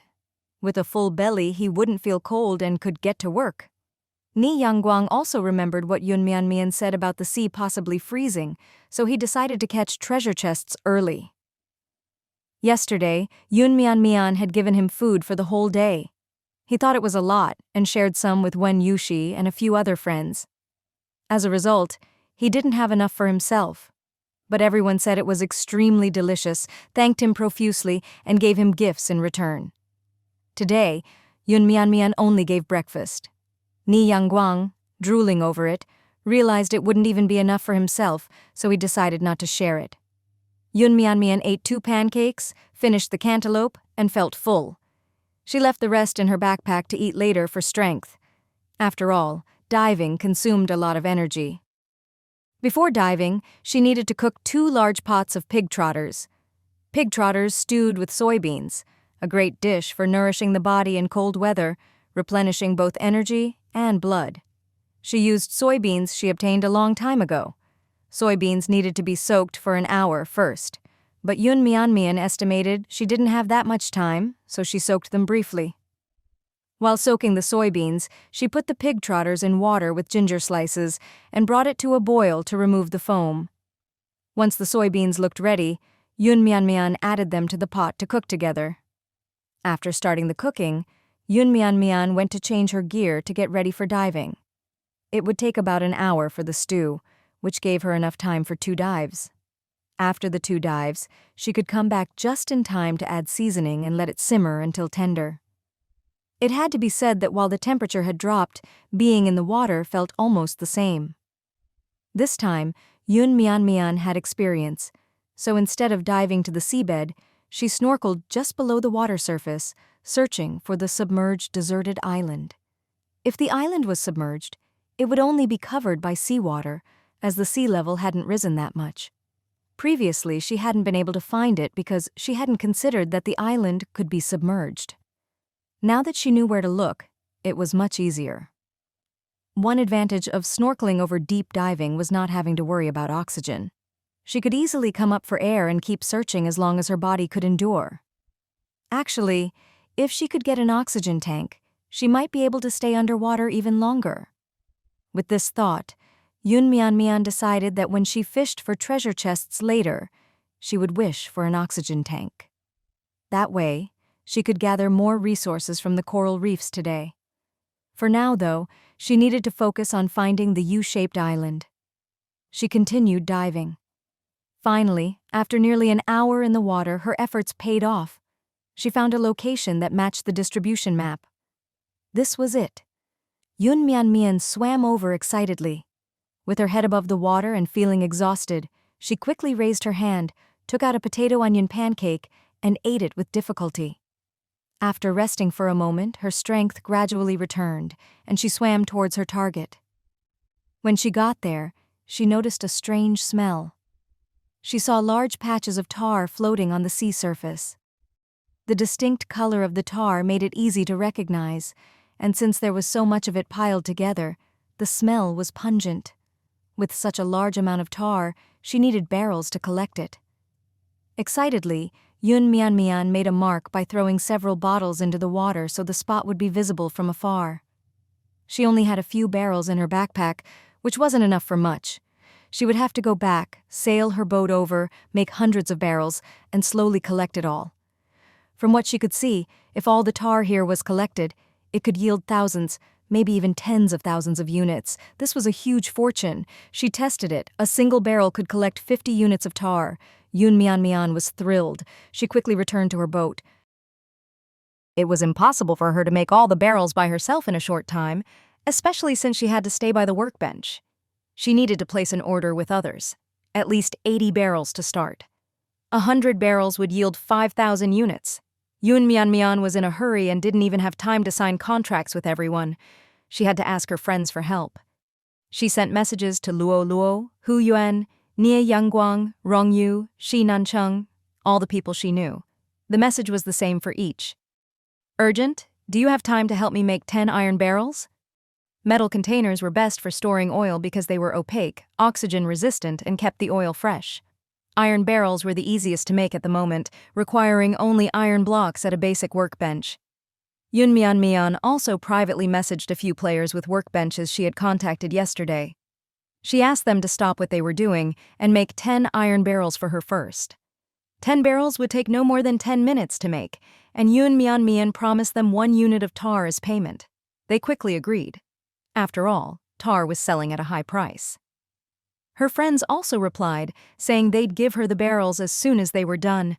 Mian sighed in relief. She went to season the long-stewed pig trotters. The water was almost dry, so she added 2 more bowls. Half an hour more, and it would be ready.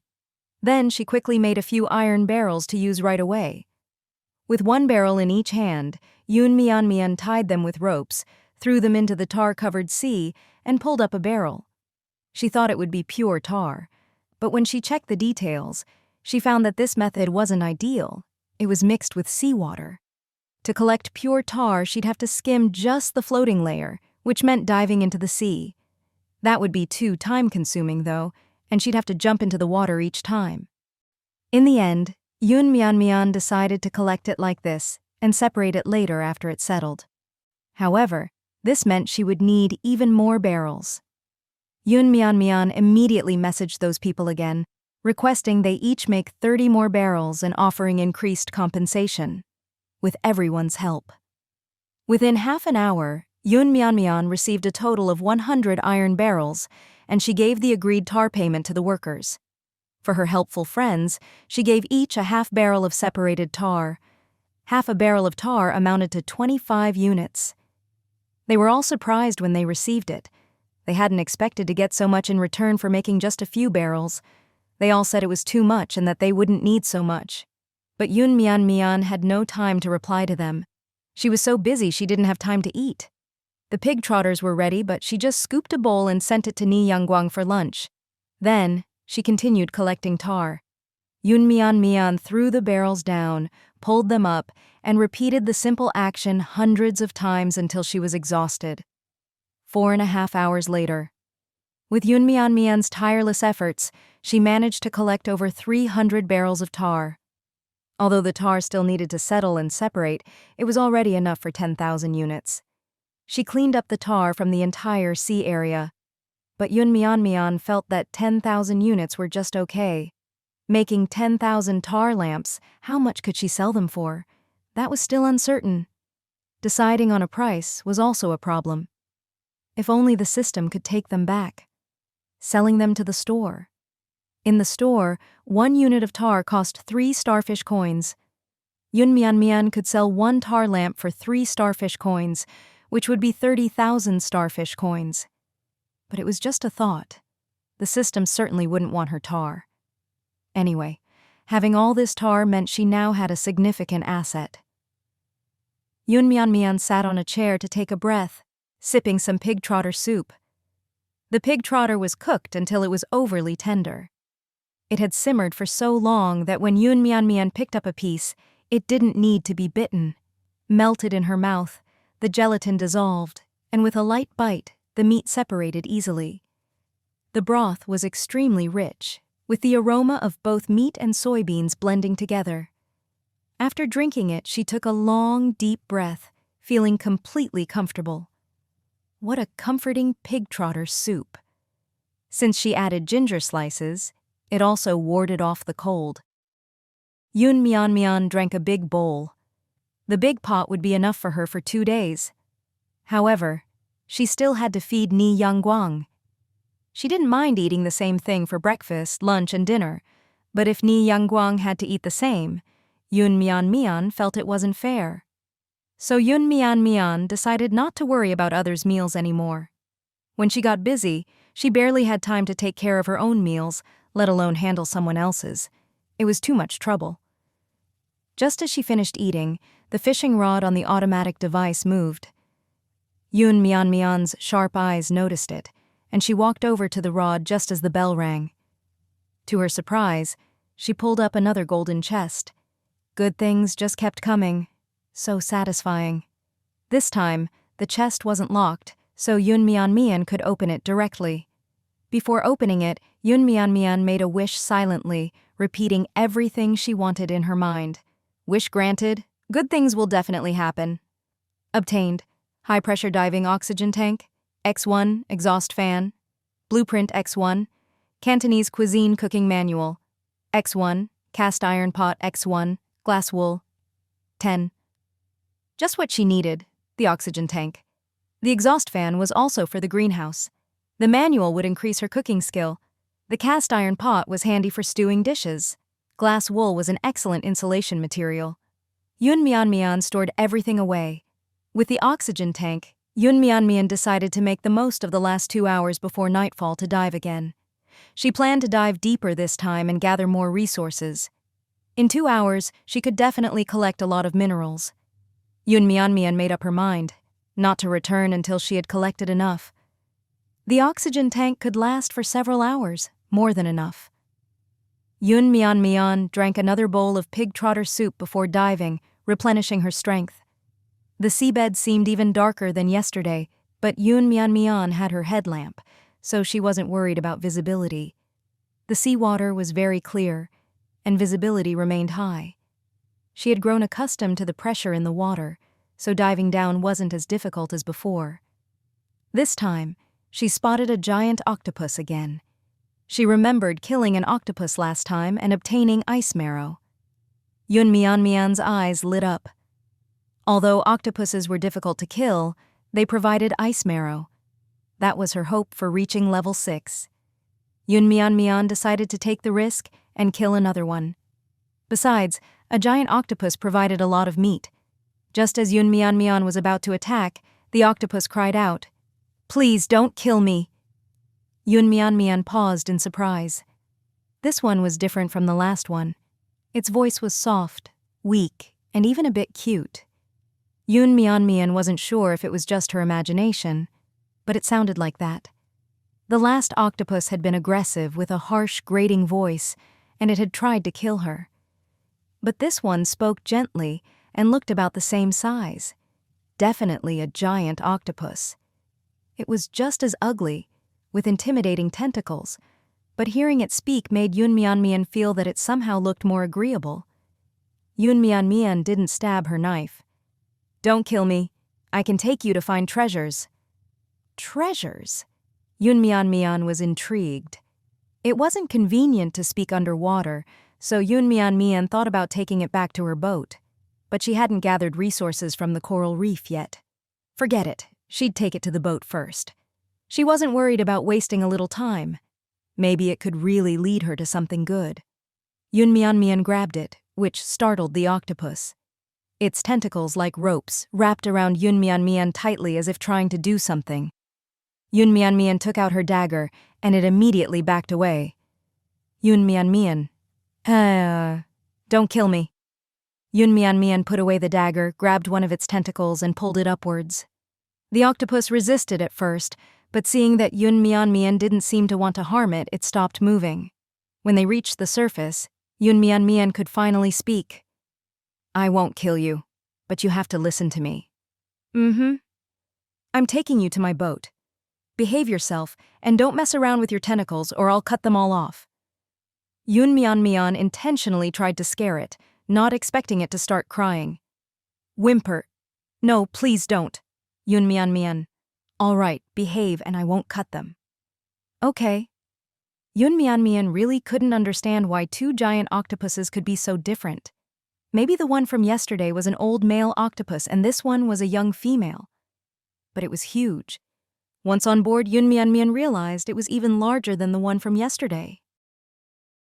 Yesterday's octopus had spread itself out after Mian killed it, so it seemed smaller than this one.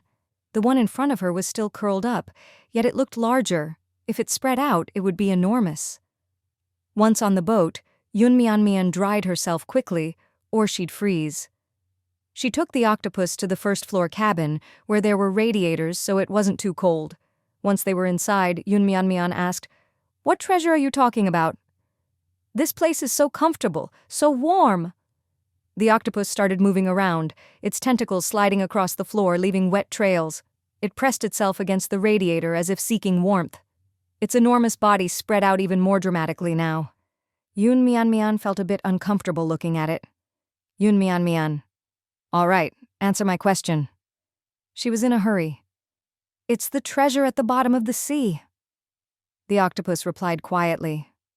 It thought Mian was fierce, but it wasn't very scared of her, otherwise it wouldn't have dared to stay here.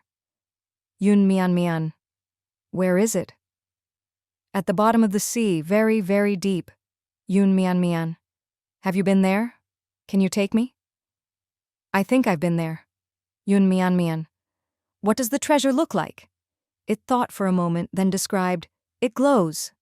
"What else?" "It's hidden in ice. It's too cold. I don't like it." Mian thought of the ice marrow she obtained from killing the other octopus. Maybe this one was talking about the same thing. But if the octopus was afraid of the cold and liked warmth, why would it carry ice marrow around? What was its purpose? Besides leveling up, it must have some other important use. Mian. "What is the treasure used for?" "I don't know." "Then take me there now." The octopus fell silent. Mian frowned. "Didn't you say you'd take me to the treasure?" The octopus sounded a bit aggrieved. "But it's very dangerous there." Mian. "What's dangerous about it?" "There are lots of big creatures." Mian thought about what kind of dangerous big creatures might be in that place. Soon, she had an idea. Leopard seals, or maybe orcas. Orcas were extremely fierce whales, and leopard seals were terrifying carnivores. Both of them could be lurking in the sea. Mian. "What do these big creatures look like?" The octopus just kept repeating how big they were, but didn't give any other details. Seeing how frightened it looked, it was obvious that it wasn't going to lead her to the treasure. It was just saying anything to avoid being killed. Yun Mian Mian. Do you have any treasure? No, I don't like it. It's too cold. Yun Mian Mian sighed. Forget it. You can go. Seeing its pitiful expression, she no longer wanted to kill it. As long as there was no danger, there was no point in harming such a sentient creature. Besides, the sea turtle saved her last time. Yun Mian Mian brought the octopus to the edge of the boat and threw it overboard. Then she dived back into the sea. She didn't care where the octopus went. Time was running out, and she needed to collect resources. No one knew whether the sea would freeze over tonight. She could already feel a thin layer of ice forming on the surface today, although it wasn't extensive or obvious. If it froze, she'd have fewer opportunities to dive, and she might not even be able to handle such low temperatures. It was best to gather as much as she could now. An hour and a half later, Yun Mian Mian finally surfaced. This time, she had a lot of gains, not only finding plenty of coal, phosphate rock, and coral limestone, but also discovering a few ores, bauxite, and copper. However, there were only a few pieces of ore. In addition, she picked up some sponges and scallops. Sponges had many tiny pores inside that could filter harmful substances from the water, so she collected some to see if they might be useful. She planned to make a self-circulating water pipe to filter domestic wastewater and use it to irrigate the greenhouse. After boarding the ship, Yun Mian Mian went directly to the first-floor cabin, intending to change clothes and then take a shower. But as soon as she entered, she saw the giant octopus she had let go earlier, sleeping comfortably on the radiator. Yun Mian Mian was very surprised. "You can stay here for so long?" Seeing Yun Mian Mian return, the octopus was startled, but it seemed to know she wouldn't hurt it. It crawled down from the radiator and revealed one of its tentacles. "Whimper. There's water here." Yun Mian Mian followed its gaze and saw it had dipped one tentacle into a box of water she had left nearby. "This works too? It's comfortable here." Yun Mian Mian. "You're not planning on staying here forever, are you?" The octopus stared at Yun Mian Mian with its large eyes. Though it was really ugly, Yun Mian Mian strangely found it a little ugly cute. "Unbelievable," Yun Mian Mian sighed. "But this place isn't suitable for you." Such a huge octopus was unsettling to have on her ship all the time. "Yun Mian Mian, isn't it nice in the sea, free and unfettered?" "It's too cold." That was true, but hadn't the other octopuses all migrated to warmer places, like the deep sea? "Then go to a warmer part of the sea." "It's dangerous, very dangerous. Now there are lots of dangerous creatures gathering in the deep sea. I'm too scared to go." Seeing it like this, Yun Mian Mian had to admit it was indeed a coward. "But I can't support you here, so you should leave." Yun Mian Mian had nothing to feed it, and a giant octopus like this would eat a lot. From what Yun Mian Mian could estimate, this octopus could stretch up to around 8 or 9 meters. It was too big, intimidating. It probably needed to eat a lot of fish. If it latched onto her, it would be eating and drinking on her ship every day. I can do a lot of things, Yun Mian Mian. "What kind of work? You won't even take me to find the treasure." Yun Mian Mian looked at its tentacles covered with suckers and felt they were dangerous. "But it's really dangerous. Even if you go, you won't be able to get it." Seeing how scared it looked, Yun Mian Mian believed it. Since it was truly that dangerous, she decided not to go for now. She didn't have much combat capability underwater, and it wasn't worth the risk of dying. Yun Mian Mian. "Anyway, hurry up and leave. I don't have food for you. If I find you messing around or stealing food, I will—" Yun Mian Mian pulled out her bronze sword to threaten it. "Whimper. I won't steal food. I'll find my own food."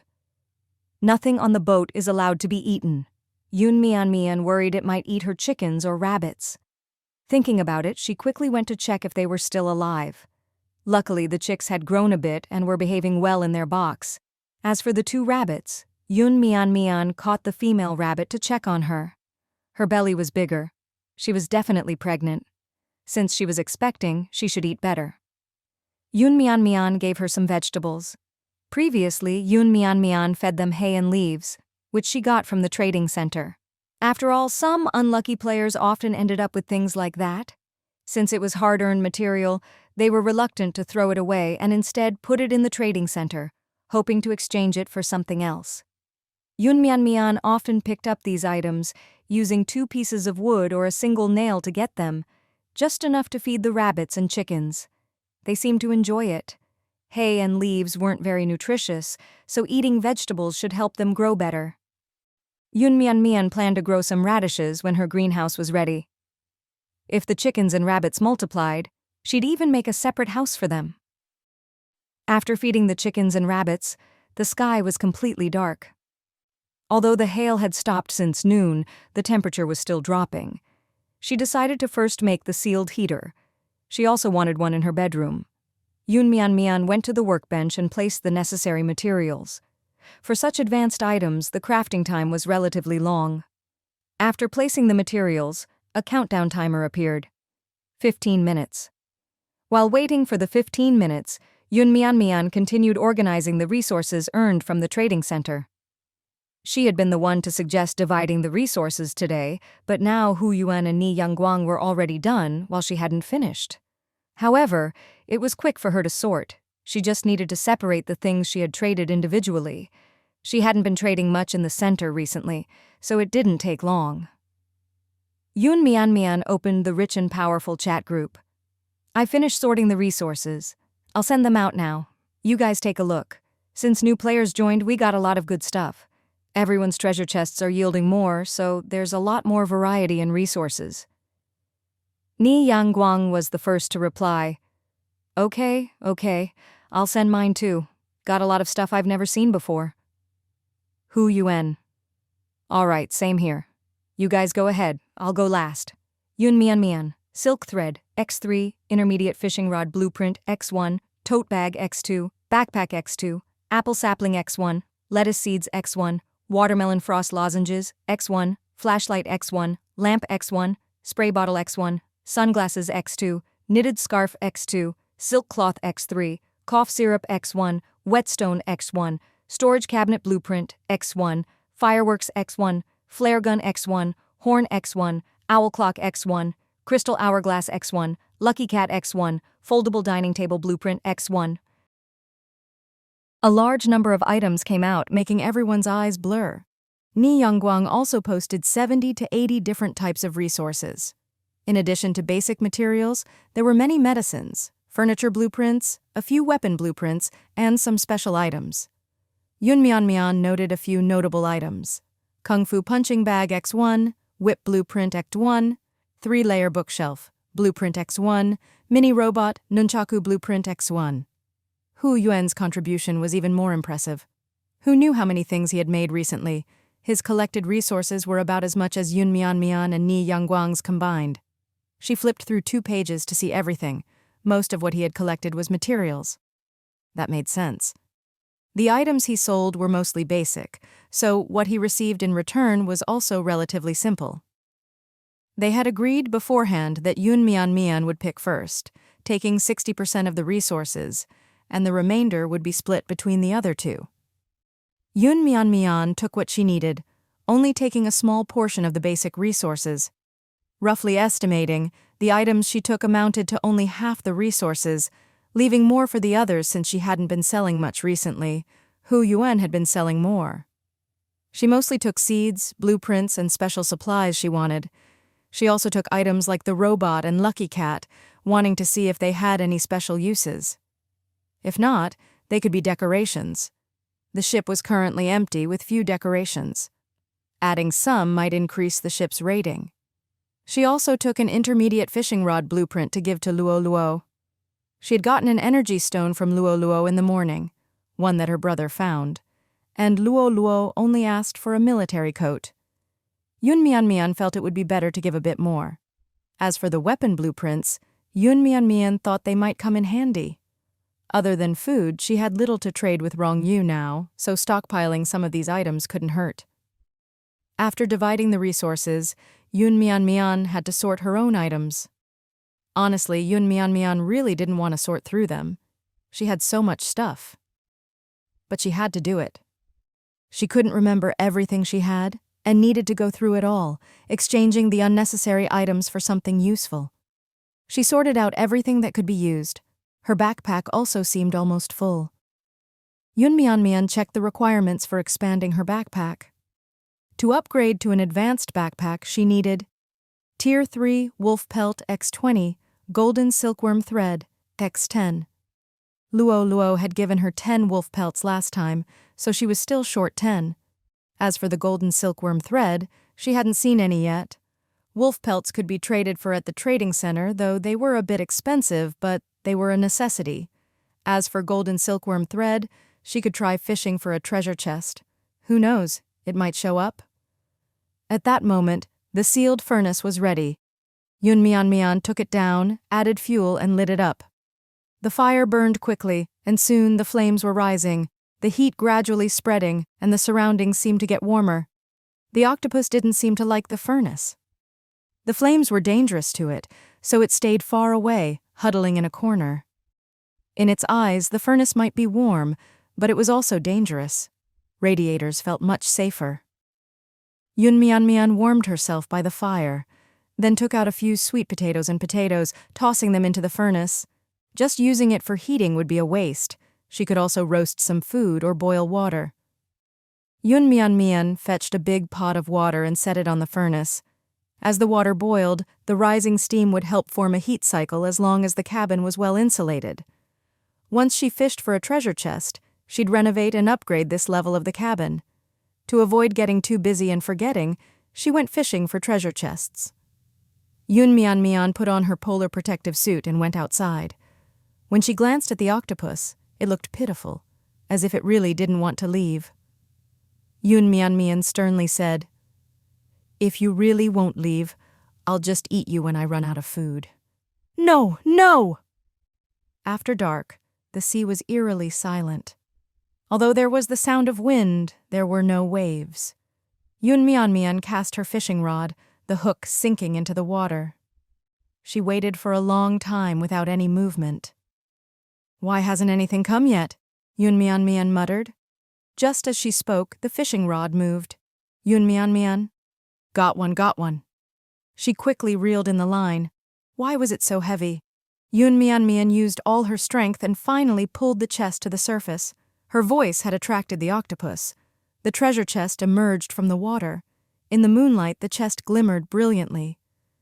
Gold. No, it wasn't a golden chest. "Oh my God, this isn't a golden chest, it's a diamond chest."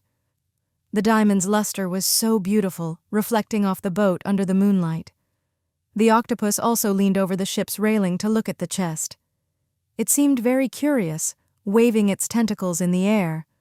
But Yun Mian Mian had no time to pay attention to it. Otherwise, she might have been startled by the eerie sight. The chest itself wasn't made of diamond. It was a golden chest inlaid with diamonds. In her mind, Yun Mian Mian could almost hear herself singing, "Diamonds, diamonds, shiny and bright." Seeing a diamond chest for the first time, Yun Mian Mian was extremely excited. She had already struggled to pull it to the surface, but now she couldn't move it further. She desperately wanted to know what was inside the diamond chest. Maybe there was an energy stone, the thing she wanted most. Yun Mian Mian was ready to make her wish. What do I do? Why is it so heavy? There was no one on the ship who could help her. At that moment, a tentacle reached over. Yun Mian Mian was startled. The tentacle was thick, long, and covered with suckers. She looked over and saw the octopus staring at her with wide eyes. Yun Mian Mian. "Octopus girl, you want to help too?" The octopus stretched its tentacle into the water, wrapping it around the diamond chest. Yun Mian Mian had called it Octopus Girl without much thought. What else could she call it? Big Octopus? That wouldn't be right either. Its voice sounded feminine, even though it was quite large. The octopus wrapped its tentacle around the diamond chest and, without much effort, pulled it up. Its entire body clung to the chest, leaving it wet when it moved away. Thankfully, it was just water and nothing else. "Thank you." "Octopus." No problem, I told you I could help?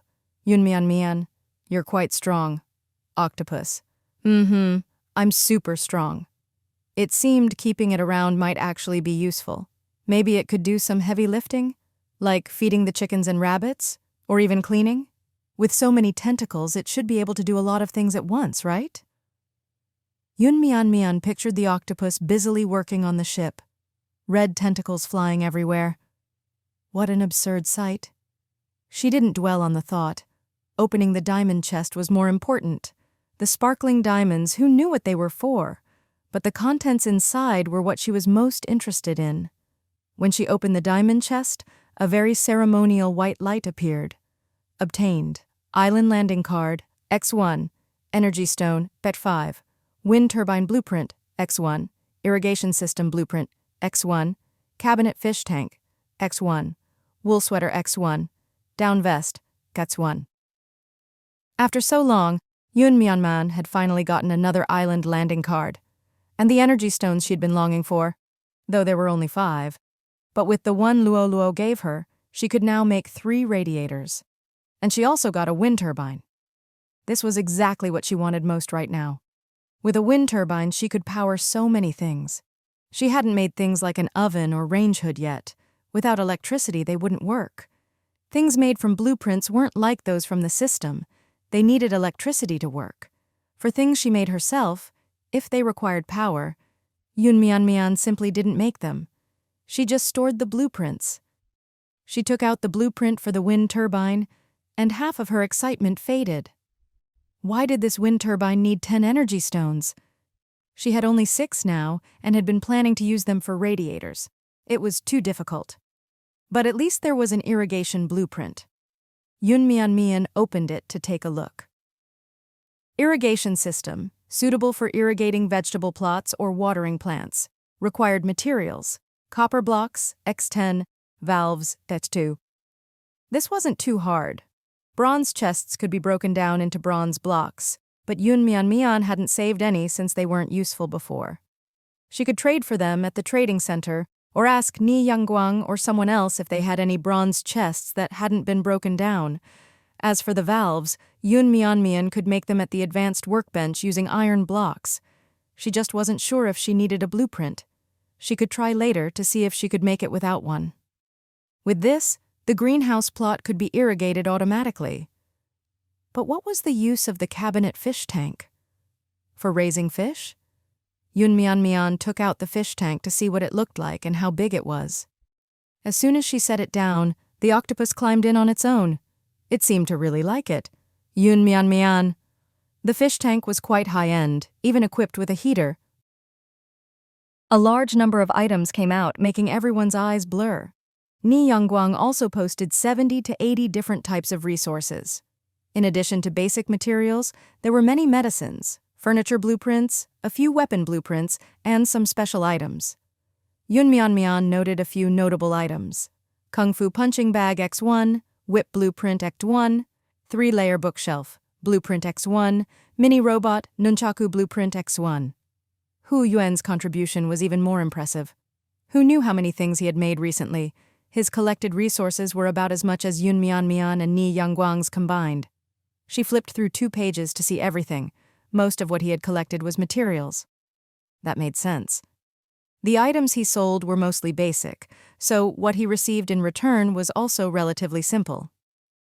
They had agreed beforehand that Mian would pick first, taking 60% of the resources, and the remainder would be split between the other 2. Mian took what she needed, only taking a small portion of the basic resources. Roughly estimating, the items she took amounted to only half the resources, leaving more for the others since she hadn't been selling much recently. Hu Yuan had been selling more. She mostly took seeds, blueprints, and special supplies she wanted. She also took items like the robot and Lucky Cat, wanting to see if they had any special uses. If not, they could be decorations. The ship was currently empty with few decorations. Adding some might increase the ship's rating. She also took an intermediate fishing rod blueprint to give to Luo. She had gotten an energy stone from Luo in the morning, one that her brother found, and Luo only asked for a military coat. Yun Mian felt it would be better to give a bit more. As for the weapon blueprints, Yun Mian thought they might come in handy. Other than food, she had little to trade with Rong Yu now, so stockpiling some of these items couldn't hurt. After dividing the resources, Yun Mian had to sort her own items. Honestly, Yun Mian really didn't want to sort through them. She had so much stuff. But she had to do it. She couldn't remember everything she had, and needed to go through it all, exchanging the unnecessary items for something useful. She sorted out everything that could be used. Her backpack also seemed almost full. Yun Mian checked the requirements for expanding her backpack. To upgrade to an advanced backpack, she needed Tier 3 Wolf Pelt X20, Golden Silkworm Thread X10. Luo had given her 10 wolf pelts last time, so she was still short 10. As for the golden silkworm thread, she hadn't seen any yet. Wolf pelts could be traded for at the trading center, though they were a bit expensive, but they were a necessity. As for golden silkworm thread, she could try fishing for a treasure chest. Who knows, it might show up. At that moment, the sealed furnace was ready. Yun Mian took it down, added fuel, and lit it up. The fire burned quickly, and soon the flames were rising, the heat gradually spreading, and the surroundings seemed to get warmer. The octopus didn't seem to like the furnace. The flames were dangerous to it, so it stayed far away, huddling in a corner. In its eyes, the furnace might be warm, but it was also dangerous. Radiators felt much safer. Yun Mian warmed herself by the fire, then took out a few sweet potatoes and potatoes, tossing them into the furnace. Just using it for heating would be a waste. She could also roast some food or boil water. Yun Mian fetched a big pot of water and set it on the furnace. As the water boiled, the rising steam would help form a heat cycle as long as the cabin was well insulated. Once she fished for a treasure chest, she'd renovate and upgrade this level of the cabin. To avoid getting too busy and forgetting, she went fishing for treasure chests. Yun Mian put on her polar protective suit and went outside. When she glanced at the octopus, it looked pitiful, as if it really didn't want to leave. Yun Mian sternly said, "If you really won't leave, I'll just eat you when I run out of food." "No, no!" After dark, the sea was eerily silent. Although there was the sound of wind, there were no waves. Yun Mian cast her fishing rod, the hook sinking into the water. She waited for a long time without any movement. "Why hasn't anything come yet?" Yun Mian muttered. Just as she spoke, the fishing rod moved. Yun Mian, got one. She quickly reeled in the line. Why was it so heavy? Yun Mian used all her strength and finally pulled the chest to the surface. Her voice had attracted the octopus. The treasure chest emerged from the water. In the moonlight, the chest glimmered brilliantly. Gold. No, it wasn't a golden chest. "Oh my God, this isn't a golden chest, it's a diamond chest." The diamond's luster was so beautiful, reflecting off the boat under the moonlight. The octopus also leaned over the ship's railing to look at the chest. It seemed very curious, waving its tentacles in the air. But Yun Mian had no time to pay attention to it. Otherwise, she might have been startled by the eerie sight. The chest itself wasn't made of diamond. It was a golden chest inlaid with diamonds. In her mind, Yun Mian could almost hear herself singing, "Diamonds, diamonds, shiny and bright." Seeing a diamond chest for the first time, Yun Mian was extremely excited. She had already struggled to pull it to the surface, but now she couldn't move it further. She desperately wanted to know what was inside the diamond chest. Maybe there was an energy stone, the thing she wanted most. Yun Mian was ready to make her wish. What do I do? Why is it so heavy? There was no one on the ship who could help her. At that moment, a tentacle reached over. Yun Mian was startled. The tentacle was thick, long, and covered with suckers. She looked over and saw the octopus staring at her with wide eyes. Yun Mian. "Octopus girl, you want to help too?" The octopus stretched its tentacle into the water, wrapping it around the diamond chest. Yun Mian had called it Octopus Girl without much thought. What else could she call it? Big Octopus? That wouldn't be right either. Its voice sounded feminine, even though it was quite large. The octopus wrapped its tentacle around the diamond chest and, without much effort, pulled it up. Its entire body clung to the chest, leaving it wet when it moved away. Thankfully, it was just water and nothing else. "Thank you." Octopus. "No problem, no problem. I told you I could help." Yunmian, you're quite strong." Octopus. I'm super strong." It seemed keeping it around might actually be useful. Maybe it could do some heavy lifting, like feeding the chickens and rabbits, or even cleaning. With so many tentacles, it should be able to do a lot of things at once, right? Yunmian pictured the octopus busily working on the ship, red tentacles flying everywhere. What an absurd sight. She didn't dwell on the thought. Opening the diamond chest was more important. The sparkling diamonds, who knew what they were for? But the contents inside were what she was most interested in. When she opened the diamond chest, a very ceremonial white light appeared. Obtained.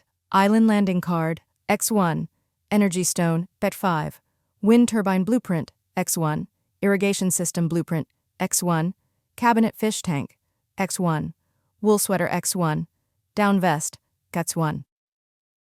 After so long, Yunmian had finally gotten another island landing card, and the energy stones she'd been longing for, though there were only 5. But with the one Luo gave her, she could now make 3 radiators. And she also got a wind turbine. This was exactly what she wanted most right now. With a wind turbine, she could power so many things. She hadn't made things like an oven or range hood yet. Without electricity, they wouldn't work. Things made from blueprints weren't like those from the system. They needed electricity to work. For things she made herself, if they required power, Yunmian simply didn't make them. She just stored the blueprints. She took out the blueprint for the wind turbine, and half of her excitement faded. Why did this wind turbine need 10 energy stones? She had only 6 now and had been planning to use them for radiators. It was too difficult. But at least there was an irrigation blueprint. Yunmian opened it to take a look. Irrigation system, suitable for irrigating vegetable plots or watering plants. Required materials, copper blocks, X10, valves, X2. This wasn't too hard. Bronze chests could be broken down into bronze blocks, but Yunmian hadn't saved any since they weren't useful before. She could trade for them at the trading center, or ask Ni Yangguang or someone else if they had any bronze chests that hadn't been broken down. As for the valves, Yunmian could make them at the advanced workbench using iron blocks.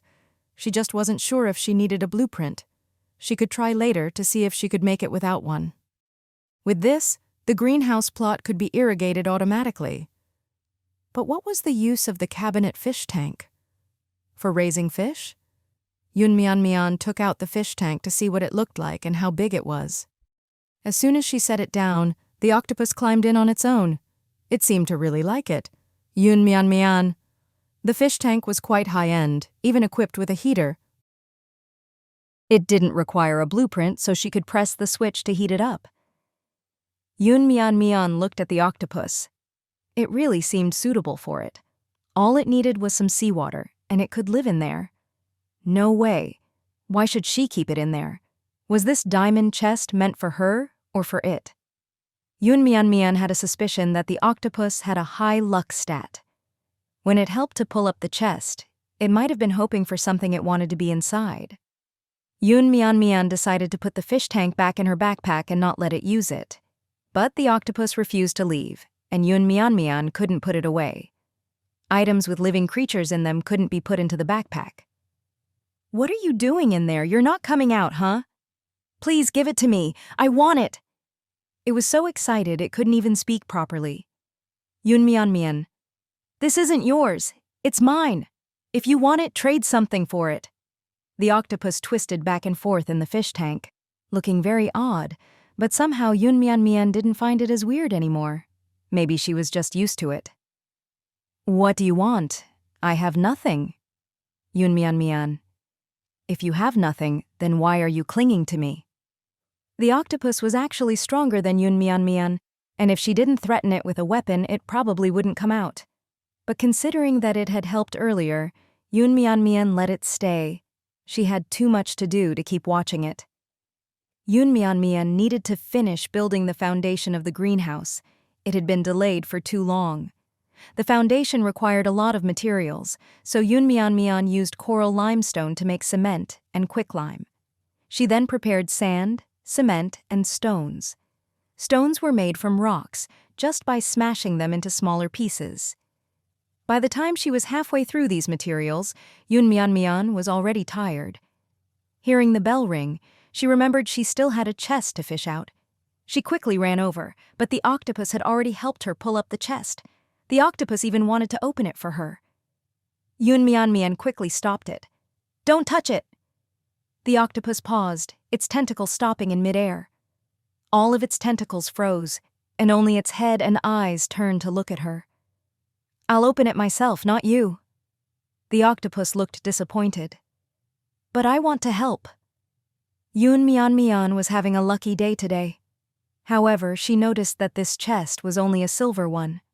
She wasn't sure if it was because she'd already caught a diamond chest earlier, so now she only got a regular silver one, or if it was because the chest had been pulled up by the octopus. The octopus seemed very eager to open the chest. "Do you really want to open it?"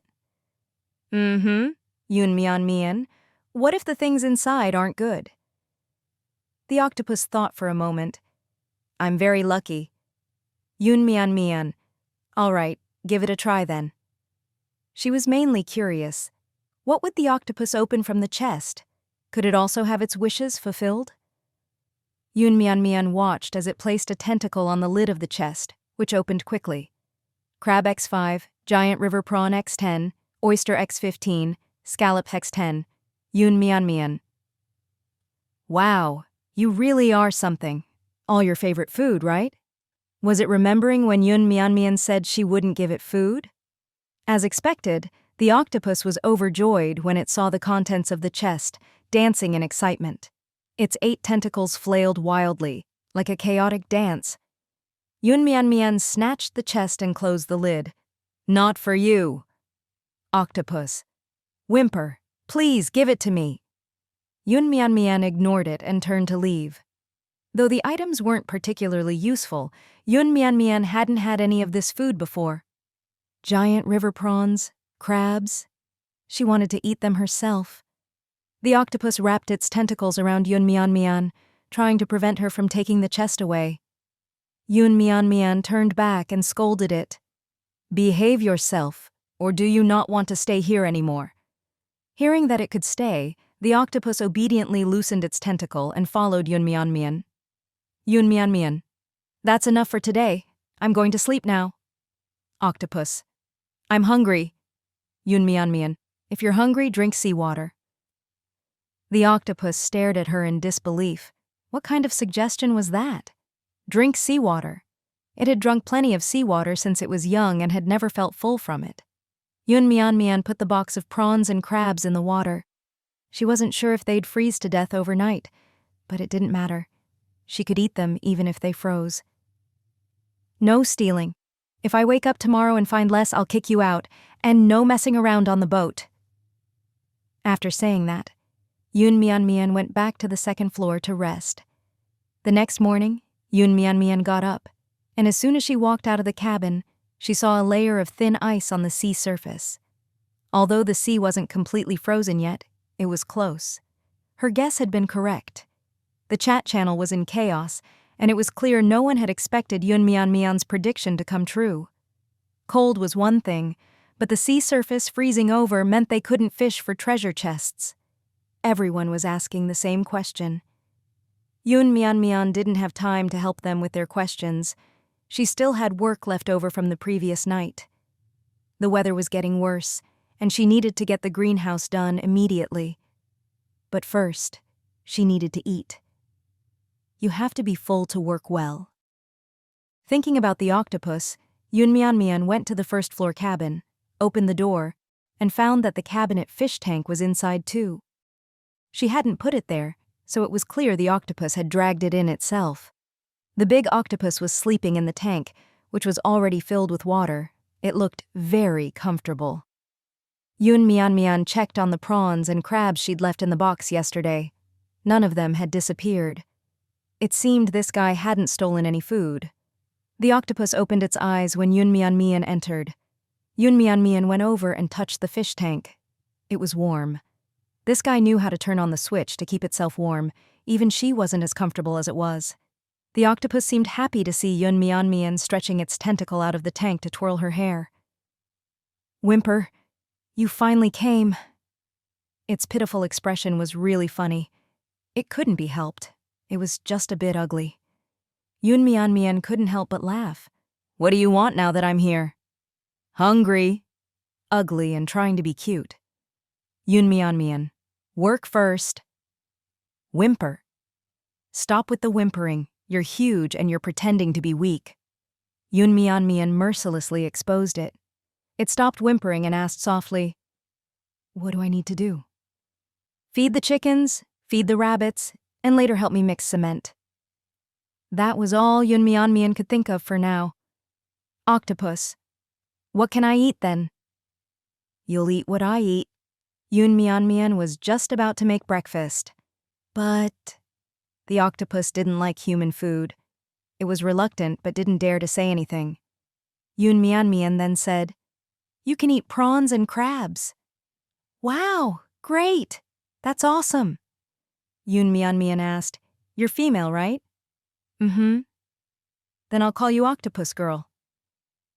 With a proper name, she decided to let it stay. All right. The octopus didn't really understand the significance of a name, but as long as it got to eat prawns and crabs, it was happy. Yunmian had thought of the idea of contracting a pet, but looking at this octopus, she really didn't feel like contracting it. In her mind, a pet should be something cute and adorable, like a baby dolphin, or something majestic like a tiger or lion. But the giant octopus in front of her really didn't fit the image of a pet.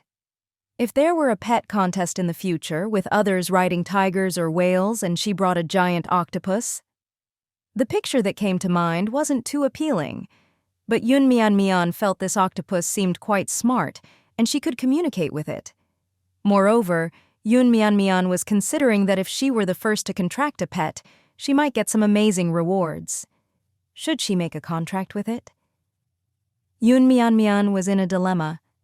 Noticing Yunmian's gaze, Octopus Girl moved closer, using her tentacle to gently hold her hand in a friendly way.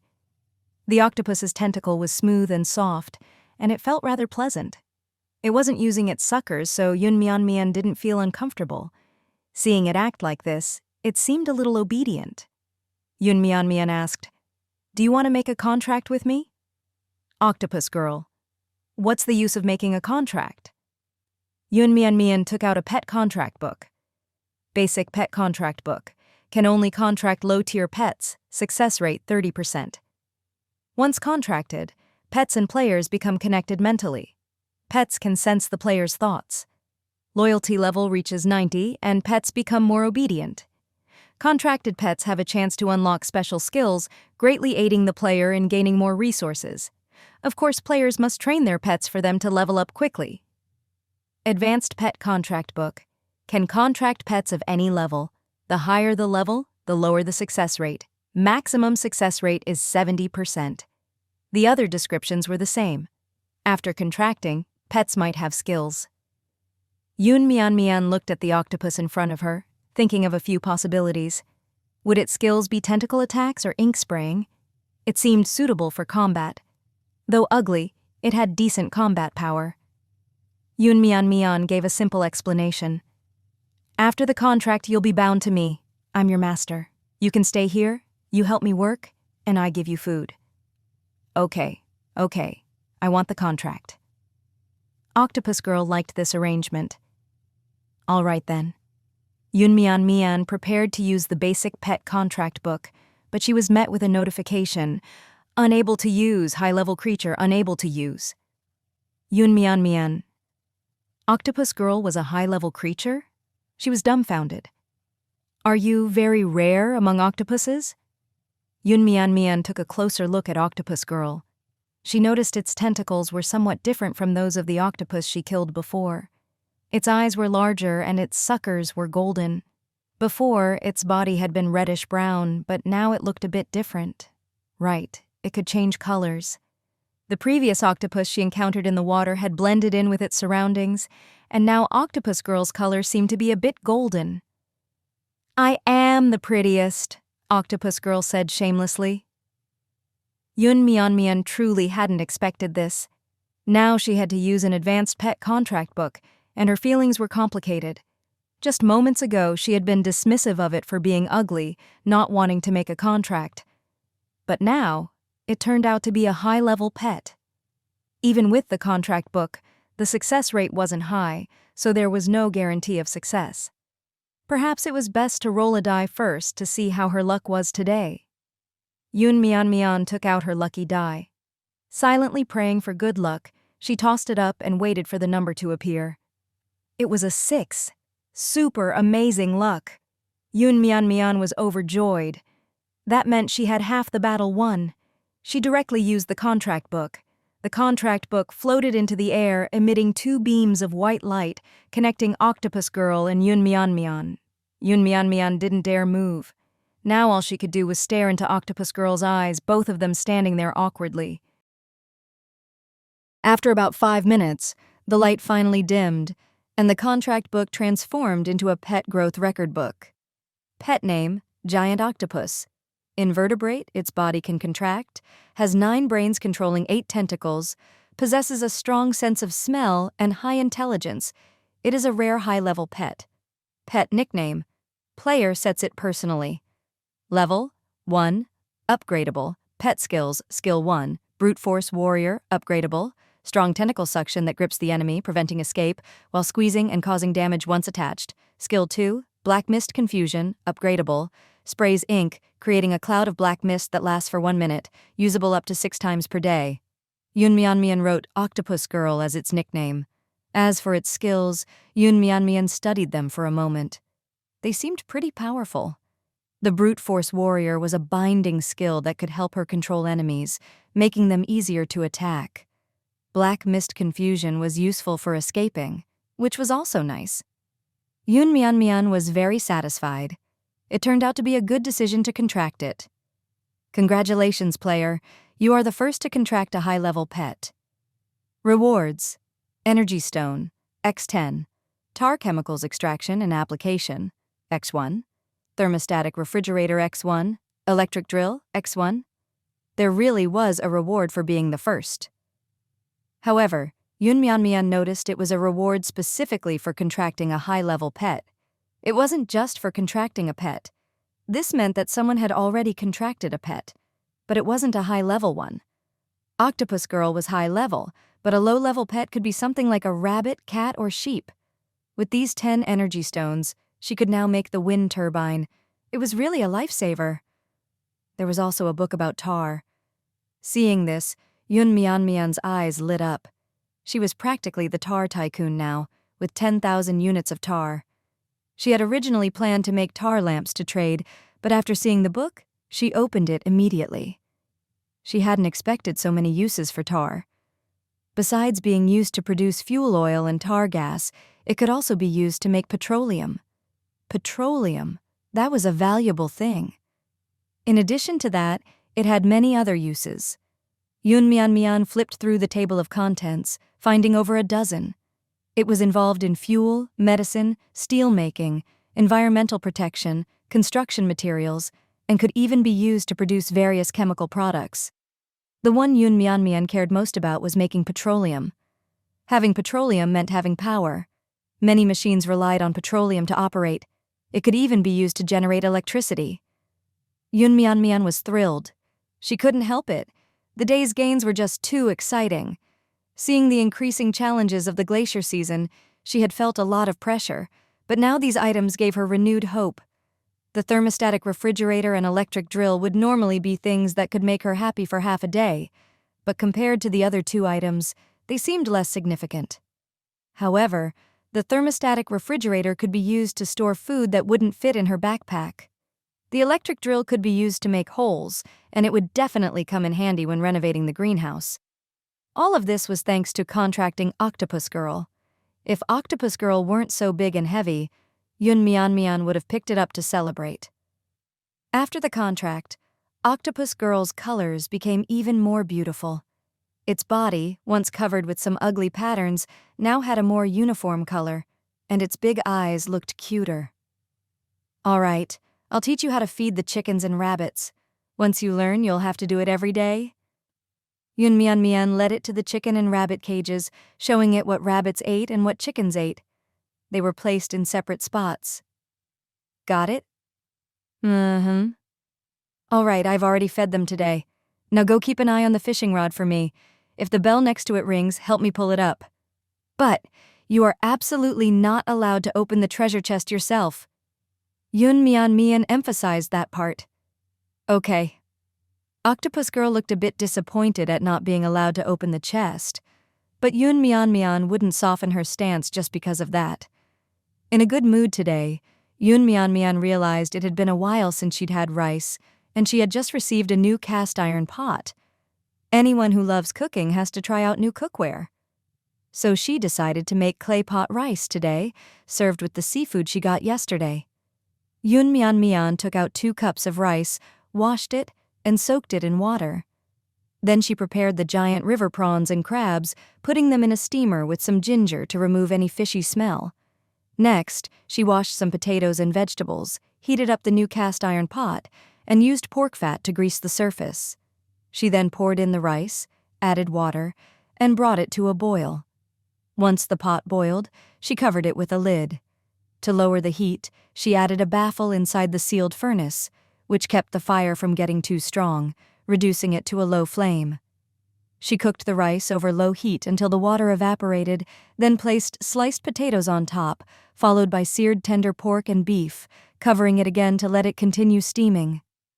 The steamed rice now had the fresh aroma of potatoes mixed with the savory flavor of meat. Lastly, she added the vegetables to steam them until tender, then drizzled soy sauce over everything. The aroma was simply too tempting. The seafood had already been steamed, and to avoid the quality degrading from being left out, Yunmian had stored it in her backpack as soon as it was ready. Now that the clay pot rice was also done, she took the seafood out and set everything on the table. "Octopus Girl, come over. It's time to eat." Octopus Girl arrived quickly, her body gliding across the deck like a slippery jelly. Yunmian symbolically gave her a chair. "Lie here and eat." Octopus Girl's eyes lit up at the sight of a plate full of seafood. She was indeed very hungry. There hadn't been much to eat in the deep sea, and it was too cold, making her reluctant to move. She had eaten all the food nearby. "How many chests have you caught?" Octopus Girl extended one of her tentacles. "1?" "Mm-hmm." Yunmian glanced over at the deck but couldn't see the chest. "What color is it?" "White." Upon hearing white, Yunmian figured she'd leave it for later. It was probably just a silver chest. Octopus Girl always seemed to catch silver chests. Yunmian decided she'd go watch over it herself later. If she didn't have so much going on, she wouldn't have entrusted such an important task as fishing for treasure chests to the automatic device. After all, spending a whole day hoping for a chest to appear wasn't ideal. While treasure chests were important, it was better to spend her time doing something else if it could take all day to catch one. As Yunmian was eating, she received a message from Rong Yu. "Rong Yu, your sword is ready." Yunmian, "Great." Weapon name: Advanced Tang Horizontal Saber. Features: expertly forged, masterfully quenched, extremely sharp, far beyond any ordinary weapon. Effect: attack plus 108, melee damage plus 40, can cause piercing damage. Yunmian admired the sword, running her hand over it. It looked amazing.